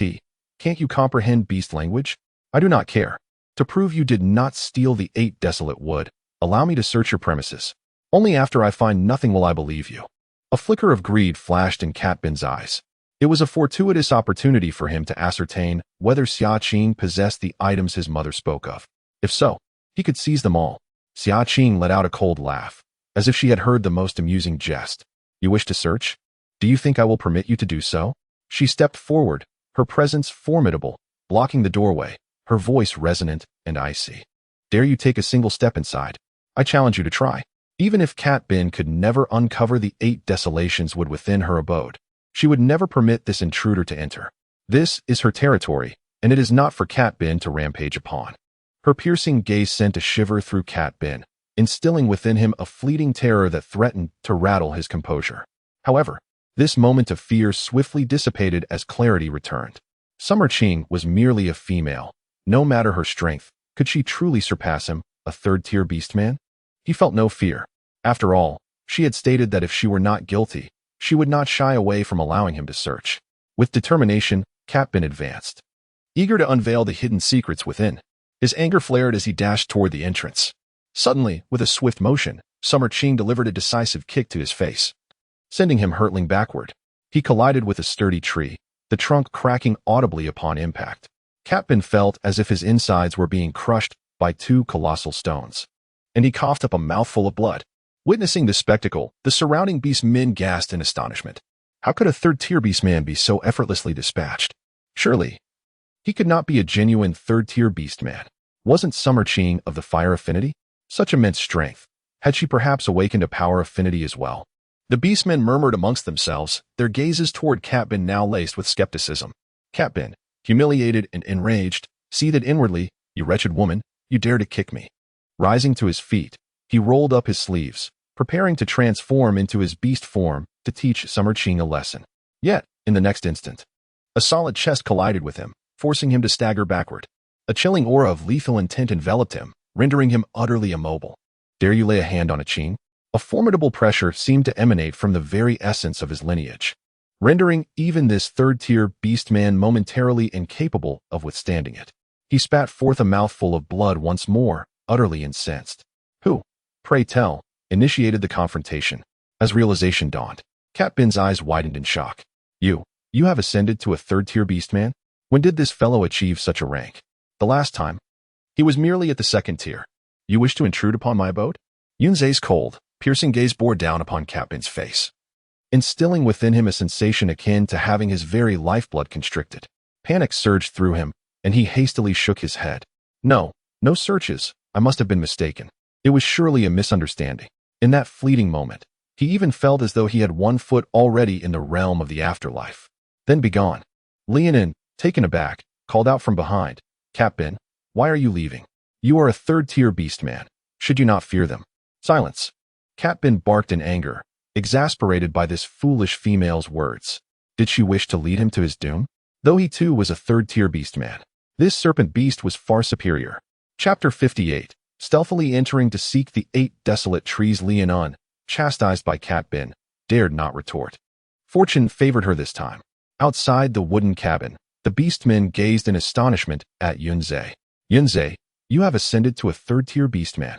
You are the first of our Blackwind tribe to achieve such a rank. Truly, you are formidable. Does this mean you surpass Feng Su in strength? The gathered beasts could not help but whisper among themselves, their faces adorned with expressions of pride and honor. The strength of the clan determines the strength of the tribe, and they naturally hope for the tribe's continuous prosperity. Yet, a small faction of orcs harbors doubts, questioning whether the claims of Mao Bin regarding Xia Qing's possession of the Eight Desolate would hold any merit. Being a third-tier orc, he could indeed defeat a third-tier ferocious beast. But so what? The Eight Desolate wood bears no inscription of Mao Bin's name. Whoever acquires it rightfully owns it. Is it not absurd to suggest that if Mao Bin is unable to obtain it, others should be barred from doing so? An orc nearby snorted dismissively. In the realm of orcs, strength is revered, and there exists no notion of precedence. Furthermore, if Mao Bin lacks the capability, can he blame others for his shortcomings? Other orcs nodded in agreement. The orcs of the Imperial Bee City are not so formidable after all. Indeed, Yunze surpasses even the orcs of the Imperial Bee City. He truly elevates the honor of our tribe. Yunze, Xia Qing, do not fear. Should he trouble us again, we shall be the first to oppose him. They are not foolish. Xia Qing is now a sixth-tier fertile female, a native of the tribe. They have every reason to protect their own. The orc males bellowed loudly. Not far away, the dejected Mao Bin overheard their conversation. His teeth clenched, his expression darkened ominously. He knew all too well that the disappearance of the Eight Desolate wood was inextricably linked to Xia Qing. This cannot stand. He must devise a means to seize the Eight Desolate wood. She would undoubtedly welcome any opportunity to alleviate her troubles. As for lies, she felt no moral burden. One must look after oneself, for the world is unforgiving. Who would be foolish enough to reveal their treasures to others, inviting envy and greed? Xia Qing spoke the truth. Mao Bin merely lacked the capability and sought to place the blame on others. Yunze, recently promoted, could hardly contend with the formidable third-tier beast, the snow silver python. The orcs, upon hearing this, displayed no skepticism, fully believing Xia Qing's words. Thus, a farce came to an end, and the orcs soon dispersed. Xia Qing paid no heed to Mao Bin. After lunch, she accompanied Yunze to the Phantom Mist Forest. After much fervent protest from Yunze, she finally acquiesced to refrain from participating in combat, opting instead to accompany him and assist in storing the spoils within her spatial pocket. With her belly now round, movement had become somewhat cumbersome, and she did not insist further, yielding to Yunze's wishes. After all, a few days made little difference. Yunze's combat experience far surpassed hers, and by observing him in battle, she could glean valuable insights. Concerned that her size might hinder her stability atop his beast form, Yunze ingeniously fashioned a chair from vines, suspended by long ropes that were tied together above. When they set off, he had Xia Qing sit in it. After transforming into his beast form, he grasped the ropes in his mouth. This way, she resembled a child on a swing, able to steady herself with her hands on either side, free from the worry of slipping off. Surprisingly, sitting in the vine chair, cushioned with soft beast pelts, proved quite comfortable. Meanwhile, on the other side, Mao Bin. What was that about just now? Why didn't you search directly? Xia Qing seemed quite anxious. Surely she must have taken the Eight Desolation wood, perhaps even hiding it in her home. Li Enan inquired, her voice laced with feigned innocence. She excelled at masquerading, adopting a submissive demeanor. Thus, even after being scolded by Mao Bin moments ago, she managed to suppress her resentment, feigning a sense of injustice. Upon hearing her words, Mao Bin's expression darkened. Was it truly his reluctance to enter and search? He indeed contemplated that he could not overpower her. However, he was certainly reluctant to admit this in front of Li Enan, for it would be a considerable loss of face. Ahem, I just thought to myself, as a male, if I were to force my way in, it would likely incite public outrage. It would not bode well if others accused me of bullying a female. Mao Bin stubbornly asserted. Mao Bin, you are simply too kind-hearted. This matter was indeed wrong on Xia Qing's part, Li Enan remarked, her eyes adorned with a thick filter of trust, harboring no doubts whatsoever. Yet, a sense of injustice brewed within her. She felt as though Xia Qing had unjustly seized the Bahuang wood. If only Mao Bin were to obtain it and forge it into a spatial spiritual artifact, it would rightfully belong to him in the future. In Li Enan's heart, it equated to Xia Qing taking away something that was rightfully hers. Suddenly, a spark of inspiration illuminated her mind. If she could not enter overtly, then she would seize the opportunity to sneak in while they were away. Mao Bin felt a flutter of excitement, but hesitated, questioning the feasibility of such a plan. How could it not work? The Bahuang would originally belong to you. Mao Bin, if it weren't for you, we would have never known of its existence. Lianin encouraged fervently. Moreover, Xia Qing ventured into the Mirage Forest daily with Yunzhe, leaving only the simple-minded Xia Chuan at home, who could hardly comprehend anything. You need not worry, Mao Bin. You should proceed without hesitation. Upon hearing Li Anin's words, Mao Bin found the plan increasingly plausible. It was a perfect opportunity to search for the vital item his mother had mentioned. As for Xia Qing's foolish elder brother, he was merely a simpleton. Surely, he could not be outmatched by someone so dim-witted. Very well, I shall go and investigate. Mao Bin resolved immediately. Unbeknownst to Xia Qing and Yunzhe, they had not ventured far from the tribe when an individual stealthily approached their home. Xia Chuan, lacking in intellect, was not well regarded even before his arrival at the bear tribe. Consequently, the locations available for him to construct a dwelling were somewhat remote. Ordinarily, the orcs would hardly pay attention to the home of Xia Qing, allowing Mao Bin to easily evade their notice. He stealthily pushed open the door, glancing around cautiously before slipping inside. Scenting the lingering aroma of Xia Qing, he first located her room and began to rummage through it. In the beastly realm, the female typically assumes the role of the head of the household, safeguarding all significant possessions. However, despite thoroughly searching the room, he found no trace of the 8 desolate wood. Mao Bin then ventured into the storeroom. Upon opening the door, he was greeted by a mountain of animal hides, along with various bones and armors of ferocious beasts. Although these were primarily from first and second-tier beasts, the sheer quantity was astonishing, causing even the well-informed Mao Bin to widen his eyes in disbelief. Unbeknownst to him, this was merely the unimportant material that Xia Qing had selected. The truly precious beast crystals and spiritual fruits were safely stored in her spatial realm. Opening another storeroom revealed it to be brimming with meat, entirely composed of the flesh of ferocious beasts. Mao Bin's eyes widened in astonishment. Not to mention, consuming this beast meat would undoubtedly enhance his strength. As Mao Bin reveled in excitement, he suddenly recalled the purpose of his visit. He muttered softly to himself, calculating his next moves with fervor.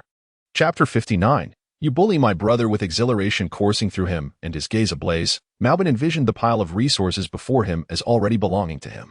Just as he immersed himself in searching for the 8 desolate wood, unbeknownst to him, a shadow loomed behind. What are you searching for? Upon uttering these words, he abruptly sensed something amiss. Turning around, he beheld a tall, robust male figure standing at the doorway. Previously lean yet sinewy, he now appeared formidable, exuding an air of authority that demanded respect. Captain trembled in fright, stumbling backward and landing squarely amidst the beast armor. What is this 8 desolation wood? Can it be consumed? Who are you, and why are you in my family storeroom? Are you here to take my sister's belongings? Summer River fixated on Cat Bin, unleashing a barrage of inquiries. Despite his towering stature, his speech resembled that of a mere child. Are you Summer Qing's brother? That fool? Recognizing Summer River's identity, the fear on Cat Bin's face vanished instantly. He dusted himself off and stood tall. Begone, do not interfere with my affairs. The 8 desolation wood is mine. It is not merely Summer Qing's possession. He dismissed Summer River entirely, regarding him as nothing more than a simpleton, easily vanquished with a mere finger. Upon hearing the term simpleton, Summer River's expression contorted in indignation. My sister said I am not a simpleton. You must not call me that. Observing Cat Bin rummaging once more, Summer River promptly advanced, grasping his arm to halt him. You shall not take my sister's belongings. These are hers. You wretched beast. Leave this place. Cat Bin attempted to extricate his arm, but to his dismay, he found it immovable. You fool, remove yourself from my path. It was his turn to engage with me. He raised his foot, intending to kick Xia Chuan aside. This fool was shouting at the top of his lungs. What if he alerted the orcs in the tribe? He was contemplating knocking Xia Chuan unconscious to continue his search for Ba Huangmu. However, when his foot collided with his opponent's abdomen, he found him utterly unmoved. He raised his hand, astonished, gazing at Xia Chuan, only for the latter to seize his leg with both hands, swiftly flipping him over in a back somersault, landing face first on the ground. With a pained cry, Mao Bin lifted his head, covering his mouth, only to discover his palms stained with blood and a broken tooth. For a moment, his mind went blank. How could this guy possess such strength? Before he could fully comprehend the situation, Xia Chuan took a step forward, mounting him. He lifted a fist the size of a sandbag, swinging it mercilessly. As he struck, he cried out, "Help! Someone is attacking me. The thieving beast is assaulting me." Mao Bin was left speechless. Without giving him a chance to retort, fists rained down like a torrential downpour. Each blow landed with such force that his face was nearly reduced to a pulp. The impact felt as if a 1,000-pound boulder were crashing upon him. Thus, the two of them, one crying and hitting, the other enduring the blows and howling, seemed to be in a contest to see whose voice could reach the highest pitch. In the afternoon, upon hearing this, Xia Qing's expression shifted dramatically. If something had happened to her elder brother at home, it could only mean trouble. In the distance, she saw a crowd of orcs gathered at the entrance of her home, a scene of great commotion. She could hear her brother's cries from within. "Brother, what has happened?" Xia Qing hurried inside, searching frantically for Xia Chuan. Indeed, before a pool of fresh blood, Xia Chuan was seen. "Wu-wu, sister, a thief has entered our home. He intends to steal my belongings and even kicked me. I am so frightened." Upon hearing Xia Qing's voice, Xia Chuan immediately rose from atop the collapsed cat bin, running to Xia Qing with tearful eyes, resembling a primary school student seeking to report a grievance. "Who did this? Where did he kick you? Are you hurt?" Xia Qing's concern deepened upon hearing these words. "It was him. He kicked my clothes. They are damaged. This was made by my sister." Xia Chuan, feeling aggrieved, touched the soiled fur on his belly and pointed towards the nearly unconscious cat bin. Following his gesture, Xia Qing finally realized that Xia Chuan bore no injuries save for the blood on his hands. He had not been seated upon a chair, but rather upon a beast man. "Cat bin?" After a moment's contemplation, Xia Qing discerned the identity of the beast man, her eyes narrowing dangerously. "How dare you be in my home? Are you the one who bullied my brother?" Cough, cough, cough. Cat bin was so enraged that he could scarcely speak, breaking into a fit of violent coughing. "You think I bullied Xia Chuan? Perhaps you ought to open your eyes and take a good look." Cat bin suspected that this couple's vision was somewhat impaired. Otherwise, how could they so audaciously question him, the victim, each time? "Brother Cat bin, what has happened? Who has done this to you?" At this moment, hearing the commotion from outside, she hurriedly rushed in. Upon witnessing Cat bin's pitiful state, she quickly approached to support him. Cat bin, too enraged to articulate, trembled as he pointed at Xia Chuan. Lian's heart sank in surprise. Xia Chuan, wasn't he supposed to be a fool? How could he have possibly beaten down the third-tier beastman Cat bin to such a state? However, upon reflection, this presents a splendid opportunity to chastise Xia Qing. Filled with righteous indignation, she gazed at Xia Qing and exclaimed, "Qing Qing, how could you allow Xia Chuan to beat him so mercilessly simply due to your grudge against Cat bin? This is utterly excessive." Hearing Lianin's twisted words, Xia Qing was both furious and amused. "Do I harbor resentment against him? Am I seeking revenge?" She cast a sidelong glance at Cat bin and retorted, "Pray tell, where exactly was he assaulted?" "Of course, it was at your home. Cat bin sustained such severe injuries at your residence. You must take full responsibility," Lianin asserted boldly. Xia Chuan quickly stepped in front of her, declaring, "If my sister does not take responsibility, then I shall." Witnessing Xia Chuan's unwavering stance, Xia Qing felt a surge of warmth in her heart. She pulled him behind her and gently reassured, "It's all right, brother, with a Zay and me here. No one can bully you." Yunzhe stepped forward, exuding a powerful aura that seemed to press down upon the shoulders of the assembled beasts, making it difficult for them to breathe. Cat bin, already injured, was further compelled by this overwhelming pressure to spit out another mouthful of blood. Chapter 60, shouting 3 times. "I am a fool indeed. You acknowledge it took place in my home." Xia Qing responded with a light laugh. "But why did he appear at my house and lay hands on my brother? My brother possesses a steady temperament. He never engages in enmity, let alone fights. Why would he choose to strike Cat bin specifically?" Lianin was momentarily at a loss for words. Because Xia Chuan is a fool. Who knows when a fool might go mad?" She stammered, attempting to explain, "Cat bin is your cousin. He came to your home to visit you. Is there a problem with that?" Xia Qing let out a derisive laugh. "Visiting me? Are you here to rummage through my storage room?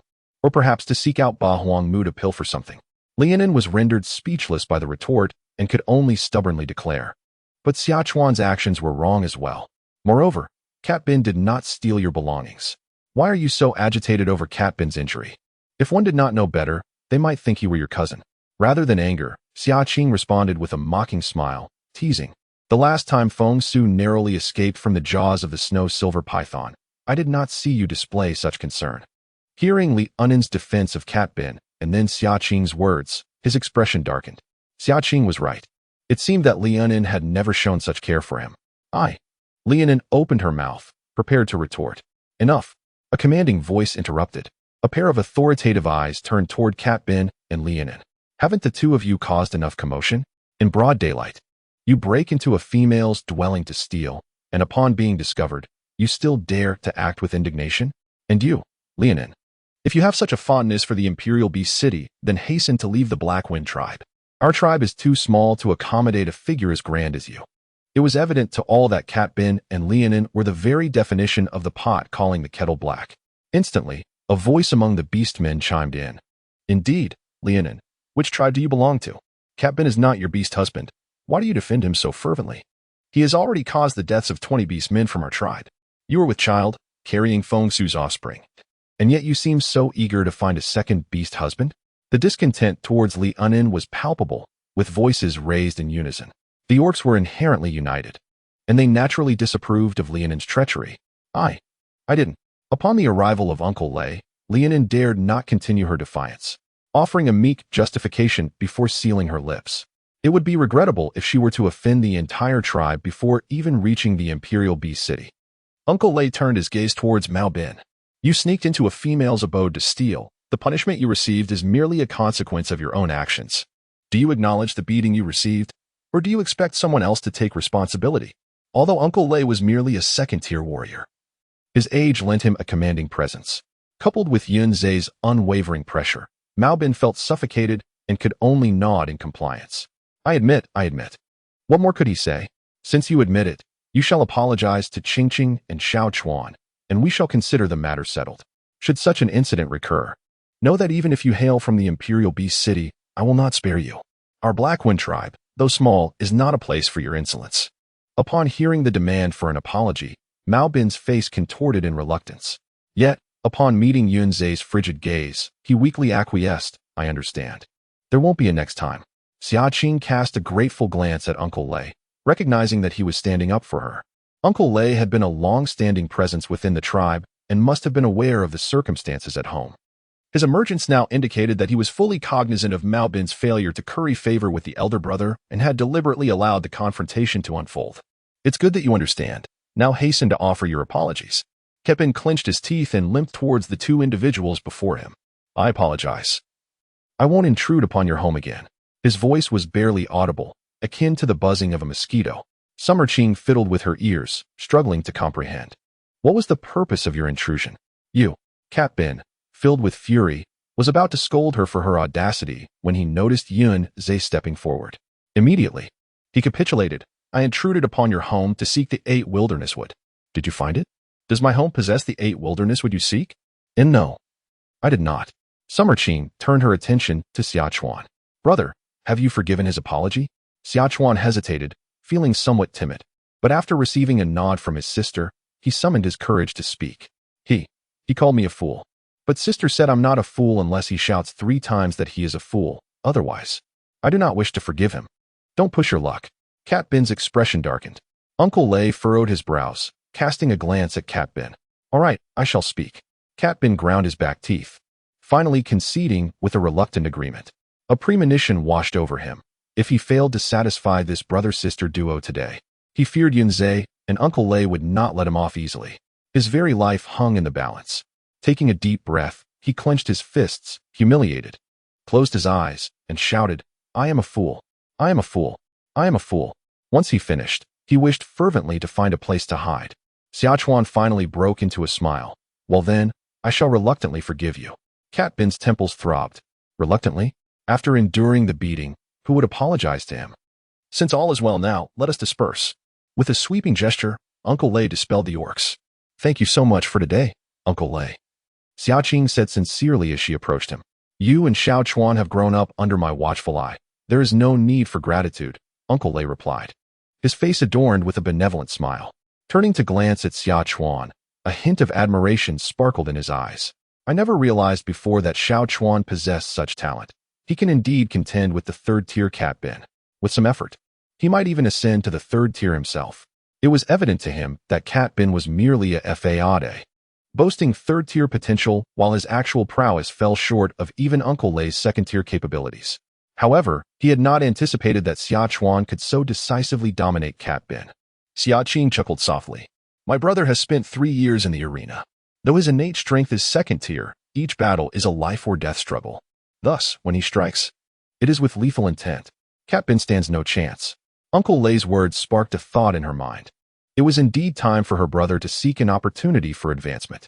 Observing her brother now, he had fully recovered and was ready to consume a fruit from the 8 wilderness tree. Chapter 61. The storehouse emptied, of course. I have watched you grow. How could there be any shortcomings? Xia Qing replied playfully, winking. Noticing that the orcs had dispersed, she reached into her pocket, which was actually a spatial pocket, and retrieved a fruit from the 8 wilderness tree. Uncle Lei, this is for you. With the matter already out in the open, Xia Qing had no intention of concealing anything from Uncle Lei. She was confident that, given his astuteness, he had already deduced the truth behind Cat Bin's suspicions. Yet, she chose not to voice it, and Uncle Lei did not inquire further. Uncle Lei has always quietly stood guard behind her, to the extent that in his previous life, he lost his life at the jaws of a fierce beast while attempting to save her.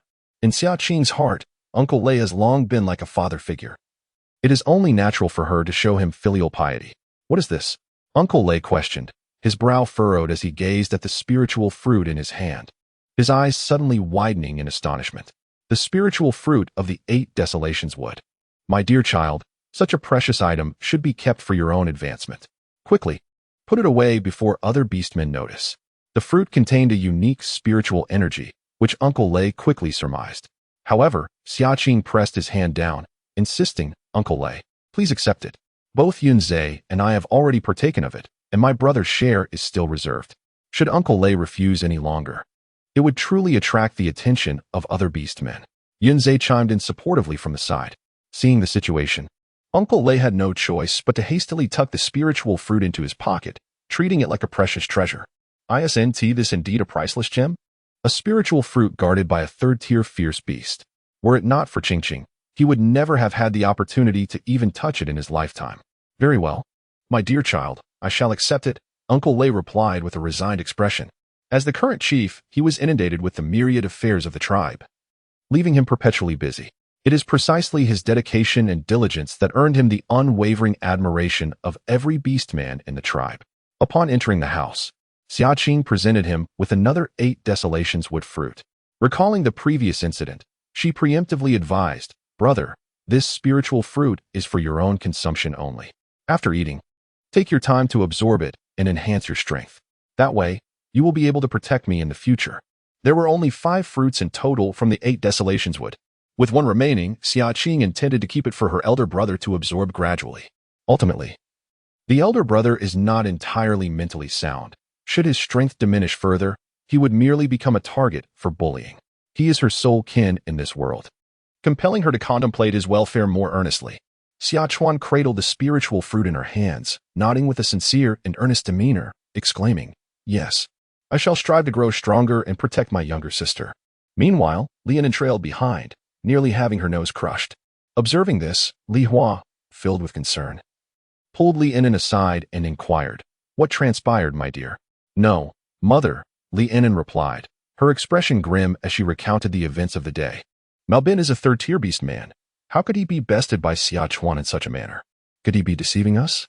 Li Hua furrowed her brow, skepticism evident on her face. Although Malbin hails from the Imperial Beast City, he has not brought any advantages to our family since his arrival in the tribe. We haven't even seen a single beast crystal, despite his initial claims. Instead, he has consumed much of our meat and taken refuge in our home. It is inconceivable. If it were a ruse, Yunzhe, Feng Su, and Uncle Lei, all 2nd-tier beastmen, would have discerned it. Lianan had already fallen under Malbin's influence, defending him without a second thought. Xia Qing is cunning. She must be the one orchestrating this. Brother Malbin has undoubtedly fallen for her schemes. It must be so. If Uncle Lei were not shielding Xia Qing, how could Malbin and I be subjected to such treatment? Hearing her daughter's words, Li Hua found some merit in them.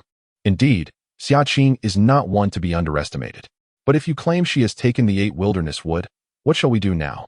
Without the 8 wilderness wood, will Malbin's promised advantages still hold? Surely we cannot have provided them with our meat for so many days without recompense. Lianan was equally troubled, pondering the predicament.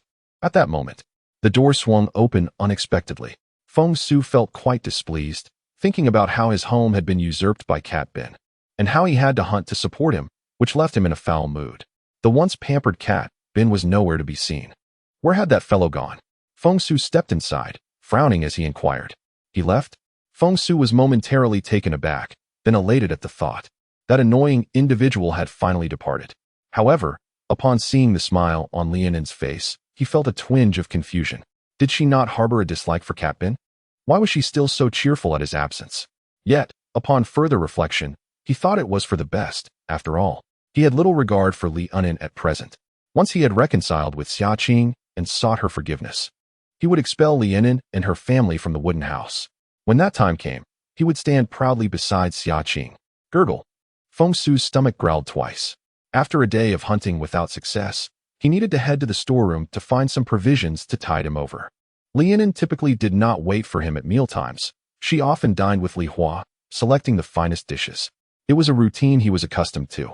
But as he approached the storeroom and opened the door, he was left dumbfounded. The food he had painstakingly gathered over the past 2 months was now entirely gone.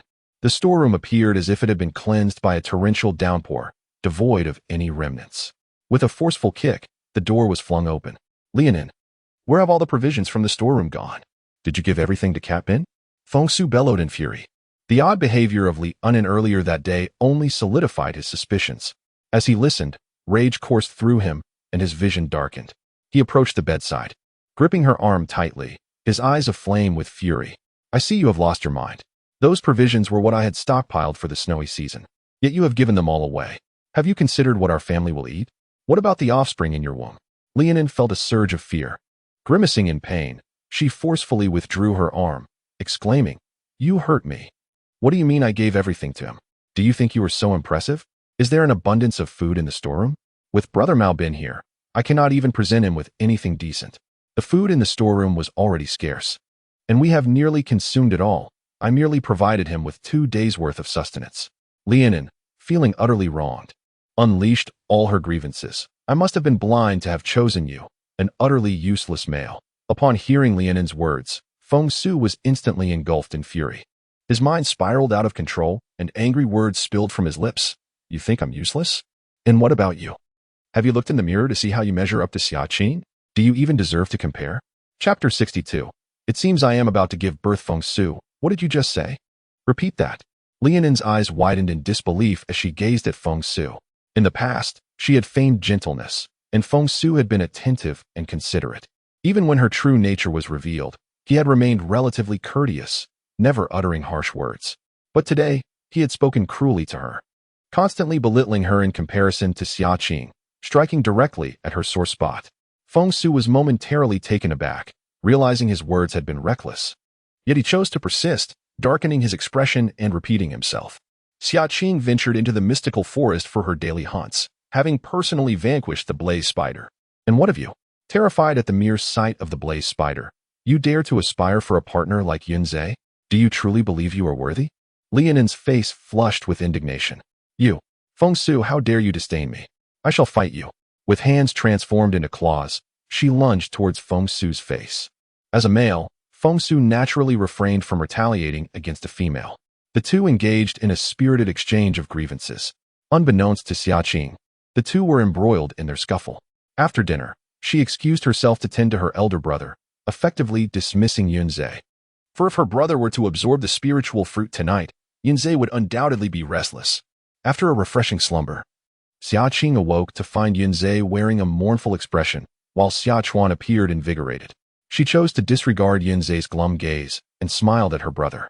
Brother, how do you feel? I possess boundless strength now. Whoever dares to bully my sister shall face my wrath, Xia Chuan declared, brandishing his fists with a goofy grin. Xia Qing sensed his power and realized that Xia Chuan remained at the second tier. How peculiar. Why hadn't he advanced? It seems that my brother possesses more than one talent.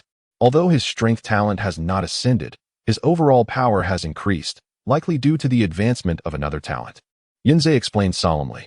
Beasts can only sense the level of another's strength, yet cannot discern their talents directly. Thus, Xia Chuan, whose power evidently improved but still lingered at the second tier, must have ascended in another area. Upon hearing this, Xia Qing curiously gazed at Xia Chuan and inquired, Brother, apart from your innate strength, what other talents do you possess? She had never thought to ask him before. Talent? What is that?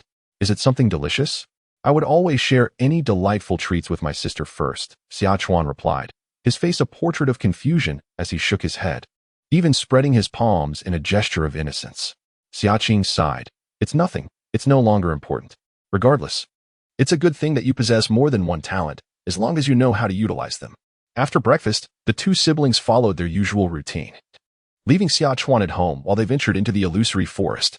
However, upon exiting the tribe, Xia Qing noticed that Feng Su's face was marred with scratch marks. His naturally darker complexion bore vivid red marks, resembling ketchup smeared on a grilled steak, which appeared rather comical. A smirk tugged at the corners of Xia Qing's lips as she reveled in the spectacle. As a second-tier beast man, few in the tribe could match Feng Su's prowess. The claw marks clearly indicated they were left by a feline beast man. It was evident that Feng Su had been unable to retaliate against such an attack. One could easily surmise that the once affectionate couple was now at odds. Yunzhe, noticing Xia Qing's gaze linger on Feng Su for a moment longer than usual, felt a twinge of irritation, despite knowing she no longer held any interest in him. His expression darkened as he cast a sideways glance at Feng Su before hastening his pace. With a flick of his serpentine tail, he splashed a puddle on the ground, remnants of the previous night's rain, causing mud to splatter all over Feng Su, who was caught unawares. Yunzhe, he gritted his teeth, seething with frustration as he watched the retreating figures of the two. As Xia Qing's belly continued to grow, her movements became increasingly cumbersome. In the final 10 days of her pregnancy, she decided to remain indoors. Each day, aside from taking leisurely strolls around the wooden cabin and inventorying supplies, passed in a tranquil manner. As the snow season approached, the orcs in the tribe became increasingly occupied. Xia Qing observed that numerous orc cabins had been refurbished, with some even constructing new ones. Uncle Lei heeded her advice and stockpiled firewood, a practice that other orcs began to emulate as well. However, this did not apply to Lianin and her family. Li Hua and her daughter Lianin had grown accustomed to a life of comfort, relying on others to provide for them. Li Hua's two orc husbands were particularly indolent. The notion of chopping wood was foreign to them, and if they could manage to catch a couple of rabbits or wild chickens, it would be considered fortuitous. The entire household leaned solely on Feng Su, barely scraping by. The storeroom was devoid of even a single blade of grass. Lianin looked down upon the actions of others, scoffing at the idea of hoarding firewood at home, which was of no sustenance. She believed that instead of wasting time on such endeavors, they ought to hunt more game. A well-meaning male suggested that this year seemed colder than previous years, advising her to accumulate some firewood for warmth during the snowfall. Lianin dismissed the notion with disdain. How cold could it possibly get? Would there be months of heavy snow sealing off the mountains? With Feng Su possessing fire affinity, there was no need for her to stockpile useless wood.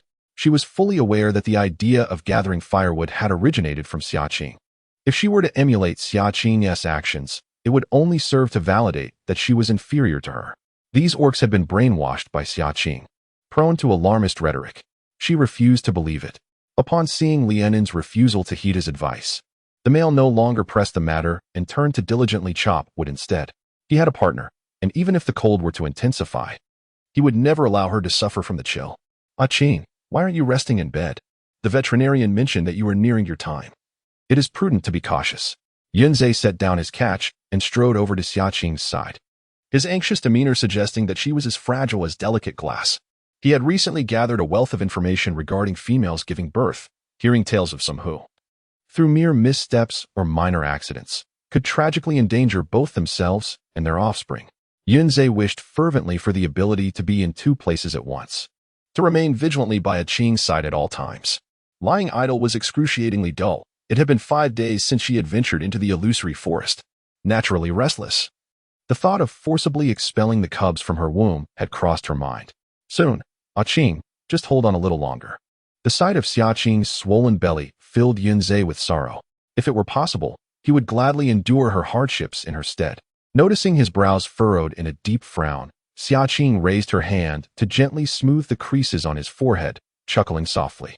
There is no need for such concern. I am not so fragile. The cubs have faced fierce beasts alongside me. What could possibly go wrong in the tribe? She felt that Yunzhe was merely overreacting. One might mistakenly believe that he were the one expecting. Yunzhe grasped her delicate hand firmly, crouching down to focus on her protruding belly, his tone tinged with worry. The veterinarian indicated that you might give birth no later than 10 days from now. With the temperatures dropping increasingly, snow may soon fall. And when that happens, he trailed off, realizing he would have to enter hibernation. He could not remain by Xia Qing's side during childbirth, as he felt an overwhelming sense of unease. Noticing his concern, Xia Qing smiled and reassured him, "You may as well hibernate. I have my elder brother at home and a veterinarian in the tribe. Your presence here will not aid me in delivering the young." She had grown accustomed to confronting any peril alone. Moreover, Yunza had exerted considerable effort for their family prior to his hibernation. She felt that this fool was completely oblivious to his own needs. However, Yunza wished to say something further when suddenly, Xia Qing's expression changed, and she clutched her abdomen. "Xia Qing, what is wrong?" Yunza's heart raced with anxiety. Xia Qing reached beneath her fur skirt and felt a dampness. She looked up to see Yunza's face tighten with concern. "I believe I am about to give birth." Chapter 63. Who has ever seen a female delivering young while standing? Is it happening now? Yunza felt utterly flustered, having no experience in this matter. He had scarcely spoken to females before. Xia Qing remained relatively composed. Although she had never given birth as a female, she had often heard discussions among them about the process. Without hesitation, Yunza carefully lifted Xia Qing in his arms. Though her figure had filled out slightly during pregnancy, she was not overweight, yet her belly was quite prominent. "Xia Qing, how do you feel? Does it hurt?" "If it does, you can bite me," he said, attempting to offer comfort by pressing his arm toward her mouth. Xia Qing, amused yet exasperated, pushed his hand away. "Why would I bite you, you fool? It's not time yet." This fellow, who usually appeared quite clever, seemed rather foolish at this moment. "How long will it take?" Yunza furrowed his brow. Indeed, the cub was a troublesome presence, both within the womb and even after birth. It could be a matter of 1 or 2 hours at best, or perhaps half a day at worst, Xia Qing replied. This was the typical duration for female cats during labor. "I shall seek out the veterinarian immediately." "A Qing, hold on and wait for me at home," Yunza said, his expression tense. After reassuring Xia Qing, he dashed out in a hurry, nearly crashing into the door in his haste. Usually, beastmen females could give birth without the need for a veterinarian, but Yunza was uneasy. He had previously arranged with the veterinarian, Old Mu, that if he were absent from the tribe during Xia Qing's labor, a veterinarian must be present for him to feel at ease. Upon arriving at Xia Qing's home, Old Mu stumbled in, disoriented and nearly nauseated. "Xia Qing is about to give birth. You must take a look." He was pushed towards the bedside. After hearing Yunza's words, he finally regained his composure, shaking his head and gazing at Xia Qing, who lay under a fur blanket. "Let me see." His hands trembled slightly as he reached to lift the fur. Yunza, with a stern expression, pressed his hand down. "Wait, close your eyes." Upon hearing this, Xia Qing felt her temples throb. "Yunza, how can he examine me with his eyes closed?" Yunza released his grip, a flicker of grievance crossing his cold face. "It's not intentional. It's simply a matter of instinct, as he is male." Old Mu cleared his throat. "Well then, I will just look at the belly. That should suffice." Only then did Yunza, with the tenderness of a treasure, lift the fur, revealing Xia Qing's smooth, pale belly. Old Mu stroked his goatee and nodded, sensing that the time had come for the birth, albeit a few days earlier than anticipated, indicating that the offspring within were thriving. He then turned to Yunze. "Go prepare some hot water and fetch clean animal skins, as they will be needed after the female gives birth." Yunze hurriedly complied. Once he had brought the hot water and the skins, he remained steadfastly by the bedside. Yet, the usually composed Yunze seemed restless today, peeking beneath the skirt every few minutes, muttering to himself, "Why has Tishi given birth yet? How long has it been?" Old Mu couldn't help but twitch his lips. "Do you think this is as simple as passing gas? The sensations must first build up." The mild contractions in the abdomen had intensified, with shorter intervals between them. As time elapsed, beads of sweat began to form on Xia Qing's forehead. "A Qing, is it very painful?" Yunze grasped her hand tightly, his voice laced with anxiety. Old Mu frowned, casting a glance at the sun's position outside. Over an hour had passed. This was unusual, logically. At least one cub should have been born by now. "What should we do? Will a Qing be all right? Think of something." Seeing Yunze's legs tremble and his movements slow, Old Mu prepared the herbal concoction and urged Xia Qing to drink it. However, Xia Qing felt the pain intensify. Her belly heavy, yet there were still no signs of impending birth. "What kind of medicine is this? Why is it utterly ineffective? Are you even a veterinarian?" Yunze gripped Old Mu's arm, suppressing his anger as he questioned. The female on the bed could not help but emit a sound of anguish. Yunze's expression darkened as he pushed aside the old wooden door. At that moment, Uncle Lei's voice resonated from outside, I have brought a female with birthing experience. Please step aside and allow her to enter. As a male elder, Uncle Lei felt it inappropriate to enter and witness Xia Qing's labor, so he halted at the threshold. He was about to squeeze in with the female when he called out, "Sister, are you all right?" However, it was Uncle Lei who restrained him, saying, "The room is small, and too many people will hinder Qing's delivery. Let us wait outside." Hearing that it would be detrimental to his sister, Xia Qing, despite his anxiety, held back and peered out from the doorway. Yunzhe opened the door, allowing the female to enter the room, and swiftly expelled the old wooden figure. Qing isn't delivering. You must help her, Yunzhe urged anxiously as he guided the female to the bedside. The female, a woman in her 30s, was known in the tribe as Bao. When she was 10, she assisted her mother during a difficult birth, and since then, many females have sought her aid during their own deliveries. While she was not a veterinarian, Aunt Bao possessed considerable expertise in assisting with births. Upon reaching the foot of the bed, Aunt Bao lifted her skirt to examine the situation. It's stuck. There's a complication. Odd. Aren't the serpentkin usually easier to deliver? She pondered. What shall we do now? Yunzhe inquired, his worry palpable. Aunt Bao's face turned troubled as she replied, if it were any other youngling, I could help pull it out, but with this serpent egg, I cannot extract it myself. If the delivery fails, both the female and the young could perish. If the abdomen were to be opened to retrieve the serpent egg, there might still be a chance for the offspring to survive. Upon hearing this, Yunzhe's countenance darkened further.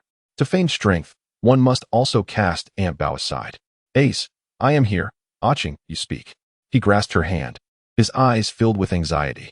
Go, fetch me something to eat. I lack strength. Xia Qing gritted her teeth, her grip tightening on the edge of the bed. Cannot give birth? Must I have my abdomen cut open? She could not believe it. After enduring so much torment in her past life, these few eggs would daunt her. If she could not give birth, then she would do it by force. Xia Qing's words were like an imperial decree, and Yunzhe immediately complied without hesitation. With no time to roast meat, he summoned his fire affinity to sear it, chopping it into pieces and bringing it to Xia Qing's lips. The meat, redolent with the scent of blood, made Xia Qing endure the pain as she swallowed several large bites, feeling a resurgence of strength. Ace, help me stand. Aunt Bao, witnessing this, hastily interjected, this is not right. You have lost so much blood. Moving about will hinder your ability to give birth. How can a female give birth while standing? Xia Qing ignored her, forcing herself to rise. The pain rendered her increasingly alert. 1 circle, 2 circles, 10 circles. Vivid crimson liquid trickled down Xia Qing's calves. Even Aunt Bao, who had witnessed many bloody scenes, could not bear to watch. This young female was truly ruthless to herself. Finally, Xia Qing felt a heavy sensation in her lower abdomen. An unprecedented wave of agony surged through her. She clenched her teeth, gripping Yunzhe's large hand tightly. Her knees slightly bent, body leaning forward, and then she exerted all her strength.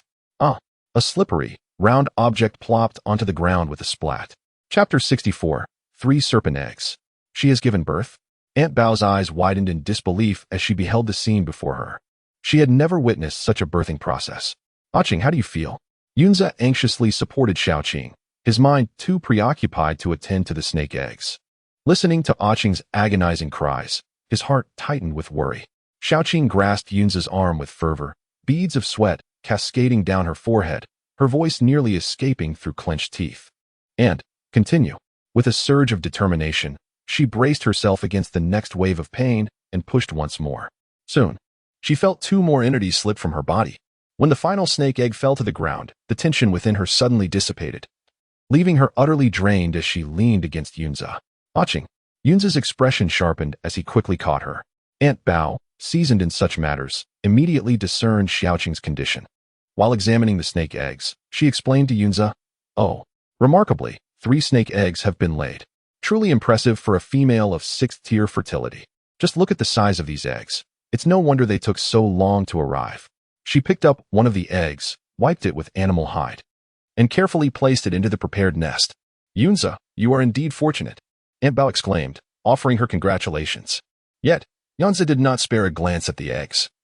His concern solely focused on wiping the sweat from Xia Qing's brow. "Qing, are you all right? Is the pain still there?" "I'm fine, just a bit weary." "You should check on the little ones," Xia Qing replied, managing a weary smile that revealed her fatigue. Having just given birth, her complexion appeared somewhat pale. Fortunately, The snake egg was smooth. Before giving birth, she moved a few times, adjusting the position of the obstructed egg, which allowed for a successful delivery. Aside from the excruciating pain during labor, she felt considerably better afterward. Not wishing to look away, she simply focused on him, asking if he was in discomfort. "Let me help you clean up.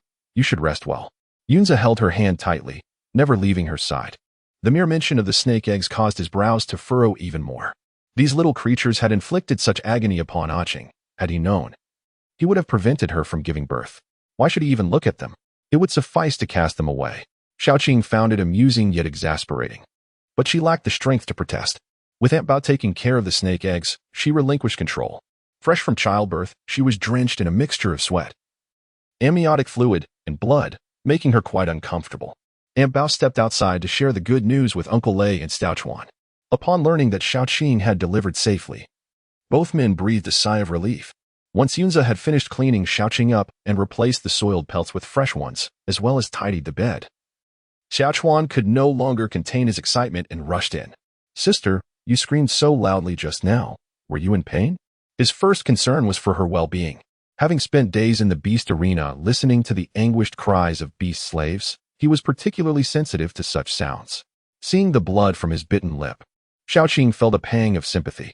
"Giving birth is indeed painful, but I feel much better now. Brother, could you go check on the little ones for me?" She deftly shifted the conversation. "The little ones? I want to see the babies. Where are the ones my sister gave birth to?" Xiaochuan was quickly captivated by the thought of the newborns. Arriving at the foot of the bed, I beheld 3 round, white snake eggs nestled within a serpent's nest. My expression frozen in astonishment. "What are these, sister? Have you laid several bird eggs?" Uncle Lei, who had followed closely behind, could not suppress a chuckle. "Those are not bird eggs. They are snake eggs. Serpent offspring are born from eggs, and once they hatch, they become little snakes." Xiaochuan's face contorted in confusion, clearly struggling to comprehend this revelation. However, upon realizing that these were laid by his sister, he reluctantly extended his hand to gently touch them, speaking tenderly, "Little snake eggs, may you hatch swiftly and spare your mother any fatigue." Witnessing this heartwarming scene in the room, Xia Qing also smiled.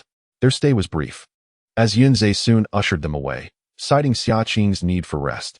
Meanwhile, news of Xia Qing's first litter of 3 offspring swiftly spread throughout the tribe. In the wooden house, Lianin, consumed by jealousy, tore a piece of animal hide in frustration. That wretched girl. Who would have thought she could be so fortunate as to bear 3 offspring at once? The challenges of reproduction among the beast men are notorious.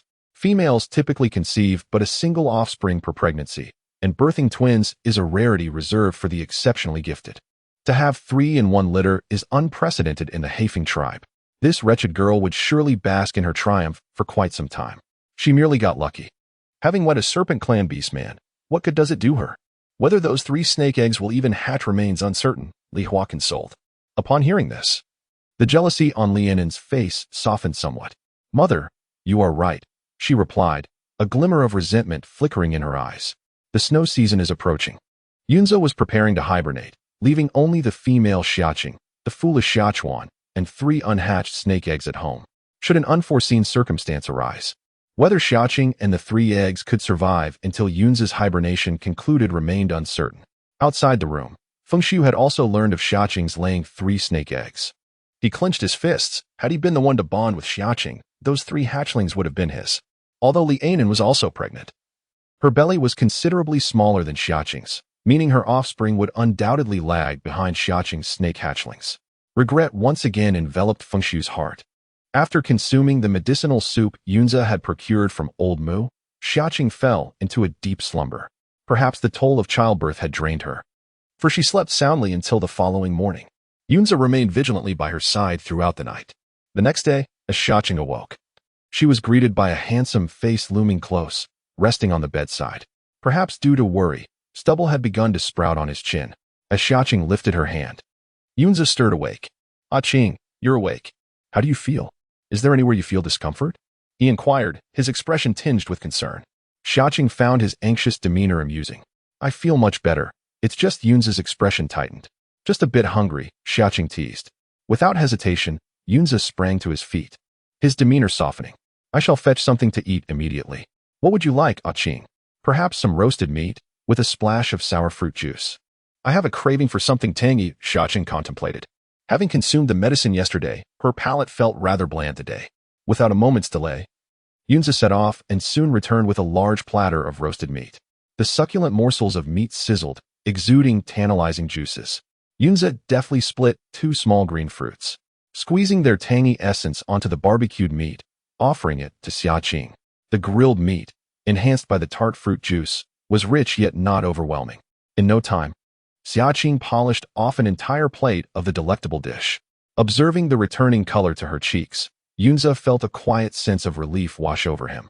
He gently brushed his fingertip across Xia Qing's cheek, his eyes filled with remorse. Ah Qing, I have put you through so much trouble. Please rest well at home. I shall venture into the illusory forest alone for the next few days. All right, do take care of yourself, Xia Qing replied, nodding in understanding. Believing Yunza wished to gather more game before the arrival of the snow season, ensuring her a pleasant winter, she harbored no doubts. After Yunza departed, Xia Chuan was finally allowed to enter the room to keep Xia Qing company. Fortunately, the 3 little ones were snake eggs, requiring no special care. Xia Qing instructed Xia Chuan to bring the snake eggs to the bed. She had not examined them closely the previous day. To her astonishment, they appeared larger than ostrich eggs, explaining the difficulty she had endured during labor. Reflecting on Yunza's astonishingly massive beast form, she found it easier to accept. Curiosity piqued. She wondered about Yunza's lineage. The size of his beast form was reminiscent of an ancient leviathan. Just as boredom began to settle in, a familiar voice echoed from outside. Is anyone there? I am coming in. Hearing the voice, Xia Chuan sprang up in delight. It's Xiaoyaya. Xiaoyaya has arrived, he exclaimed, eager to greet her. After taking just a few steps, he paused again, casting a glance at Xia Qing, seemingly concerned for her solitude. Go on, bring her in. Xia Qing smiled and nodded in response. Ying Yu, holding a bamboo basket, appeared somewhat uneasy upon seeing Xia Qing resting in bed. I heard you've given birth. Here. This is to help you regain your strength. It is said that eggs and red fruits are beneficial for females after giving birth. As she spoke, she placed the basket on the table beside the bed. Inside the basket lay a collection of bird eggs and a handful of smaller red fruits. Xia Qing was taken aback, not expecting that Ying Yu would be the first to visit her. Thank you. That is very thoughtful of you. Observing the smile in Xia Qing's eyes, Ying Yu awkwardly added, It's not from me. My father asked me to bring it. It was better left unsaid. Yet the moment she explained, the smile in Xia Qing's eyes widened even further. Ying Yu's mother had passed away early, and her father had never had the chance to care for a partner. How would he know about such things? This girl, wanting to check on her, needed a shield to hide behind. How had she never noticed how endearing Ying Yu truly was? Then please thank Uncle Ying for me, Xia Qing said with a playful tone. Watching Xia Qing smile, Ying Yu felt as though her thoughts were laid bare, her ears flushing slightly. She turned her gaze to the 3 snake eggs. A flicker of surprise crossed her features. Did you lay these? Why are they so large? If one did not know better, one might think they were ancient dragon eggs. They were laid by my sister. All 3 snake eggs are from her. She lost a great deal of blood. Poor thing, Xia Chuan interjected from the side. A trace of barely perceptible admiration flickered in Ying Yu's eyes. She had heard of your difficult labor yesterday. You are truly remarkable, and your offspring are sure to be healthy. These words came straight from her heart. She learned of the events surrounding the delivery from Aunt Belle. Had her mother been like Xia Qing back in her day, perhaps she would not have departed from her life so soon. Xia Qing could sense the sincerity in Ying Yu's gaze, just as she was about to speak. A cacophony of voices erupted from outside the door. I arrived first, let me in. You, an orc with no awakened talent, have no right to enter before me. Allow me through first. Step aside, don't crowd, don't push. Upon hearing the commotion, the 3 turned in unison. The window of Xia Qing's room was transparent, providing a clear view of the courtyard's entrance. There stood a throng of males, as if a rare treasure lay within the home, each one frantically vying to gain entry. Each male clutched various items. Some carried salt, others beast crystals, and the least among them bore fine game. Ying Yu furrowed her brow and stepped outside first. What are you doing? Do you not realize that Xia Qing has just given birth and requires peace and quiet for her recovery? The orcs immediately halted their advance. Upon seeing Ying Yu emerge from the room, they clamored to speak once more. Qing, I am Cat Bray from the eastern part of the tribe, a first-tier orc. Choose me as your second mate. Step aside. Qing's second mate can only be me. Qing, look at me. I do not seek the second position. I would be content as your third mate. I wish to father a litter of tiger cubs with you. These males had come upon hearing the news that Xia Qing had delivered 3 offspring. In less than 2 months, Xia Qing gave birth to her first offspring, which meant she conceived on the very first day of her union with Yunzhe, and she bore 3. The primary pursuit of the male beastmen in selecting a mate is procreation, the desire to have their own progeny. Consequently, Xia Qing became the most coveted partner in the eyes of all males. As they nearly trampled her doorstep, Xia Qing remained unperturbed within. In her previous life, she was wronged by Li Enan, who led others to believe she possessed no fertility, and during her lowest moments, these males shunned her, filled with disdain. Now, witnessing her remarkable fertility and ability to bear young, they flocked to her side. While she comprehended their desires, she remained indifferent to their advances. Outside the courtyard, not far away, Leonin watched the scene unfold, her face contorted with jealousy. When she initially boasted of her 6th-tier fertility, these males had not shown her such fervor. How trivial is this offspring business? I can bear children too. Once her own young were born, she vowed to claim these males for herself, leaving Xia Qing with nothing. Brother, drive them all away. Xia Qing, her head throbbing from the commotion, urged Xia Chuan to expel the intruders. Xia Chuan rolled up his sleeves, ready to comply.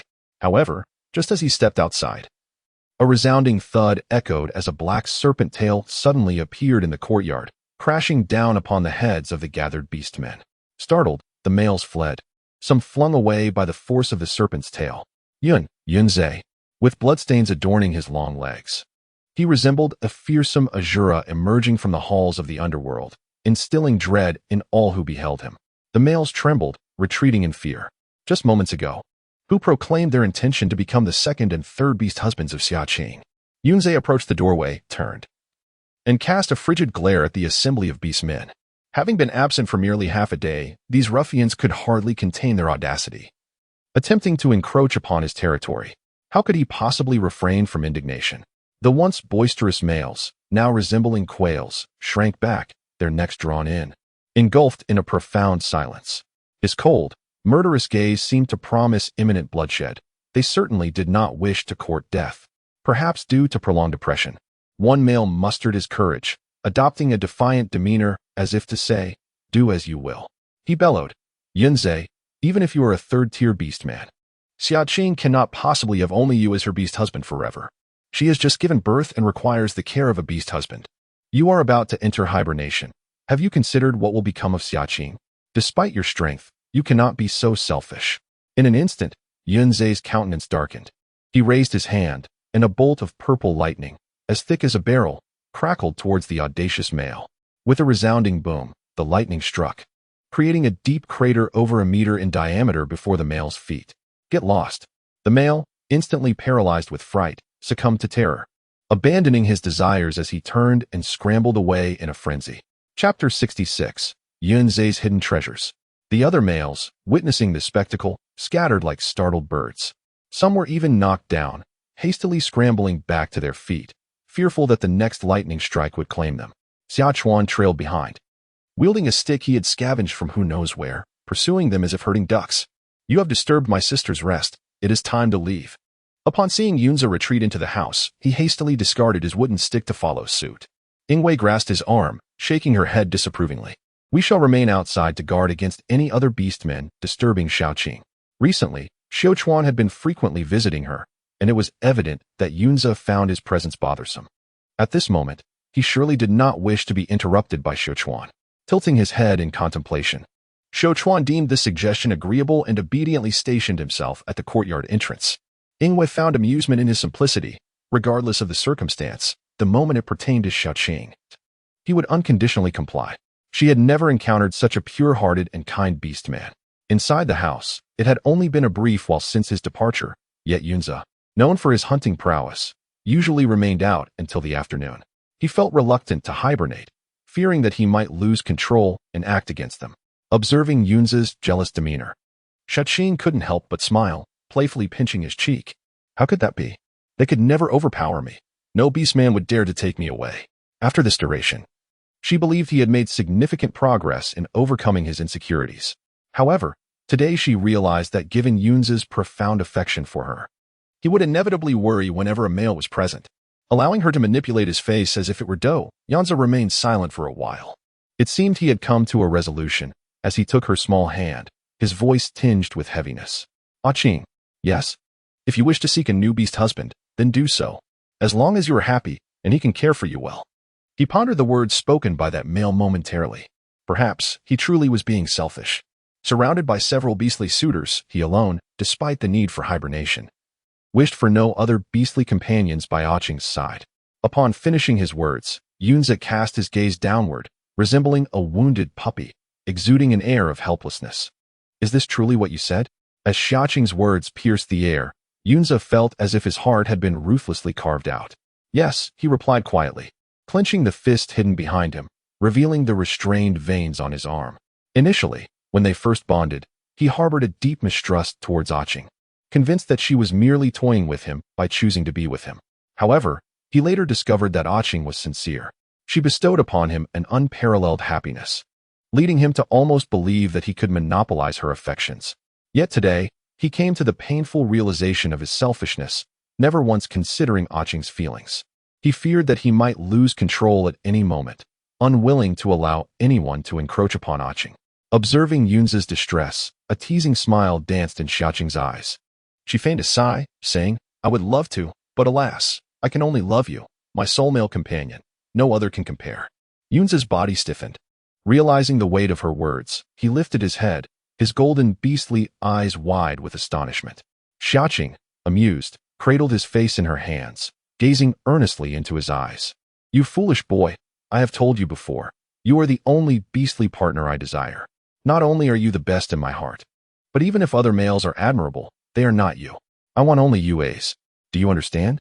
As he listened to Xia Qing's tender words, a wave of warmth enveloped him. The clouds of despair within Yunza suddenly parted, as if a radiant spectrum of light had pierced through, illuminating the chambers of his heart. He instinctively tightened his grip. Ah Qing, I do not deserve your kindness. In the Beastman continent, no female had ever proclaimed her desire for a beast husband. Moreover, he was. If Ah Qing were to learn of this, she might come to loathe him. Xia Qing placed her hand upon his, intertwining their fingers with unwavering resolve. I assert that you are worthy, and thus you are. With a raised brow, Xia Qing inquired, Are you afraid? Do you regret it? I do not, Yunza swiftly denied. To bond with Ah Qing was a decision he would never regret in this life or the next. Then that settles it. Even if you were to regret it, I shall not grant you the opportunity to retract your choice, Xia Qing declared with playful authority. Gazing upon the gentle visage of the young female, Yunza felt warmth blossom within him, solidifying his resolve. Ah Qing, I will strive to treat you well and shall never let you down, he vowed quietly, adding in his heart, as long as you do not forsake me. While they conversed, a sudden breathless voice broke the tranquility from outside the courtyard. Huda, dragging several large beast-skin bags, arrived at the doorstep, panting heavily before collapsing onto the ground. Huda, what in the world are you carrying? Why so much? Ingwe asked. Her curiosity piqued as she eyed the towering bags bound together with ropes, stacked higher than a person. These are all Yunza's belongings. And there is even more at the tribe's entrance. I enlisted the help of other beastmen to carry them over. It was only then that Ingwe realized that a group of over a dozen males followed closely behind her. Each of them was burdened with leather bags, and the last few were even laboriously carrying a massive white bear. Were these all acquired by Yunja? Ingwe was astounded.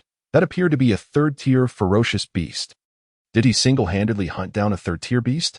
The presence of these beastmen had attracted a considerable number of females, some of whom had come closer and opened the leather bags. Upon seeing the contents, gasps of astonishment echoed around them. It was beast crystals.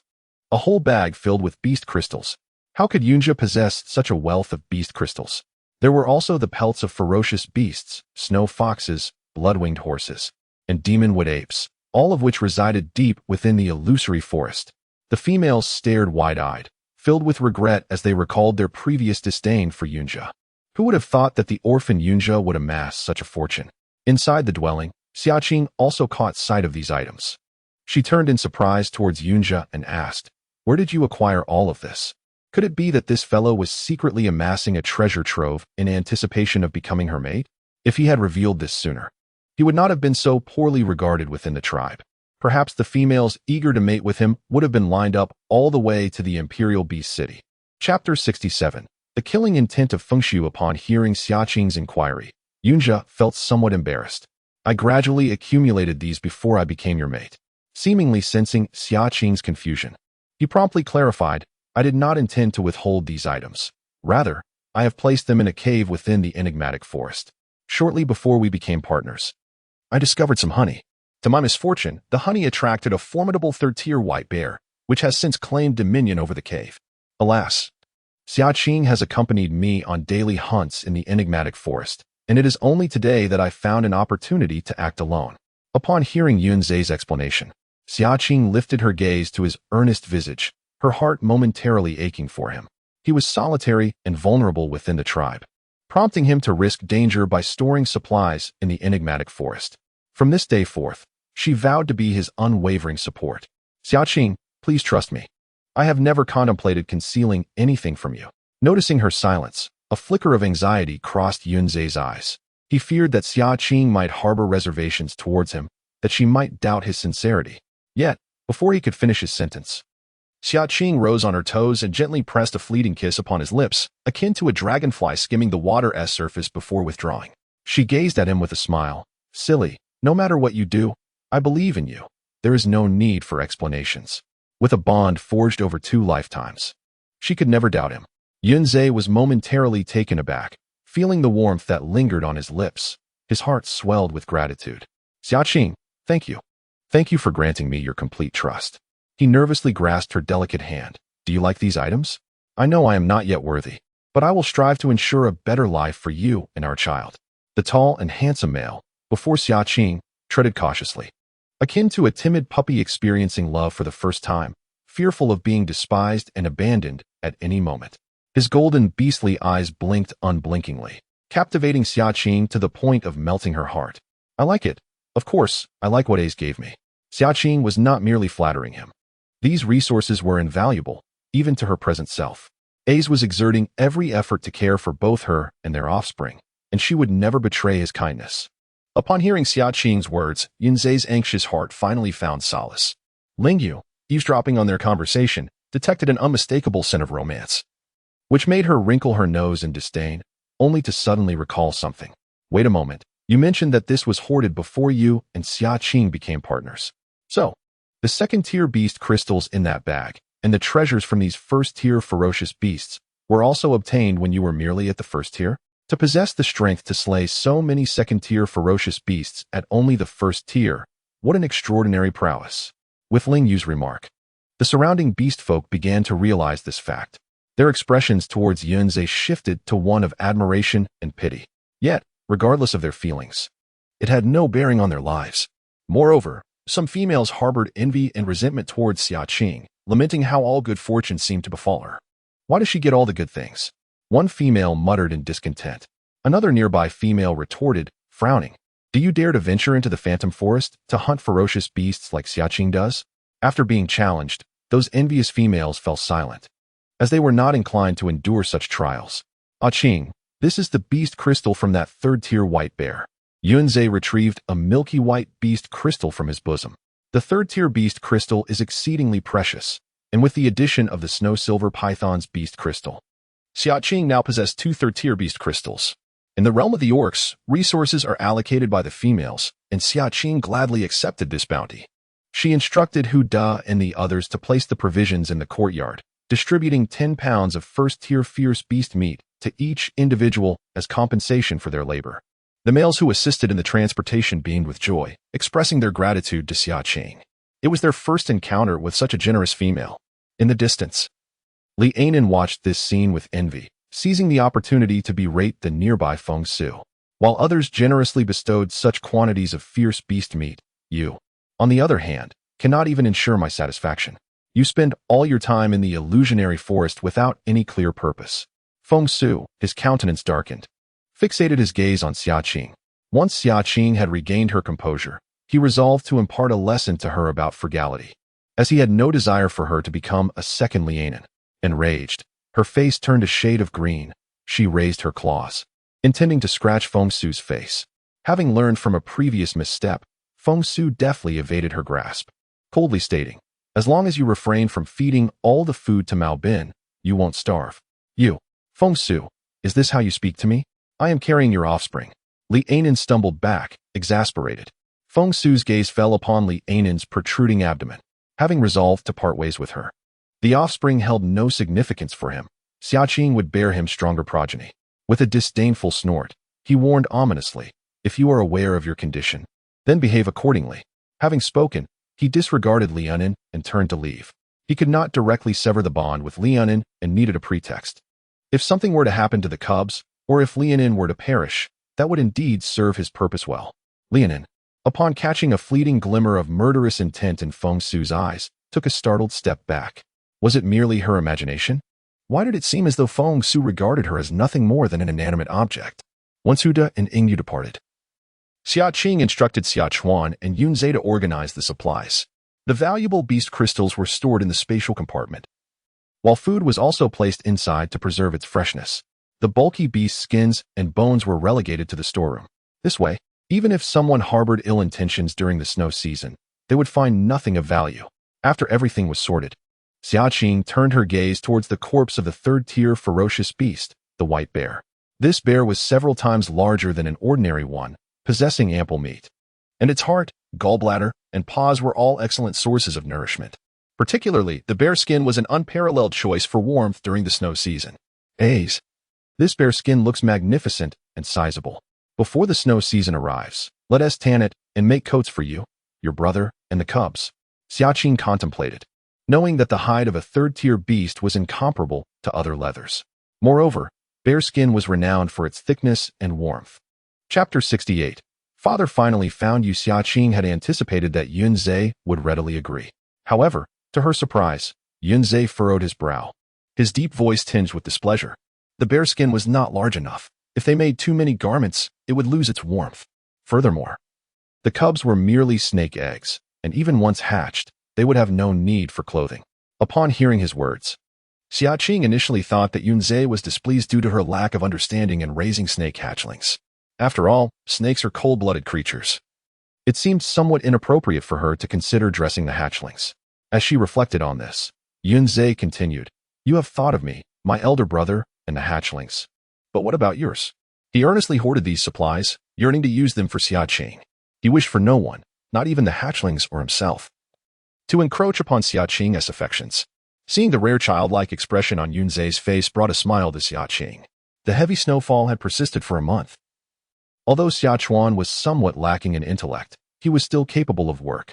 Naturally, he had no intention of shouldering all the burdens alone. Thus, there was no need for them to venture outside, nor would they be able to. Yunzhe furrowed his brow, remaining resolute. Moreover, even if you do not go outside, you could still wear the polar bear fur. It would be cold at home if it snows. Xia Qing pondered this. She was still unaware of the hatchlings' eyes or when they would emerge, and it was indeed premature to consider such matters now. All right. I shall not make anything for the hatchlings. How about each of us having one item? Yunzhe nodded in agreement, visibly pleased with this outcome. That very day, he skinned the polar bear entirely. The bone and stone knives were rather crude, prone to damaging the hide, and garments made from imperfect pelts would naturally offer less warmth. Thus, he took a scale from his own body to serve as a knife, carefully slicing the polar bear skin piece by piece. He then took it to the riverbank for cleaning and tanning. The bear meat was divided into several portions according to their needs, which Xia Qing stored in her space. Thus, whenever Xia Qing desired to eat, she could effortlessly prepare her meal without the laborious task of chopping meat. In the following days, Xia Qing peacefully recuperated in her room. Mealtime was attended to by Yunzhe, who brought her food to the bedside, while he personally took care of her hygiene. Were it not for Xia Qing's aversion to any unpleasant odors within the room, he would have even considered providing a basin filled with sand for her to relieve herself indoors. Ultimately, after her protests, Yunzhe constructed a small enclosure nearby, filled with sand. After Xia Qing utilized it, he would take on the task of cleaning. For beastmen, tending to their partner's waste was a perfectly normal affair. If trust was lacking, some partners might not even have the opportunity to do so. Xia Qing soon adapted to this arrangement. Yunzhe's hunting hours were reduced from an entire day to merely half a day. In the afternoons, he fortified their wooden house with the accumulated animal hides, removing the palm leaves from the roof and laying down a thick layer of hides, followed by a fresh layer of palm leaves, thereby enhancing its wind resistance.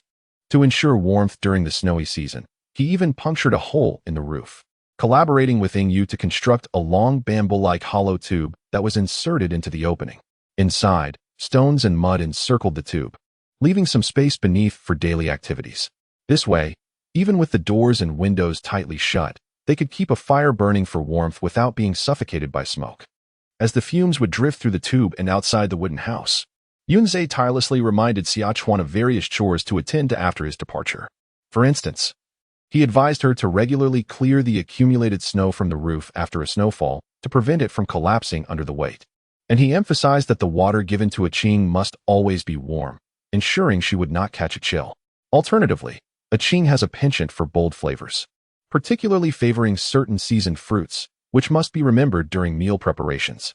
Every detail matters. She almost wishes to exchange the hibernating orc for Xia Qing, leaving herself behind. Xia Qing listens intently, firmly etching Yunzhe's words into his memory. Observing the increasing tension and anxious demeanor of the two, Xia Qing finds herself both amused and exasperated.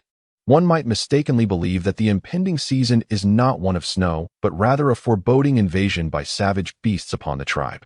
Meanwhile, far to the east on the Orc continent, stands the Imperial Beast City, the heart of Orc civilization. The Xia Qing clan, one of the three dominant beast clans of the city, commands vast territories, its members possessing formidable strength, a status that most orcs can only aspire to.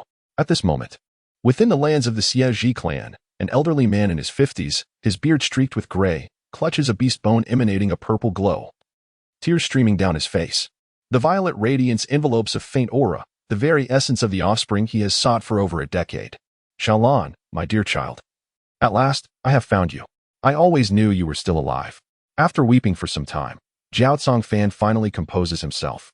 Wiping the tears from his beard, he turns to his trusted aide, Jiao Fei, and inquires, "What did you say? Who sent this? How is it connected to Xiaolan's disappearance?" In an instant, a formidable aura of authority envelopes Jiao Fan's visage, compelling obedience from those around him. "Chief, the one who sent this is a Fox clan orc, someone I do not recognize." Jiao Fei responds cautiously, then hesitantly lifts his gaze to the chief, adding, "Chief, could this information be false? The young master of the Lan clan has been missing for over a decade, and we have received no news of him. How could it be that he has suddenly been found by a beast man of the Fox tribe?" Moreover, he hesitated, somewhat reluctant to continue. "Speak on," commanded Jiao Fan, his expression grave. "That Fox beast man mentioned that the young master's bone plaque is in the possession of a female. How could the young master bestow such an important item to a female?" Jiao Fan's face darkened, his beard quivering with agitation. There can be no mistake. The aura emanating from it belongs to Xiaolan. Though faint, it has undeniably been extracted from the bone plaque. All these years have surely brought in great hardship. And perhaps he has even found a companion during his time away.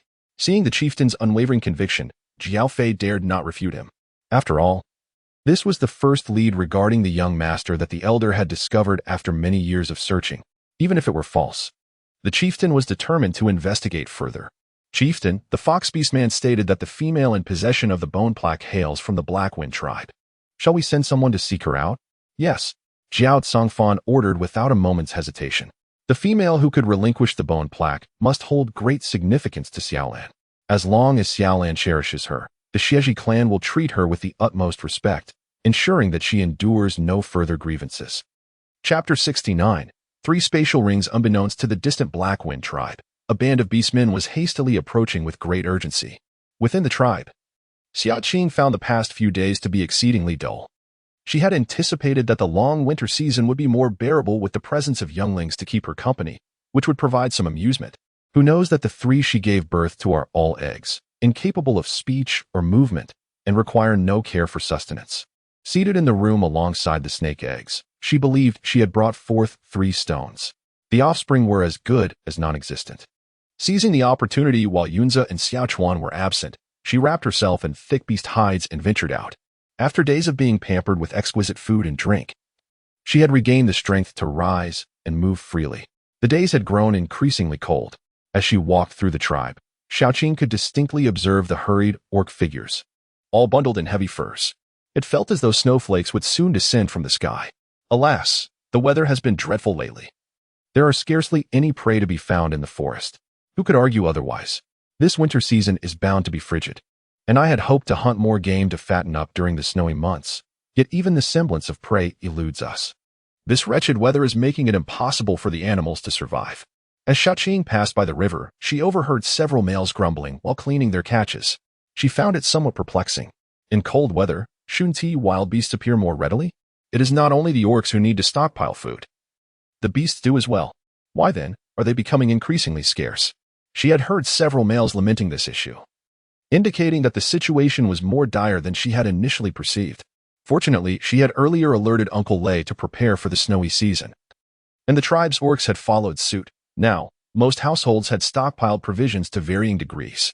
Xia Qing mused that perhaps she had overlooked signs in her past life that hinted at this impending heavy snowfall. Thus, she chose not to dwell too much on it as she returned home. Xia Qing observed a female figure standing at the entrance, engaged in conversation with Xia Chuan. Even from a distance, she could discern her brother's broad smile, revealing his gleaming white teeth. Without a doubt, the female was Yingyu. What could possibly warrant her personal visit? Xia Qing felt a surge of curiosity. Yingyu glanced at the wooden cabin, her meaning unmistakable. Understanding. Xia Qing opened the door and invited her in. Brother, could you fetch Yingyu a glass of water infused with honey? Honey was a rare delicacy, for the bees in this beastly realm were largely venomous. Even if they weren't, a sting would inflict considerable pain for an extended period. While females had a penchant for sweet treats, few beastmen dared to gather honey. Certainly, Xia Chuan replied eagerly, dashing off to the kitchen. Seeing Xia Qing's generous demeanor, Yingyu appeared somewhat taken aback. You needn't be so courteous. I have come to bring you a gift. She felt a touch awkward as she spoke, then produced 3 wooden rings from her bosom. The 8 wilderness wood you asked me to forge has been completed, though my abilities are limited, resulting in these forms. Xia Qing looked at Yingyu's palm. The 3 rings, though crafted from wood, shimmered with a radiant luster. 2 of them bore a pattern reminiscent of a plum blossom, resembling the paw prints of a feline beast. The identical designs of the 2 rings indicated they were a matching pair. Touched by Yingyu's thoughtfulness, Xia Qing's smile deepened. Thank you. These 2 rings are indeed a perfect match and quite exquisite. She generously complimented her. Then, she reached out, taking the 2 distinct rings from her palm. Yingyu's expression turned to one of surprise just as Xia Chuan returned, carrying a glass of honeyed water. Brother, come here and extend your hand, Xia Qing beckoned. Xia Chuan joyfully approached Xia Qing, extending her hand with a playful demeanor. Sister, what are we doing? Do you have something delicious to share with me? Xia Qing tested the ring, adorned with a plum blossom motif, on Xia Chuan's hand before finally slipping it onto the ring finger of her left hand. It fit perfectly. What is this? Xia Chuan inquired, tilting her head curiously at the ring. This was crafted by Yingyu. Do you like it? Xia Qing asked with a smile. Upon hearing that it was made by Yingyu, Xia Chuan immediately nodded in delight. I love it. It's beautiful, and it even has my claw print. Look, she exclaimed, transforming her hand into a cat paw, dipping it in water, and leaving a plum blossom imprint on the ground, which made Xia Qing chuckle. I mentioned that one of these 3 spirit artifacts is your reward, Xia Qing said with a gentle smile. But, don't you like this one? Should I exchange this one for you? Xia Qing teased deliberately. Yingyu instinctively grasped the ring on her own hand, glancing at the cheerful Xia Chuan with a hint of reluctance. The thought that her ring was a pair with Xia Chuan's made her cheeks flush slightly. Take it. This is the promised reward.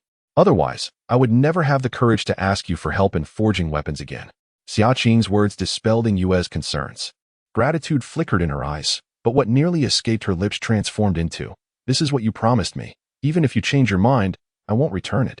Xia Qing found it amusing, realizing she could never hear soft words from Yingyu, yet her actions were consistently kind towards others. Don't worry. By the way, how do you use this ring? Just take a drop of blood and let it fall on the ring. You'll be able to control the ring's space, came the reply. Yingyu imparted a method to Xia Qing. Xia Qing intended to reserve another ring for Yunjia, naturally refraining from using it herself, and thus invited Xiao Chuan to give it a try. Xiao Chuan pricked her fingertip, allowing a drop of blood to fall upon the ring. In an instant, the ring emitted a vibrant green luminescence, absorbing the blood entirely. With a mere thought, the honey water in Xiao Chuan's hand vanished without a trace. The next moment, she exclaimed, Sister, how incredible! There is a tiny house within this ring that can hold things. Xiao Chuan was utterly astonished as the honey water transformed into a toy, flitting in and out. Yingyu observed this spectacle, a hint of tender amusement flickering in her eyes. After bidding farewell to Yue, Xia Qing continued her exploration within the room, engrossed in her experiments. However, the ring could only be bound to one master through a drop of blood. How could she discreetly store her luggage without Yunja's knowledge? Surely, if Yunja were to discover the belongings, he would refuse them. As she pondered this, a small, plump bird materialized upon her shoulder. The fluffy creature flapped its wings proudly and proclaimed, "You were looking for me. I am a spatial spirit. Wherever there is space, I can enter and exit freely." Chapter 70. An unprecedented snowfall. To her surprise, "You are quite useful." Xia Qing praised the fluffy creature perched upon her shoulder. She hurriedly retrieved her prepared luggage from the space and began to pack it meticulously, entrusting it to the little bird. The creature chuckled softly, bringing its wings together as if rubbing its hands in anticipation. "Well, my beautiful female companion, as you know, I haven't had a proper meal in many years. Could you possibly grant me some beast crystals or spirit fruits? Without nourishment, I lack the strength." The 3 wilderness wood spirit fruits I painstakingly gathered were all taken away by Xia Qing. With a narrowed gaze, Xia Qing discerned the little creature's intentions.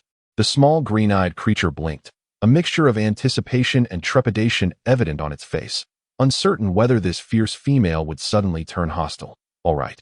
But obtaining the 8 wilderness wood spirit fruits is out of the question. However, I can certainly offer you a few ordinary spirit fruits," Xia Qing remarked. She had acquired numerous spirit fruits from the space of the ferocious beast, the white wolf, she had slain. Upon hearing this, the little creature soared into the air with excitement, showering praises with unabashed enthusiasm. "Oh, beautiful female, you are exceedingly generous. Encountering you in this lifetime is truly a stroke of fortune for me," the little creature. "While they may not compare to the 8 wilderness with spirit fruits, even the smallest mule is still meat." "Enough, enough. Now go and get to work," Xia Qing chuckled, waving her hand as several spirit fruits materialized beside her luggage. The little creature grinned, flapping its wings, and swiftly stored the luggage in its spatial ring.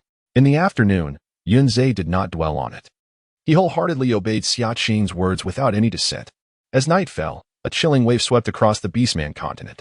Crystal-clear snowflakes danced through the air, fluttering down like whispers. The temperature on the ground plummeted to near freezing in an instant. As time passed, the scattered snowflakes grew larger, resembling countless white petals cascading from the heavens. Before long, the earth was blanketed in a pristine white carpet. The tribe, seasoned by years of heavy snowfall, was well prepared for warmth. Thus the snowfall brought no unusual concerns. In contrast, the Black Wind tribe, which rarely experienced snowfall during the season, found their dwellings rudimentary and their heating supplies scant. Many orcs, deep in slumber, remained oblivious to the snow falling outside. In the bitter cold of the blizzard, their body heat gradually ebbed away, some never to awaken again. Xia Qing was roused from her sleep by the chill of the night. Upon awakening, she noticed Yunzhe retrieving thick animal skins from the wardrobe, preparing to cover her. "What's wrong? Why is it suddenly so cold?" she inquired, raising her hand to conjure a flicker of flame. Through the glass, she glimpsed the downy snowflakes cascading outside. "It's snowing. You must leave. If you hibernate here, it could bring danger to me," she urged, interrupting him. "With such heavy snowfall, it will surely be colder this year. You must take care in the forest." Seeing Xia Qing show no reluctance to part ways, Yunzhe felt a twinge of disappointment mingled with relief. Had she expressed sorrow, he might have found it difficult to depart. Once outside, he transformed into a colossal black python, swiftly making his way towards the illusory forest. On the wide expanse of snow, he left a long trail, which was soon concealed by the falling snow, erasing all traces of his passage. Xia Qing stood by the bed, watching Yunzhe disappear into the darkness. Only after his silhouette vanished did she turn back, adding another layer of thick animal skin to the nest of 3 snake eggs before waking Xia Qing, urging him to take more blankets. Upon learning it was snowing, Xia Qing was filled with excitement for a considerable time. Living in the shadowy confines of the arena, he had never had the opportunity to witness snow.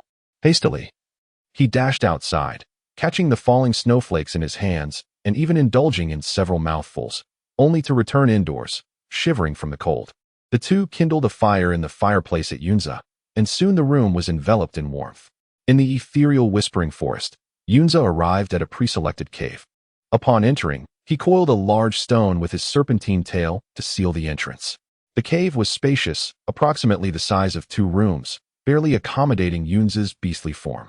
The ground was strewn with a layer of dry hay and a few animal hides to ensure warmth. Traditionally, his clan required an abundance of beast crystals and rare materials to ensure a successful hibernation, enabling them to withstand the tribulations afterward. However, Yunza had entrusted all resources to Xia Qing. Feeling he had already imposed upon her too much, he could not further deprive her of these vital supplies. As he prepared to enter hibernation, a sudden thought struck him, Xia Qing's reminder about the spatial ring he could only utilize during hibernation.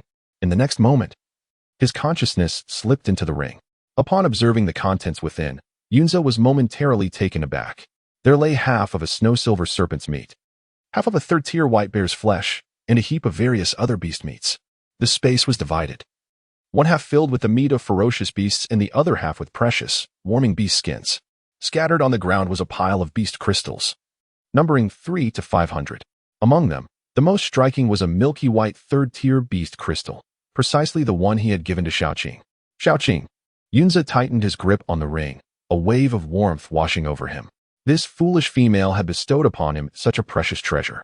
If it were any other female, she would surely covet it for herself, reluctant to part with even a fragment. Yunza silently resolved in his heart that once he emerged from hibernation, he would treat Qing with unparalleled kindness. The following morning, the orcs of the Black Wind tribe awoke from their slumber to find the world outside blanketed in a vast expanse of white. Some, slow to react, hurriedly donned thick animal skins, wrapping themselves in layers to combat the numbing cold. Those with firewood at home quickly lit a blaze to warm their companions. By mid-morning, the heavy snowfall ceased. Uncle Lei emerged to summon the males to clear the accumulated snow from the tribe. The orcs, armed with tools, gazed at the snow that nearly reached their calves, whispering among themselves. How could it snow so heavily this year? Thankfully it has stopped, otherwise, it would have surely blocked our exit from the tribe. It seemed today would be unsuitable for hunting. Fortunately, alongside Uncle Lei, they had heeded Qing's advice and stocked up on provisions at home. Indeed, had it been my old dilapidated hut, with drafts seeping in from all sides, I would likely have frozen to death. My home, too. In such frigid weather, I am grateful for the firewood we stored. Many orcs displayed expressions of relief. With such thick snow, it would be challenging for the females to traverse the tribe, let alone venture into the forest for hunting. Moreover, the orcs of the Black Wind tribe had little experience with such significant snowfall, making them ill-equipped for hunting in wintry conditions. Chapter 71. Rescue. Contemplating the dire consequences of their unpreparedness, the orcs felt an increasing gratitude towards Qing. Even if it was unintentional, she had indeed saved their lives. Thus, instead of sending males from each household to shovel snow, they bypassed Qing's home and directly cleared the snow all the way to her doorstep, meticulously ensuring that the area surrounding her home was immaculate. More proactive than clearing the snow from her own home, Xia Qing awoke to find it already morning. After bidding farewell to Yunze the previous day and staying up late, she indulged in a brief respite in bed.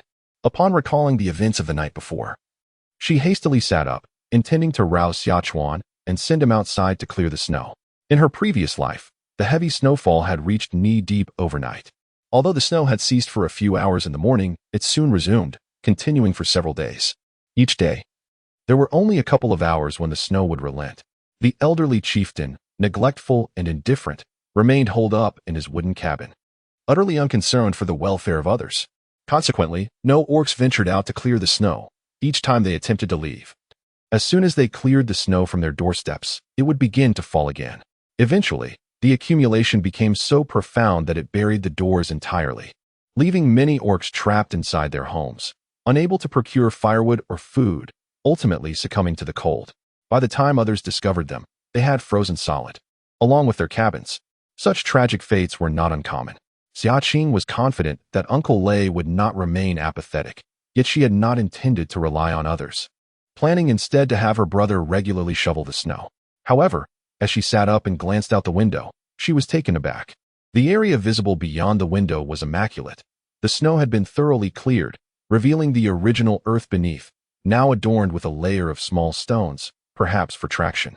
Xia Qing was astonished. Stepping out of her room, she found Xia Chuan adding wood to the fireplace to prevent the flames from extinguishing. She opened the door a crack, and the biting cold wind rushed in. Amidst the chill, Xia Qing caught the scent of numerous orcs, seemingly all male from the tribe. Who could have orchestrated this? Besides A's, who else would be so attentive? After finishing stacking the firewood, Xia Qing tilted his head and replied, "It was Uncle Lei who brought many males to shovel. They said they were grateful for your earlier reminder to repair the wooden house and stock up on food and firewood." Upon hearing Xia Qing's words, Xia Qing suddenly understood. In her past life, she was not well acquainted with the orcs of the tribe after being betrayed by Lianin. Most of the orcs kept their distance from her. She had not anticipated that these orcs were not as cold-blooded as she had imagined. "Sister, the fireplace is ready. Come sit by the fire." Unaware of Xia Qing's thoughts, Xia Qing gently pushed her onto a wooden chair by the fireplace and brought her a plate of roasted meat. The chair was adorned with soft animal hides, providing warmth. Just as Xia Qing settled down, she saw him tugging at his clothing with an eager expression, asking, "Sister, can I go play in the snow? Just for a little while." As he spoke, he raised a finger, resembling a playful cub, his large eyes filled with anticipation. Receiving permission, Xia Qing joyfully dashed outside. Meanwhile, at Lianin's home, the mother and daughter were trembling from the cold, wrapped in the few remaining animal hides. Their wooden house was the only one in the tribe that had not been repaired. A strong wind and heavy snowfall the previous night had caused part of the roof to collapse under the weight. With only 2 rooms to begin with, the situation had worsened, leaving the 5 of them to squeeze into a single room, where they had to manage all their needs. Lianin gazed at Feng Su, who sat in the corner, and commanded him. Li Hua hastily urged, "Indeed, Feng Su, an inn is still carrying a young one. It would be dreadful if the child in her womb were to be harmed by the cold." Feng Su remained indifferent, casting a glance at the mother and daughter before surveying the 2 beast men. "Why should I be the one to go? They are merely watching from here. If they wish to stay, they ought to work." The respect and flattery he once displayed towards Li Hua during his courtship of Li Unin had completely vanished. Lianin's expression darkened as she struggled to contain her fury. "You are my beast man, and it is your duty to care for me. This is your responsibility as a male," she exclaimed. "I have provided you with a home, have I not? It was your choice to allow them to stay. If you are unhappy, then leave. This is my house." Feng Su remained unmoved, his face betraying nothing but impatience. "You," Lianin exclaimed in exasperation, her teeth chattering from the cold. Yet, upon witnessing Feng Su's disregard, it seemed he might indeed cast her out, and she faltered. "Mother, let them go fix the roof and gather firewood." Previously, all the household tasks were handled by Feng Su. It is only fair they contribute as well, she reluctantly suggested to Li Hua. Li Hua felt a twinge of displeasure. With little ones at home, why should her beast man be the one to toil? Would that not be a blow to her pride? However, noting Feng Su's expression, she dared not retort and instead ordered the 2 beast men to brave the biting wind and repair the roof. Yet, as the 2 beast men were not accustomed to hard labor, their hands and feet stiffened in the cold. Just as they ascended the roof, before they could even begin their repairs, they inadvertently worsened the hole. The entire family silently harbored resentment towards Feng Su. Though he was perfectly capable of completing the task himself, he insisted on delegating it to them, and now, the situation has only worsened. Feng Su remains indifferent to their thoughts. Regardless of what they utter, he adopts a nonchalant attitude, conveying that they can either comply or depart. This leaves Li Unin and her mother, Li Hua, seething with indignation. Meanwhile, in the forest, a band of orcs, hindered by an unexpected snowstorm, seeks refuge in a cave. Once the snowfall ceases, they dispatch a group to scout the area, only to receive the disheartening news that the heavy snow has rendered further progress impossible. Thus, the orc contingent must return empty-handed. Just as they prepare to retrace their steps, a faint cry for help reaches their ears. The orcs exchange glances, scanning their surroundings until they unearth a nearly frostbitten male from beneath a pile of snow. "Who are you, and how did you end up here?" he stammers, trembling. He recounts that he had been trapped on the mountain for several days due to the snowfall. Finally, with the storm abated, he realized he would starve if he did not descend. In his quest for a way down, he accidentally tumbled down the slope. Fortunately, he had overheard the orcs' conversation. Otherwise, he might have been doomed to remain buried in the snow forever. Blackwind tribe? The orcs exchange knowing glances upon hearing this name. One of them hoists him off the ground and inspects him, soon discovering a wooden token that signifies his residence in the Imperial Beast City. Although he failed to locate the elusive young Master Lawn at the Blackwind tribe, encountering an orc who has been there may still yield valuable information for the chieftainess inquiries. Chapter 72. He has grandchildren now. Imperial Beast City, territory of the Xia Qing clan. Barely having taken a few steps, he was interrupted by the hesitance of his subordinate. "Chief, This year's snowfall is particularly heavy. The path to the Blackwind tribe is blocked by snow, and they are unable to pass. They haven't reached the Blackwind tribe. Upon hearing this, the smile on Zhao Songfan's face instantly faded. After all this effort, they had not even reached the Blackwind tribe? Useless fools. If they cannot proceed, do they not know to find a solution? Zhao Songfan felt a surge of anger, yet he refrained from directing his ire at his subordinates. After a few scathing remarks, he waved his hand dismissively, instructing them to leave and not to clutter his space. They would go seek them out once the snow had melted. The failure to locate his precious cubs extinguished his spirits entirely. Chief, but his subordinate hesitated. But what? Zhao Songfan's wrinkled face was etched with impatience. Just then, the clouds of his displeasure seemed to lift. He glared at his subordinate. Why did you not mention this sooner? With that, he strode purposefully out. Where's that orc? Bring him to me quickly. Meanwhile, Malbin found himself in a state of bewilderment. They even provided him with warm water, furs, and food. Such generous treatment felt eerily familiar to him. Yet, what value could he possibly hold? Inside the stone dwelling, having donned clean furs, Malbin voraciously consumed the sumptuous food before him while pondering his situation. As he swallowed a mouthful of meat, the voice of an orc echoed from outside. Greetings. Are you ready? Our chief wishes to see you. Upon hearing the call, Malbin hurriedly gulped down the meat, barely managing to chew, which left his throat sore and contorted his face. He opened the door to find a tall, unfamiliar orc standing at the threshold. Captain cautiously inquired, "Who is your clan leader?" Upon awakening, he found himself in this unfamiliar room, utterly oblivious to his surroundings. In the Beast Emperor city, those who could be addressed as clan leaders were esteemed figures among the beastmen, even if they were not from the three major beast clans.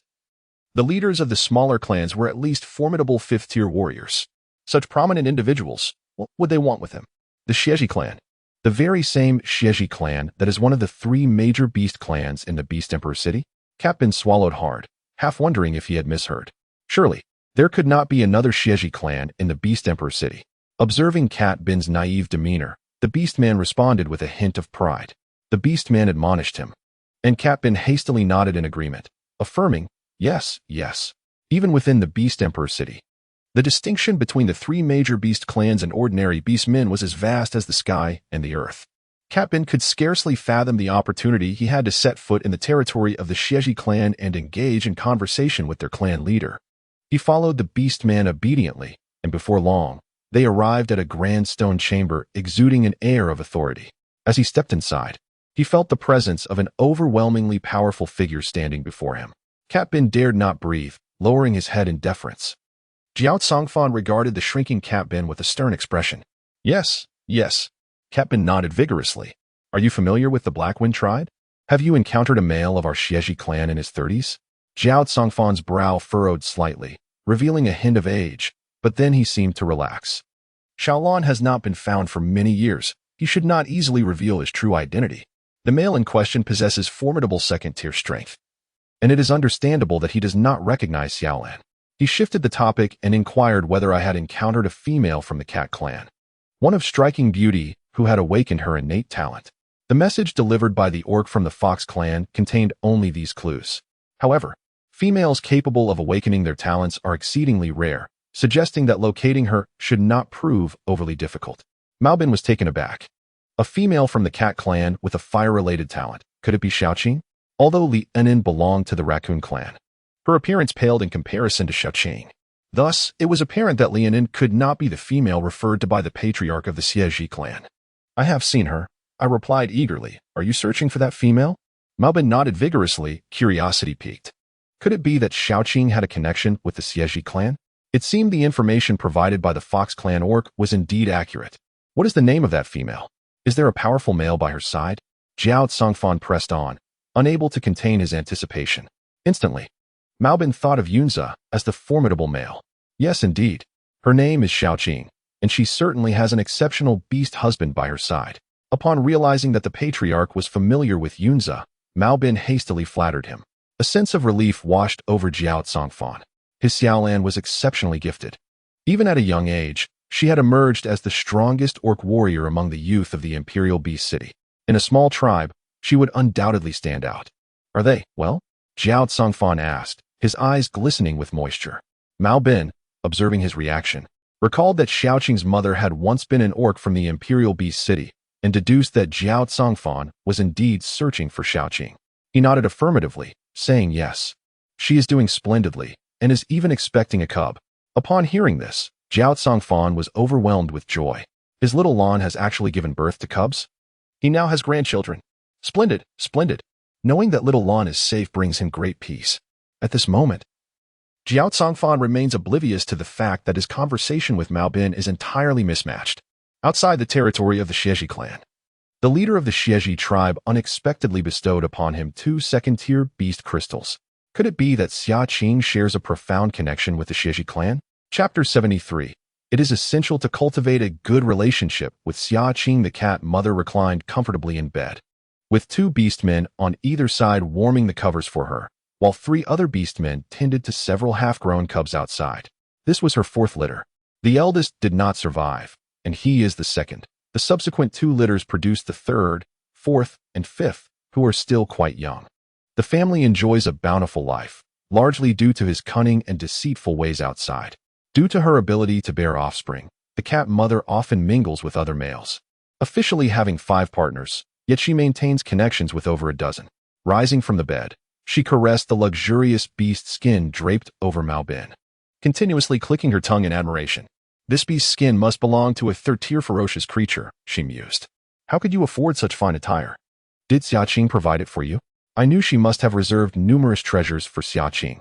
He did indeed see his father, who passed away when he was 10 years old. The beastmen surrounding them are all new companions of the cat mother. In the world of beastmen, aside from the females being in charge, the one with the most prowess holds sway. The beastman nearby promptly went to fetch water. Those unaware might easily mistake Mao Bin for the head of the household. The feline matriarch showed no hesitation as she settled beside him, eagerly inquiring, "So, have you found what your mother asked you to seek?" Cat Bin curled his lip in disdain, responding, "Mother, there is nothing of immense value at Xia Qing's residence, just some meat and animal hides, which, while decent, do not possess the treasures you mentioned. Had it not been for the alluring promise of those treasures, he would have never gone out of his way to curry favor with Xia Qing in the first place." "Nothing? How is that possible? I distinctly saw." Cat Mother furrowed her brow. "All right." Cat Bin recalled the recent events, recounting the inquiries of the Xieji clan leader to Cat Mother. "The Xieji clan leader is also searching for her?" Cat Mother paused in surprise, then asserted with certainty, "Indeed, that must be the case. I knew she was concealing something from me. It turns out it is this." With a decisive slap to her thigh, she continued, "When you have the chance, make another visit to the Black Wind tribe. It is imperative that you win Xia Qing over, for our prosperous future depends on it." Cat Bin frowned at the notion. Win over Xia Qing? Yet, considering even the Xieji clan leader was on her trail, he steeled himself and nodded. "I understand, Mother." Regardless of the circumstances, he had to see this matter through. After all, charming a female was his forte. At the Black Wind tribe, outside, the cold wind howled, while inside, warmth enveloped the room. In the afternoon, Xia Qing instructed Xia Chuan to fetch a small stone table, upon which she placed a pot. Utilizing her fire affinity, she brought the soup to a boil, adding slices of meat and various vegetables. The broth was seasoned with a savory sauce she had learned from the female, resulting in a delectable aroma. As they enjoyed the steaming soup and meat, they gazed out at the snowy landscape, savoring the unique charm of the moment. "Delicious, truly delectable. Sister, your hands are undoubtedly the finest in the world." Xia Chuan exclaimed with his mouth full, his words somewhat garbled. Xia Qing chuckled softly, "Brother, I believe you meant to say my culinary skills are exceptional, right?" "Indeed, my skills are commendable." Xia Chuan nodded earnestly, his innocence endearing. Xia Qing turned her gaze to the crackling fire in the hearth and murmured wistfully, "If only we had sweet potatoes. How delightful it would be to roast some fragrant sweet potatoes during the snowy season." In her past life, she had savored sweet potatoes once, their texture soft and sweet, a flavor that lingered in memory. Regrettably, her previous searches near the Black Wind tribe had yielded no trace of such a delicacy, suggesting they do not grow in these parts. "Sister, what is a sweet potato?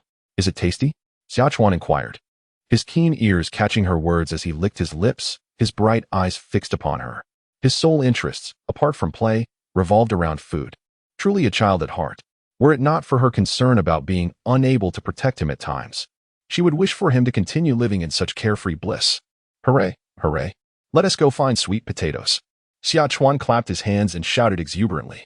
With a fond smile, Xia Qing did not mind his ruckus. Meanwhile, in another wooden house within the Black Wind tribe, my dear daughter. This is the meat soup I just prepared. Where are you planning to take it? Ling Fu observed as Ling Yu carefully packed the soup she was reluctant to drink into a jar, wrapping it in animal hides and placing it in a bamboo basket. Dressed in thick animal furs with an additional layer of straw clothing to shield against the snow, she clearly appeared ready to venture outdoors. In Xia Qing's household, only she and Xia Chuan remained, while Yunzhe had gone into hibernation. I decided to pay her a visit, concerned that in such frigid weather, she might succumb to the cold. Ling Yu cradled a bamboo basket in her arms, wary of it becoming chilled too swiftly. After all, she had received such a precious gift from Xia Qing. Braving the heavy snowfall to extend her gratitude seemed only fitting. You wretched girl, truly turning your back on us. You claim to visit Xia Qing, but it seems to me you are merely doing it for Xia Chuan. Ling's father exclaimed in exasperation. He was well aware of her long-standing disdain for Xia Qing, so her act of delivering nourishing soup was utterly perplexing to him.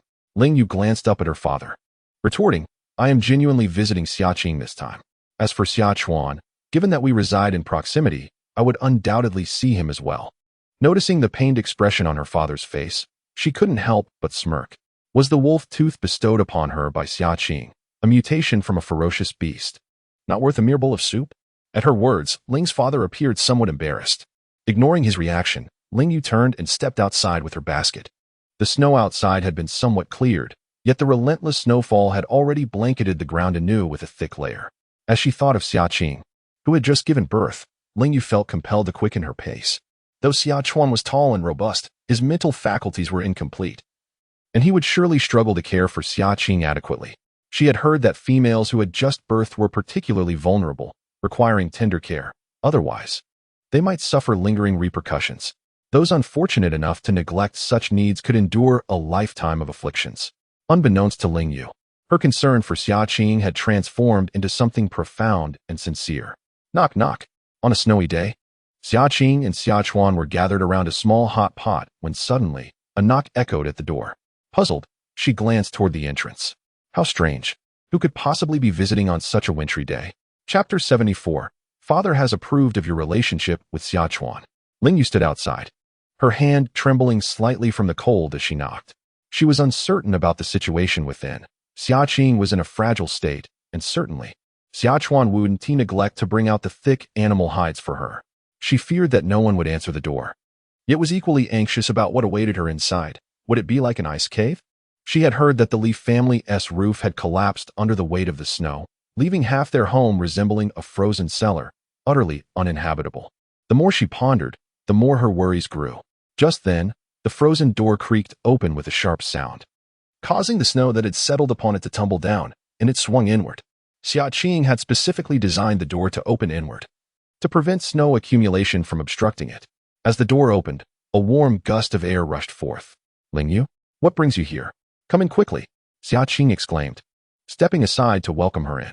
It was bitterly cold outside, and Ling Yu must have been freezing from her journey. Ling Yu appeared somewhat dazed as she entered, her movements stiff, her gaze instinctively sweeping over the interior. Her eyes fell upon the crackling fireplace and the steaming hot pot upon the table. This was entirely different from what she had envisioned. Suddenly, she felt that the meat soup she had brought was rather inadequate. This fireplace was built by Yunzhe before he left. It allows for warmth without the nuisance of smoke, Xia Qing explained gently. By the way, what prompted your unexpected visit? Is there something on your mind? Xia Qing inquired curiously, her eyes fixed on Ling Yu. Cough, Ling Yu subconsciously clutched the basket in her arms, feeling somewhat embarrassed. However, Xiao Chuan, with his keen eyes, noticed and curiously leaned in. Xiaoya, what is this? He poked at the basket. Only then did Ling Yu awkwardly release her grip and retrieve the jar, peeling away the layers of animal hide that wrapped it. Did Uncle send you this? Xiaoqing smiled, her expression enigmatic, choosing not to reveal the truth. Yingfu had always been rather frugal in the tribe, never sending gifts to others. How could he be so generous? It was clear that Yingyu must have brought it herself, merely using Yingfu as an excuse. Then I truly thank Uncle. This soup smells delightful, Xiaoqing said with a smile as she placed the jar on the table, showing no sign of disdain. Yingwei observed her actions, noting the wooden platters laden with fresh beast meat, most of which were from formidable creatures. There were also numerous fresh fruits that were not available during the snowy season. Her soup seemed out of place among such lavish offerings. Seeing Xia Qing's appreciative and assured demeanor only heightened Yue's embarrassment. Realizing that her presence was unnecessary, she felt reluctant to linger, fearing it would appear as though she had come merely to partake in their feast. Although Yingfu was stingy, he devoted himself entirely to the care of his daughter, Yingwe. Yes, the food my sister makes is truly delicious. You must try it, Xiaochuan excitedly urged, pulling up a chair for Yingwe to sit and serving her some cooked meat. Yingwe wanted to refuse, but Xiaochuan promptly stuffed a piece into her mouth. The fresh, succulent flavor enveloped Yingwe's taste buds. Before she could react, she found herself unable to resist swallowing the meat. Gazing once more at the food in the bowl, she shamelessly accepted it and took another bite. The Black Wind tribe predominantly comprises tiger and cat beastmen, and Lingwe is a female of the tiger clan. Her originally round, sparkling eyes narrowed into slits of satisfaction as she indulged in the delicious fare. Before she knew it, she had devoured an entire bowl of meat. For the first time in her beastly existence, she discovered that meat could be this delectable. Xia Qing was utterly unfazed. In fact, she seldom interacted with the tribe's beastmen. The fact that someone appreciated her culinary creations brought her genuine joy. A peculiar sense of accomplishment washed over her. Without hesitation, she served Lingwei another bowl of meat. Feel free to eat as much as you like, but remember, next time you forge a weapon for me, it must be complimentary. Xia Qing's playful remark was intended to alleviate Ling Yue's embarrassment. Upon hearing her words, Ling Yue's psychological burden lightened considerably. They exchanged smiles, as if the shadows of their past had dissipated into thin air.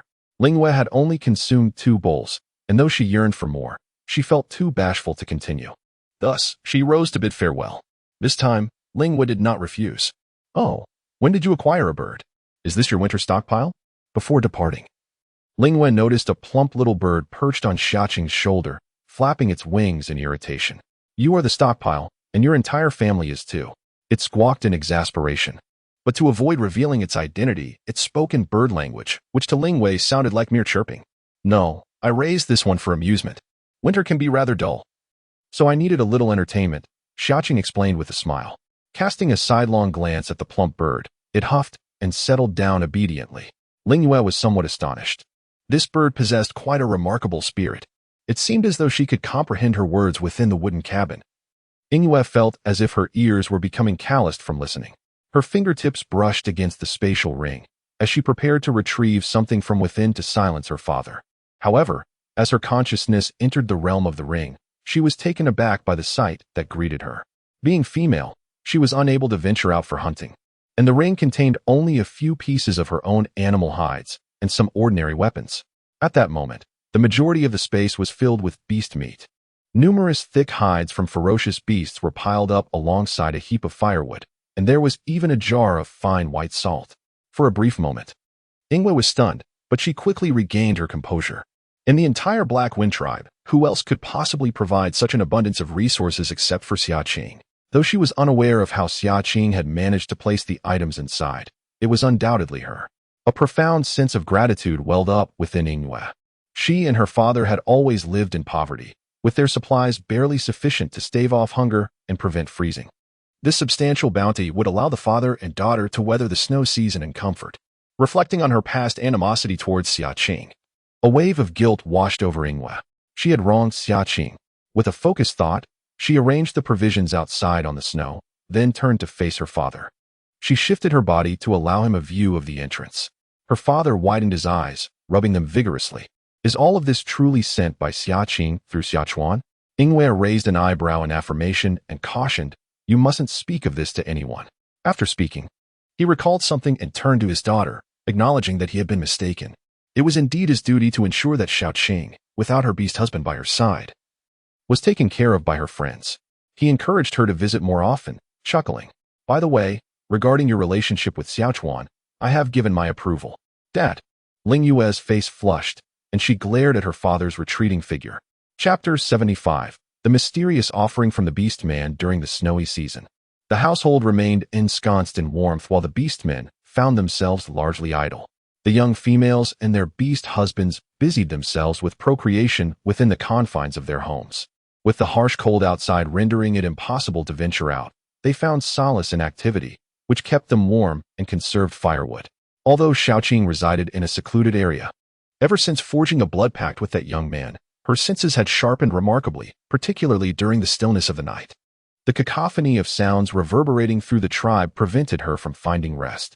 Clutching her blanket over her ears, she wore an expression of desolation. Fortunately, Yunza was absent, otherwise, he would undoubtedly seek to compete with the beastmen. As for the snowy season, she could hardly bear to contemplate how she would endure it. After a restless night, Xia Qing slept soundly until the morning. She was awakened by the sound of knocking at the door. Who could it be? Rubbing her eyes, she donned her fur garments and made her way downstairs. Noting that the temperature in the house had dropped slightly due to her neglect in adding firewood to the hearth the previous night, she initially assumed it was Lingyue or perhaps Uncle Lei visiting again. However, upon opening the door, she was met with an empty threshold. How peculiar! Who had knocked? Furrowing her brow, she scanned the distance but discerned no sign of life. Perhaps it was merely a prank, or perhaps a bird had flown into the door, causing the sound. As she was about to close the door, her gaze fell downward, where she unexpectedly discovered a pile of red and earthy-colored tubers at her doorstep. Upon closer inspection, a jolt of recognition surged through Xia Qing's heart. Could it be sweet potatoes? These were exactly the same as the sweet potatoes she had encountered in her previous life, characterized by their reddish skins, still smeared with soil. Who could have placed them here?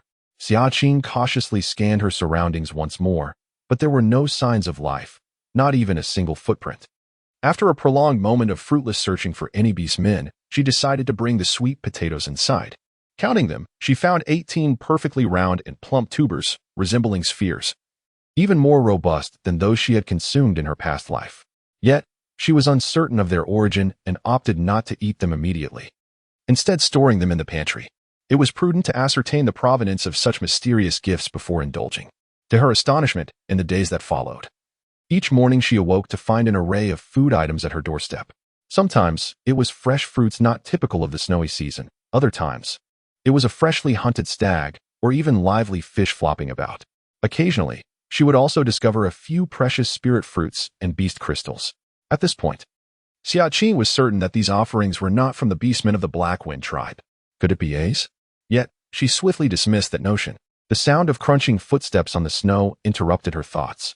Her eyes narrowed, and she strained to listen. As the footsteps drew nearer, she suddenly flung open the door, locking eyes with the beast man standing outside. Xia Qing was taken aback. Uncle Lei, what brings you here? Uncle Lei looked equally perplexed as he regarded Xia Qing. It's me. How did you know I was coming? The young girl. Has she perhaps awakened her innate talents, rendering her senses remarkably acute? Contemplating this, Uncle Lei displayed a look of profound satisfaction. Xia Qing invited him into the house and, with a hint of exasperation, remarked, Uncle Lei, had I known it was you, I wouldn't have harbored suspicions for several days. If you wish to deliver something, you could have simply said so. Deliver something? What might that be? He mused, perplexed, as he had no recollection of sending anything to the young girl. Xia Qing, taken aback, pointed to the fish on the ground. Isn't this what you brought over? Uncle Lei, there are also several beast crystals, spiritual fruits, and game. Uncle Lei shook his head in bewilderment. It was not I. I have not sent anything your way. The sudden snowstorm had kept him preoccupied with assisting the tribe's men in clearing the heavy snowfall. Whenever they passed by Xia Qing's home, they would check on her well-being. Seeing both Xia Qing and Xia Chuan safe and sound, Uncle Lei focused solely on managing the tribe's affairs. It was only today, with the snow less burdensome, that he found the time to visit her. Uncle Lei, are you truly not the one? Xia Qing scrutinized his eyes intently. No, it truly was not me, he reiterated, shaking his head once more. Observing that he appeared earnest, Xia Qing fell into contemplation again. If it were not Uncle Lei, then who could it be? Uncle Lei, during your snow-clearing efforts recently, did you happen to notice any other orcs entering the tribe? Xia Qing inquired. Shaking her head, she decided not to worry Uncle Lei and redirected the conversation. It's nothing. What brings you here so unexpectedly today? Upon hearing her question, Uncle Lei recalled his purpose. He retrieved a jar of salt from his cloak and handed it to Xia Qing. Salt serves as a vital currency in the beast realm, second only to beast crystals in value. Uncle Lei lives a modest life, and this jar of salt likely constitutes the majority of his possessions. Without a moment's hesitation, Xia Qing intended to decline the offer, yet Uncle Lei's resolute demeanor compelled her to accept it. The beast crystals you bestowed upon me could exchange for an immeasurable quantity of salt. Do not fret, I have plenty more. Faced with Uncle Lei's unwavering insistence, Xia Qing reluctantly acquiesced. The two exchanged pleasantries for a brief moment, during which Xia Qing learned that the orc community was enduring considerable hardship. As the heavy snowfall rendered hunting impossible, the orcs were forced to tighten their belts, enduring day by day. Observing Uncle Lei's furrowed brow, Xia Qing was tempted to remind him that this situation paled in comparison to the dire straits of her previous life. At least everyone was still alive. It was likely that many orcs and other tribes had succumbed to freezing or starvation. Following the snow season, the population of orcs in each tribe would drastically diminish, with even females and younglings not spared from calamity. Once reassured by Xia Qing's well-being, especially since her complexion appeared even rosier than before the snow season, Uncle Lei felt at ease to depart. After Uncle Lei's departure, Xia Qing continued to store the fish in the pantry. Upon returning to her room, she settled beside the snake's nest, idly caressing the 3 snake eggs. Although Yunzhe was a black snake, the egg shells were pristine white, flawless and resembling 3 round pieces of white jade, quite a sight to behold. She pondered when the snake eggs might hatch. If the hatchlings emerged, the snow season would surely become less dreary. Xia Qing mused aloud to the eggs. Unfortunately, as Yunzhe had mentioned, the hatching time remained uncertain, ranging from as little as 10 days to as long as 8 months. The following day, Xia Qing had developed a habit of checking outside her door. This time, she saw no prey and let out a sigh of relief, only to suddenly notice several small, black heads emerging from the snow outside her door. Chapter 76. So it's you. Xia Qing was momentarily taken aback. Those glossy, dark little heads bore an uncanny resemblance to snakes. She bent down and brushed aside the snow, revealing 3 tiny black snakes that immediately flicked their tongues at her, baring their mouths in a fierce display, as if ready to attack. However, they were so small, their heads barely larger than her thumb, that they posed no threat to Xia Qing. With a spark, she could easily prepare a roasted snake dish. Beneath the 3 little serpents lay damaged snake eggs. Realization dawned on her. These must be the hatchlings. Alarmed, she glanced around. Could this creature actually hear her speak? Just yesterday, she had mentioned that the snake eggs hadn't hatched, and today, 3 little snakes had appeared. What if this entity had misinterpreted her words and, taking advantage of her inattention, had broken the eggs for a manual hatching?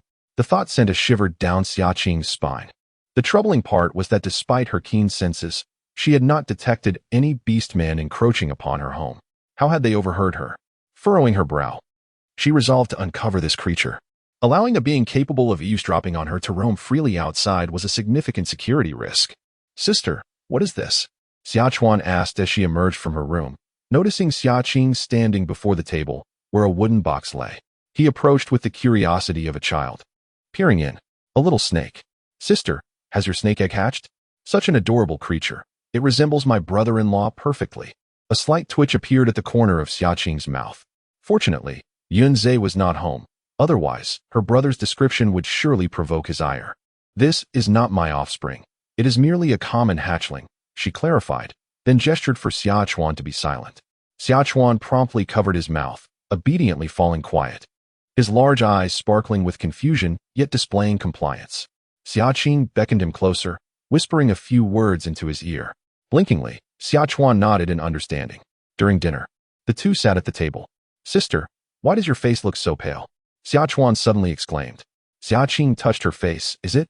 Perhaps it's because I just gave birth. My body feels rather weak. It's a pity that Azay is not here.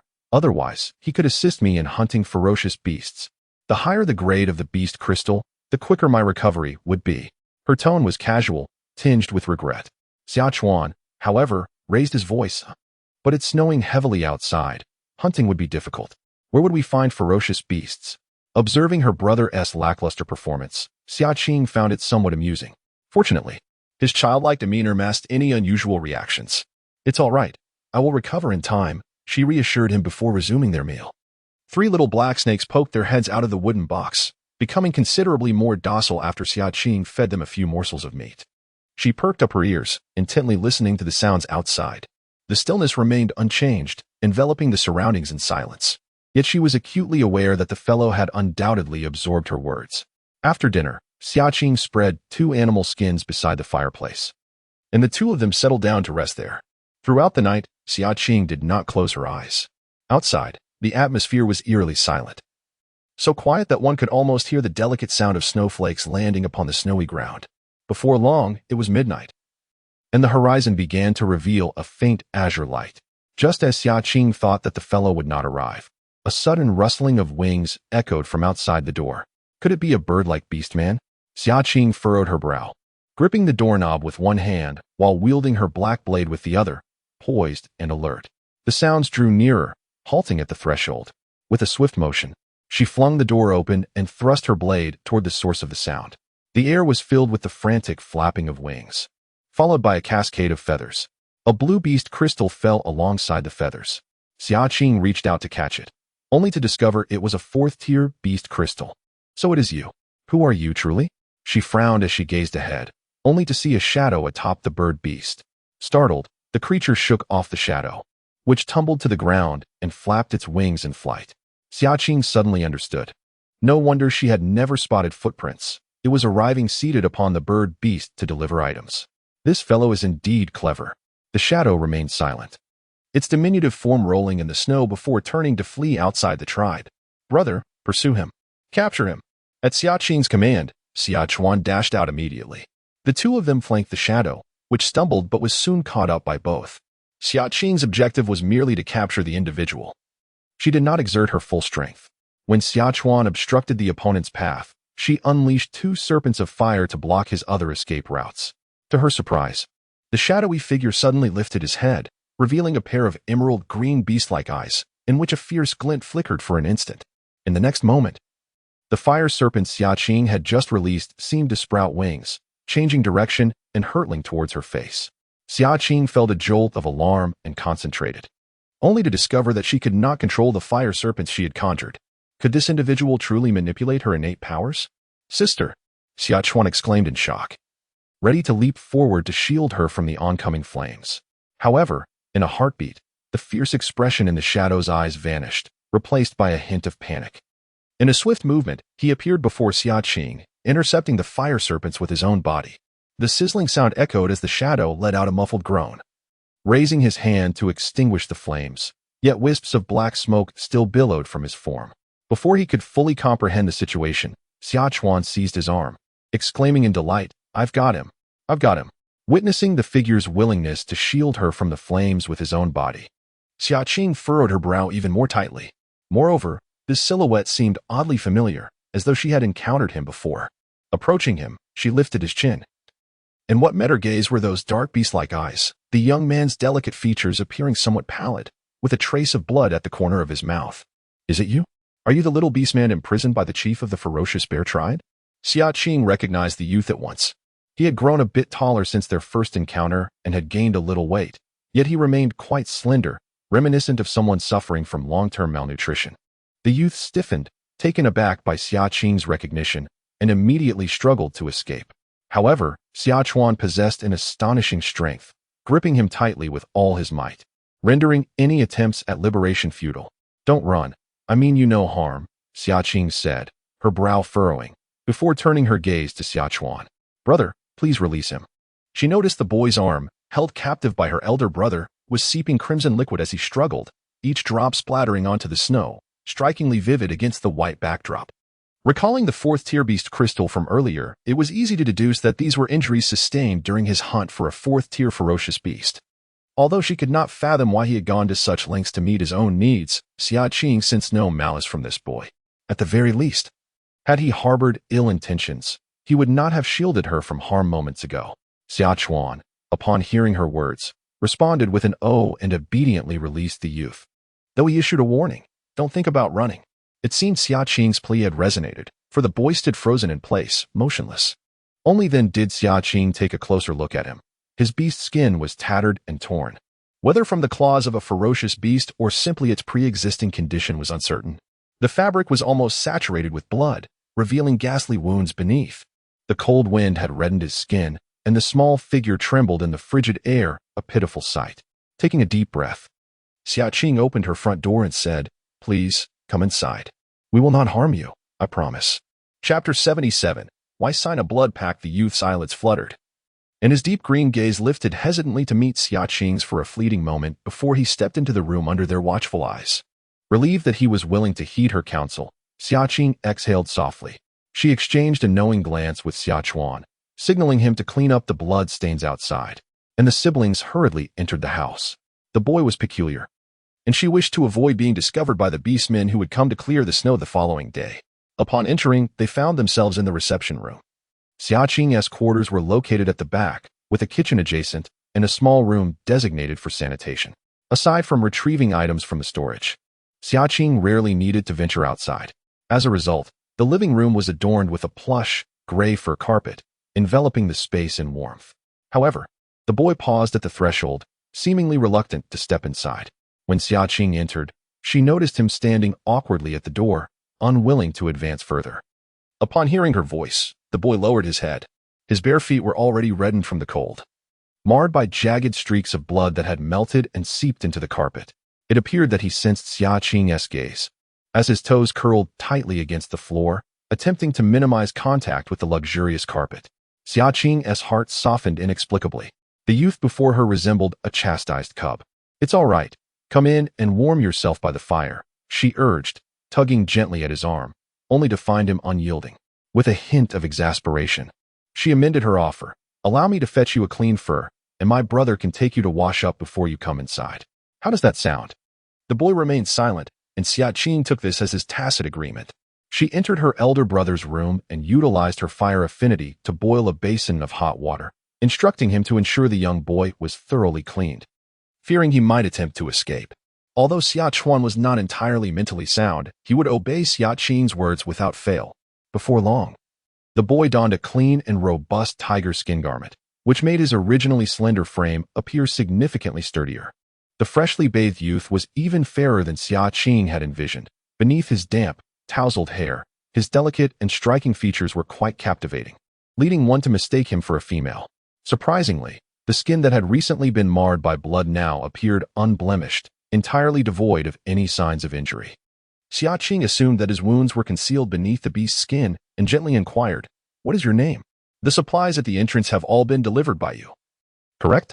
The latter statement was not a question but a certainty. The boy did not refute her. He lowered his head in silence. "Rongshi." The boy's head moved slightly. Yet he merely focused on Xia Qing's toes, his voice slow and deliberate, as if he had only just learned to speak. "You saved me. I wish to repay you." Xia Qing understood his intent.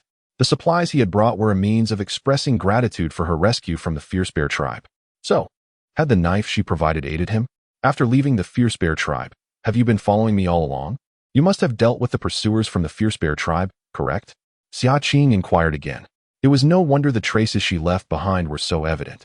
Yet the Fierce Bear tribe had not pursued her. It appeared their true target was not the stolen divine tree essence, but rather the young boy, Rongshi. Rongshi shook his head and then nodded. Xia Qing was somewhat taken aback. "Where have you been living all this time?" "In caves, many of them," Rongshi replied, tugging at the corners of his mouth, seemingly filled with a sense of pride. For someone like him, who had once been imprisoned in the depths of a warehouse, the ability to freely seek refuge in caves within the forest was indeed a source of joy. However, a twinge of sadness crept into Xia Qing's heart. This foolish boy. The forest is fraught with dangers, especially now with heavy snow blocking the mountains. Instead of finding a tribe to settle down in, he chooses to hide in the woods, delivering supplies to her daily. She was unsure whether to label him as innocent or simply foolish. Xia Qing's gaze softened slightly as she gently advised, "I have already received your token of gratitude. There is no need for you to bring me anything further." She raised her hand, revealing the blood contract tattoo on her wrist. "If you help me dissolve this blood contract, we will be even. Given the heavy snow outside, you can stay here until the snow melts. If you wish to remain, you are welcome to settle in our tribe. I will not drive you away." Aside from signing the blood contract without her knowledge, this foolish boy had indeed committed no wrongdoing. Moreover, the fact that he was capable of slaying a fourth-tier beast attested to his strength, which was at least at the fourth tier, or even greater. Such a warrior would be a significant asset to the Blackwind tribe. Uncle Lei, now the chieftain of the Blackwind tribe, would prosper as the tribe flourished. "Yes, let us dissolve the blood contract for my sister." Xia Chuan chimed in from the side, wearing a stern expression as he playfully attempted to intimidate Rongshi, even though he had no understanding of what a blood contract truly entailed. As Rongshi's gaze shifted to the porcelain-like wrist of Xia Qing, the vivid patterns captivated him, momentarily rendering him entranced. The blood pact. Xia Qing nodded, her expression brimming with anticipation as she regarded him. Although this foolish boy possessed considerable strength and a pure heart, she remained unfamiliar with him and his origins. The idea of their fates intertwined, living and dying together, was something she found difficult to accept, despite the apparent disadvantage it posed for Rongxi. Xia Qing interjected, "No, little brother. What is the purpose of signing such an unfathomable bond with me?" She inhaled deeply and continued, "Rongxi, please contemplate this carefully. Is there truly no way to unravel it? No matter how challenging it may be." Yet, under Xia Qing's hopeful gaze, Rongxi sincerely shook his head, insoluble. Regardless of her inquiries, the response remained a mere 2 words. Xia Qing could not suppress the clenching of her jaw, her fists tightening and then relaxing. Ultimately, she adjusted her mindset and inquired with a smile, "Then why did you choose to enter into a blood pact with me in the first place?" This foolish boy seemed unconcerned that if she were to perish, he would also lose his life. Rongxi's expression turned vacant as he blinked his beastly eyes, and a glimmer flickered in the depths of his gaze as he listened to Xia Qing's question. Food, delectable, a token of gratitude. It was the finest sustenance he had ever tasted. During the months of confinement and hunger, Xia Qing was the first to offer him food, and in his eyes, she was a magnificent being. Understanding Rongxi's sentiment, Xia Qing's lips involuntarily twitched. A token of gratitude? So, this blood pact was of her own making. After much contemplation, Xia Qing remained unwilling to concede. Rongxi finds herself in a predicament. Her inability does not imply that others are equally powerless. What if, in the future, she and Ace discover a solution? The immediate concern is to keep him safe. Chapter 78. Rongxi's unique talent. Rongxi, the snowfall outside is quite heavy. It is perilous for you to dwell alone in the forest. Why not stay here for the time being? She extended her warm invitation with a radiant smile. Rongxi instinctively furrowed her delicate brows and shook her head. "No, I do not wish to stay, not with the beastmen." She harbored a deep-seated aversion towards them. Those malevolent beastmen had captured him, subjecting him to months of relentless darkness, attempting to coerce him into actions he vehemently opposed. Were it not for the unique talents of their tribe, he might have perished under the torment of the fierce bear chieftain long ago. After escaping from that nightmare, he learned to distrust all beastmen, save for Xia Qing, who was the exception. Xia Qing had mastered the art of communicating with Rongxi, understanding his concerns.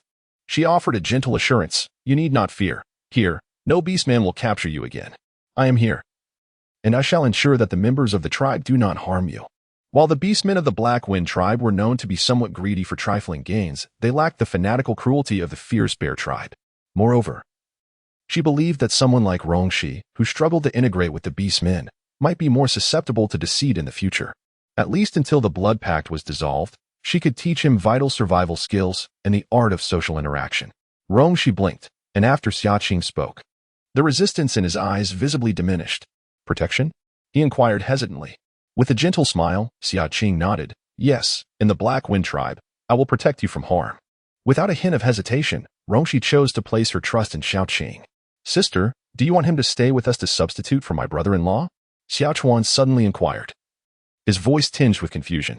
He scrutinized Rongxi, assessing whether this young man was fit for the role of a brother-in-law. Xia Qing nearly choked on her own words. Casting a glance at Rongxi, "This foolish boy must only be around 16 or 17. I am older than him. How could it be that a mature woman like me would seek the affections of someone so young?" Although such situations were not uncommon among beastmen, she certainly held no such intentions. Rongxi was still quite young. She would never entertain such perverse thoughts. "No, Rongxi has provided us with ample supplies, and I am merely offering him temporary accommodation as a gesture of gratitude," Xia Qing quickly clarified. "Oh," Xiao Chuan nodded, seemingly comprehending. With 3 snake eggs yet to hatch, the room was currently unoccupied. Xiao Qing decided to prepare the room designated for the hatchlings for Rongxi, placing it adjacent to her own to facilitate easy observation and prevent him from slipping away, for it would prove challenging to locate him again. The room was furnished with a bed, a table, and chairs, draped with animal pelts, and soon warmed by the crackling fireplace. "You will stay here, should you require anything. Do not hesitate to seek me out," Xiao Qing instructed Rongxi. He nodded obediently, resembling a docile puppy. Although she had identified a significant concern, and it remained unresolved, Xiao Qing felt a sense of relief. Having Rongxi close at hand was certainly preferable to him wandering about aimlessly like a ticking time bomb. However, this notion was swiftly dispelled the following morning when Xia Qing checked on Rongxi, only to find the room utterly vacant. The beast hide on the bed lay perfectly arranged, as if it had never been slept upon, were it not for the lingering embers in the fireplace. Xia Qing might have believed that the events of yesterday were merely a figment of her imagination. Her eyelids twitched violently. This boy, who had feigned compliance and docility yesterday, had been deceiving her all along. In the afternoon, as Xia Qing and Xia Chuan busied themselves preparing a meal, a faint rustling sound arose from outside the door. Xia Chuan dashed to the entrance, and upon peering out, exclaimed in delight, "It's beast meat." Xia Qing turned to look and saw the previously missing Rongxi unexpectedly standing at the threshold, staggering under the weight of several 100 pounds of beast flesh, the enormous chunks nearly overwhelming him. "You didn't leave?" Xia Qing was taken aback, quickly regaining her composure. This was the meat of a fourth-tier beast. However, it was not a complete specimen. Only a small portion remained, likely nibbled upon by other beasts after being left outside overnight. Rongxi placed the beast meat on the ground and, pointing with his finger, explained, "Tender, delicious." Not only was it delectable, but the spiritual essence contained within the fourth-tier beast meat was abundant, making it a rare and valuable tonic. A sudden wave of guilt washed over Xia Qing. She had misjudged this boy. Stepping forward, she stored the beast meat in her spatial pocket. Prior to this, Rongxi had observed her for quite some time and was already aware of her spatial abilities. Their lives were intertwined, rendering any need for concealment unnecessary. "Rongxi, come in quickly. There is plenty of food at home, and you need not venture out to hunt any longer." Xia Qing pulled him inside. Unlike his previous disheveled appearance, he was now only dusted with a bit of snow, completely free of bloodstains. Before entering, Rongxi had cautiously brushed off the accumulated snow from his clothing, anxious not to soil the interior of the house. Knowing that Rongxi, like Xia Chuan, is a food enthusiast, Xia Qing did not hesitate and immediately set about preparing a delicious meal to reward his hard work.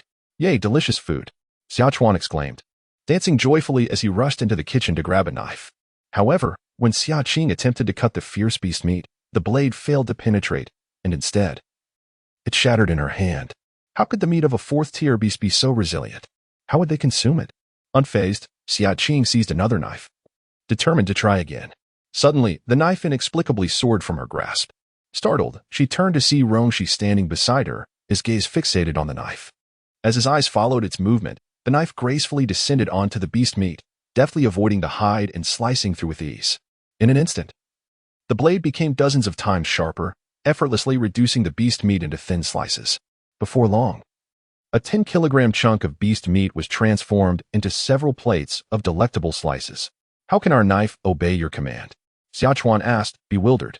Xia Qing, astonished, marveled at his ability to manipulate the knife from a distance, making it even sharper.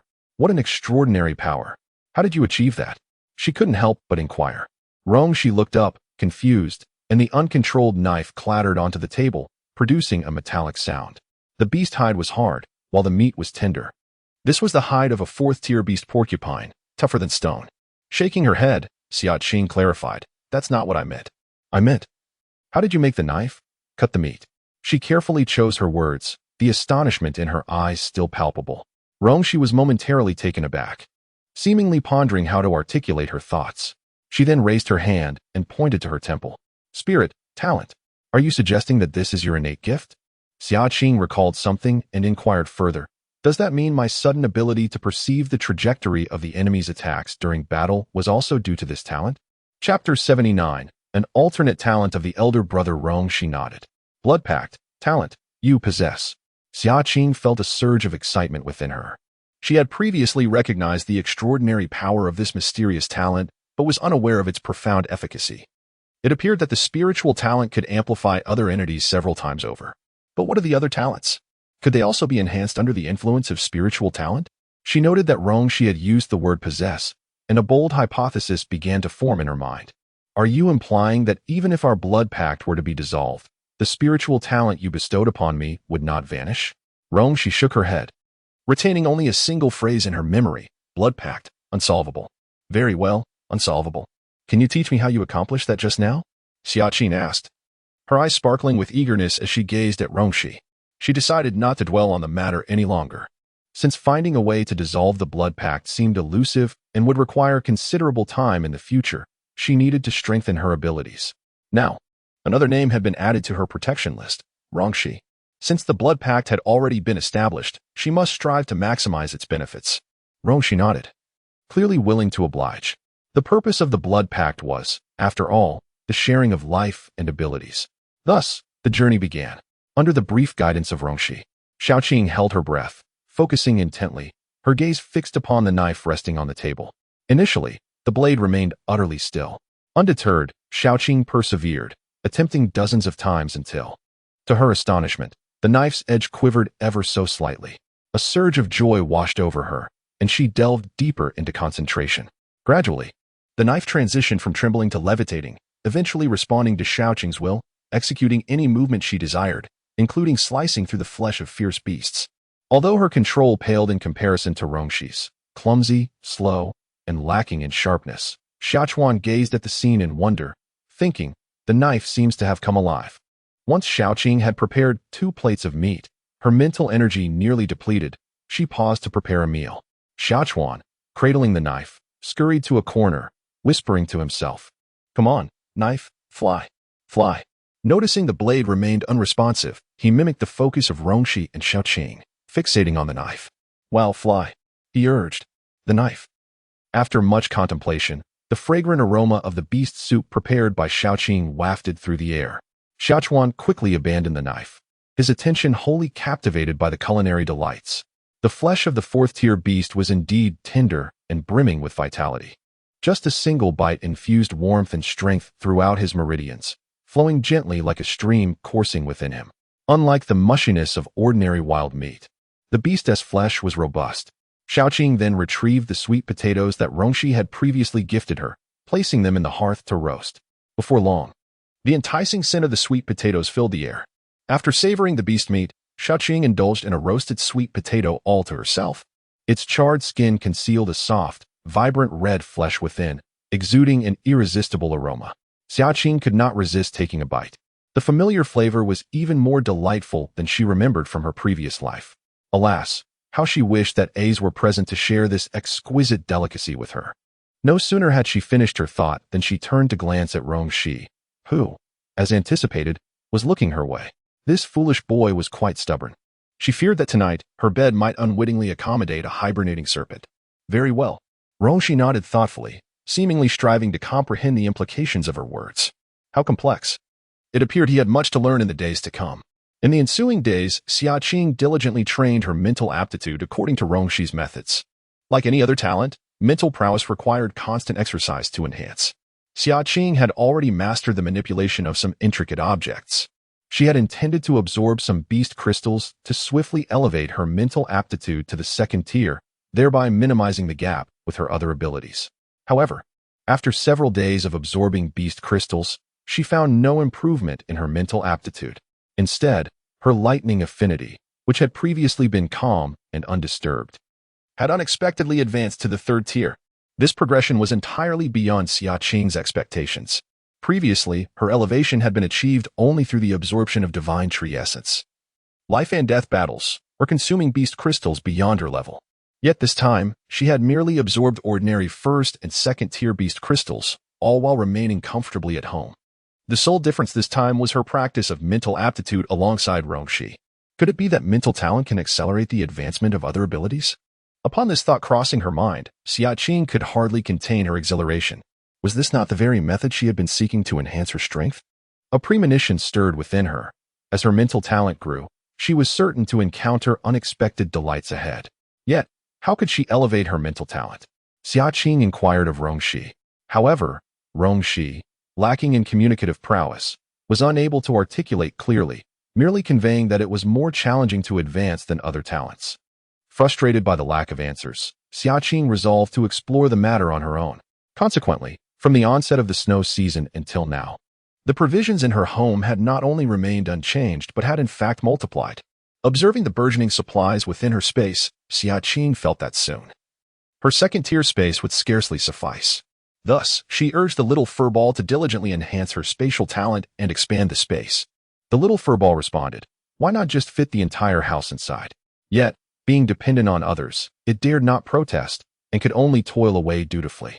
Xia Qing opened the door, only to be met with a flash of cold light as She wielded a bone knife, aimed at Xia Qing's chest. Alarm surged within her.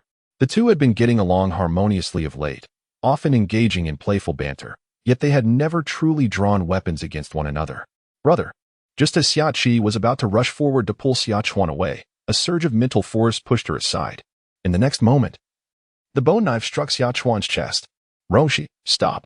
Xia Qing's heart skipped a beat. With a wave of her hands, she broke through Shi's mental barrier and dashed to Xia Qing's side, only to find him grinning, his face devoid of any distress. Ah, sister, you have arrived. Little Cici and I are engaged in a battle game. Battle game? Xiangqing stood in bewilderment.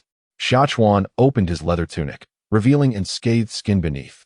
Indeed. Little Cici claims I am tough and resilient. We can play games and train just like you, sister. Xiangqing looked at Shi in confusion. The latter stood obediently, pointing at Xia Qing. Defense, do not fear. Are you implying that my brother possesses a defensive talent? Suddenly, Xiangqing recalled Yunzi mentioning that aside from his strength talent, her elder brother possessed another kind of talent, the nature of which remained a mystery to them all. Shi, being the most formidable orc in their midst, might be able to discern this hidden talent in her brother. Everything began to make sense. Chapter 80. The warehouse was burgled indeed. Under Xiangqing's eager gaze, Shi nodded affirmatively. Xiangqing's understanding deepened.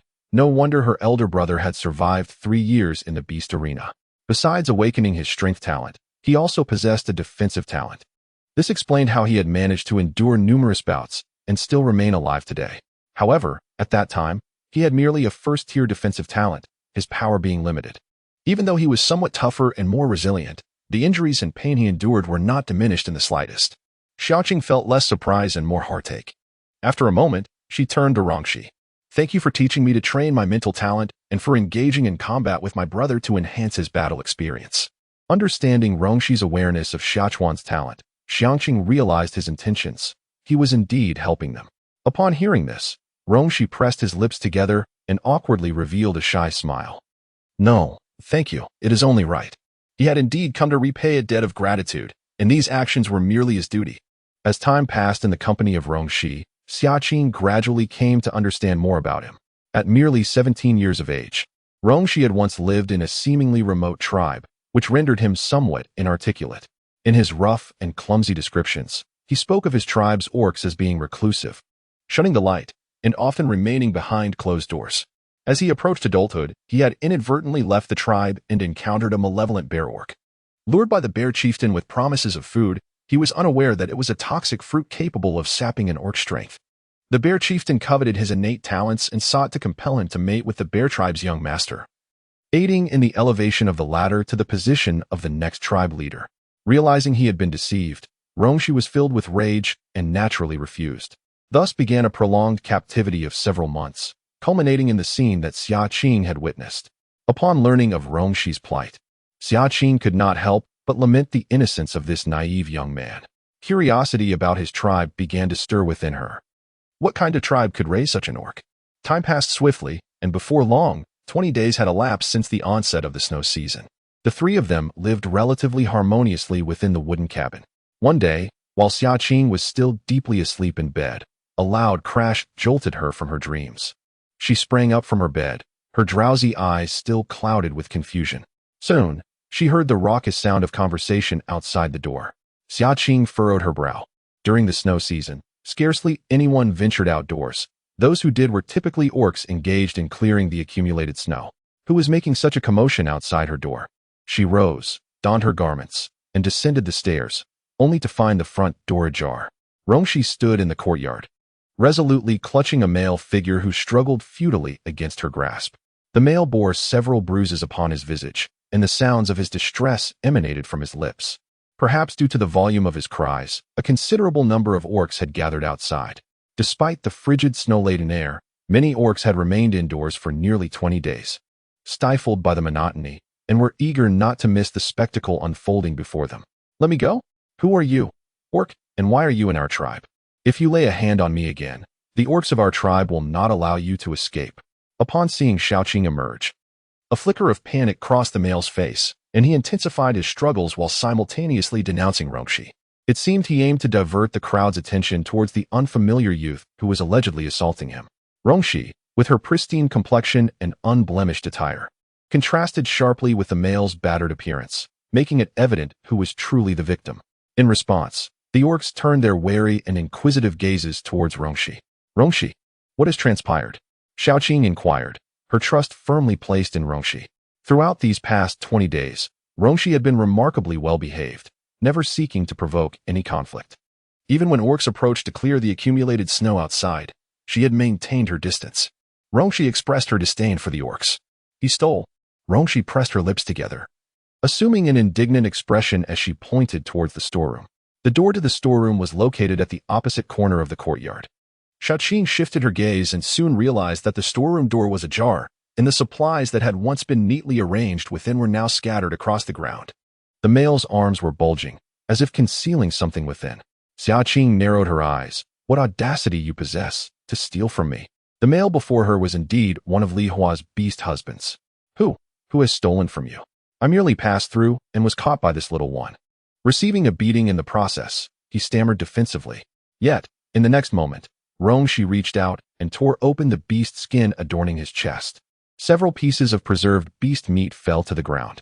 The male stood speechless. The gazes of the onlooking beastmen shifted instantly. It turned out he was apprehended for thievery. And a beating was well-deserved. During the snow season, food was scarce, and a morsel of beast meat could mean the difference between life and death. With Xia Qing's beast husband absent, survival was already arduous, yet he dared to steal her provisions. Truly despicable. At that moment, a middle-aged female, appearing to be in her 30s, rushed into the crowd. Li Hua, who had been observing from the shadows, recognized the escalating situation and stepped forward. Seeing that Rongshi was a male, she seized his arm and resorted to a display of tears and lamentations. Tribe leader, you must take a stand for me. This unfamiliar beast man, who knows whence he came, has intruded into our tribe and harmed my beast husband. She wept copiously, avoiding any mention of the theft. Rongshi, having had little interaction with females, was aware of their fragility and hesitated to shake her off forcefully, feeling at a loss. Uncle Lei emerged from the crowd, his face solemn and grave. It was unexpected that even during the snow season, Li Hua would not find respite. Xia Qing was the first to speak. Uncle Lei, Rongshi is someone I have taken in. He is my friend.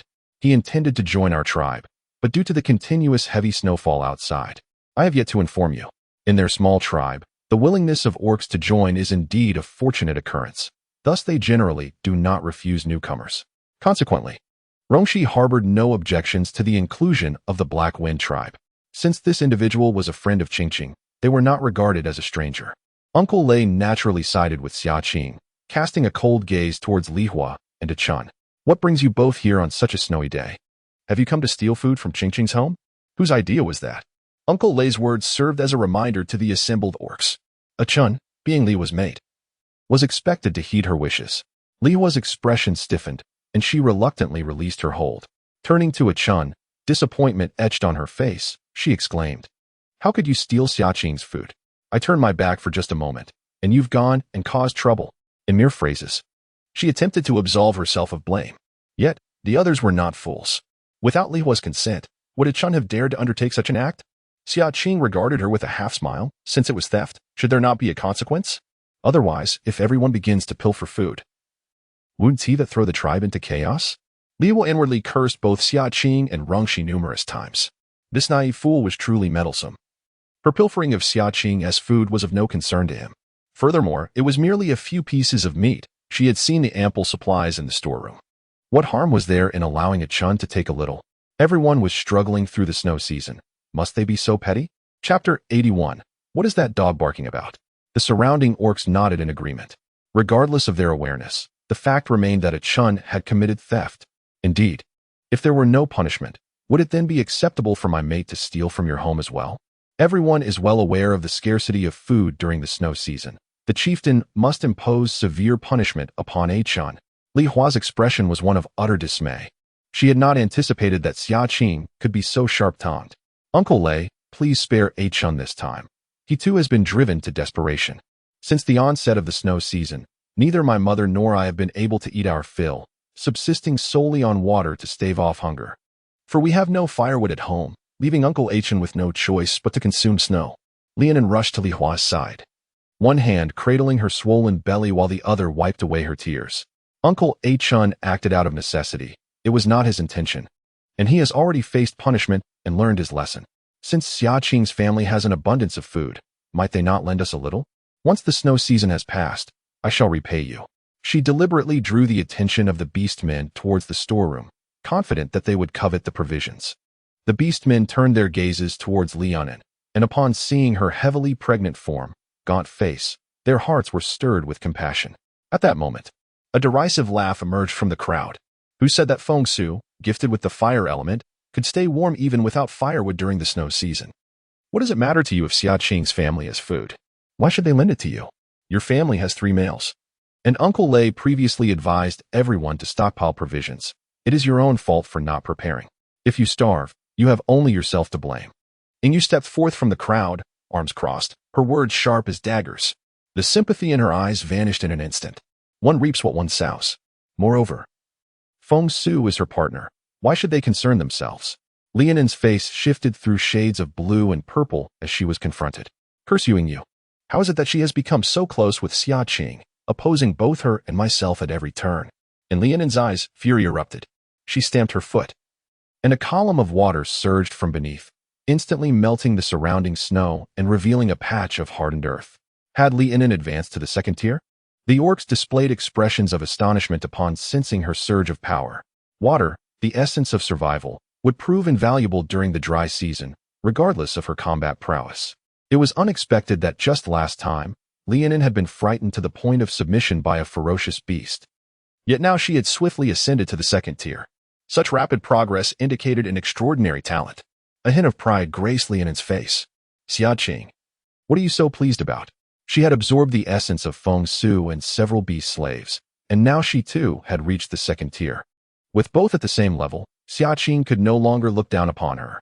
Uncle Lei, for my sake, could you let Uncle Chun off the hook? However, the next moment, an even stronger pressure swept in. Liaonin felt her shoulders weigh down as her chest constricted, making it difficult to breathe. Xia Qing stepped before her, her gaze frigid, and scoffed. Your face? Is it truly significant? You have advanced to the third tier. Liaonin's complexion turned pale. How could this wretched woman, who had just given birth and spent her days at home, possibly have advanced? It was inconceivable. After all her struggles to attain the second tier, how could Xia Qing leap to the third? Liaonin's eyes brimmed with resentment and indignation. Why was she always a step behind Xia Qing? Xia Qing disregarded her, turning to Uncle Lei with a charming smile, inquiring, Uncle Lei, isn't it excessive to break a hand for trespassing into a female's home and stealing food? Certainly not. Uncle Lei nodded in agreement. Food is a precious commodity, and in the hands of an irascible orc, it could lead to fatal consequences. Brother, Xia Qing called out. Xia Chuan, in perfect harmony with her, stepped forward and seized one of Ah-chun's wrists from Rongshi's grasp. With a sharp crack, the bone fractured. Ah-chun let out a piercing scream, collapsing to the ground. Upon witnessing this, Rongshi retreated behind Xia Qing, though he harbored a disdain for orcs. This particular group appeared to harbor ill intentions, and he could not afford to leave Xia Qing unprotected. Should they return, it would not merely be a matter of a broken limb. Xia Qing regarded Ah-chun, yet her words were directed at Liaonin. She was acutely aware that this incident was inextricably linked to her. Liaonin's expression darkened. She had toiled diligently to absorb essence and advance her rank, only to find herself still outpaced by Xia Qing. Suddenly, her gaze swept across Rongshi's refined visage, and the faint mark visible on Xia Qing's wrist. A smirk of derision flickering in her eyes. She recalled Xia Qing had publicly declared her sole allegiance to Yunzhe, the orc husband. This was indeed a slap in the face. Xia Qing remained composed, cognizant that Liaonin had mistaken the blood pact mark for a bond of matrimony. You need not concern yourself. Perhaps you should ponder how to survive the snow season. Amidst the crowd, Feng Su, upon hearing Liaonin's words, was momentarily taken aback with a glimmer of surprise in his eyes. Had Qing found a new work husband? And a mere youth of 16 or 17, delicate and fragile. If such a male could capture Qing's attention, then surely he had even greater prospects. Recently, as Liaonin had ascended to the second tier, he felt compelled to yield some ground. Previously indecisive about his choice, it now appeared that Qing surpassed Liaonin in every regard. Thus, his choice was clear. He would opt for Qing. Fixing his gaze upon the back of Liaonin's head, a flicker of murderous intent flashed in Feng Su's eyes. Thus, She could only yield to Qi. Uncle Lei cast a surprised glance at Rongxi, then chuckled, "You must be Rongxi, correct? From now on, you shall be one of us in the Black Wind tribe." A cunning man, though he could not discern Rongxi's true strength. The fact that Qi chose to protect him undoubtedly held significance. The more beast husbands Qi had to care for her, the more delighted he would be. "No, I vehemently oppose this," came the sharp voice of Lianin. "There has never been so much snow in previous years, and now we face this calamity. It must be due to the presence of this male that Summer Qi has secretly sheltered, bringing disaster upon our tribe. I see him as a harbinger of misfortune. Sheltering him will lead to our tribe's downfall." Determined to humiliate her, she refused to let Summer Qi have her way. Upon hearing this, the orcs furrowed their brows, anxiously scrutinizing Rongxi, attempting to discern the veracity of Lianin's claims. Summer Qi scoffed, "A harbinger of misfortune? Is the snowfall confined solely to the Black Wind tribe? Of course not. How could snow possibly fall in just one tribe? Then on what grounds do you assert that it is Rongxi who has brought this great snow? If he truly could summon disaster, I would have been the first to send him to your home. Would you still be standing here now?" Lianin was left speechless, her complexion turning a shade of purple. "But the tribe is currently facing a shortage of resources. His presence only consumes our supplies."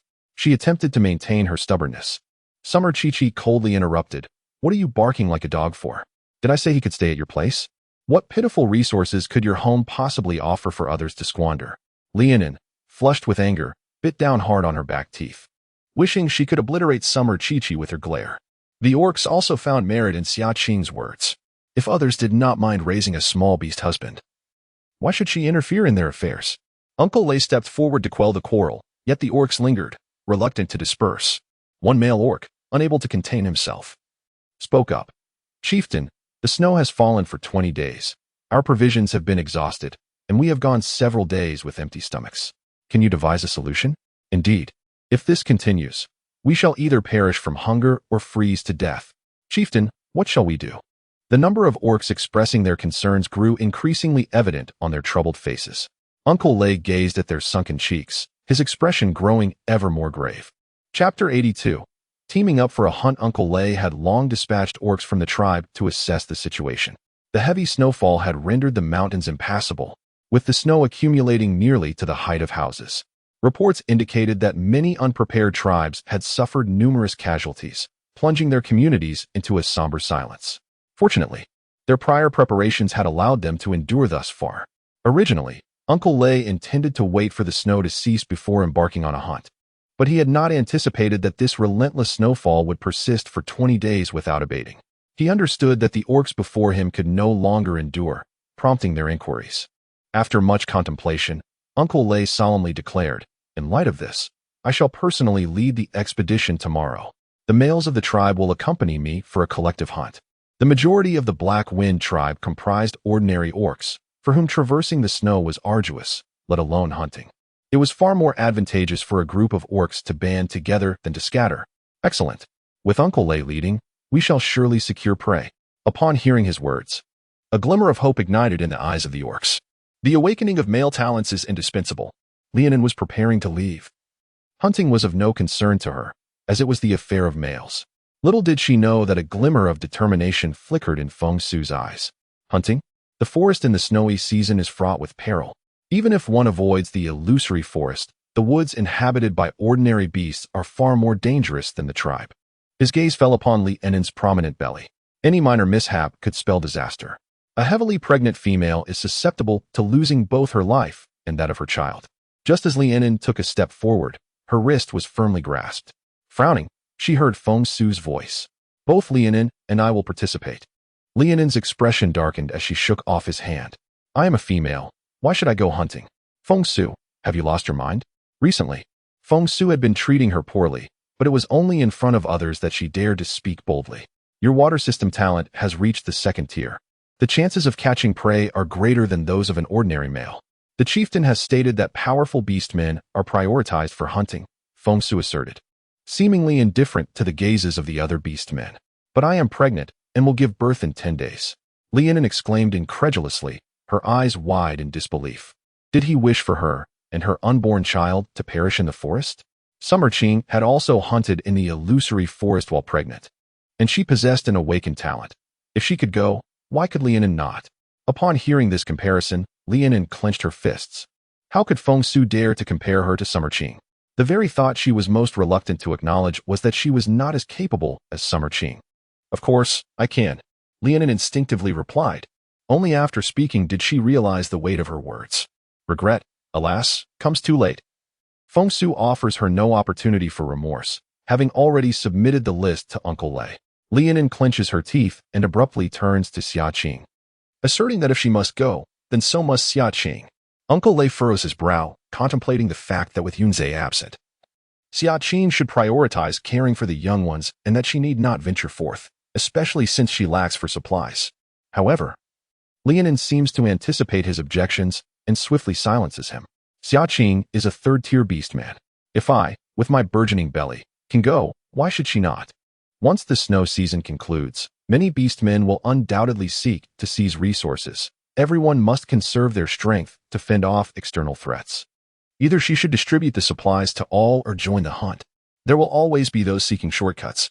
Currently, the heavy snow confines them, but once it melts, the famished beastmen, lacking the strength to combat wild beasts, will resort to plunder and violence. At that time, the Black Wind tribe will surely become a target. Very well, I shall go.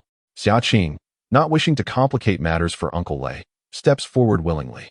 After a considerable time, her health has improved. This opportunity serves well for her to test the prowess of her newfound abilities. It is said that the eastern part of the Beastman continent is perpetually blanketed in snow. Devoid of distinct dry and rainy seasons, if the beastmen there can adapt, so too can she. Acclimatizing in advance may prove beneficial for the future. Seeing Xia Qing's agreement, Lianin feels a measure of relief. She then glances at Feng Su, a flicker of doubt crossing her expression.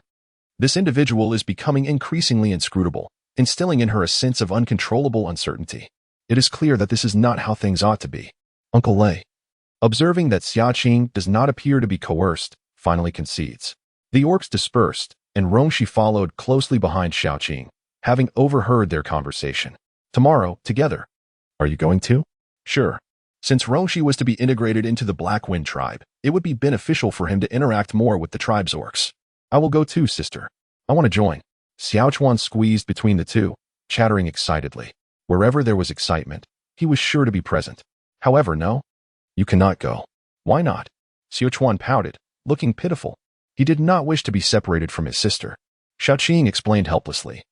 It's enough for the two of us to go. If you join, who will be at home? What about Snake Egg? It still needs care, right? Brother, can you look after Snake Egg while I'm away? Xiao Chuan tilted his head, contemplated for a moment, and obediently nodded. Then I will stay home to take care of Snake Egg.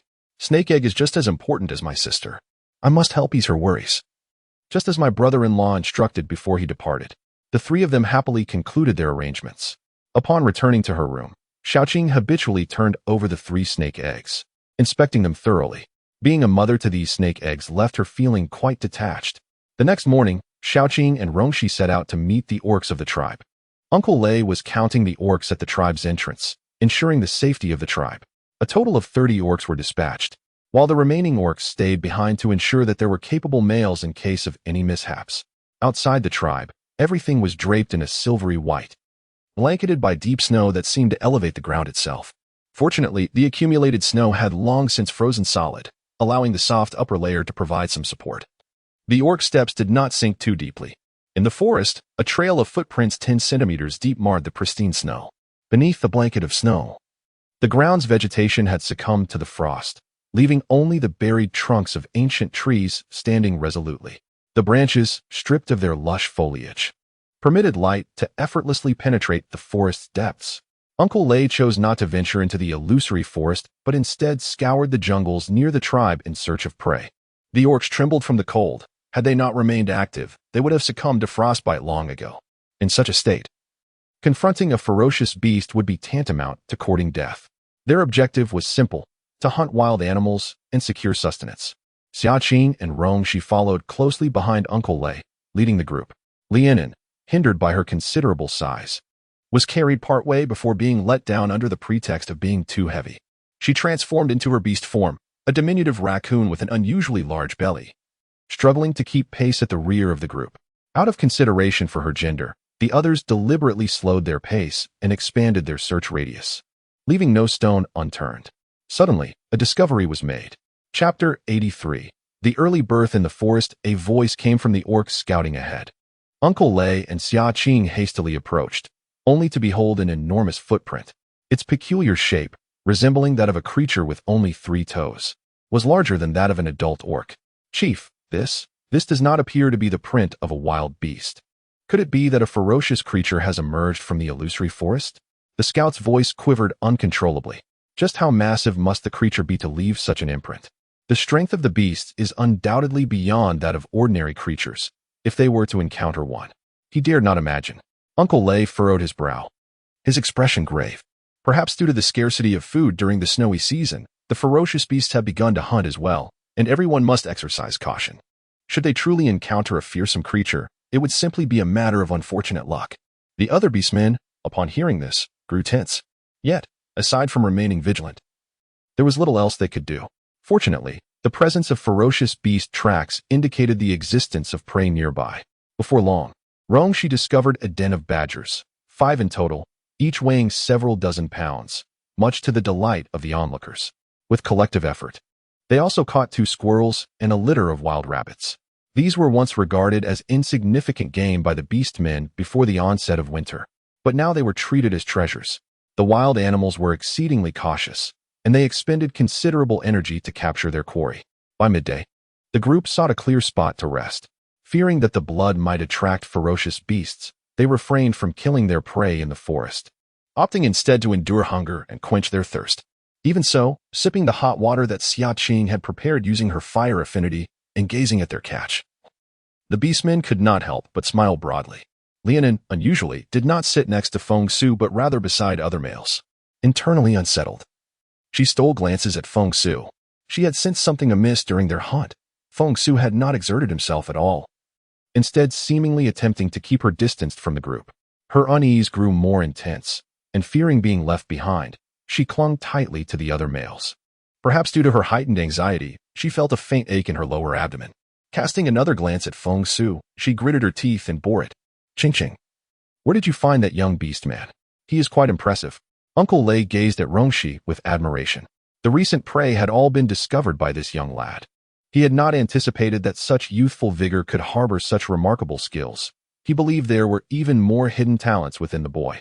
Uncle Lei, he is not my beast man, Xia Qing explained with a hint of exasperation. It was necessary for her to clarify this with Uncle Lei. However, he merely chuckled. All right, not your beast man. I understand you young females are shy. I shall say no more. Xia Qing thought to herself, why does it seem to be getting worse? Meanwhile, Huda was engaged in a silent standoff with Rongshi. How infuriating. His good brother had only been in hibernation for a short while, and already someone had attempted to steal his affections. Huda, of course, did not hold his sister-in-law responsible. It must be this pretty boy who had seduced her. Yet, he could provide the tribe with prey. Caught in a web of conflicting emotions, Huda decided to let the matter rest for now and focus on surviving the harsh winter. After a brief respite, the beastmen consumed some fruits they had scavenged from a squirrel's nest to quell their hunger. Although the fruits were hard and difficult to chew, sustenance was better than starvation. Soon after, Uncle Lei led the group in search of more game. Despite having caught a considerable number of prey in the morning, the total amount of meat was insufficient.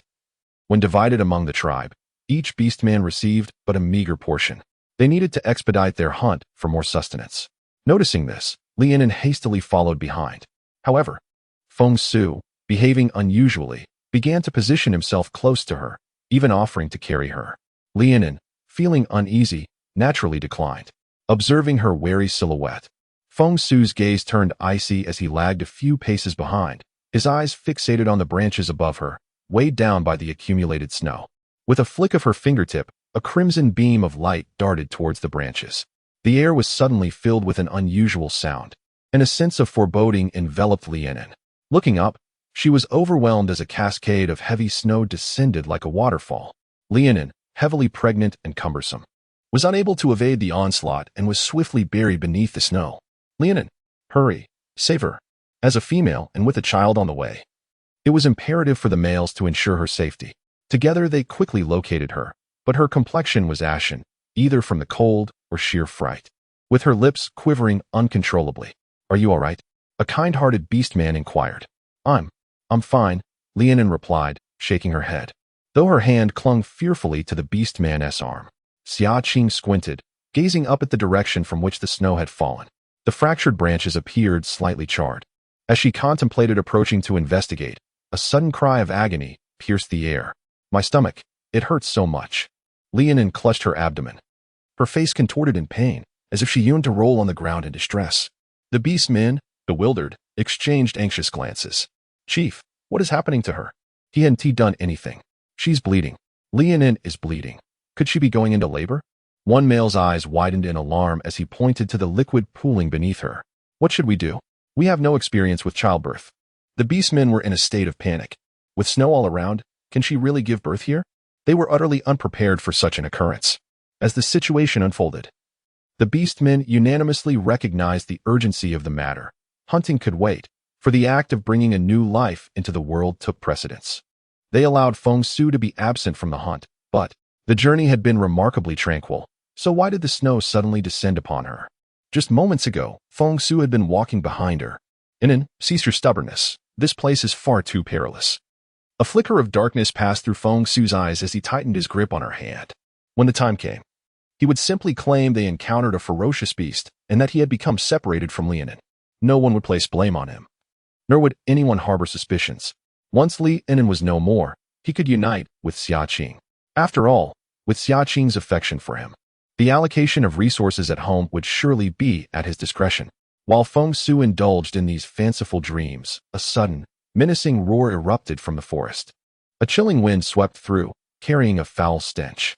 The snow atop the trees began to tumble down, and the faces of those present turned ashen. Such a powerful roar. "This is bad. A ferocious beast approaches." Uncle Lei's expression darkened. Their luck had indeed run thin. Xia Qing furrowed her brow and sternly addressed Feng Su. "Lianin's blood has attracted the beast. You must take her away at once." She cared not for the discord between the two. The beast was drawn by Lianin, and if she did not ensure her escape, even if they fled, the creature would relentlessly pursue them. It would be wiser to divert the beast's attention first, and then devise a means to vanquish it. Lianin, paralyzed by fear, felt her body weaken. Seizing the opportunity, Feng Su lifted her, transforming into a tiger, and hoisted her onto his back, feigning a retreat. Chapter 84. "Anun, how did you fall?" Lianin sought to resist, yet it was already too late. She could only cling desperately to the tiger's fur, too terrified to let go. In the blink of an eye, the cold wind surged once more, accompanied by a tremor of the earth. A colossal creature emerged from the depths of the forest. Its menacingly vast head resembling a grotesque amalgamation of countless beasts, an entity both familiar and alien. Its blood-red eyes, as large as copper bells, fixated intently upon them. It was a third-tier bloodchelan. The identity of the ferocious beast was recognized by someone, triggering a gasp of terror. The bloodchelan, replete with treasures, possessed potent essence that could prolong life and enhance physical prowess. Yet, it was inherently savage, surpassing other ferocious beasts in its brutality. Upon spotting a living prey, it would, regardless of hunger, rend its victim to shreds.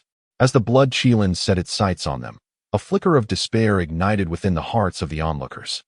With a low growl, the bloodchelan lunged forward with remarkable agility, targeting the fleeing Feng Su first. It seemed to prefer lively prey. A hint of panic flashed in Feng Su's eyes, but he quickly regained his composure. Was this not an opportune moment to ensure Lianin remained here forever?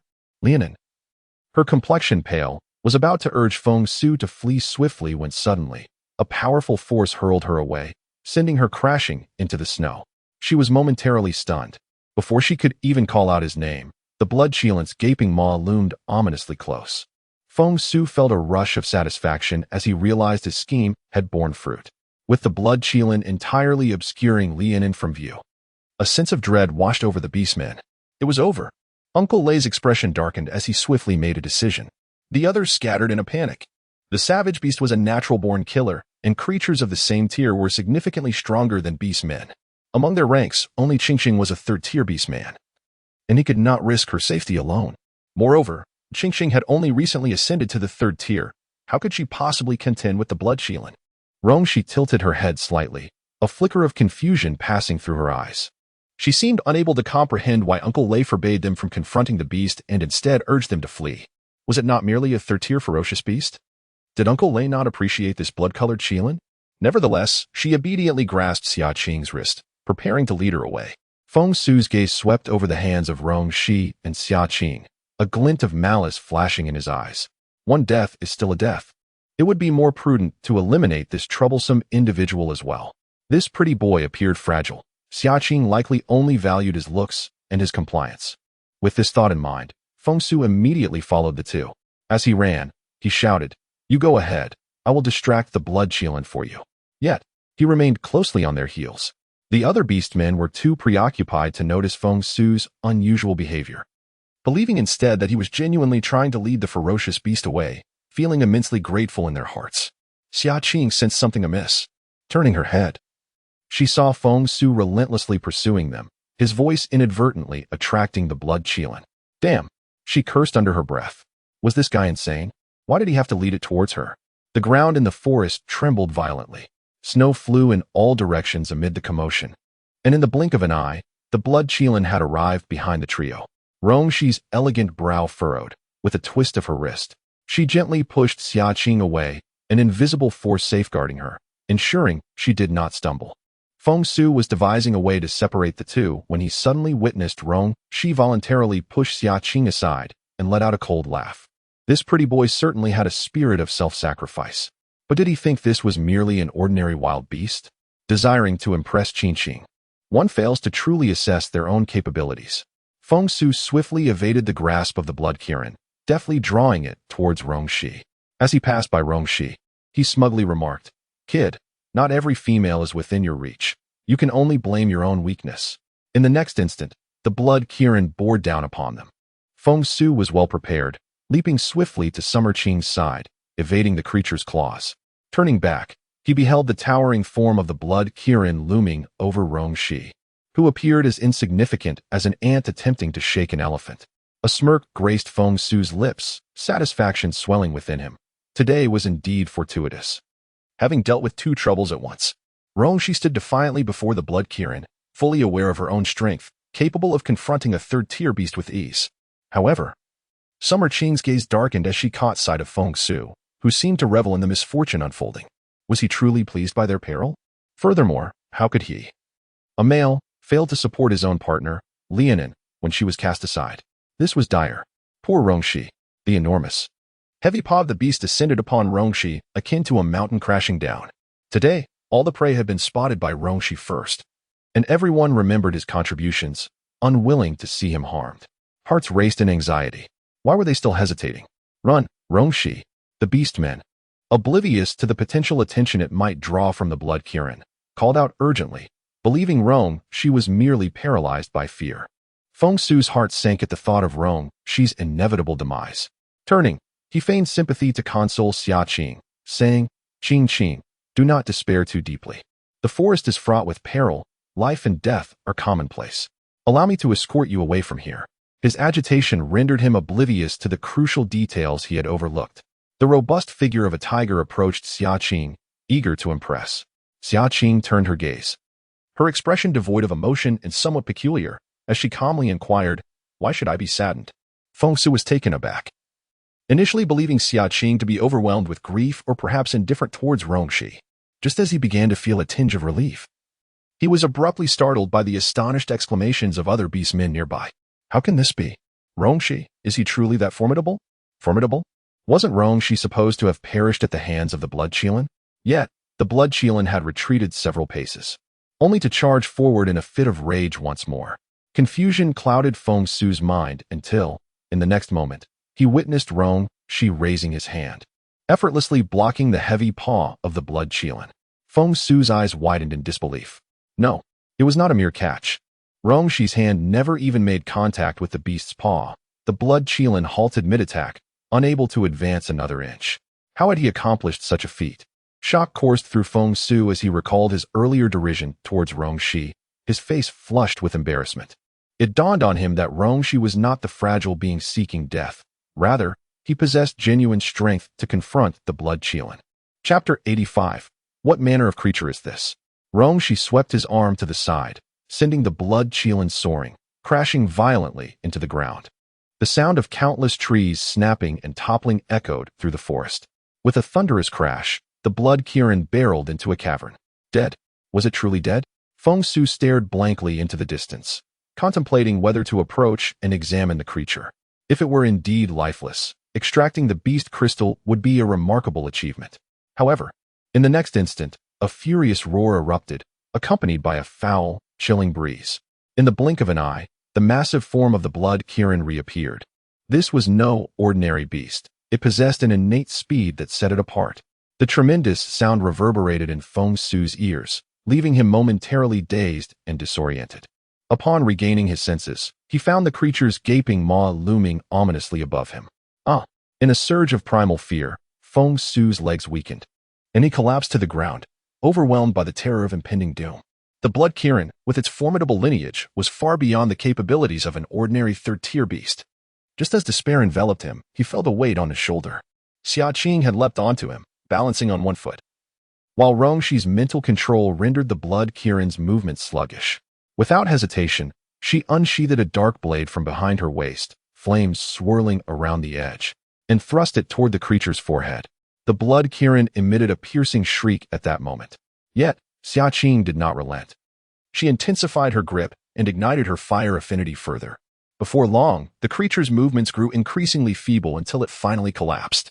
Xia Qing swiftly found the right spot and extracted a crimson beast crystal, gracefully leaping off the lifeless body. Rongshi, Xia Qing, you are both incredible. I thought I was destined to perish here. I'm still alive. This is wonderful. Has the blood Kirin truly met its end? We have actually hunted down a third-tier beast. This bounty of meat could sustain us for quite some time. The orcs were filled with a sense of relief at having survived, while some cast eager glances at the corpse of the blood unicorn. Such a large carcass was ample enough for their entire tribe to share. The flesh of a third-tier ferocious beast, even if each individual took but a single bite, would outweigh ordinary game by several pounds.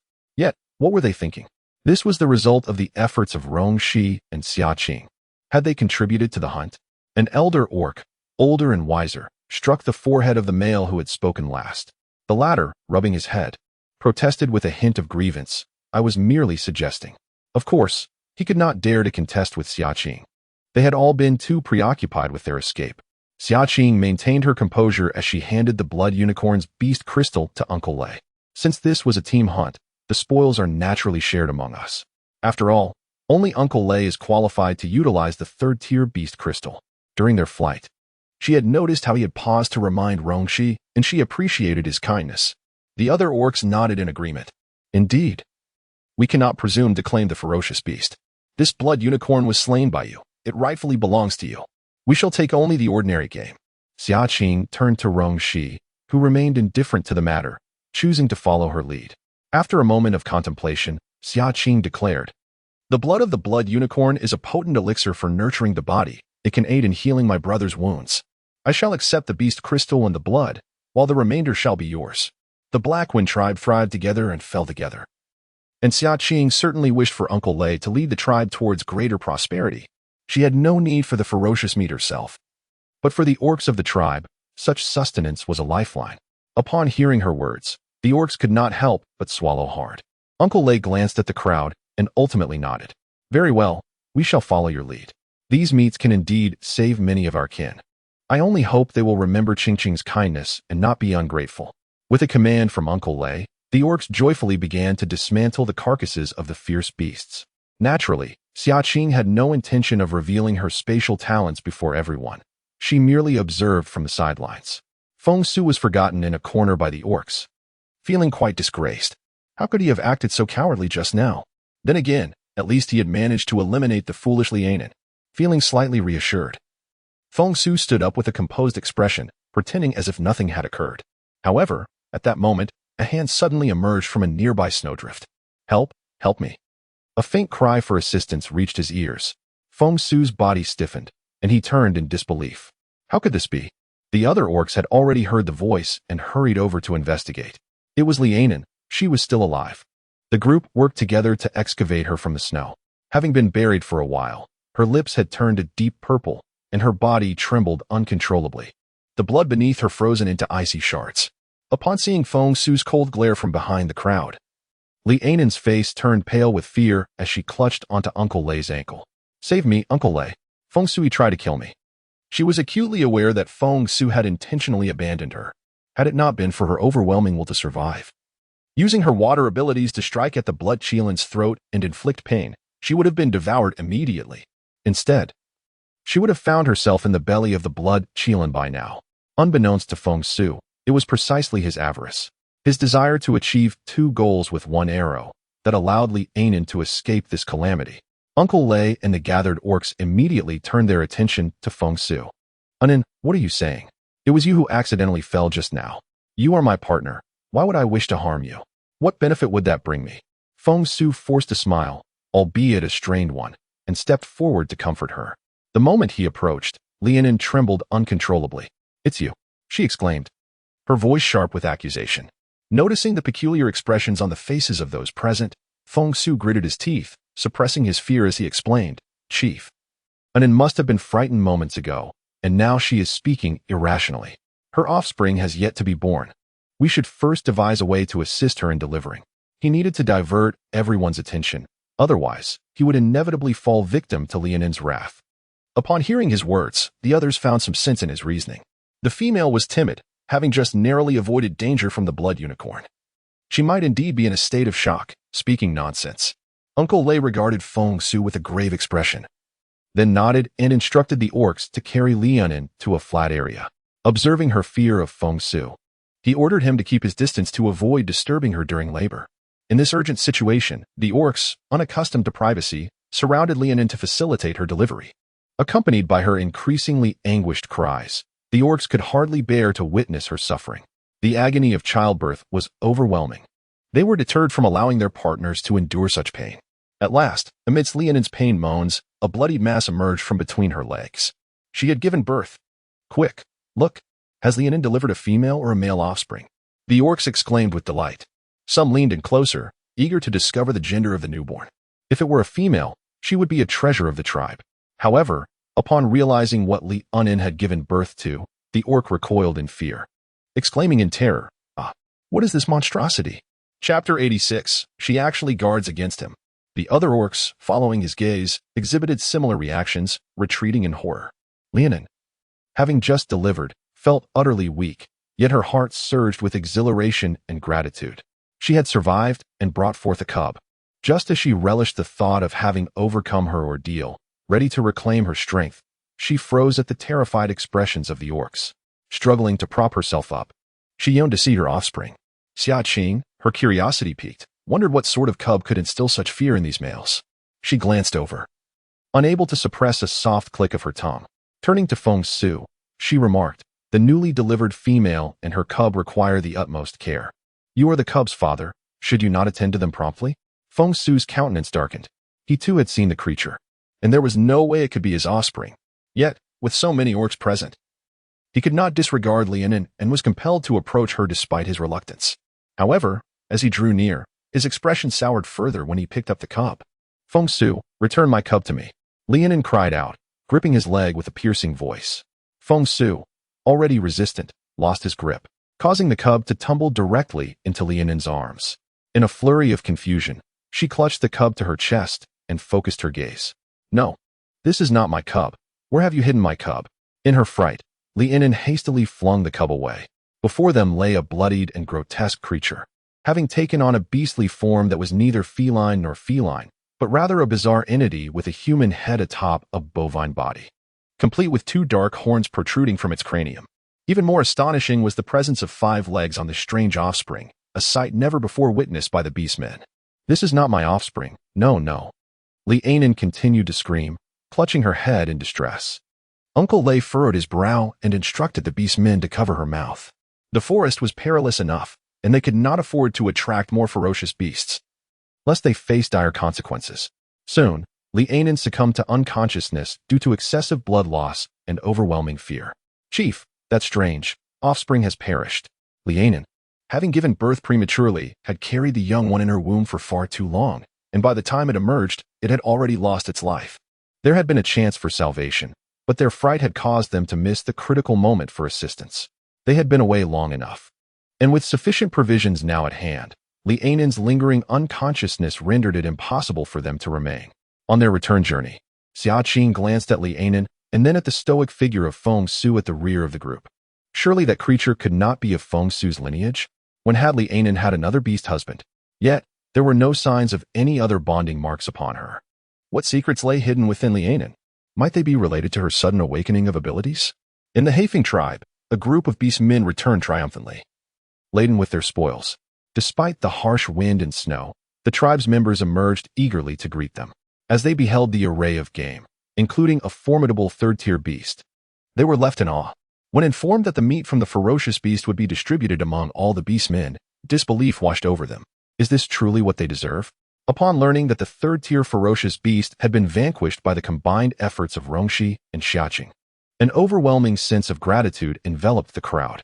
One by one, they approached, grasping Rongxi's hands to express their thanks and engage in pleasantries. Startled, Rongxi instinctively sought refuge behind Xia Qing.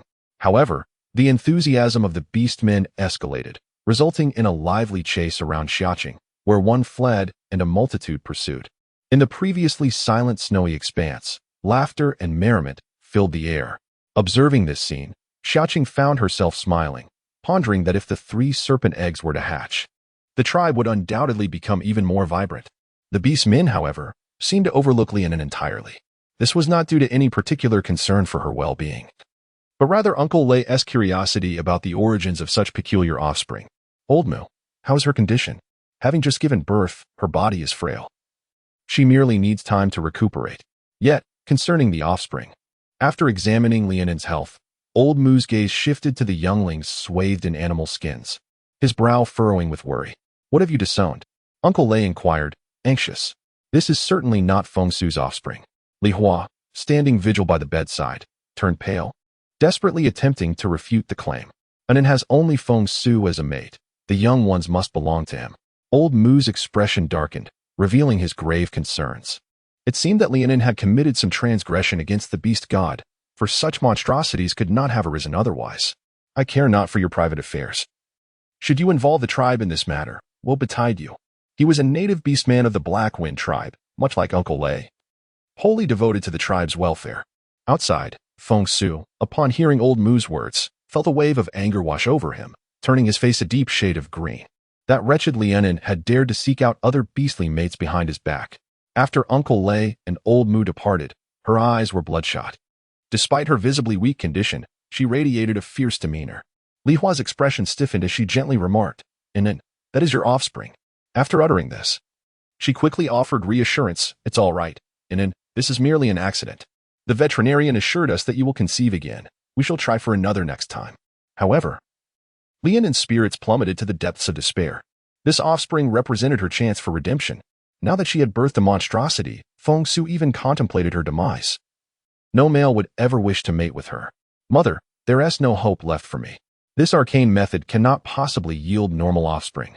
Lianen shook her head, her face a portrait of desolation, yet her eyes shimmered with defiance. She was unwilling to succumb to fate. She had yet to trample Xia Qing beneath her feet. Suddenly, a thought struck her. That's it. Mother, go fetch some meat for me. I need to regain my strength. Li Hua rose to leave, but Lianen immediately grasped her hand, insisting, No, mother, stay with me. Have A Chun summon Xiao Shuang and Xiao Mei. I want them to visit me daily. Xiao Shuang and Xiao Mei were 2 females with whom she had formed a close bond. If Feng Su intended to harm her, he would hesitate if she were surrounded by others. Li Hua found the request somewhat perplexing, yet given Lianen's current unstable state, she complied to avoid provoking her further. For the next several days, a female would always be by Lianen's side, whether it was Li Hua or the duo of Xiao Shuang and Xiao Mei. Feng Su seethed with frustration. If Lianen were alone, he could easily claim her illness was merely a result of poor health. However, to eliminate several females at once would undoubtedly attract the attention of the tribal beastmen. This wretched woman, how dare she take precautions against me? In a state of frustration, she found herself at a loss for how to proceed. Her anger simmered as she ventured into Beast City, where no one was aware that she had given birth to a creature of monstrous nature. She felt the possibility of starting anew beckoning her. In Chapter 87, it is revealed that she harbored intentions of sharing life and death with a Qing. When it came time to divide the spoils, Xia Qing not only acquired beast crystals and Qilin blood, but Uncle Lei also generously bestowed upon her a substantial portion of Qilin leg. This sentiment was shared unanimously among the beast men, and seeing that there were no objections, Xia Qing graciously accepted their offerings. For several consecutive days, she refrained from venturing outside, instead dedicating her time to preparing various dishes of Qilin blood for Xia Chuan. Qilin blood hot pot, cold dishes of Qilin blood, and roasted Qilin blood. Xia Chuan, who was already robust, appeared even more vibrant after indulging in these meals, while the petite Rongxi also gained strength, her complexion glowing and her stature increasing. At merely 17, she was rapidly approaching Xia Chuan's height. Xia Qing, having replenished her strength through the nourishing Qilin blood, felt revitalized. However, aside from the physical transformations, she remained oblivious to any enhancement in Xia Chuan's intellect. One morning, Xia Chuan was perched at the window, counting the snowflakes drifting outside. "Sister, the snow seems to have lessened today," he exclaimed eagerly upon seeing Xia Qing emerge. Noticing Xia Chuan's continued innocence and naivete, Xia Qing sighed internally. It appeared that the effects of Qilin blood were not as profound as she had hoped, and she would need to seek out more rare and precious resources. Approaching the window, she lifted her gaze and indeed observed that the snow accumulation outside was not as thick as before. "Sister, look, the sky is so beautiful," Xia Chuan suddenly exclaimed with delight, rising to push the door open. At that moment, a number of beast men in the tribe were already drawn by the unusual hues gracing the horizon. Xia Qing also stepped outside, witnessing numerous orcs gazing skyward in awe. A radiant beam of light pierced the heavens, where violet lightning danced and swirled like a languid dragon amidst the clouds. It was both beautiful and breathtaking. Could it be that an orc was undergoing a heavenly tribulation? How could that be? Judging by the distance, this extraordinary phenomenon was not far from our tribe. It is said that a heavenly tribulation occurs only when an orc of at least 6th rank ascends, so how could there be such a formidable orc near our settlement? Perhaps it is the descent of the beast god, heralding that the heavy snow will soon cease. Hadn't the snowfall diminished today? The orcs engaged in animated discussions, leaning more towards this latter interpretation. The radiant light from the heavens was a harbinger of good fortune. Joy illuminated the faces of the orcs, dispelling the gloom that had lingered since the onset of the snow season. Lianin, intrigued by the commotion, emerged from her home and beheld the celestial spectacle. Upon hearing the orcs claim that the heavy snow would soon abate, her heart surged with excitement. If the snow ceased, then Catbin would soon come to find her. Though she had remained secluded these past few days, she could still overhear the orcs passing by, gossiping about her, calling her an ominous female who had birthed a monster. Just wait. Once she reached the Imperial Beast City, she would ensure they could only look on in envy. In front of the wooden house, Xia Qing observed the rolling lightning in the sky, a sense of familiarity stirring within her. Before she could ponder further, she recalled that he enjoyed bustling company. Although Yunzhe often wore a cold demeanor towards him, he understood that Yunzhe treated him with more kindness than the orcs outside. Xia Chuan truly relished spending time with Yunzhe. It suddenly dawned on Xia Qing that today marked the 28th day since the onset of the snow season. In just 2 days, the heavy snow would cease. Once the snow melts, Yunzhe's hibernation will conclude. However, soon after, Xia Qing found herself unable to smile. She glanced at Rongxi, who was quietly seated at the door, and felt an inexplicable anxiety akin to a clandestine affair, fearing discovery by the rightful owner. Given Yunzhe's possessive nature, he would undoubtedly not take it lightly. Meanwhile, the strange phenomena in the distant sky began to settle into tranquility. Though the air was cold, the vibrant hues of the dawn brought joy to everyone, prompting them to linger outside a little longer. As they animatedly discussed when the snow might cease, a sudden whoosh interrupted them. Swift as lightning, the beastmen only caught a fleeting shadow. What was that? An attack. Our tribe is under siege. Before the excited young male could finish his exclamation, another beastman slapped him on the forehead, admonishing him. Nonsense. That aura is unmistakably familiar. It belongs to the Blackwind tribe. But who from the Blackwind tribe is out here? This question left the beastmen in stunned silence, exchanging bewildered glances. Isn't the snow still falling? Is Yunzhe truly emerging from hibernation in this frigid weather? Their confusion remained unanswered as the shadow sped towards Xia Qing's wooden cabin. Just then, as Rongxi closed the door, she emulated Xiao Chuan, deftly picking up a thick hide to cushion Xia Qing's chair. Suddenly, a loud bang echoed as the door was flung open from the outside, and the shadow, filled with rage, charged directly at Rongxi. The petite Rongshi was violently thrust against the wall, causing the entire cabin to tremble. Who are you? How dare you appear in my Anaching's home? The sound of gritting teeth conveyed a sense of restraint and an overwhelming possessiveness. Yanzi spoke of his Anaching's home, intending to remind the other to leave promptly. Rongshi, grasped by the neck, felt her face redden from the lack of air, yet her eyes held no fear. Only a semblance of calm. Where I am is his home, she thought. It was not solely the domain of this male and Xia Qing. In Yunzi's golden beastly eyes, a surge of furious wrath erupted, a fleeting glimpse of murderous intent flashing across his expression. At that moment, a surprised voice called from behind. Ace, you've awakened from your slumber? Xia Qing's voice seemed to soothe Yunzi, who, like a restless creature, became instantly pacified. He turned, his gaze filled with a pitiful and aggrieved longing directed at Xia Qing. Ah Qing, what do you find appealing about him? He assumed Rongshi was merely Xia Qing's newly acquired beast husband. This pretty boy can hardly articulate his thoughts. How could he possibly surpass me? Xia Qing quickly grasped that Yunzi had misunderstood. She stepped forward, gently taking hold of Yunzi's wrist, and softly clarified, no, he is not my beast husband. He is merely staying at our home. Uncle Lei has consented to his joining our tribe. And once the snow melts, he will establish his own wooden dwelling within the tribe. Of course, she would not keep Rongshi in their home indefinitely. That would be unfair to Yunzi. Yunzi's grip loosened slightly, yet his unease regarding Rongshi lingered. Then you must have him leave immediately. Not right now, Yunzi exclaimed, his mind racing with the thought of whether Xia Qing still held some affection for Rongshi. Just then, she continued to explain. Aren't you in search of a beast man to bind with me in blood? That beast man is him. Surely, this revelation would help Ace to remain composed, or so she thought. As the echo faded, Yunzi's grip suddenly tightened, a murderous intent gleaming in his eyes. It is you, who dares to conspire with Ah Qing in life and death. Xia Qing. Chapter 88. The snake that slipped through the net. Fortunately, Yunzi's reason remained intact. He understood that the delicate figure before him was bound to Ah Qing's life. In a fleeting moment, he released his hold, though his cold, murderous gaze seemed to wish for 1,000 cuts upon him.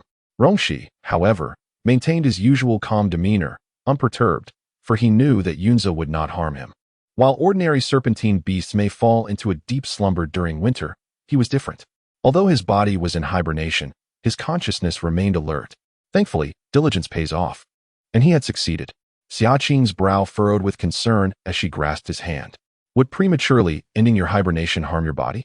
Seeing Ah Qing's genuine worry for him warmed Yunzi's heart. A faint smile graced his lips, and suddenly, an overwhelming aura emanated from within him. A trace of astonishment flickered in Xia Qing's phoenix-like eyes, quickly followed by delight. Aze, have you ascended again? And to the 4th tier?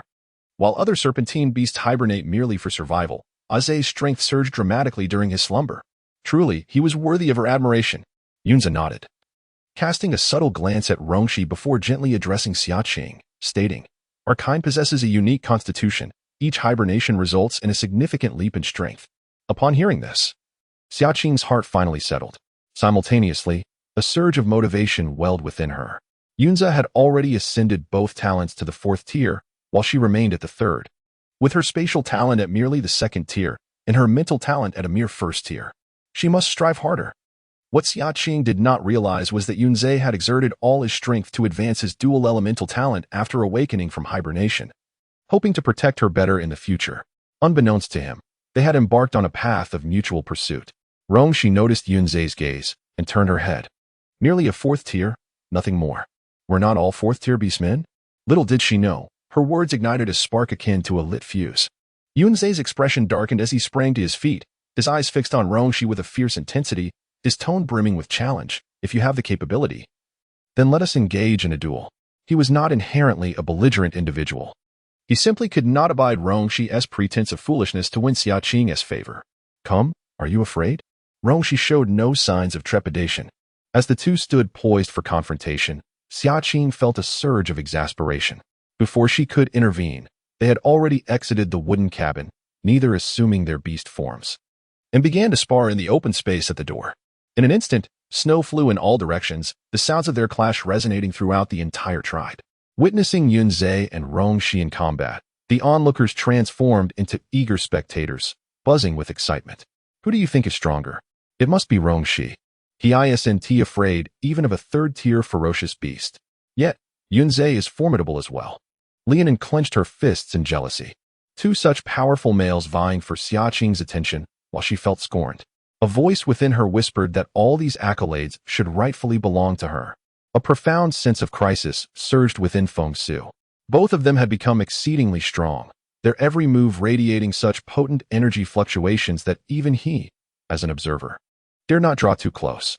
Clearly, he is the favored child of the Black Wind tribe. Ever since Lianan became pregnant, his health has deteriorated day by day. Now, not only has he failed to advance, but the energy within him is waning. It must be that Jinx, Lianan, who has brought this upon him. Yunza and Roshi were locked in a fierce battle, their attacks nearly toppling the roof of the storeroom. Unable to bear it any longer, Xia Qing stepped forward, seizing one of their ears and declaring, "Cease this at once. If you continue, you may leave." Thus, that very night, two guardians were stationed at Xia Qing's doorstep. Yanza, with blood at the corner of his mouth, cast a jealous glance at Xia Chuan, who was seated beside Xia Qing at the dinner table. Turning his head, he caught sight of Roshi standing on the other side of the door, his gaze growing cold. It was all because of this fellow. He was deprived of the chance to hold a Qing while sleeping. Roshi was not faring much better. His fair visage bore two prominent dark circles beneath his eyes. The two exchanged glances, and in that moment, an unspoken tension crackled between them, as if sparks were flying. Miles away, in the lair of the beastmen, a massive green python stirred, its crimson, triangular eyes flashing with a dangerous light. Seemingly sensing something, it cast its gaze toward the horizon. Is it the tribe's heavenly tribulation? Or the dual forces of thunder and fire? Could that young man still be alive? A glimmer of murderous intent flickered in the python's eyes. Bring them to me. As soon as the command left its lips, several smaller serpentine beasts slithered into the cave. Chief, what are your orders? Investigate the recent manifestation of the heavenly tribulation. If that young man is still alive, you know what must be done. These serpentine beasts had been his loyal followers for many years and were well aware of the danger that young man posed if he were still among the living. Understood. A few serpent beasts set forth without hesitation. Within the cavern, the emerald python narrowed its eyes as it beheld the retreating figures of the serpent beasts. It had defied the heavens to attain its current status and should have eradicated all threats. Yet an elusive serpent had escaped its grasp. Initially, it dismissed the notion. A juvenile snake that had yet to shed its skin would surely perish within days at the jaws of a predator. However, to its astonishment, years had passed, and the creature had survived. Having labored tirelessly to reach this point, it would not allow any unforeseen circumstances to arise. That wretch must perish. Outside the cavern, the forms of the serpent beast suddenly swelled, racing swiftly towards the source of the anomaly. Had any beastmen been present, they would have discerned that the shapes of these serpent beasts were far from ordinary. In the Imperial Beast City, Jiao Tsongfan observed the dwindling snowflakes outside, his impatience mounting as he summoned Jiao Fei once more. Quickly, go ascertain whether the route to the Black Wind tribe has been cleared. Tribe leader. The snow has yet to cease. Even if it stops, the melting will take several days before the path is navigable, Jiao Fei reminded with a hint of exasperation. The tribe leader seemed increasingly muddled in his haste. Unperturbed, Jiao Tsongfan, restless by nature, puffed his beard and remarked, then let them prepare and set off early. By the time they reach the road, the snow will have melted. Yes, precisely. Time could not be squandered. With no option but to comply, Jiao Fei set about organizing the tribe to ready their belongings. The Xia clan was stirring with activity. Meanwhile, Mao Bin had been astutely observing the movements of the Xia clan and, upon learning of their impending departure, was struck by inspiration. He promptly made his way to the entrance of the Xia clan, volunteering to guide them on their journey. Chapter 89. The snake eggs hatch. Do you wish to accompany us to the Black Wind tribe? Jiao Fei regarded the visitor, Mao Bin, with a hint of skepticism. The Black Wind tribe was a remote and desolate place. What could possibly draw one there? To be candid, the female you seek is my cousin. My mother has longed to bring her to the Beast Emperor's city, and if I can successfully retrieve her, I shall fulfill my mother's wish. His words were a mixture of truth and fabrication, yet Jiao Fei failed to discern any discrepancies. She is your cousin? Jiao Fei exclaimed in astonishment. Indeed. We are both of the Sand Dune Cat clan, Mao Bin affirmed, nodding earnestly. It dawned on Jiao Fei that the message left by the Fox Clan beastman did indeed indicate that the female belonged to the cat tribe. With this realization, he found himself inclined to trust Mao Bin's words even more.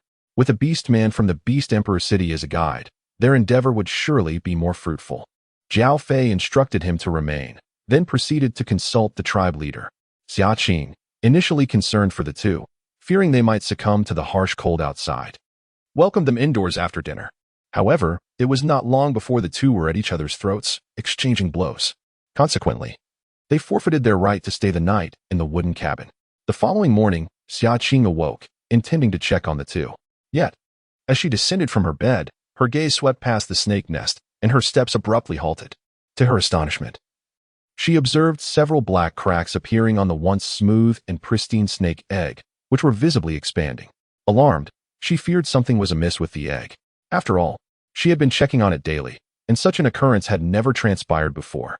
Aze, she opened the door, preparing to summon Yunze for a closer inspection. As soon as the words left his lips, Yunze dashed into the room. What is it, Qing? Look at the snake egg. Xia Qing pointed towards the cracked egg, her face etched with concern. The egg had broken. She had never experienced raising young ones, let alone dealing with eggs. Instinctively, she thought the egg must have been struck to have cracked. Yunze focused his gaze and then smiled gently, reassuring her, Qing, there is no need for worry. Though the egg is broken, it is merely a sign of impending hatching. The eggs of his kind were harder than ordinary snake eggs and rarely broke. Now, nearly a month had passed since the egg's birth, making this timing for hatching quite normal. Is it going to hatch? Upon hearing this, Xia Qing's concern transformed into delight. Her egg was finally about to produce little snakelets. Rongxi and Staochuan, drawn by the commotion, also arrived. The snake egg is hatching. Yay! Little ones will come out to play with me. Xiaochuan exclaimed with joy. Although the beastmen of the tribe no longer bullied him due to Xia Qing's influence, they still preferred not to converse with him. He usually only interacted with Xia Qing, Yanzi, and Ingwei, watching other younglings frolic with their companions. He couldn't help but feel envious. Rongxi's deep green beastly eyes were fixed on the snake egg, filled with anticipation. Despite his distaste for snakes like Yunze, he held a fondness for Xia Qing's offspring. As they conversed, a sudden cracking sound emanated from the nearby egg. The fissures in the shell widened, and faintly, a small creature could be seen pushing against the shell from within. The little snake is about to emerge. I'll help you, Xiaochuan said excitedly, rubbing his hands together. Eager to assist, he struggled to push the snake hatchling, and after a considerable effort, a small piece of eggshell finally fell away. No, Yunze firmly grasped his shoulder. His voice grave. The hatchling must break free on its own. Otherwise, it is akin to forcing growth, which is detrimental to the young one. This is the first trial that the snake clan's offspring must endure. He mentally noted that he could not assist the snake eggs in hatching in the future. After much effort, the tiny snake finally cracked the eggshell, revealing a smooth, round white head. However, the opening was too small. It opened its mouth and, with a series of huffs, bit through the eggshell to enlarge the opening, finally managing to emerge successfully. A little white snake? Xia Qing marveled. Yunze's beast form was a black snake, yet he had produced a white one. The little white snake turned in place, its tiny silvery white eyes curiously surveying its surroundings. It flicked its tongue and suddenly sensed something, wriggling its little tail towards Xia Qing and climbing up her leg. Xia Qing's eyes lit up with surprise. She had not anticipated that the newly hatched snake would instinctively seek out its mother. She bent down and extended her hand towards the little white snake. The hatchling joyfully coiled around her wrist, affectionately nudging its head against her fingertips. The tiny creature, still in its infancy, wrapped around her wrist like a slightly larger bracelet. Xia Qing's gaze was filled with tenderness as she gently tapped the little white snake's head. At that moment, another snake egg began to make sounds. Soon, just like the little white snake, the eggshell was breached. It was a little black snake. The pupils of the two hatchlings matched the colors of their skin. The small black snake, with eyes like black beans, quickly noticed that the little white snake had gotten a head start and, feeling indignant, began to crawl towards Xia Qing as well. Xia Qing initially intended to catch him with her other hand, but unexpectedly, the little black snake slithered directly towards the little white snake. The two tiny serpents entwined themselves, occasionally bumping their heads together, seemingly vying for territory. Xia Qing mused. It appears that the second one is not particularly bright. Despite being newly hatched, the two little snakes exhibited considerable strength, quickly reddening Xia Qing's wrist. Behave yourselves. Do not wriggle about. If you dare to harm your mother again, I shall not hold back. In Yunze's eyes, there existed only Xia Qing and the other beastmen. Not even his offspring were permitted to harm her. The two previously confrontational little snakes suddenly shivered, their heads drawing close together, gazing at Xia Qing with pitiful expressions. A's. They are merely hatchlings. It's normal for them to lack control over their strength. Why are you scaring them? Observing the little snake's appearance softened Xia Qing's heart. Yunze remarked.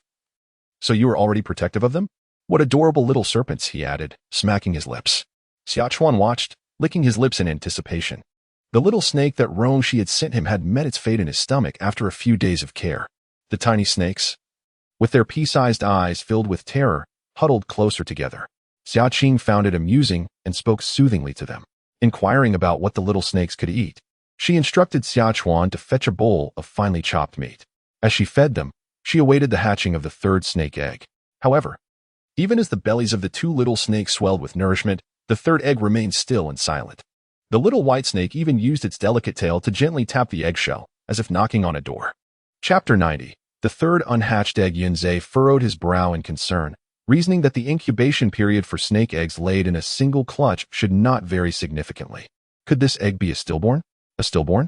Yunze explained solemnly. In our serpent clan, a single clutch often yields numerous offspring, and occasionally, there are stillborn eggs. These appear identical to other snake eggs, yet they fail to hatch, which is a common occurrence. After all, some serpents possess remarkable fertility, with a single clutch yielding over a dozen eggs. If every egg were to successfully hatch, the other beastmen would surely be envious. Xia Qing felt a heaviness in her heart. Despite Yunze's assurance that this was normal, she could not shake her sense of loss. This was an egg she had carried for 2 months, having endured life and death to bring it forth. At that moment, the sound of the little ball of fluff chirping nearby caught her attention. If you wish to ascertain whether it is a stillborn, Wooden Tea bringing it into the space reveal the truth. Xia Qing's eyes brightened. That was indeed a splendid idea. If the egg could not be drawn into the spatial realm, it would signify that it was still alive. She raised her hand, her fingertips gently touching the serpent egg. As her thoughts shifted, the egg did not vanish. It is not a stillborn. The little one is still alive, Xia Qing exclaimed with delight. Only living beings cannot be contained within the space. Yunze appeared puzzled. If it is not a stillborn, perhaps it is simply smaller in size and has yet to reach the day of hatching. Let us wait a few more days to observe. Indeed, this egg was the smallest among the 3. Hearing this, Xia Qing nodded, feeling somewhat reassured. The 2 little serpent hatchlings, aside from being energetic right after hatching, would spend the following days primarily eating and sleeping. In her inaugural venture into nurturing, Xia Qing found herself responsible for a diminutive snake hatchling. Fearing that her inexperience might lead to misfortune, she devoted herself entirely to its care. During the daylight hours, she fashioned a petite leather pouch, securing it at her waist, allowing the little snake to accompany her wherever she roamed. Meanwhile, Yunze observed with a tumultuous undercurrent in his gaze. He had unwittingly created several rivals for himself, yet he could not remain in Xia Qing's presence at all times. Witnessing her daily concerns for the unhatched snake eggs, he chose to endure in silence. Days passed, and on the 5th day, the third egg still showed no signs of life. Xia Qing grew restless. Is there something amiss with this egg? She fretted, fearing that her inadequate care might have delayed its hatching. Yunze, too, sensed the situation was amiss, his brow furrowing as he replied, I shall summon the veterinarian for a consultation. When he departed the tribe, he had been merely a newly hatched snake himself, and his knowledge of nurturing offspring was solely derived from ancestral memories. Now, feeling utterly helpless, he sought the veterinarian's expertise. Before long, Yunze welcomed Old Mu into their abode. As Old Mu's feet touched the ground, a familiar wave of dizziness washed over him. Instinctively, he reached out, only to be guided by Yunze to the snake egg. Please, help me discern why this egg has yet to hatch. Old Mu shook his head to clear his thoughts, finally focusing on the egg before him. He scrutinized it carefully for an extended period. This is your and Xia Qing's egg, is it not? But wait, wasn't it already supposed to have hatched? Old Mu inquired, a puzzled expression adorning his face. The tribe had been aware of the hatching news, as Xia Qing had been seen taking the snake hatchling out into the world in recent days. Numerous orcs arrived to extend their congratulations, even devising ways to win Xia Qing's favor, aspiring to become her third beast husband. Uncle Mu. The snake egg has only hatched 2, yet this particular one remains dormant, and we are at a loss as to why, hence our request for your expertise. Xia Qing explained. As she spoke, 2 small heads, one black and one white, emerged from her leather pouch, their beady eyes curiously observing Old Mu. While they hissed and flicked their tongues, Old Mu, suddenly enlightened, scrutinized the snake egg once more and stroked his goatee, drawing upon his experience to assert, in my estimation, this snake egg lacked sufficient nourishment while inside the womb, rendering it too weak to break free. Does this imply that this egg could not compete with the other two hatchlings? What then? Xia Qing inquired, her expression taut with anxiety. If it surpasses the initial incubation period without hatching, it will lose its opportunity to emerge, Old Mu replied, his face betraying a sense of regret. Out of 3 snake eggs, it is a pity that one has perished. Is there truly no other recourse? Xia Qing frowned as she glanced at the snake egg. It remained uncracked, yet she sensed that within it lay not a mere flicker of life, but a vibrant vitality, the reason for its failure to hatch remaining a mystery. This contradicted Old Mu's assessment. Perhaps transporting this egg to a place abundant in spiritual energy for nurturing might afford it the chance to hatch, Old Mu suggested. Upon hearing his words, Xia Qing felt a spark of inspiration, finding merit in his reasoning. If the egg could not hatch in the Black Wind tribe, then perhaps they should seek a location rich in spiritual energy elsewhere. It was possible that the little creature might be inclined to emerge among the entire orc race. The most spiritually enriched locales were either the forest inhabited by fierce beasts or the Imperial Beast City. She could certainly not venture into the lair of the ferocious beast while carrying a snake egg. Thus, there was only one path to take. Upon returning home, she found Xia Qing sitting on the edge of the bed, gazing vacantly at the snake egg. The 2 little snakes seemed to sense their mother's worries and no longer coiled around her. One occupied half the space, encircling the egg as it slept peacefully. Qing, I shall take you and the little ones to the Beast Emperor City. Before Xia Qing could utter a word, Yunze had already articulated her intention. Yunze? Xia Qing was somewhat taken aback. She had not anticipated that he would discern her thoughts before she even spoke. The journey to the Beast Emperor City is long, taking at least half a month, and you have just awakened from hibernation. The place you wish to go is also where I desire to be. Yunze's calm and resolute voice interrupted Xia Qing's concerns. As she gazed into Yunze's profound golden beast eyes, the worries within her heart gradually dissipated. A flicker of determination shone in her clear eyes. The thought of journeying to the Beast Emperor City was not solely for the sake of the little ones. The veterinarian had mentioned that her elder brother needed a plethora of rare treasures for his recovery. The opportunities in the Beast Emperor City were abundant, and the chances of finding such treasures were greater. Moreover, the twisted individual who had tormented her for months in her past life also resided in the Beast Emperor City.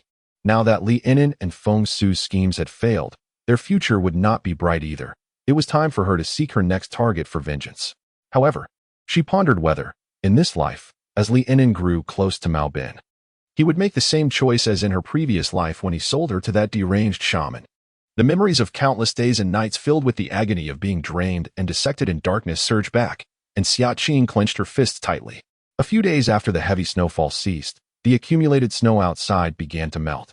The skies were clear and bright, and though the warmth was not akin to that of the dry season, it still possessed a certain pleasantness.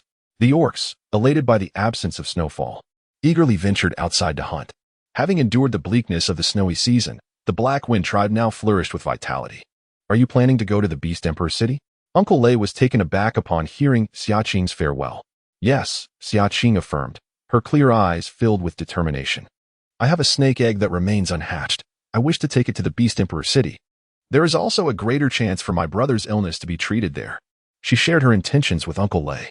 Yet, Uncle Lei's brow remained furrowed, his eyes brimming with concern. But the snow season has not yet concluded. What if it snows heavily again? What will you do on your journey? In recent days, the snow began to melt, and news from various nearby tribes began to circulate. He learned that many orc tribes had been unable to hunt due to the snow blocking the mountains, leading to widespread starvation among the orcs, with many perishing. Others had succumbed to the cold before the snowfall ceased. Now, each tribe was engaged in the grim task of clearing away the frozen, emaciated bodies, creating a scene reminiscent of a hellish purgatory. The Black Wind tribe fared somewhat better, with only a few elderly orcs, afflicted by chronic ailments, failing to survive. Uncle Lei naturally wished for a brighter future for Xia Qing, yet he remained apprehensive about the dangers she might face on her journey. In his past life, after the snow had ended, there had been no further snowfall, although the temperatures remained low until the season finally improved. As long as there were no heavy snowfalls obstructing the roads, this should pose no issue for Xia Qing. Well, wait for me. I will leave the matters of the tribe to Old Mu and escort you, Uncle Lei said, unable to persuade Xia Qing. He began to pack his belongings to accompany her. His concern for her was palpable. Xia Qing chuckled as she grasped Uncle Lei's arm, saying, "Uncle Lei, with A's and Rongxi by my side, you should remain in the tribe." After much coaxing, she finally convinced him. Resigned, Uncle Lei firmly pressed a few second-tier beast crystals and a pile of first-tier beast crystals into her hands before allowing her to depart. Having no mate or offspring of his own, he regarded the siblings Xia Chuan and Xia Qing as his own children. Now that Xia Qing had found her purpose, he was determined to support her wholeheartedly. Warmth surged within Xia Qing's heart. Indeed, Uncle Lei had always been her steadfast ally. After leaving Uncle Lei's home, Xia Qing went to bid farewell to Yingwe. Initially, she intended for her elder brother to stay behind, but no matter how she pleaded, he refused to part from her side. Reluctantly, Xia Qing acquiesced, deciding that the family would embark on the journey together. "You and Xia Chuan plan to go to Beast Emperor City?" Yingwe's brows furrowed slightly. Her expression stiffened, and her ears turned a faint shade of red as her round eyes widened in surprise. She then began to push him toward the door. As she closed the door, she stealthily slipped something into Xia Qing's embrace. "It's a discarded forging. It would be a pity to throw it away, so I'm giving it to you." Xia Qing looked down to find two blood-red daggers, small yet exquisitely crafted.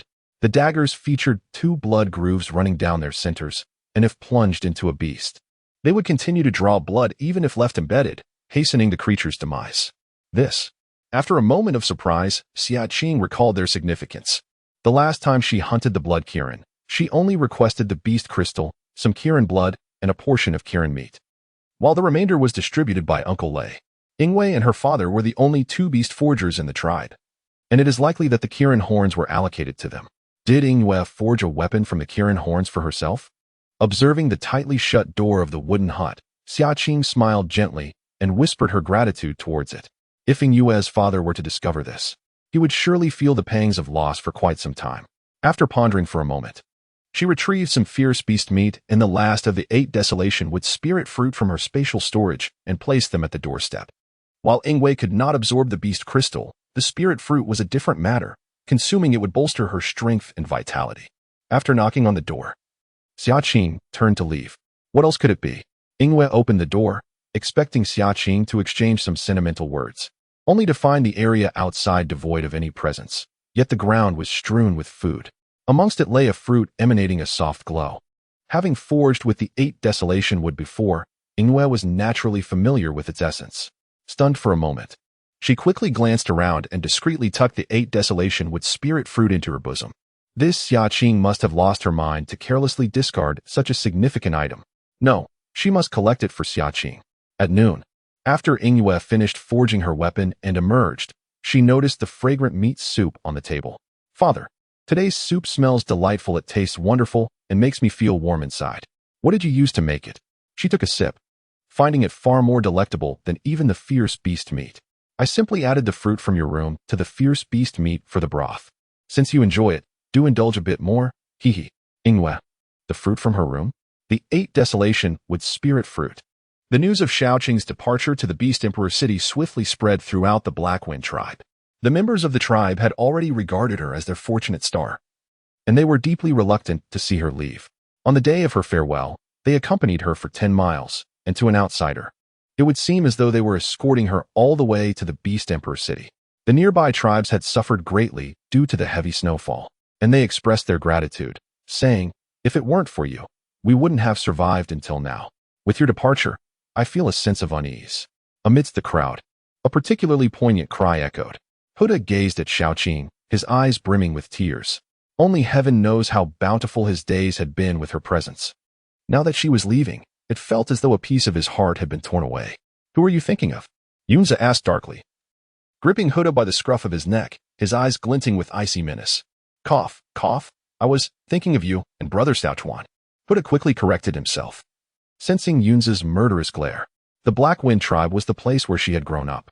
With Uncle Lei here, this would forever be her home. The beastmen were reluctant to part ways. Huda, drawing a piece of animal skin from somewhere, wiped his tears while waving it about. Xia Qing and her companions, carrying 2 serpent hatchlings and an egg, gradually vanished into the jungle under the watchful gaze of the crowd. 2 days later, 3 miles outside the Blackwind tribe, a group of beastmen paused to rest by a small stream. "Brother Tian, we will soon reach the Blackwind tribe. Everyone has worked hard on this journey. How about I go ahead and contact Xia Qing for you? Once we arrive at the tribe, we can take her directly to the Beast Emperor city and save some time. Cat Bin bowed respectfully to the leading Xia Ji beast man. It was the Xia Ji clan's elite guard, with Zhao Tian serving as the squad leader. Accustomed to being flattered by his subordinates, Zhao Tian found Cat Bin's deference quite agreeable and nodded in acknowledgement. Very well, you may proceed. The snow had yet to thaw, and the clan leader had dispatched them to search for someone. How could the missing young Master Lan, lost for nearly 2 decades, be so easily found? They had to endure a long journey, traveling day and night without time for rest. Zhao Tian harbored dissatisfaction, naturally seeking any opportunity to slack off. Chapter 92. Is she really Xia Qing? Cat Bin's heart leaped with joy. After showering her with compliments, he transformed into a gray-brown feline and dashed towards the Black Wind tribe. He had previously offended Xia Qing quite severely. Should the Xia Ji clan's beastmen discover the discord between him and Xia Qing, he would surely face dire consequences. How could he hope to cling to the influential Xia Ji clan thereafter? Thus, it was imperative for him to apologize to Xia Qing and mend their relationship before Zhao Tian and the others arrived. If he could soothe Xia Qing's feelings, surely he would be able to obtain whatever he desired in the future. Cat Bin was adaptable and felt no shame in his actions. Soon, he arrived at the Black Wind tribe. Along the way, they passed several tribes, all shrouded in despair, many beastmen having perished. Some tribes had scarcely a handful of survivors left. Given the remoteness of the Black Wind tribe and the scarcity of resources in the vicinity, Cat Bin surmised that the Black Wind tribe must be in dire straits as well. After enduring a month of hardship, if he were to inform Xia Qing that he could take her to Imperial Beast City, she would surely be grateful and reconcile with him. No female can resist the allure of the Beast City. He arrived at Xia Qing's residence, only to find it desolate and devoid of life. Even the storeroom lay barren, as if no one had ever inhabited the place. Cat Bin stood frozen in place. Could it be that Xia Qing had perished in this heavy snowfall? Why are you here again? A voice laced with disdain came from behind him. He forced a smile and tentatively inquired, Is Xia Qing? Is she? Why are you prying into my sister-in-law's affairs? Are you planning to steal again? This time, there is nothing left for you to take. My sister-in-law has gone to the Beast City with Yunze. Huda regarded Cat Bin with suspicion. Cat Bin instinctively adopted a mournful expression, realizing that Xia Qing had indeed succumbed to the harsh winter. Then what am I to do? Wait, what did you just say? Xia Qing is not dead? Cat Bin's eyes widened in disbelief. Are you out of your mind? You come here wishing for my sister-in-law's demise. I'll be the one to end you. Huda, exasperated, brandished a wooden stick, ready to strike Cat Bin. This beastman was truly insufferable. Caught off guard by a sudden surge of joy, Cat Bin forgot to defend himself and fled, shielding his head. After finally evading Huda, Cat Bin managed to glean the specifics of Xia Qing's situation. It turned out she had departed the tribe 2 days prior, heading towards the Beast City. Momentarily stunned, Cat Bin pondered his next move. Xia Qing was headed to the Beast City. What would he do now? How about you? Did you find the Black Wind tribe and see Xia Qing? Dozens of eyes turned toward him, and Cat Bin hesitated. Overcome with fear. He quickly altered his response. No, of course, I found Xia Qing. She is at the Black Wind tribe just ahead. How could I ever deceive you? The expression on Zhao Tian's face softened considerably. Since she was just ahead, why not hasten to introduce us to her? Inwardly, Mao Bin was in a state of panic.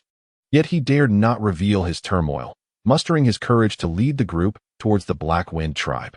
His fists clenched, he wished he could slap himself. Cursed tongue, you spoke too soon, and now look at the predicament. At the Black Wind tribe, Lianin was infuriated, throwing objects around the room.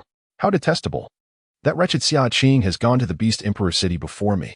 After giving birth, she had been weak and bedridden for several days.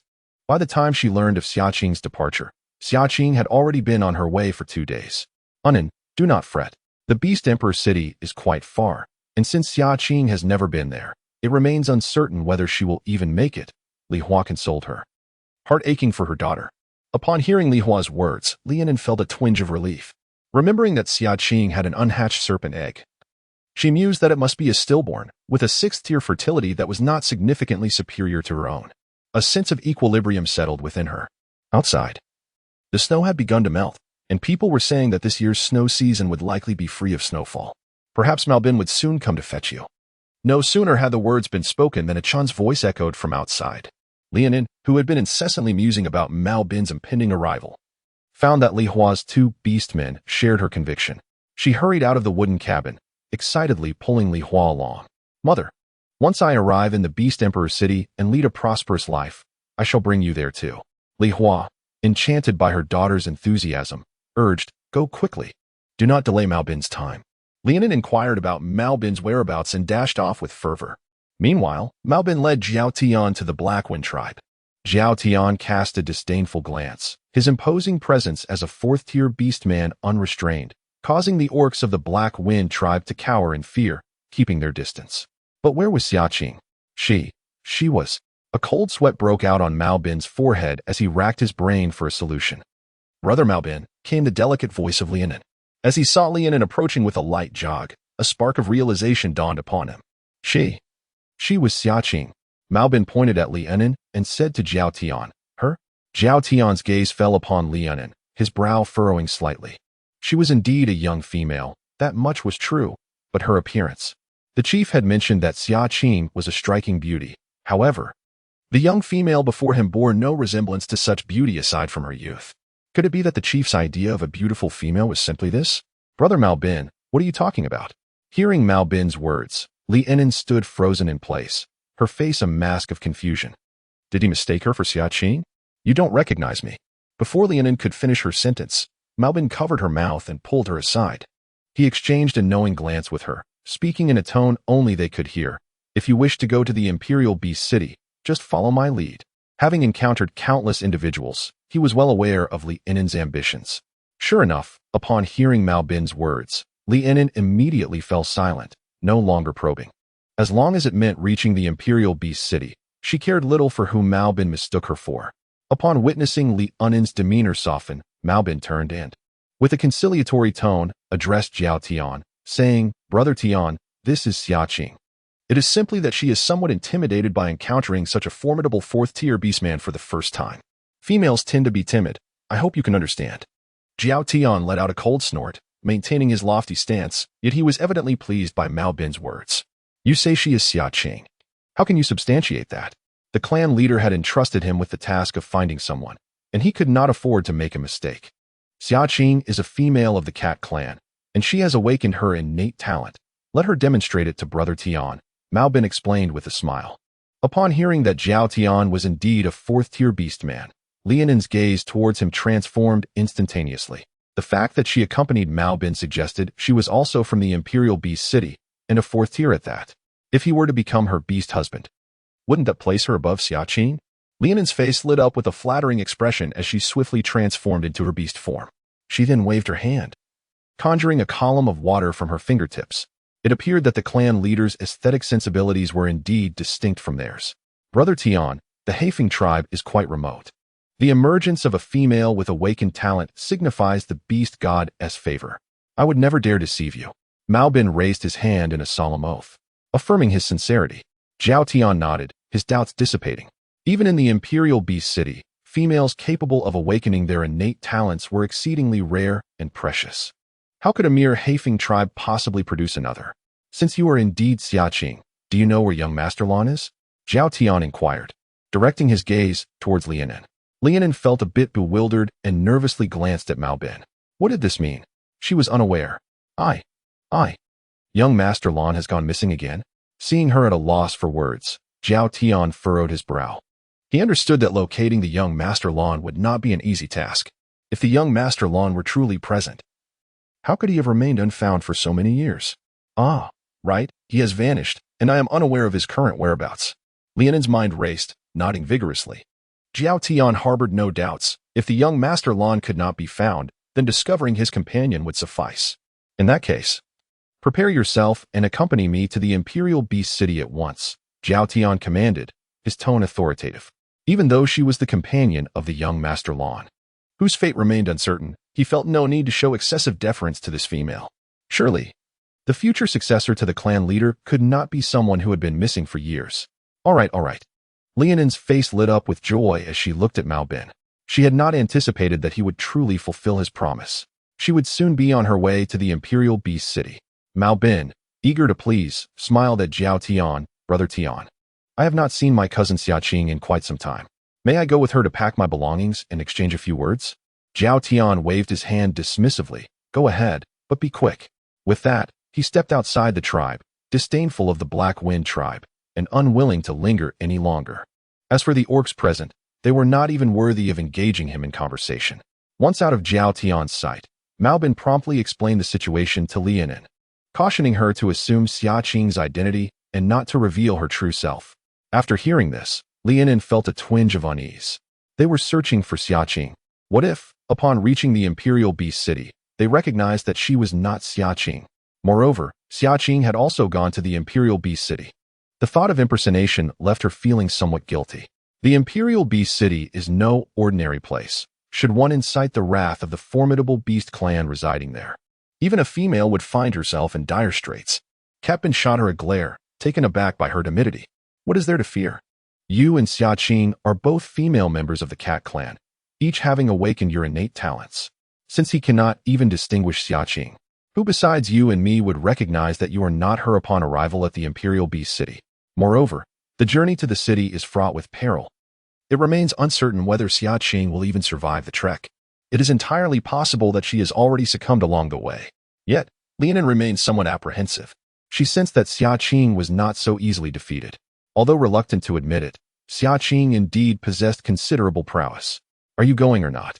Captain, having lost his patience, glared at her once more. Li Yinan gritted her teeth, recalling Xia Qing's radiant demeanor before others, realizing that should she let this opportunity slip, she might never surpass Xia Qing again. I will go, she resolved with determination, vowing silently that even if Xia Qing reached the Imperial Beast City alive, she would not allow her to thrive for long. Li Hua was naturally overjoyed and hurried to pack her belongings. Captain interjected, insisting there is no need for preparations. We must hasten our departure. Everything we need can be found along the way, and Inen will not be put to any discomfort. Upon hearing this, Li Hua beamed with delight, believing that Li Yinan had secured a fortuitous alliance. As they prepared to depart, upon learning that Li Yinan intended to accompany Cat Bin to the Imperial Beast City, he was consumed by anger and humiliation. You are not permitted to go. Xia Qing is left, and she seeks to follow another male. How could he possibly maintain any semblance of dignity within the Black Wind tribe thereafter? Li Yinan initially intended to seize the opportunity to keep Feng Su at the Black Wind tribe, but unexpectedly, he discovered her intentions. Mao Bin, Xia Qing, are you ready? Zhao Tian's urging voice echoed. Feng Su's brow furrowed, his gaze icy. Xia Qing? Why does he refer to you as Xia Qing? If you do not clarify this matter, do not even think about leaving today? Li Yinan's eyes flickered with alarm, and she hastily covered his mouth. Lower your voice. As long as you refrain from speaking recklessly, I will take you to the Imperial Beast City. Is that agreeable? No beastman would turn down the chance to visit the Imperial Beast City. Even ordinary beastmen, upon arrival, might awaken their latent talents. Those who awaken their abilities can significantly enhance their strength. Feng Su contemplated. If Xia Qing was also heading to the Imperial Beast City, he might have the chance to see her. Very well. Feng Su released his grip and nodded in agreement. Thus, Li Yinan sought Zhao Tian's permission to bring along a beast husband. With Feng Su bearing his mark, Zhao Tian harbored no suspicions, as females were permitted to have multiple beast husbands, and thus allowed Feng Su to accompany them. Initially, Li Yinan felt a twinge of anxiety. However, when Zhao Tian summoned the Xieji beast men, who conjured an abundance of fierce beast meat and delectable fresh fruits, and provided her with fine beast skin garments, her worries dissipated entirely. Such precious resources were unattainable for her during her lifetime at the Black Wind tribe. Gradually, Li Yinan adapted to the identity of Xia Qing, relishing the newfound comfort that accompanied it. In the depths of the jungle, the cold wind howled mournfully. The quartet traveled for an entire morning before finding a clearing to rest. Although Rongxi's beast form resembled that of an insect, with short legs, the enhancement of his spiritual talents allowed him to run at such speed that even his shadow was scarcely visible. He possesses an exceptional talent for concealing his presence. One can only catch a glimpse of him when he comes to a halt. Xia Chuan, transformed into a white cat, closely trails behind Yunzhe. On his back rests a basket containing two small snakes, one black and one white, alongside a snake egg. The air in the forest carries a chill, and after careful consideration, Xia Qing concluded that Yunzhe's beastly form lacked warmth, while Xia Chuan's back offered greater comfort. Thus, she decided to have Xia Qing carry the little ones. Yunzhe gathered firewood and, utilizing his fire-based abilities, ignited a campfire.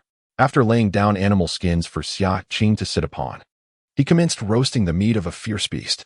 Xia Qing placed the little ones atop the skins, the two sleepy snake hatchlings. Awakened by the tantalizing aroma of the roasting meat, quickly emerged, flicking their tongues and crawling into Xia Qing's embrace. One of the little snakes coiled its tail around her delicate wrist. However, heeding Yunzhe's earlier warning, they dared not exert too much pressure. Such greedy little creatures. Xia Qing gently tapped their tiny heads with her finger and offered them a few morsels of meat. Glancing into the distant woods, she wondered if they were nearing the bear tribe. Chapter 94. This is our landlord with a thought. Xia Qing quickly calmed her mind. The trio moved swiftly, and in less than half a day, they reached the vicinity of the bear tribe. Unlike their previous visit, the forest now appeared desolate, filled with barren branches and remnants of unmelting snow, exuding an aura of profound bleakness. The bear tribe has always been wary of outsiders. Any foreign beastmen wishing to enter must obtain the chieftain's permission. Therefore, Xia Qing had no intention of lingering, just as she contemplated suggesting a brief rest before continuing. Yunzhe timely tossed a piece of animal skin towards her, enveloping her completely. Beastman, enter. After spending time together, Xia Qing and her companions had become adept at discerning the intended meanings behind Rongxi's succinct expressions. The mighty bear tribe no longer restricted the comings and goings of the orcs. Bodies were discarded. Rongxi gestured as if cradling something in the air, and then made a throwing motion. The orcs of the mighty bear tribe were transporting corpses outside. The orcs did not adhere to the custom of burial. The deceased orcs were often cast into the forest to be devoured by wild beasts. Orcs preyed upon beasts, and beasts feasted upon the remains of orc corpses. This was a fair cycle. Xia Qing grasped the implications. The heavy snowfall had significantly impacted the mighty bear tribe, leading to considerable losses among the orcs. Should they continue to restrict their movements, it would be detrimental to the tribe. Are you planning to visit the mighty bear tribe? Yunzhe inquired, offering a steaming skewer of roasted beast meat. Go ahead, he encouraged Xia Qing, assuring her that she need not concern herself with him. I wish to consult the arena master. Perhaps he knows a shaman who might possess knowledge on how to incubate the serpent eggs. Xia Qing shared her thoughts, glancing at Rongxi. However, this is merely speculation. He may not assist me, and the chieftain of the mighty bear tribe is also searching for you. Given that Xia Qing had once been a beast slave of the mighty bear tribe, her appearance would be ill-advised. For the sake of Rongxi and her elder brother, she resolved to take a detour. Yet, Xia Qing lifted her head from the roasted meat, her innocent gaze surprisingly earnest. She was perceptive. Xia Qing was momentarily taken aback, her heart filled with guilt as she met Xia Qing's clear eyes. Very well, Xia Qing affirmed, dispelling her inner turmoil. After satisfying their hunger, she instructed Rongxi and Xia Qing to find a safe cave in the forest where they could wait for their return. Two young snakes, one black and one white, feasted until they grew drowsy, entwined within a basket, resembling a taiji symbol. The basket was covered with animal hide, and Xia Qing waved at the two individuals. Rongxi was particularly skilled at concealment, and with his presence, Xia Qing felt no concern about being discovered. After all, Rongxi had remained hidden in the forest for an extended period, eluding the fierce bear tribe's orc hunters. Upon arriving at the bear tribe, they indeed encountered no stringent scrutiny as before. They merely stated their origins and were granted entry. Xia Qing wasted no time and made her way directly to the arena. The door was opened by the same slender male as before. Ah, it's you again, he remarked, recalling their previous encounter, especially given their remarkable success in winning numerous beast crystals from the arena. Moreover, the female, though petite, was strikingly beautiful and had triumphed over the formidable Qingtian. We wish to see the arena master. Is he available? Xia Qing inquired. The slender male, remembering the courteous treatment they received last time, promptly led them to the stone house. Please wait here. I shall inform the arena master, he said before entering the wooden dwelling. Shortly thereafter, the slender male emerged, accompanied by a robust orc with a scarred visage. Xia Qing looked on in confusion, glancing back at the two. Where is your arena master? She asked. This is our arena master. What is the matter? Did you forget so soon after your last visit? The slender male looked at Xia Qing with a bemused expression. Your memory seems rather poor, little female. The scarred orc frowned, casting an irritable glance at the pair. So, you've come to see me? What do you want? Xia Qing and Yunzhe exchanged glances, uncertainty flickering in their eyes. May I inquire if there has been a recent change of ownership at the Colosseum? Yunza stepped forward and asked with a courteous gesture. Nonsense. The scarred-eyed orc retorted angrily, his eyes narrowing. The owner of the Colosseum has always been me.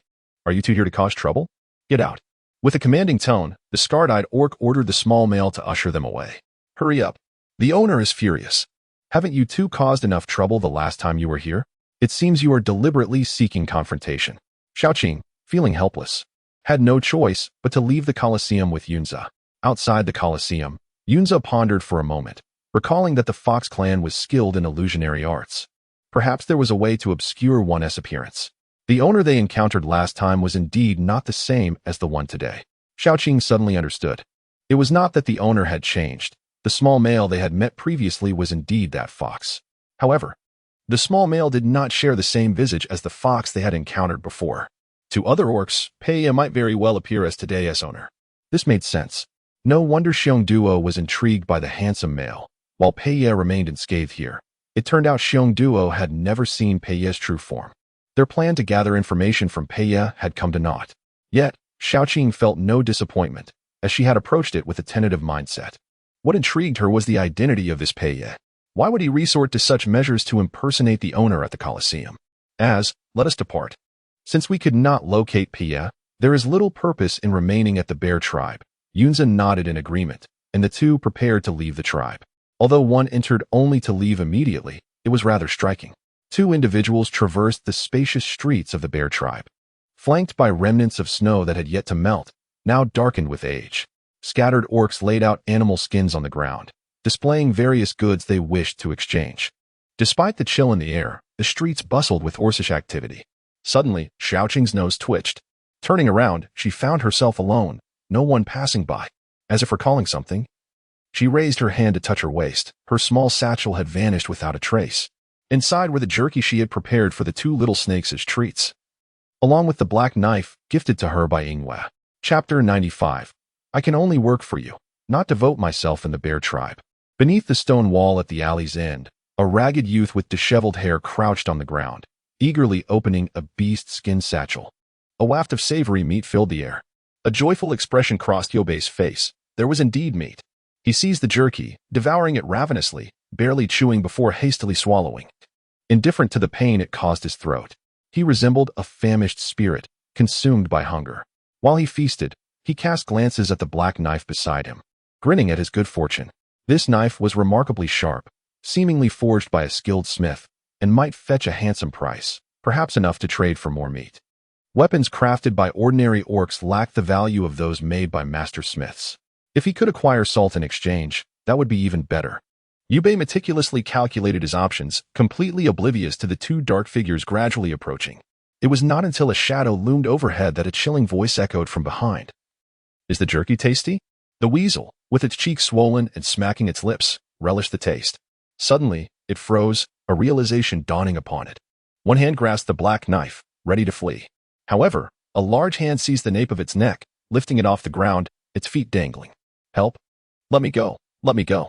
The weasel kicked its legs in fury, turning its head to see the faces of Xia Qing and Yunze, its bravado instantly deflating. You, how did you discover me? It had concealed itself so well, never making a mistake before. Dare to steal from me? Speak. Do you wish for a broken arm or a broken leg? The weasel trembled, quickly clasping its hands together. Spare me, I know I was wrong. I will return the dried meat. Is that acceptable? Seeing her silence, the weasel panicked. The male beside her exuded immense power, instilling a sense of threat that left it cautious. I merely sought to fill my belly. I meant no harm. If you don't believe me, I, the weasel, shall serve you like a beast of burden. What is your name? Weasel, Weasel Bay. As Xia Qing gazed at its face, a flicker of understanding crossed her eyes. Memories associated with that name resurfaced in her mind. In her past life, there was a notorious thief in the beast world known as Weasel Bay. However, by that time, years had passed, and she had been tortured beyond recognition. The only reason she knew that name was because she had been imprisoned by a deranged shaman for testing poisons, and during that episode, the shaman had flown into a rage upon discovering that Weasel Bay had stolen his newly concocted poison. It was merely a pursuit of thievery for the thrill, a means to showcase its prowess as a thief. During those days, Xia Qing found herself remarkably fortunate. enjoying a brief respite from the torment inflicted by the malevolent shaman. Although she was eventually discovered by Li Enin and subsequently taken away, those fleeting moments remained one of the few glimmers of light in her otherwise dark existence.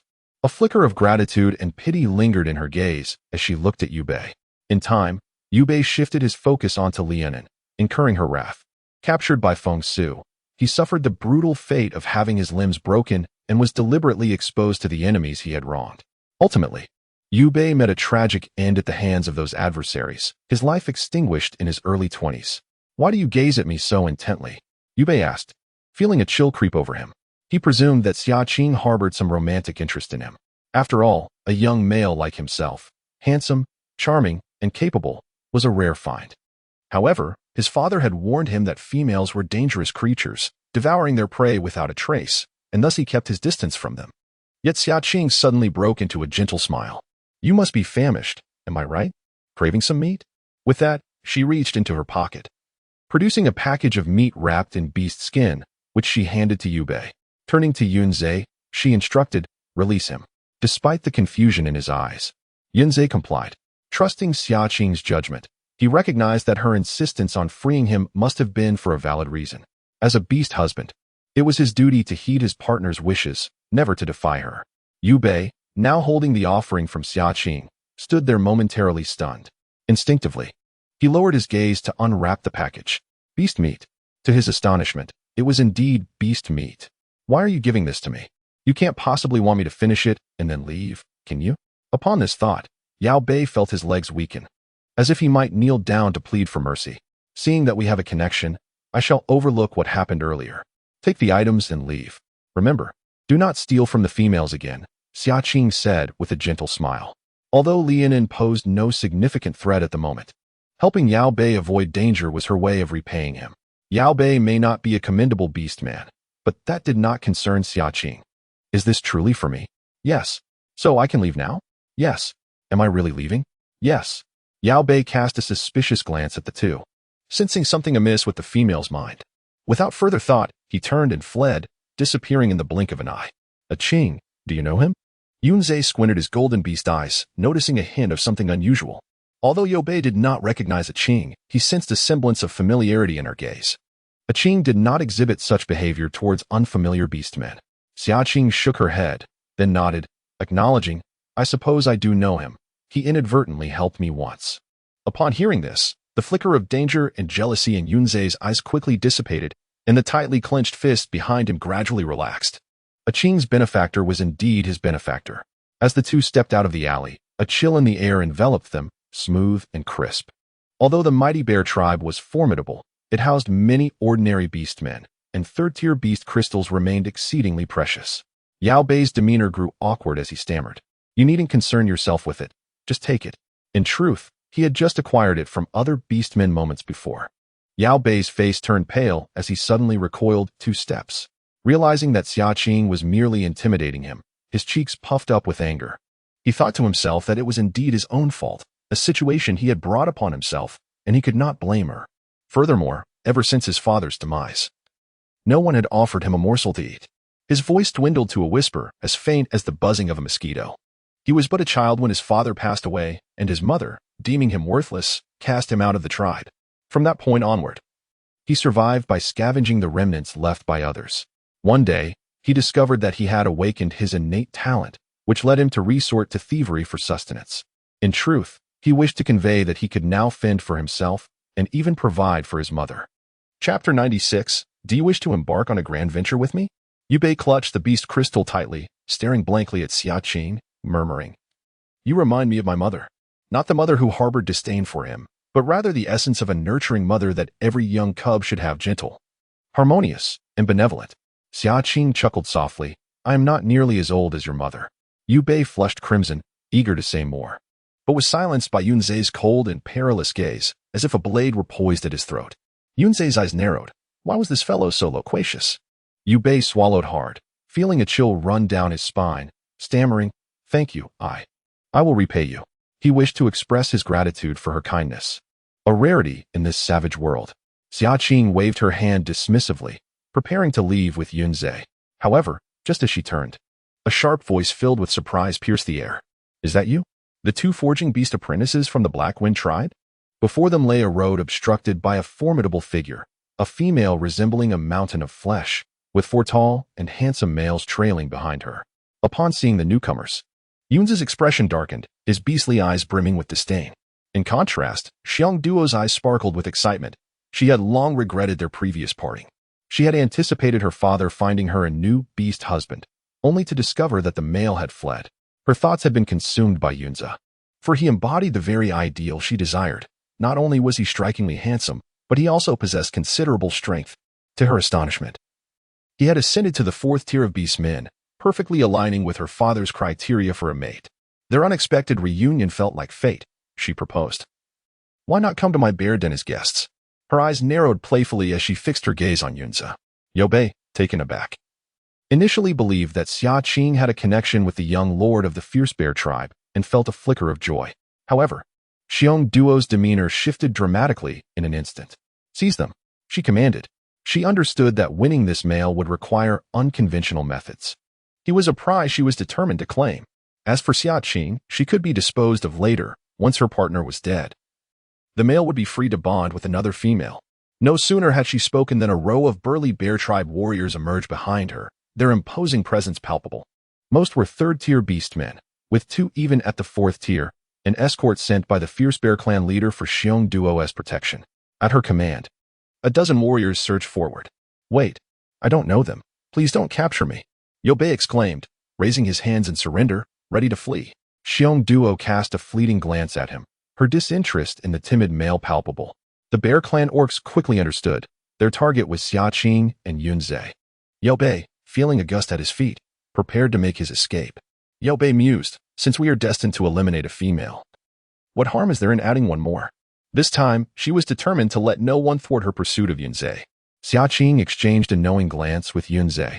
They faced 2 4th-tier orcs and a throng of 3rd-tier orcs, with the Fierce Bear chieftain likely to appear at any moment. It would be arduous to flee at this juncture. Moreover, she had a hidden ace up her sleeve. It would be wiser to seize the opportunity to infiltrate the bear chieftain's cave. She recalled that the storeroom housed a plethora of valuable items, which she had not had the chance to peruse during her hasty departure last time. Since Xiang Duo had sought this confrontation, she would not hold back.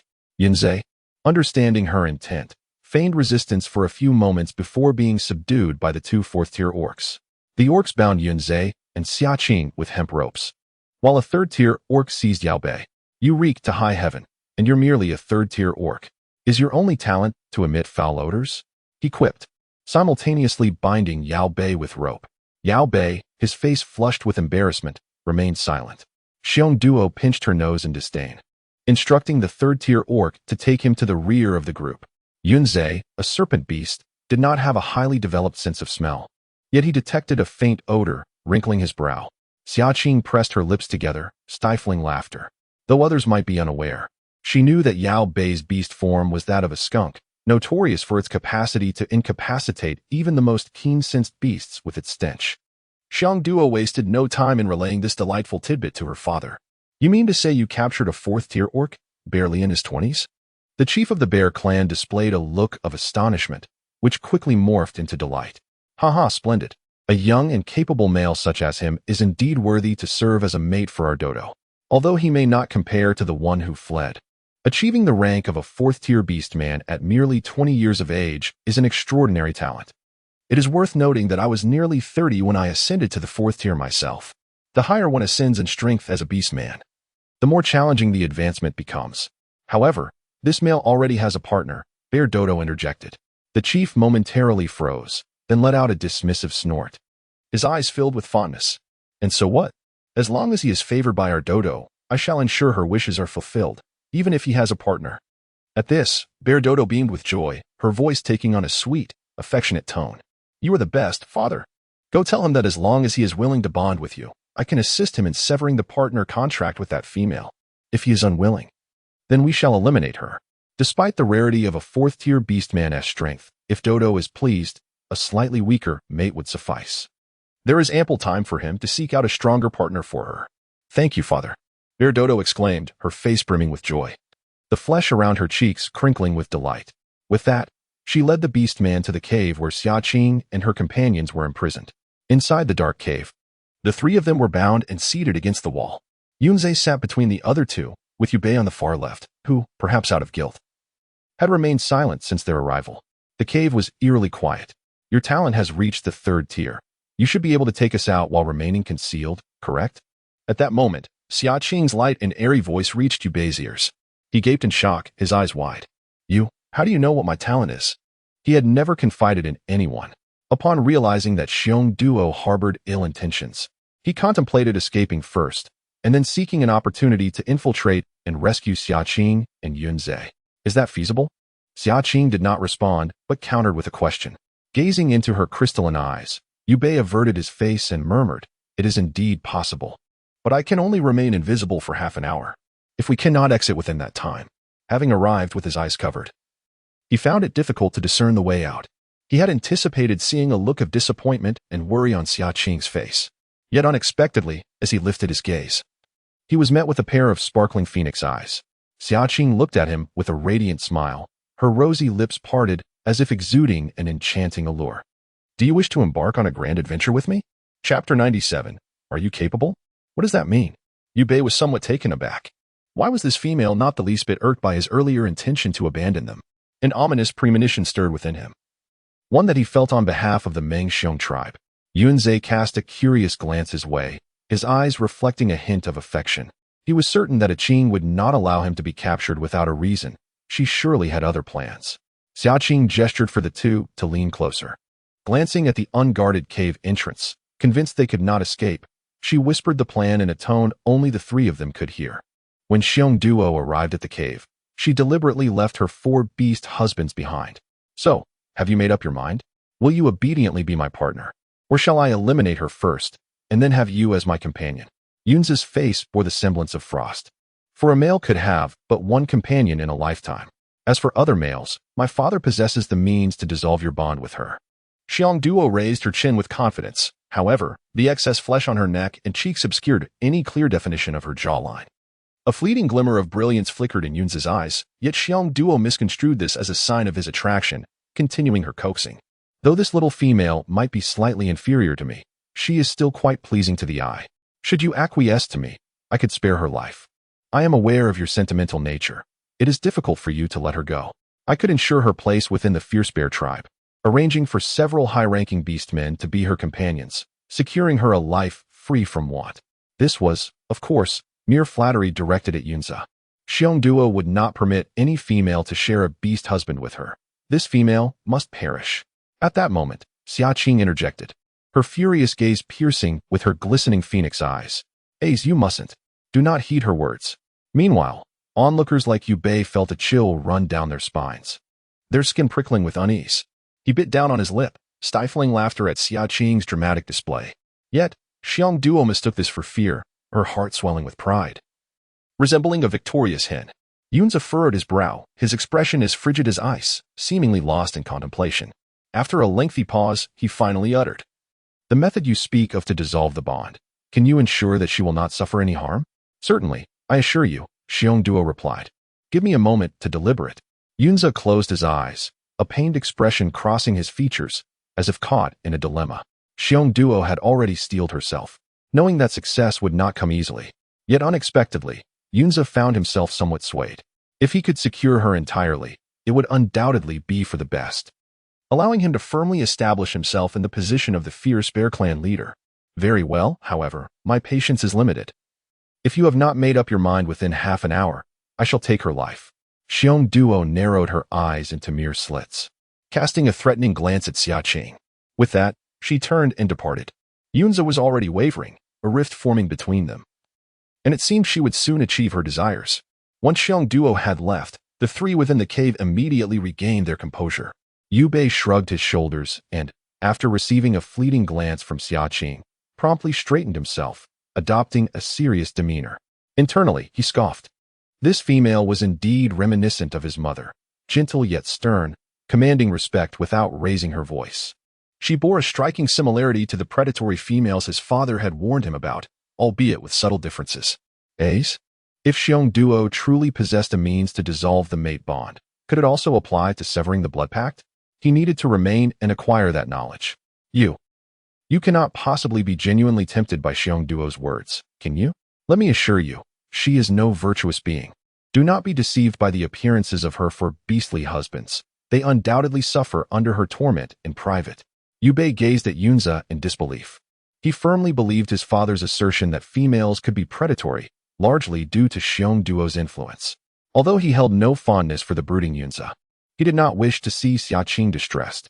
The two shared a silent understanding, and in an instant, Xia Qing comprehended Yunze's intentions.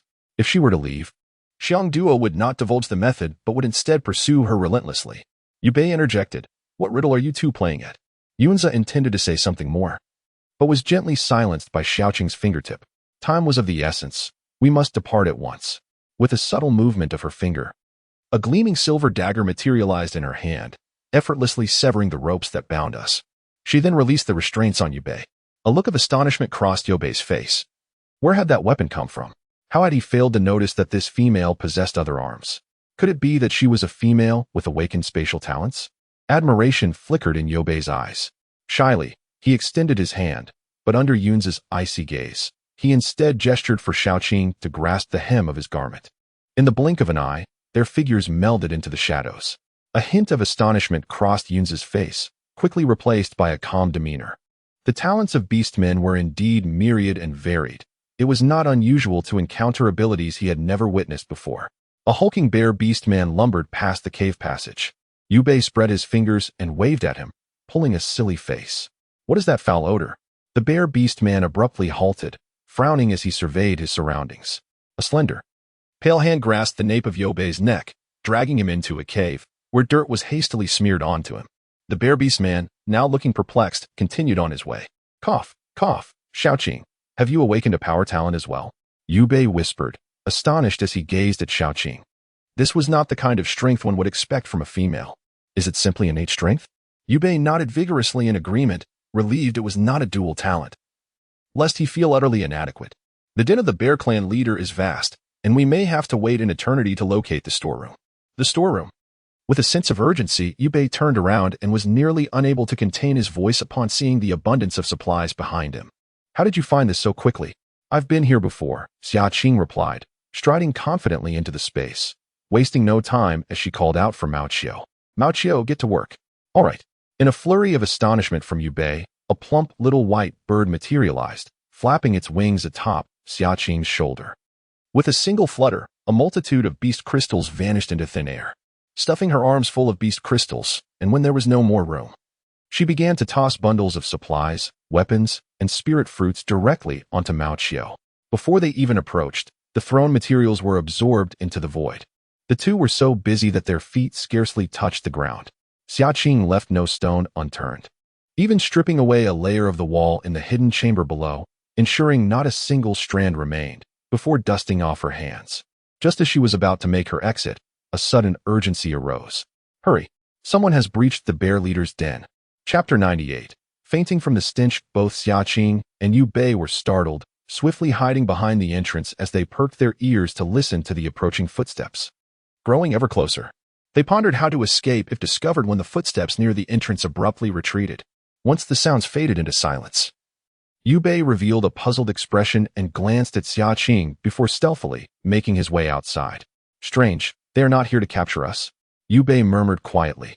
Could there be other beastmen so audacious as to invade the leader's den? Xia Qing trailed behind, her eyelids lifting as she cast a glance towards the direction in which the orcs had departed. Yu Bei nodded, being merely a third-tier orc. Although endowed with the gift of invisibility, his time to remain concealed was regrettably limited. Once exhausted, he would be rendered vulnerable. Along their journey, they encountered several groups of orcs heading for reinforcement, all of whom passed without incident. Upon returning to the cave, Yunze raised his gaze toward the two. Yu Bei, sensing an urgency, hastily distanced himself from Xia Qing. Without uttering a word, he observed as Xia Qing calmly and steadily retied their bonds. Yunze, understanding the unspoken implications, recognized that the raid on the storeroom would proceed without challenge. Before long, the sound of footsteps echoed once more from outside. Xiong Duo entered, accompanied by two Bear Clan guards. So, have you made your decision? Xia Qing glanced at the guards. One was third tier and the other fourth tier. Clearly, the chief of the fierce Bear Clan had sent them to ensure Xiong Duo's safety, fearing Yunzhe's potential volatility. She and Yunzhe could each handle one without issue. I have considered it, Yunzhe replied in a detached tone, tinged with an air of aloofness. I agree to dissolve the partner contract with her. But you must guarantee her safe departure when the time comes. Xiong Duo remained unfazed by his demeanor, instead displaying a satisfied smile. Now that is more like it. Rest assured, I swear to the beast god that she will leave in one piece. A complete corpse could also be considered whole, couldn't he it? Beside them, Xia Qing aptly revealed a look of resentment and defiance, glaring at Xiong Duo.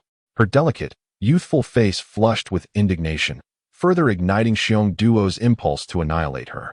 Any female daring to vie for her mate deserved to perish. What is the method you speak of to dissolve the mate bond?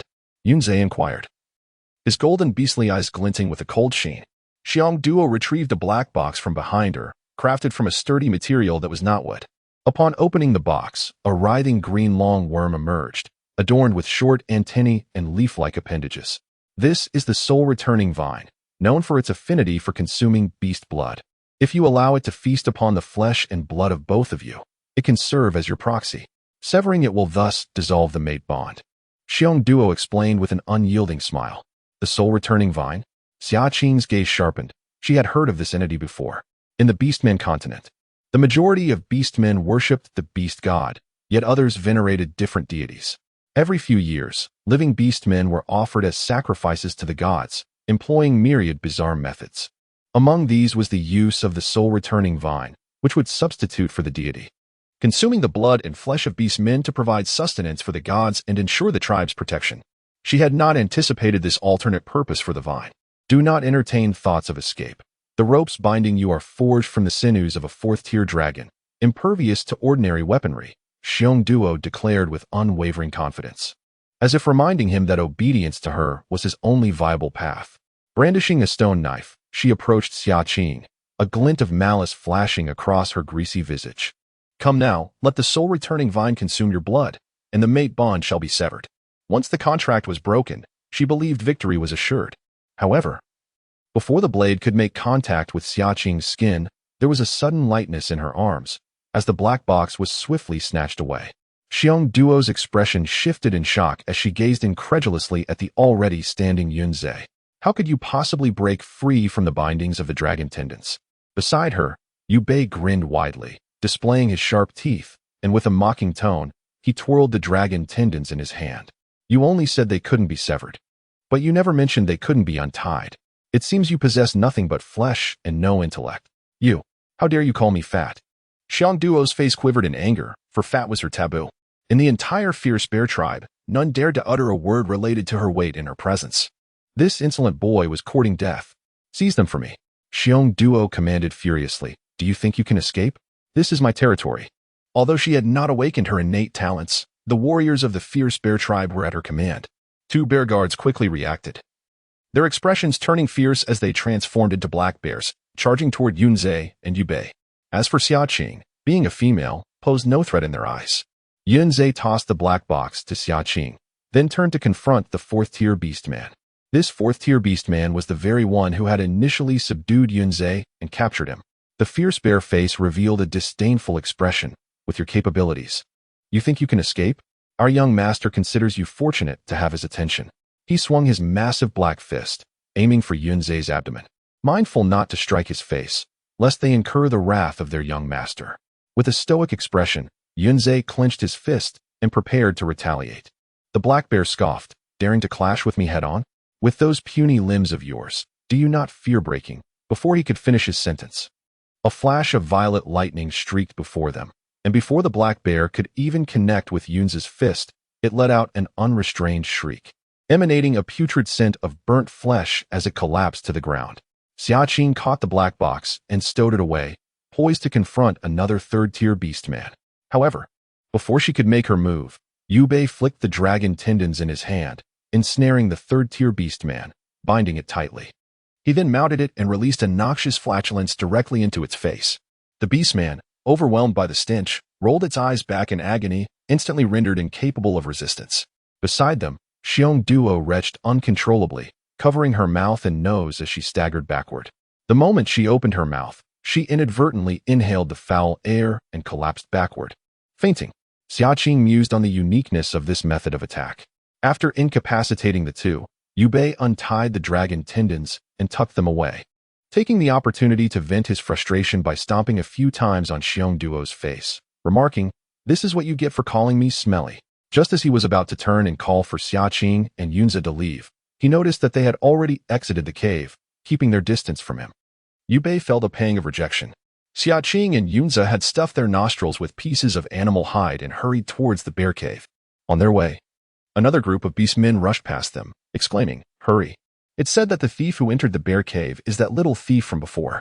The clan leader has promised a hefty reward for anyone who captures him." Chapter 99. Then none of you shall escape. Xia Qing's expression shifted. A thief? The one being pursued as a thief by the fierce bear clan leader was none other than Rongxi. Yunze also became aware of this, his gaze darkening. Rongxi's life was now intertwined with the Qing's. Should any harm befall him, a Qing would be in peril as well. Yubei, caught between the two, excitedly murmured, "What a stroke of luck this time. I wonder which unfortunate soul is drawing our attention. We shall surely be able to escape safely now." Just as his words fell, his feet were abruptly lifted off the ground. Yunze and Xia Qing, one on each side, hastened their pace. "Hey, what are you two doing? The exit isn't this way," Yubei exclaimed in confusion, nearly shouting when he realized they were following the bear clan orc. The bear cave. In the clearing beyond the entrance, the once lush green grass had turned to a desolate yellow, interspersed with patches of snow that had yet to melt. A mingling of yellow and white sprawled across the ground. Rongxi stood at the center of the clearing, surrounded by dozens of bear clan orc corpses at his feet. His expression was cold, his deep green beastly eyes betraying no emotion. These orcs had once followed the orders of the fierce bear clan leader, tormenting him mercilessly. The fierce bear clan leader laughed heartily, a glint of madness flickering in his eyes. This lad had been discovered by one of his subordinates in the forest. His unique talents had captured his interest. If only he would submit to him, he could ensure Duoduo's safety for a lifetime. However, having allowed him to escape this time, if he could not be tamed, the leader would have no choice but to eradicate him completely, leaving no chance for him to pose a threat. With that thought, the fierce bear clan leader waved his hand, and over 20 orcs began to close in. Even if your talents allow you to unleash 5th-tier power, you cannot withstand so many warriors of the bear clan. Surrender at once. He could hardly believe that this young man had an inexhaustible reserve of strength. Rongxi raised her hand, wiping the blood from the corner of her mouth, her expression impassive as she gazed beyond the chief of the bear clan. Her aura lingered there. She must have been captured by the chief. For her sake, he was determined to vanquish these orcs and rescue her. Just as Rongxi bit her tongue, preparing to forcibly invoke her nearly depleted mental talent, a strikingly agile figure appeared before him, delivering a swift kick to the face of one of the bear clan orcs. A howl erupted from the orc as it staggered back, clutching its broken nose. Upon realizing that the figure confronting them was a stunningly beautiful female, the orc, now filled with humiliation and rage, called for 2 companions to assist. In the next moment, a flash of purple lightning surged forth, coalescing into a thick chain that ensnared the legs of the 3 attackers with a resounding crack.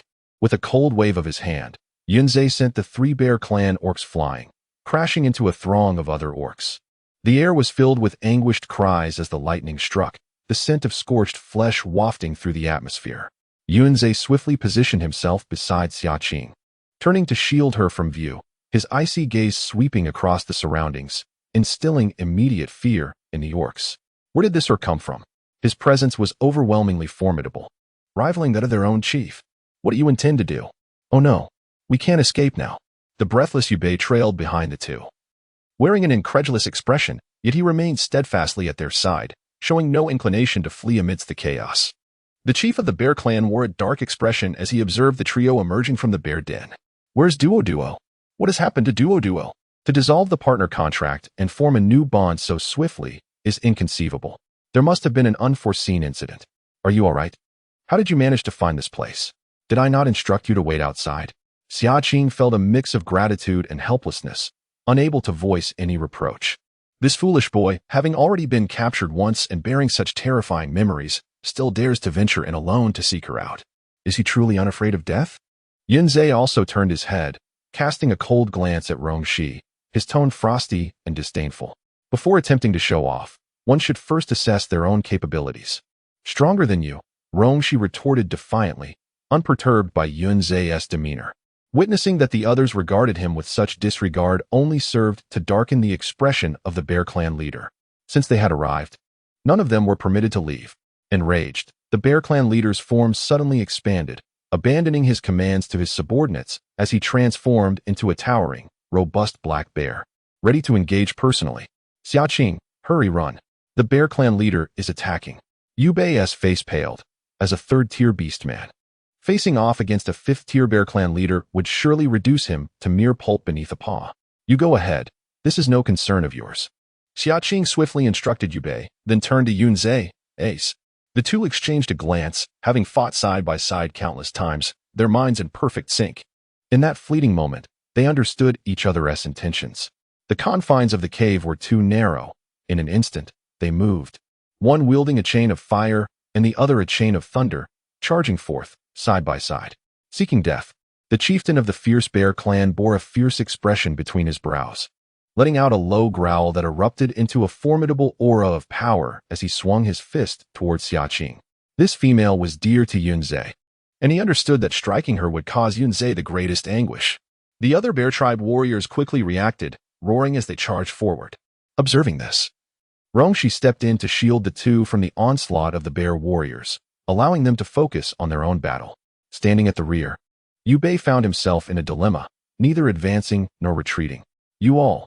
Ugh, how infuriating. With a final stomp of his foot, he targeted the weakest bear warrior, approaching to unleash a foul odor. There was no alternative. His innate talent lacked offensive capability, compelling him to resort to this noxious tactic and then to seize the opportunity to strike. However, his stench functioned as an indiscriminate assault, and Rongshi found herself hindered several times by the putrid aroma, resulting in her sustaining a few blows. Ultimately, she had to hold her breath to avoid further harm. Witnessing Rongshi's injury, Yu Bei rubbed his nose, silently distancing himself from the fray. The chieftain of the fierce Bear Clan exerted 80% of his strength in a single punch, yet unexpectedly, the fiery chain in Xia Qing's grasp spiraled around his arm, evading his fist. In the blink of an eye, Xia Qing yanked forcefully, then swiftly sidestepped. The chieftain's body was propelled forward uncontrollably with a thunderous crash. Debris from the walls near the entrance scattered as a 3-meter-deep crater was created upon impact. You have awakened a fire affinity talent. I underestimated you, the chieftain remarked. Emerging from the dust with a grim expression, his gaze icy as it fixated on Xia Qing. These individuals had made enemies of the fierce bear tribe. And with such formidable talents, he resolved that their lives must be extinguished today. Otherwise, they would pose an endless threat in the future. Chapter 100. Can one be promoted even while fighting? As the formidable leader of the Bear Clan emerged unscathed, Xia Qing's brows furrowed, though she felt no surprise. The Bear Clan was known for their tough hide and robust physique, and being a fifth-tier beastman, he was not easily vanquished. Yet, she pondered his innate abilities. You have provoked me, little female. The leader of the Bear Clan's muscles swelled as he suddenly lifted a boulder larger than any ordinary man could manage.